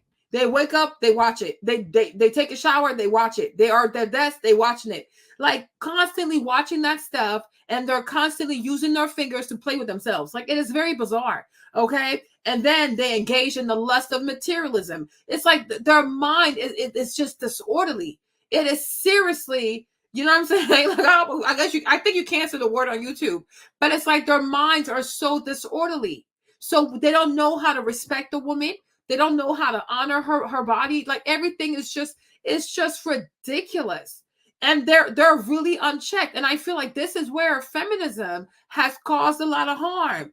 You know, because like me, I really believe that not all forms of patriarchy is toxic. I think a lot of women need patriarchy for themselves, for their own protection, because a lot of women, they don't know how to sniff out a toxic man, a lying man, a manipulative man. Some guys out here are very dangerous. Some guys out here are very dangerous. And sometimes it takes another man to observe the behavior of another male and be like, watch out. This right here don't feel safe. You know, the young black girl who was the murdered and cut to pieces by that white boy. Did you know that the white boy came on a bus? He came on a bus, y'all. He came on a bus to the date. I'm like, you're 19. He is 33 years old. And he's coming on a date, riding the bus. And you didn't be like, oh, you know what? Never mind. I'm going home. Right? Because she thought she could handle that. And now here we are. But I'm like, if you have healthy patriarchy too, they're like, oh no, you're 19. He's 33. What does he want with you in the first place? Number two, why is this man who's 33, he's a white boy, he don't have white privilege? How he gonna be on the bus? Yeah, I don't know, I guess his parents cut him off because he's a weirdo, but he came on the date on the bus. That's how he got there. And she was okay with it. And then she sees his face, she sees what he looks like, and she's not running for her life. Okay, so I'm like, no, some ladies out here, they need patriarchy. They need healthy patriarchy. But I'm like, because I really don't get it. He came on a bus. He gets out the bus. You saw that boy. You didn't run for your life. Like, there's something bizarre about this. Oh no, I got this. You got what? Now this man has deleted her, and then he has spread her body throughout the city. They just found her torso. So I'm like, there is a healthy form of patriarchy. I am not okay with making women believe, oh, you don't need men are useless. No. The violent men are useless. Lazy men are useless. Men who don't want to work and take care of their families, yeah, they're useless. But someone like Pastor Vody, he's very much necessary. Like, people do need him. You understand? But I'm like, there's a healthy form of patriarchy. Even men, young boys also need to have a healthy form of patriarchy. Otherwise, they will grow up and terrorize everybody. They need someone to be afraid of. You know, they need somebody to be afraid of. Like healthy man, healthy God-fearing men who want to be fathers, men who want to install discipline and order. Yeah, we need that type of patriarchy. Because if you don't check these young boys, one day they'll be so strong. And then they have all these testosterone. We're going to have to run for our lives. Because you can't fight a man. You okay? You cannot fight a man. You need men, like you need young men to fear someone. Because a young boy don't have to really fear his mom. One day he can wake up and be 6'5", and the mother is 5'8". Like, what you supposed to do? Look at Shaquille O'Neal. Like, when Shaquille O'Neal was a teenager, you saw how big he was. He was like 7 feet. What can his mom do? Like, if he wants to choke this lady, he really can. But the fact that his dad was a Marines, he knew there's somebody in this house. You can try if you want to. But it's like there's a healthy form of patriarchy. And that's what we have to fight for. And that's what we have to maintain. Because otherwise, we are really not going to be safe out here. Because men have a lot of strength. They have a lot of strength, you guys. A man can, even a skinny guy can be very strong. Okay? So it's like, But feminism, like especially like the deranged white version of feminism, oh no, get rid of all men and no, you cannot get rid of all of them. You need you need a healthy, stable, God-fearing form of patriarchy for everybody's safety. You know, for everybody's safety. I even feel like today, all this dating and these apps, you swipe left, you swipe right, you see, trying to remove patriarchy also. But what if a lot of these young men had to actually come to your house in front of your parents and take you out? I'm sure a lot of them will put an effort in how they dress. I'm sure lots of them would actually wash their car. They would cut their hair. They would have to dress right. Oh, I have to meet her family to go take her on a date. I'm sure they treat you a whole lot differently. But when a man can just swipe and go, oh, I'm a swipe left, I'm a swipe right, like you're some kind of dinner, he's ordering an Uber, the DoorDash, he's not going to take it seriously because you're no different than food on DoorDash. I'm like, I don't know how women don't see that you're removing so much value from yourself. If all a man got to do is be in bed and like act like he's shopping, like, oh, let me swipe left, let me swipe right. The arrogance of it all, the laziness of it all. You don't even want to work on your social skills and actually step up to a lady and ask her how to date. You don't have any freaking like self-esteem, like you have no swag about yourself. And these girls are making themselves available on these apps. And then he's just like, oh, let me swipe left. Let me swipe, like he's a prince or something. I don't think so. I put my damn fist on a dating app. Okay? You want to take me out, put some effort behind it. This is not a damn auction. Like, what is this weird stuff? Yeah, how are we gonna be safe? Some dudes are very toxic out here. You saw how that boy, he stabbed that girl. He stabbed the little girl like this because there was nobody to check his ass. You gonna stab this girl in the heart because there was nobody to check his ass. You think if you had like older brothers and older men on that block that day, he would have tried that stuff. They would have whooped his ass. He'd have gone home because nobody whooped his ass. So he's 21 years old. He think he's a hot shot and he can just scare people because they don't want to give him the phone number. Try that stuff. If there were big brothers on that block, he wouldn't have tried that stuff because there was nobody there. There was nobody there. So he think he got a little knife. He think he a big guy. He gonna be out here stabbing people. Bunch of foolishness. Bunch of foolishness. But I'm like, this is where feminism has hurt a lot of women. And it has made the world very unsafe for a lot of women. Because now a lot of men don't want to, a lot of good men don't want to act. So then these reckless, these knuckleheads, they're the ones taking over. They're the ones taking over with their stupid ass selves. Like, it's just crazy. Yeah. She said something to rest in peace to Sade. She was beautiful, educated, independent. You know what I mean? She should have been slightly dependent. Call your uncle. This boy gets off the bus, take a screenshot, and then send it to your uncle. Like, uncle, look at this man. What do you think? Right? Send it to your brothers. Send it to your male cousins. Matter of fact, you should have had one of your male cousins come with you. Like, I don't know, he white. Let me see. Right? They would have whooped his ass. No, but you go there all by yourself. You know, it's like men can be very dangerous. They can be very dangerous. Diversity. We want diversity, and we have to recognize other people's diversity. But what we've actually done is we've flattened human beings into androgynous widgets who apparently have the same level of development from the time they're one to the time that they die. And so we treat children like they are adults, but they are genderless adults who can make full decisions about everything on their own at the age of 5 without any sort of previous roles or structures. And that's not the way that life actually works. I mean, as you are pointing out correctly, in my view, life is a series of roles, and those roles are provided to you by your biology, which was implanted in you by God. And that is the way that society works. And when we sort of arrive on this earth and we're told, make your own way without any of those structures, you're no better off than, and there's an actual phrase that's used in Hebrew called Tino Shinishba, a baby born in a forest. The idea is that a baby born in a forest has no actual moral obligations because there's no structures around them. It's literally the biblical excuse for not being responsible for your own sin. And we've created an entire society of babies in the forest by deliberately removing the parents and the home and the church and structures from around them. And then we wonder why people are wandering around aimlessly. And they're insecure, and they have more problems with mental health than any other generation has ever had before. You know, I'm sure you remember the famous experiment. It's been done a number of times. You take children out for recess, you know, and there's no fence, and the children all stay huddled closely together by the building. But the minute you put a fence, the children wander all around the yard and play. The idea there is those boundaries make children safe, and it makes children feel safe. And we have a bunch of children growing up without boundaries, and they don't feel safe. And here's a newsflash. If they don't have boundaries, they're not safe. Our friends over at Genucel sold out of their dark spot corrector, and our listeners have been begging for his own character, then it's impossible to really determine if somebody else's character is going to mesh well with it or not. Self-awareness is actually the most important quality in life for all aspects. But yeah, I mean, if we go by social pressures, a man will choose a trophy wife who looks sexy and hot and will impress all of his male friends, et cetera, et cetera. You go by the things that culture tells you that these are the right images for you, right?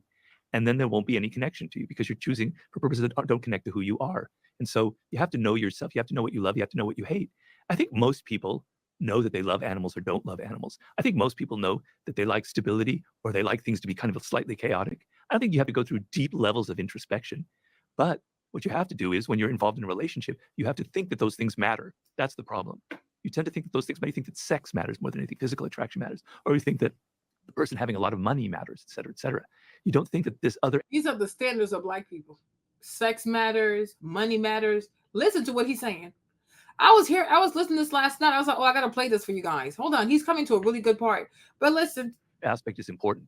If you value what I'm talking about, then your self-awareness will kick in because you really basically know these essential basic parts about your own character. I think people sometimes get distracted by admiration of qualities that they might find admirable, but that don't mesh with their own character. I've seen this many times before where, where someone will say, someone will start listing off the positive attributes of the person that they happen to be dating. Like, he does this, blank, blank, and blank. She does this, you know, he volunteers, et cetera. And that's all great. I mean, volunteering for good causes, I'm all in support of that. But then what they're overlooking often, it seems, is whether or not that's a core value for them or whether or not it's just something that they admire. I hear a lot of admiration in the early days of relationships that later I hear about failing. And what you're talking about is something deeper, more aligned with one's own sense of self. And it almost leads me to use the word, you know, sort of more about energetics. It's like merging of people's energies, which sounds very new agey, and that's not my intention. But I think it relates to something that we do hear a lot about, and I think is valid, which is how it feels to be around somebody in different contexts. Like, do we feel at ease? Do we feel lightness and ability to express ourselves, and do we enjoy and admire them in their expression, as opposed to just admiring what they do? They've accomplished blank, blank, and blank, right? They manifest these qualities that I wish I had, right? You hear that and aspire to have, which is very different than a meshing of energies. Also, there are a couple other things. You have to understand their character as well. And people can be very deceptive and very slippery and can wear masks. One telling sign that I've noticed in my own relationships in the past is that the woman would be a certain way with me that I thought was very good and I liked. And then the moment we were with other people, she acted in a way that was very irritating. It's like a different character. And I really kind of fell out of love with her when I saw her in social interaction. And that's my issue. I feel like Nelly's a character. I feel like he's a character. She revealed, so with me, she was almost wearing a mask and playing a game, but the moment she entered a different circumstance, I saw another aspect to her character. So you also have to be very attentive to their character, what lies underneath, that they have some of these values, that they're not just trying to win you over for whatever, and they're playing along with you. The other thing that's very important is a sense of mystery. So a partner can become boring very, very quickly, right? After a year, you know every single thing about them, right? They're going to say the same things. These conversations go around in circles. it's just you've reached an end. There's no surprises. There's no mystery. You want somebody where they have corners that you don't really see at first, that they surprise you sometimes. Suddenly there's a quality that you hadn't suspected before. So people who are too obvious, who are too familiar, who show everything instantly, they're going to end up boring you, right? But people who have a bit of reserve, I mean, I don't know if maybe I'm projecting my own values on the world, but people who kind of intrigue you, that you don't fully understand, that make you want to know more. And if they can be like that after 2 years or 3 years or 5 years, wow, that's fantastic. But the sense of, I know every single thing about this person, they never surprise me anymore, is what kind of breaks the enchantment and leads to the end of the relationship. Well, the idea of more to learn about somebody perhaps also suggests that they are continuing to evolve and to forage in the landscape of life. Yeah. That they're not fully baked. Yeah. Right. Which I think is an interesting idea. During the 4-episode series. Because when you look at Nelly, that's what I was saying earlier. Like when you look at Nelly, what are his core values? What are his core values? And that's why I feel like he's always trying to be funny, entertaining, because he doesn't want you to dig deeper to see who he truly is. And that's the part that I'm unsettled. Like it just gives me anxiety. Because you know how like Robin Williams was always out here making jokes and being funny and laughing. The whole time the man was suffering on the inside, and we wake up one day, he deleted himself, right? So I'm like, I kind of feel that way. When you're always like in character mode, you're always trying to be funny, entertaining, have a good time, patting that behind, I'm like, okay, like you are performing. You are performing. And I feel like the reason why you are performing because you're trying to distract me from us having the hard conversations that we need to have. And that right there makes me very uneasy. Like it really makes me very uneasy. But I'm like, I look at Nelly and I say, what are your core values? What are your core values as a man? And I don't think he has any. I think he lives for the flesh. Yeah. What are your core values? And I think people put on a show. They're always trying to do the most because they don't want you to see them for what they are. They don't have purpose. They're lost. And I do wonder also if part of them coming back together is not because like right now, both of them, that their careers are not doing much. Like, what is he doing? What is she doing with her career? Right. So it's like, well, let's come together, like just boost up our engagement because it's keeping us relevant. Right? Because part of being an entertainer too is like you constantly want attention. So like you're both narcissists. Like not trying to be funny, but they are narcissists. They're both narcissists. Okay. To be part of show business, you are a narc. You want attention, you want validation, you want eyes on you. So it's like, is it because y'all are bored and your career is not popping right now? So you just want to come back together like a tour, like an R&B tour, okay? All right, so that these people can kind of like come back and people can come back and, live vicariously through you and their childhood and their teenage years, et cetera, et cetera. But it's like, because I'm like, I'll keep looking at this man, you guys, and he gives me anxiety because I'm like, what are your core values? Because to be 50 years old and to have children out of wedlock, to have never been married and to not even try to be married, right? With someone that you've known for over 20 years. Something doesn't give me peace.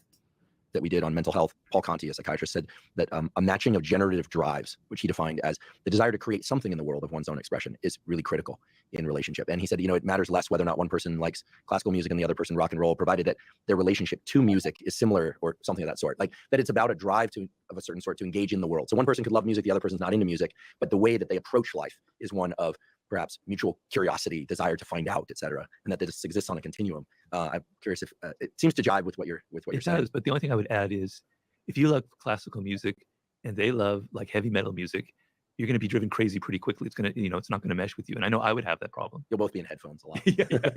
Right. So the fact that you both have, because music is like animals in a way. So I agree completely with what you're saying, but I would say maybe music isn't the best example because music says something very deep about a person, right? And I'm not saying one is superior to the other, but it reveals something that's nonverbal that kind of gives you a window into who they are. So if they like punk rock, like you do, and I grew up on punk rock, there's a rebellious thing. There's an anti-authoritarian quality that's very strong. You get to see that through them.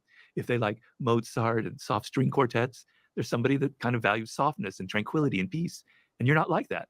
So the music kind of shows you something, a quality about their character that can be very telling, can be very eloquent. And so it doesn't mean that you both have to love the Clash or the Dead Kennedys or whatever, showing my own generation, but that you both have that rebellious streak. And that rebellious streak could be you like, there's classical music composers who can be pretty damn rebellious and angry, and I actually kind of like them. So that convergence, I think, is a positive one, I think. But in general, I agree with that.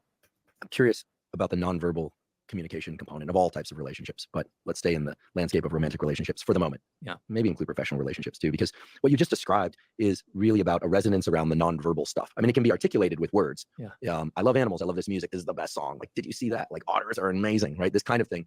But language is just an attempt to place, words on a feeling in those instances. So it can be classified as nonverbal.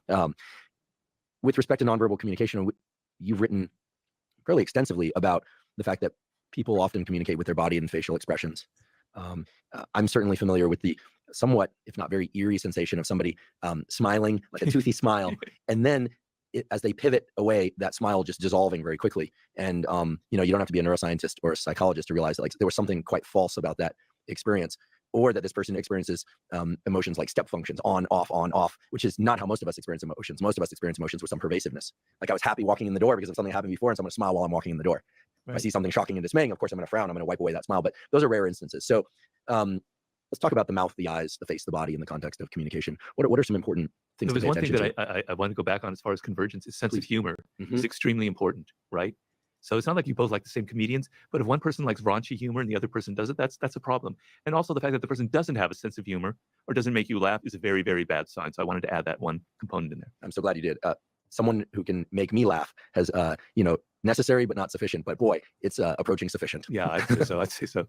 When it comes to the art of seduction is a nonverbal language that you must master. It's a language of the gifts that you give. It's a language of how you smell. It's a language that you communicate through the eyes, et cetera, et cetera. And the thing you have to understand about the human being is that we evolved for a much longer period of time without words than the small 40, 35,000 years that we have symbolic language. So during that vast period of darkness where we did not have words, we were communicating non-verbally. We were picking up signals from people. We were watching every little detail of their behavior because we didn't have words to decipher it. So it's wired into our brains to have an amazing sensitivity to people's nonverbal communications. We can almost be telepathic that way if we learn that language. The problem is we have the capacity, but we don't develop it at all because we are so word-oriented. You're just listening to people, if you're even listening to them at all. You're just hearing the words, and you're so thinking that the words mean something. The words are sincere, which they're often not.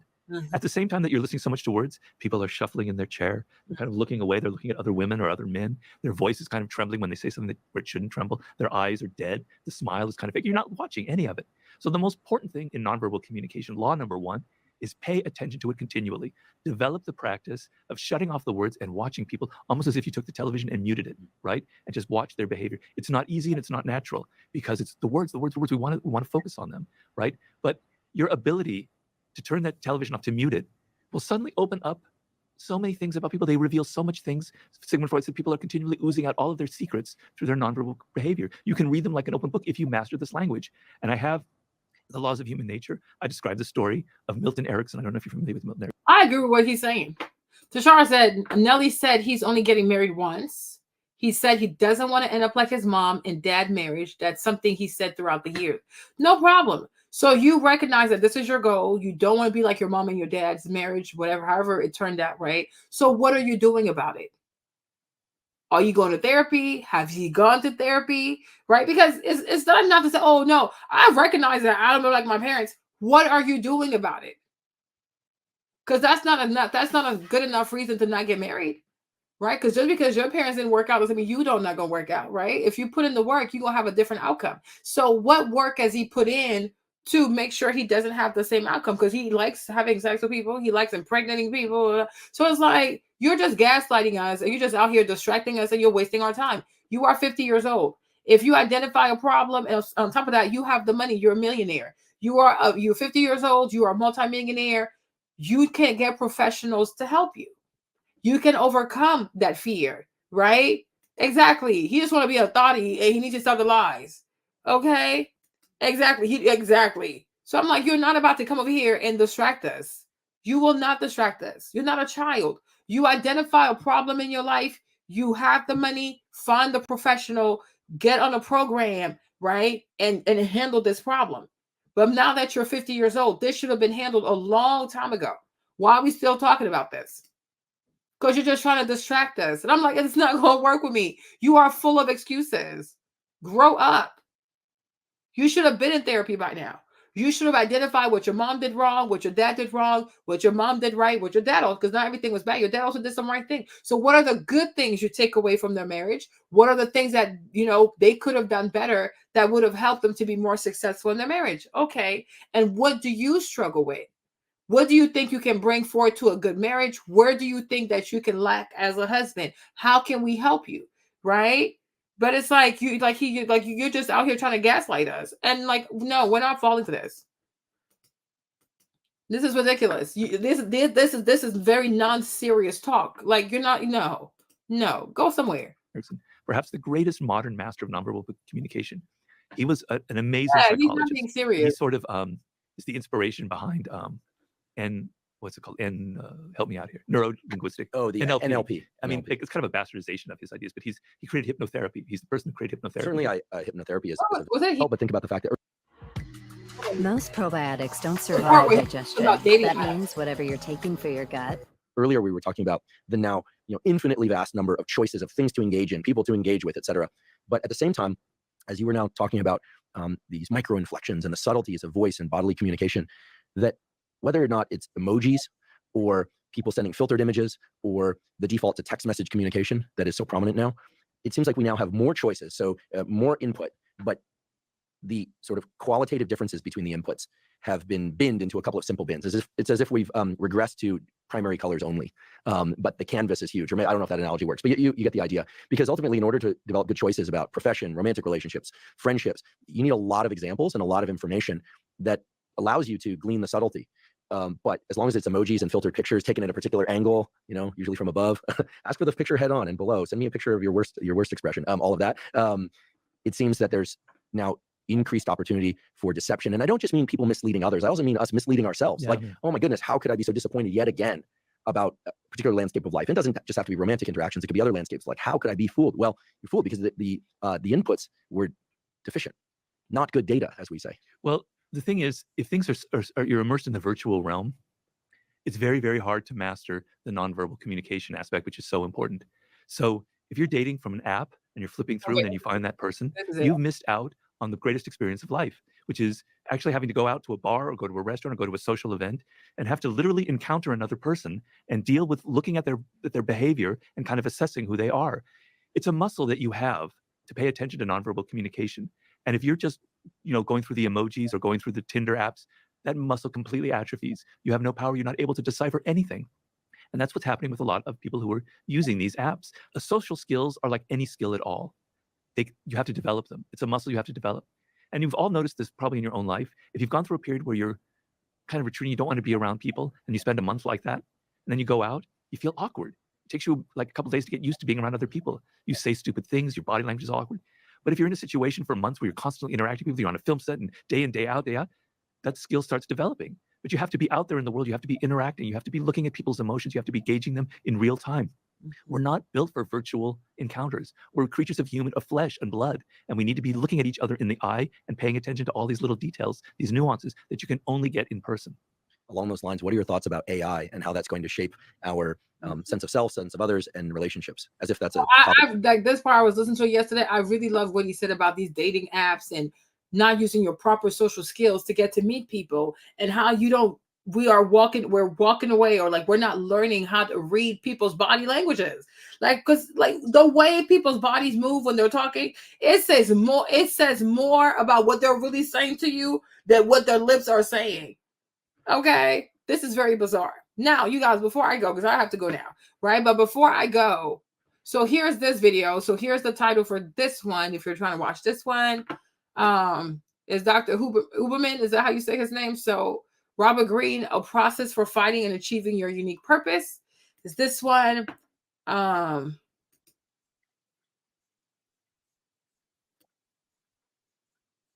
That we're talking about right now. And now it seems as though if you do, you're immediately labeled a bigot or terrible. And so religious leaders seem to have almost abandoned the field. They instead talk about vague ideas about tolerance. And okay, so this one is with Pastor Vody. It's on Ben Shapiro's channel. What does it mean to be a man? Vody Bokim. Okay, so that's this one right here. Now, there's another video I want us to watch. I'll probably watch this one tomorrow. It's on OWN. So Oprah is back with more ratchet content. Okay. Owen is back with more ratchet content, and here you go. You're gonna see this black girl put herself in harm's way yet again. Okay, so they have this new show